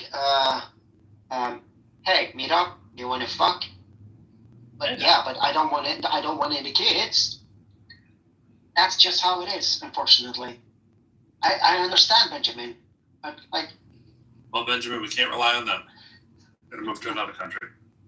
How about you, Benjamin, make a case for something and then I try to rebut it? Because all you have been doing is like, oh, your country is so bad, your country is so bad, and then I tell you why it's not so bad. I mean, my hope for America is what it's always been. I think it's the hope I hope we all share. I can reflect it in my own everyday life, or you can just look on YouTube where you're not limited by and see videos from Norway, how we live. I think that if you're going on a vacation and you travel to some place nice and you're on the beach and you meet somebody from America, you should think circumstances of your taxes that are required to you. I'm the leader of the fraud task force. That's the thing. For your I have to admit that I don't have a personal experience, but from what I hear from everyone is that Walgreens storage when the China neighborhood is come to Norway on vacation, they're so loud. When they're talking, it's like they're yelling, and they're like just crossing the street like they're owning the freaking road. I mean, it's so obnoxious. That is what I hear from people in Norway, Denmark, Finland, Sweden, when Americans come here. Hey, Benjamin, have you heard about her name? She goes by Promise or Eve on YouTube. She's an American living in Finland at the moment. She's mostly on the YouTube channel called The Line with Jimmy Snow and probably Matt Dillahunty and all those guys. Biologists like Valkai, what was it, Forrest Valkai? That over the last so you can check out Eve. Loud and obnoxious person in the room. She's an American living in the Nordics, from America, explaining how numerically you might just find that that's not the case. But look, if somebody sees somebody who's loud, they're probably more likely to remember it, and tell stories about it, and look, I know it's a lot to ask an American. Thank you for coming to Europe and risking your lives to save us. You're not too busy. You're not too drunk. It's not wild, We save the world. We pay for the world's healthcare, and we don't ask a lot in return. But thank you might be nice sometimes. What do you mean by that, Benjamin? Because global war is another way of saying that same thing, Benjamin. Like, to a certain degree, I would agree with you, Benjamin, that I think it was in 1948, 49, you have NATO, and this is kind of weird because the very first conversation I had with someone on Clubhouse was a woman that denied that Norway was a part of NATO, meaning like Norway was one of the founding nations of NATO. But anyways, she was just ignorant. Yes, Article 5. you guys have given us a lot of safety over the years. Now, when Donald Trump, for a second term or time, is in the White House, you can see all over Europe. We're making what do you call it? Like contracts with other nations, like China, even is now having a contract and collaboration with Ukraine simply because of the drone technology and the fiber optics and all that shit. That, by the way, that is something that I am very knowledgeable about. That what is going on in Ukraine. If anybody want to have a conversation about that. But anyway, the point here is that so many countries in Europe, like Germany, Belgium, Italy, France, they are now making how do you say it in English? Like not military, but like arms deals with other nations than the U.S. Do you know why recently? Because the U.S. don't have any stockpile left. Do you know why? Because they flew them all across the Middle East just now the last 2 months.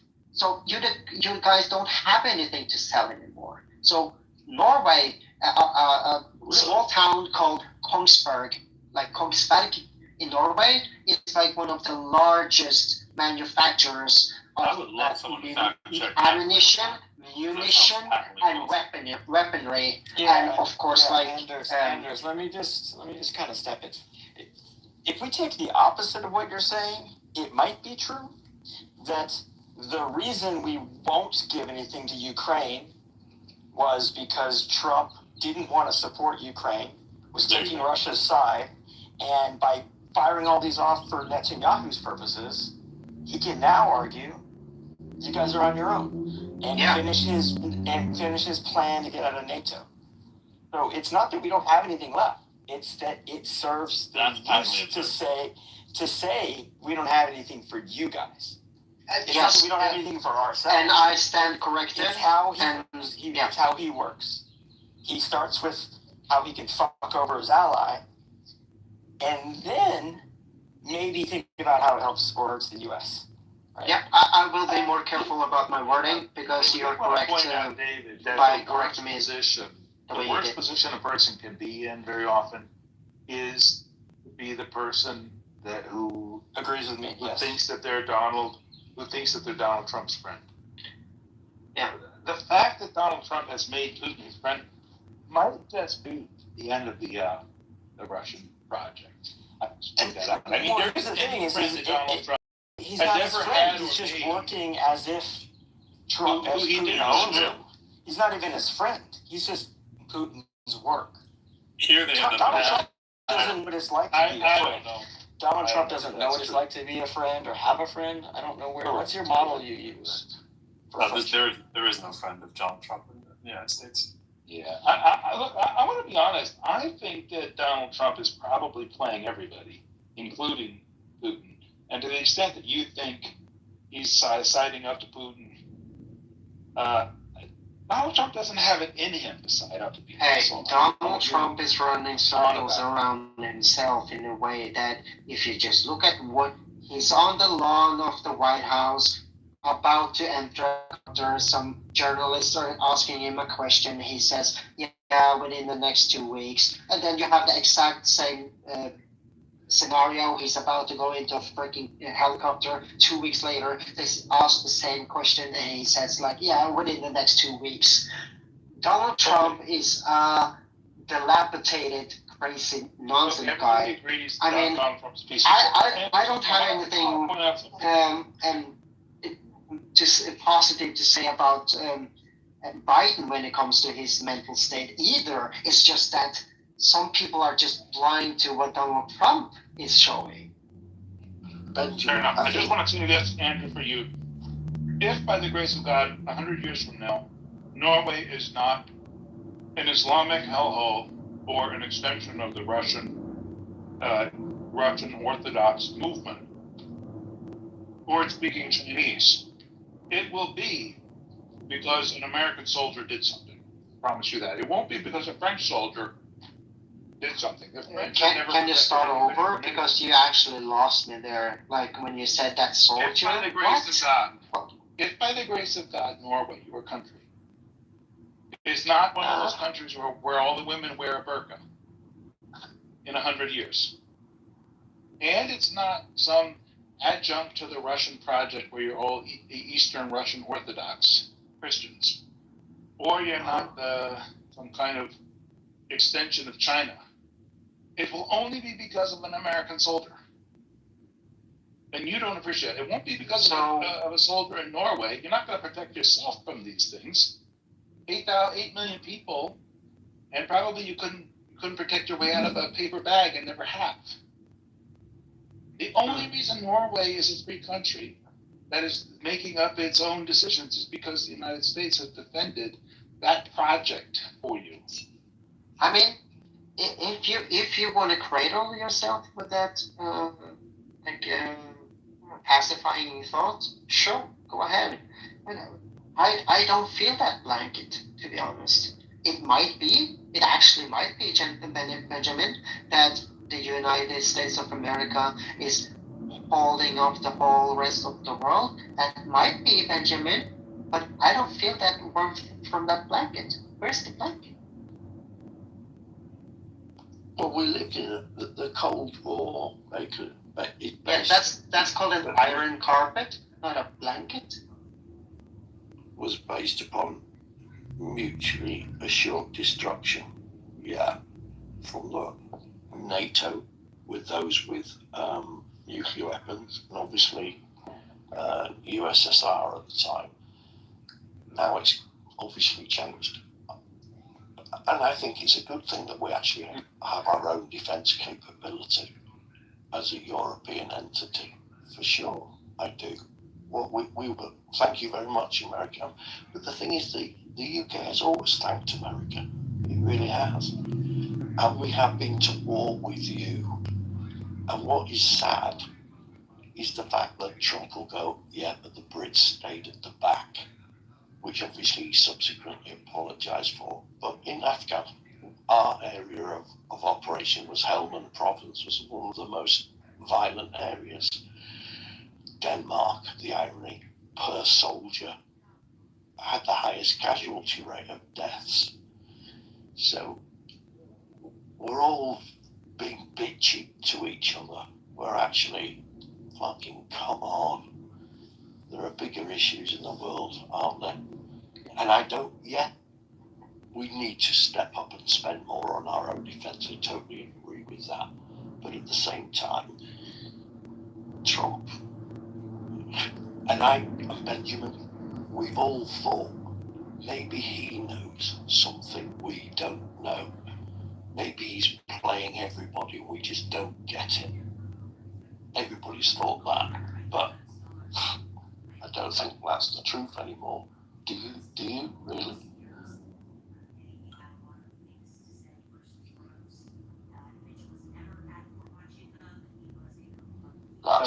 You've lost 5 eyes. Can I respond to that by pointing out a couple of just simple, cruel facts? Israel is a tiny little country. I don't know, maybe there are 4 million people in the country, half the size of Norway. Their military is capable of pulling off that people in Norway couldn't dream up if they were writing sci-fi novels. They have cell phones, pagers, that they catch them in the transit, they add bombs to them. When they're distributed to the terrorists, they blow up the terrorists. You can't even think of, you're here in Norway trying to fit together a hobby for like you've never seen technology in your lives. The French, when they were defending Europe against the expanse of the Nazis, lasted, was it 2.5 days? The French basically is just a stack of dominoes. They just lean over and fire. That's nothing for them. You think Norway is going to stand against anything? Yeah, can I give you an example, Benjamin, if I may? So let's say let's take the state. Wait a minute. How many terrorists has Norway killed in the last 10 years? Yeah, I'll give you the answer because it's really easy to look up. The answer is 0. No, actually one in 2021. Actually. Oh, boy, we gotta talk There about was that. no, a guy had a 9mm and like an AR type of rifle, and he actually shot and killed a lot of people. Yeah, in the downtown center of Oslo. Yeah, 2021. Maybe 2022. To be honest, yeah, I think it's 2022. But that's not my point, Benjamin. I want to say something and hear your response. Do you think there are bad people in the world? Yeah, definitely. So, do you think bad people are afraid of Norway, or more afraid of Norway or Israel? Wow, actually, now I forgot what I was going to ask you. What did you say earlier? Bad people are more afraid of Norway or Israel? Now I'm trying to remember what you said earlier. That I had a question about. What y'all are talking about. It's pretty boring, but yeah, I agree. That's the thing, bro, is that I'm trying to stop with Benjamin to either myself make a point that he can engage with, or he, as he do, make a statement, and I want to stop him, and I want to engage with that statement, but Benjamin is not allowing anyone to engage with him back and forth. well, to be fair, Anders, you've been talking for like an hour, so he's probably trying to walk you down a little bit or something, but not the Benjamin. Walk down what? Oh, I'm not exactly sure. My eyeballs are hurting looking at the screen of you guys talking so long. But Why are you watching the screen? Yeah, I mean, I pay a lot of attention to your facial flares. And I remember now. My facial flares, like you can see my face. Yeah. As I'm speaking. You at noon, both with your hands on your face, and looking at. See, look, none went away. None went away because she doesn't think that's right. I'm focused. Benjamin's got his bunny there. T's got his bunny cat. Elliot is dabbing. I said that already. Okay. Just making sure. I don't want you to miss Elliot dabbing. Yeah, Well, maybe more so Hulk Hogan. Yeah. It's dabbing. Real American. Oh, is that a weed thing? You've not heard that. You've not heard that. Oh my gosh, actually, he doesn't know what it is. It's okay. Elliot is okay. Yeah, he's still on the good side. He's making the drug reference subject. Hi, Jay. Hey, T.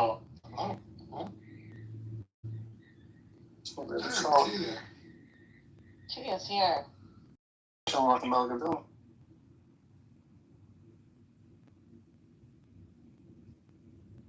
I was working on footwork here while listening to you guys, staring at you all intently. You're weird. Victoria's late to the party. Victoria, attendance was taken like 2 hours ago. You weren't here. You can do makeup. We can do makeup in the space. Makeup work. Oh, stop it, Professor. Stop it. Barb has been here listening to this chit chat of Anders and Benjamin, but it was productive. Learned about Norwegian culture a little bit. Professor, I really thought that you were going to allow us to do makeup. Simon's affection for the king. God save the king. Peter's the king has saved God. Keeping him relative. What's up, Victoria? Hello. Yeah, I was hoping we could do some makeup too. Oh yeah. A little halo eye or something. Let's do it.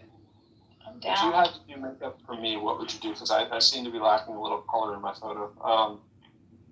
What could you do to help I probably need more than color on the picture. I'm sure.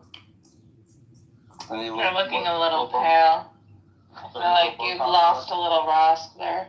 The thing that I would do for most men is I would prep first, make sure the skin is healthy, make sure it's moisturized, and add a little bit of sheen. I think a lot of men have dull skin because they don't exfoliate as much as they should, and they could look much more youthful if they just did that. So I would start there. The tip is hyaluronic acid. That's the tip. And Pro knows this. I do know this. I actually think I had a set, like, it was like 10 different things, and the one you mentioned, I think, was one of them.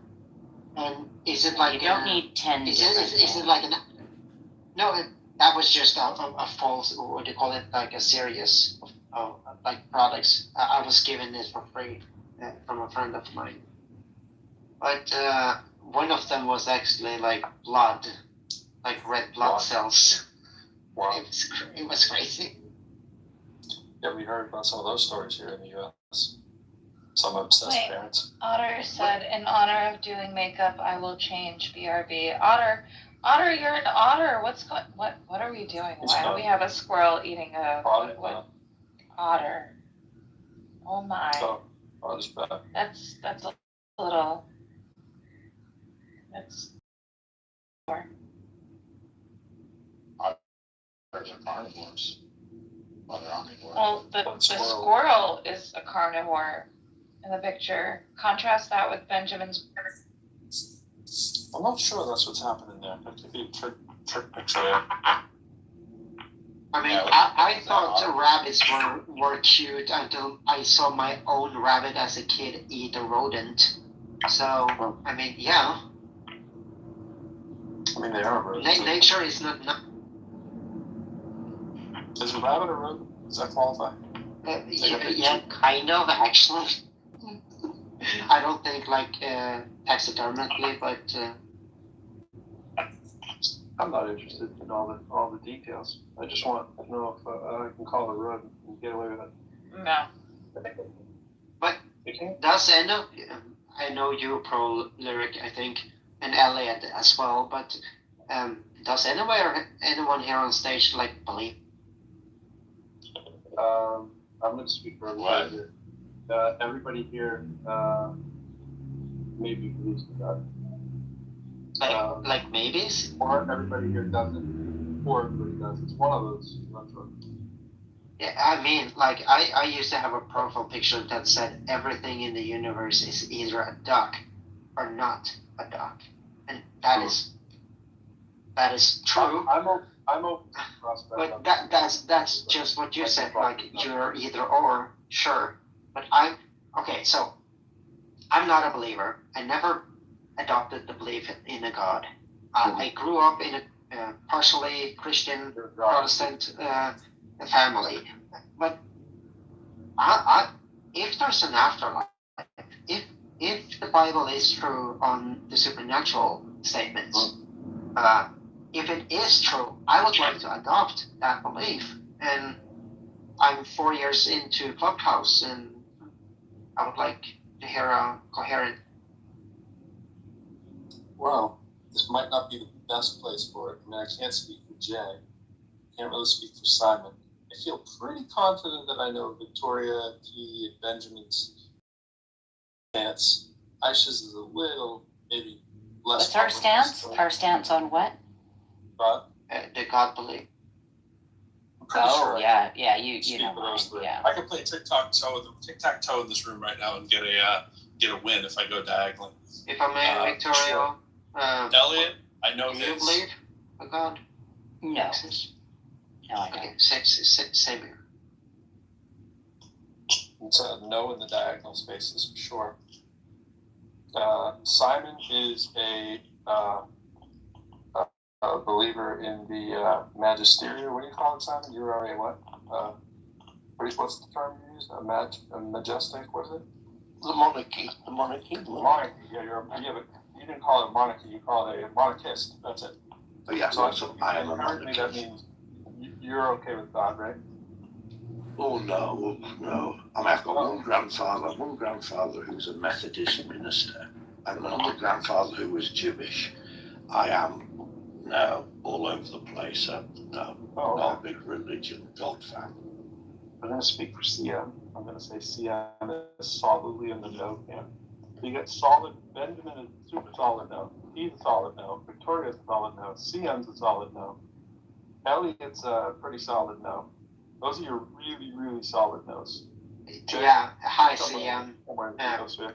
We know it. Hey, Pro, speaking of no's, we moved off the makeup thing quite fast, but while we were doing that, I found this photo that I put up as my PTR of me doing makeup to do a tiny face. And in fact, that's just my nose. Yeah, I can see it. That's pretty funny. That's actually kind of. Did you actually do it yourself? That's great work. Like the illusion. I mean. Yeah, it's pretty fantastic, Victoria. I appreciate it's a little bit of a Thank you mind for sharing. So we could do anything you wanted, Pro. Wow. Yeah. But Victoria, that's why I asked. I think it was just drowning in the waters. But I asked a question like, do you have like something that you can give a tip when it comes to exfoliating your skin? Like, if you see my profile picture, I wax my eyebrows. I go to a professional and color them and everything. So I'm already feminine. And people have been calling me gay for like 4 years. So I'm actually interested because I am like. Yeah. Well, I don't. Yeah, you're well groomed. I think that's nice. People take care of themselves however they want to do that. I think that's great. I used to have I fell down the rabbit hole of a ton of different stuff to take care of my face and my skin in general, not just the face, but neck, arms, everything. And generally I just have a gentle wash. I'll use a makeup remover that's base to take off that stuff. But I just use salicylic acid, which is an acid, but it's in a lot of different toners and such. And I sometimes will use them in pads that I can get. I don't use the same thing all the time because I don't have super sensitive skin, so I don't have to worry about that. So when I need something, I'll either buy what's on sale or if somebody's recommended something, great, I'll try something new. If not, I'll go to an old standard. In fact, I have oxy pads that I use on occasion when I don't have something special around. And so after I wash my face, I'll use that salicylic acid on a pad. And then the key, I think, is a good moisturizer at night, a nice lotion or moisturizer in the day. But I don't even use them in the morning because I always put on sunscreen, and that has moisturizing in it. So, but sunscreen is probably the biggest thing that I changed about 6-7 years ago, and I wear it every day. It's just part of my skincare, and I think that's really helped change my skin. So really, you need a cleanser, some sort of exfoliant a couple of times a week, and I do dermaplaning as well, which is like kind of shaving my whole face. And so if you shave, you're actually exfoliating every day, right? But to do the other parts of your face that you don't shave, you can either use something that is like one of those dermaplaning knives. I mean, you can get them on Amazon and stuff, and do the rest of your face, or just use some sort of liquid. But you don't have to be really harsh. What I found was a lot of friends who got into skincare during COVID went really hard on some stuff. And a lot of friends went really slow, and they come out with the same, after a year, they come out with the same changes, but, one had reactions to things and one didn't. So, I would just make sure that you have a routine. And the people who know me in here know that I am the sunscreen queen. Like I'll always say that's got to be the number one thing. Wash your face and put on sunscreen. I think the key word is I need to start a routine. I need to like make it something that I do every day, like in the morning or evening, whatever. But yeah, I think that's the key word I will take from what you said. Well, and I also here's what gets you into the routine is if you wash your face in the morning, again, not harsh, just a gentle wash, and you do nothing else but put sunscreen on, that's a good start because sunscreen is the most important thing to put on in the day. And then you want to wash the sunscreen off at night. I mean, I've sometimes gone to bed with sunscreen on because makeup on and don't have a reaction. But just wash sunscreen off and put a moisturizer on. And if you start just with that, just washing, sunscreen, washing, moisturizer, that's going to, be a good start. And then if you want to add in some sort of exfoliant, I'm sure Aisha has a few things to say on this too. But that's where I would start. Like I said, I love pampering myself, and so sometimes I'll say to my husband, "Do you need the bathroom? Because I'm going to be like half an hour. Because I'm going to go in and I'm going to do the 10-step plan that I used to do because it feels good, it smells good, and the next day I can." Maybe it's placebo, I don't know, but I feel like my face looks a little plumper and nicer, right? But I also know I'm not going to do that every day, right? So, anyway, Doesn't shaving encourage the facial hair to grow? No, not really. No, it can sometimes feel like that because they all grow back, and they don't grow back with a little point at the end as if you've plucked them. They grow back and they feel thicker because they don't have the point because you've cut it off. But no, I've been dermaplaning. I've been dermaplaning for like 4 years now, and I had some peach fuzz around my jaws and closer to my ears that I couldn't figure out how to wear. Couldn't get rid of it because you're a man. Peach fuzz and couldn't get rid of the peach fuzz because I'm a man. And so on occasion, I've gone like a month, 5 weeks, 6 weeks without doing it, so the fuzz grows in again. But because my skin is healthier and I don't wear as much makeup anymore because I don't have to hide my skin, it doesn't really bug me. But I now do it more for my skin than the peach fuzz.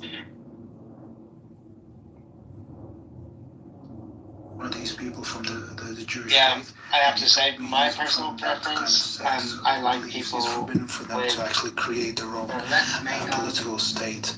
I'm from the similar kind of background or sect that believe it is forbidden for the Shias or even for the Sunnis to actually make a political kind of government and govern ourselves, because if we rule in the name of religion, everything that we do is going to tarnish the name and the reputation of religion.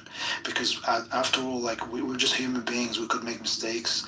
We could oppress others in the process of actually getting to power or maintaining power. So if we do that in the name of our faith, all it's going to do, this is going to demolish the very perception of our faith.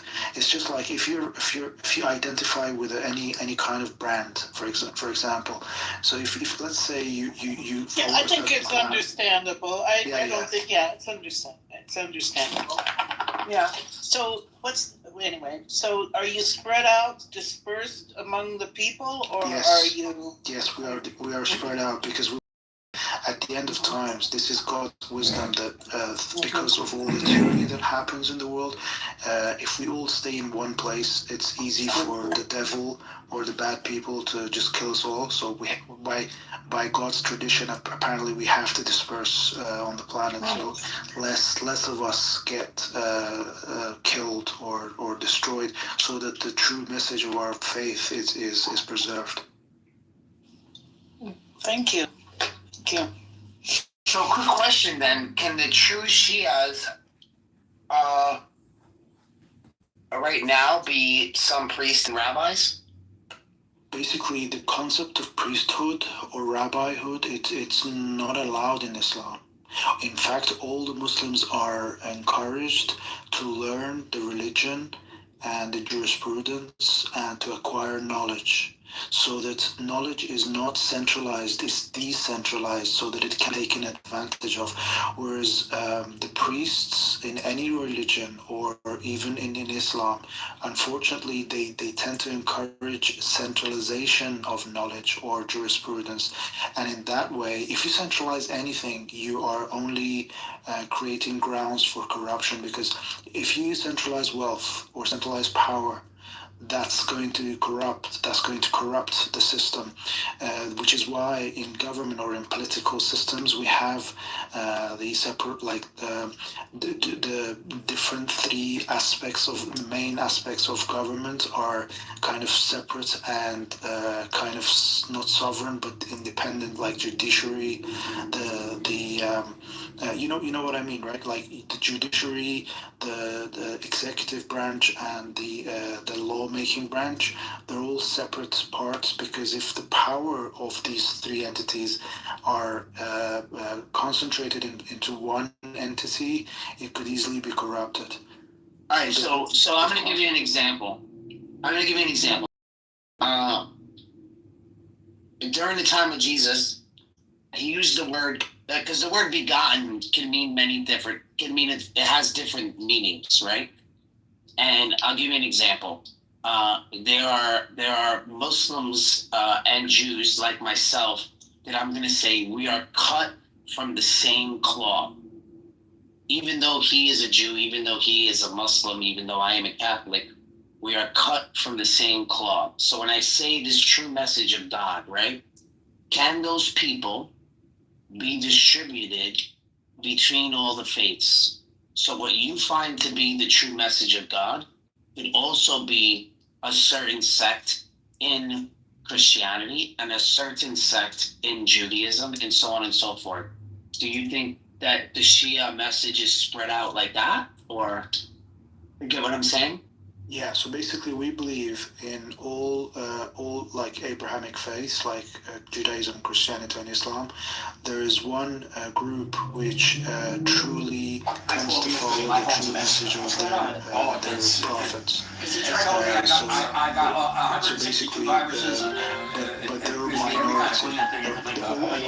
All have in the Quran, the majority is not condoned, it's condemned. And also the minority are usually the ones who actually are the people who think, who use their logic, and who truly follow the teaching of their prophets. The majority is never, like, there's an analogy even, the 99% are not always going to, are not always taking the right path. The 1% normally know what's going on. Oh my God.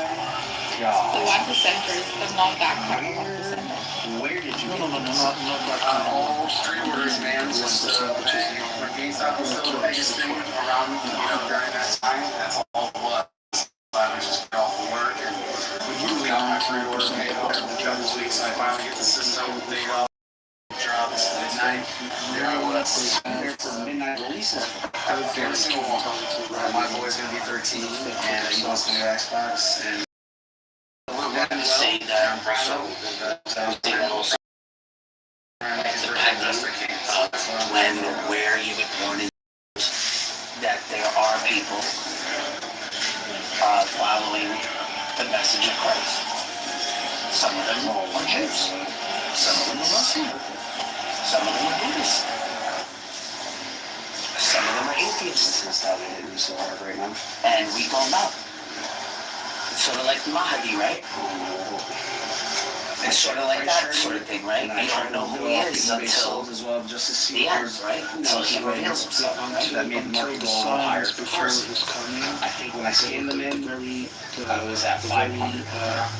The highest signs, the 5 signs which when they appear, then he can be identified easiest after those. But he won't even know, right? He won't even No, know. we were given those as prophecies. We were given 5 main signs just before he comes. And those signs, he can be identified with those 5 signs.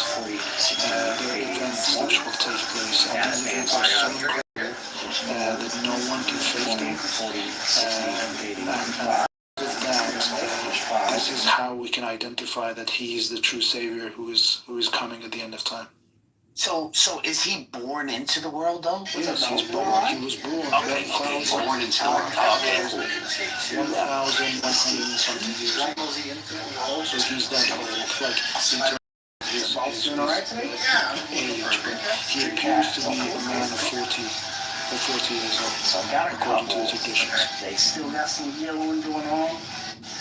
Him being the significant number. I thought this was lineage. Not necessarily lineage, but you see, It's not because it is lineage.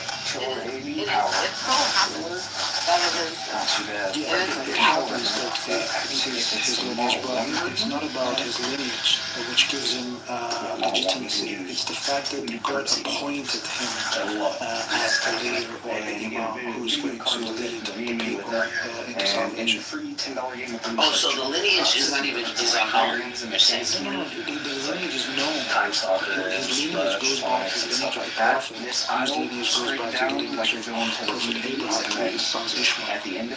So the lineage of prophethood ends, the common lineage of prophethood ends or is traced back to Prophet Abraham. So the Jews are the children of Isaac who had a son called Jacob, and his sons were the 12 tribes of Israel.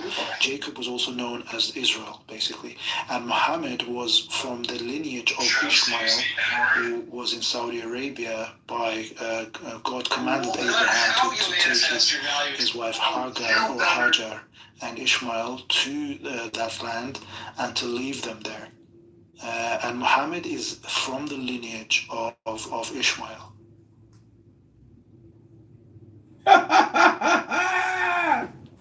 Muhammad is from Ishmael. And it's interesting because Mahdi is from the lineage of Prophet Muhammad, but his mother was a Christian princess, interestingly. So his father married a Christian princess who converted into religion of Prophet Muhammad, and his father married her. And Mahdi was born when he was 5 years, and his birth was very much similar to the birth of Moses, because Moses was prophesied as the prophet who will overthrow the throne of Pharaoh, who was a tyrant. And Mahdi was also prophesied to be the person who will overthrow the throne of the tyrants of the time. So he was very much anticipated by the rulers of his time, and they were waiting for him to be born so they can kill him. When his mother was pregnant, no one can see by miracle. No one can see the signs of pregnancy in his mother. So he was born in secret. And much like Jesus, right? Yeah, much like Jesus. Much like Jesus. Now, can you tell my friends, Christian princess, who gave birth to the Mahdi, who was from Rome? What's her name, Amir? Her name was Nargis, or Narcissus, or Nargis. Israel is exactly your name. Could weaken weaken the country itself, at least in their opinion. And so, I mean, there's Nargis is to Mahdi. Virgin Mary is Jesus. Yeah. Thanks. What up? Thank you. Interestingly, What up, bro? doing a lot of reading here on the side while you guys are talking.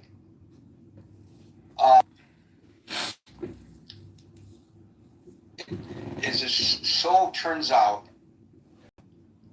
lawmakers, according to studies, and we've discussed this before, dedicate 30 hours a week on the average to dialing for dollars. There's a study by Ohio State University, you can look it up, which says that members of Congress are unaware of what they're voting for because of the volume of bills that are presented, the length of the bills, and the fact that they're dialing for dollars. I added that part. It's not part of the Ohio State study. So they rely on their party leadership to tell them how to vote. Primarily they're staffers, but party leadership comes in the most contentious issues. If you have a bad staff, then you're not going to be prepared. If you have good staffing, then you'll be prepared for whatever hearing or bill you walk into. So yes, party leadership is important, but the quality of your staff is, I think, even more important than what leadership actually says, because it's the foundation by which you then go vote for things, right? I will agree there's a lot of bills and leadership does how to vote sometimes. And particularly on our most contentious issues, I think. But again, I think staffing is, that's where you base before the leadership tells you what to do. So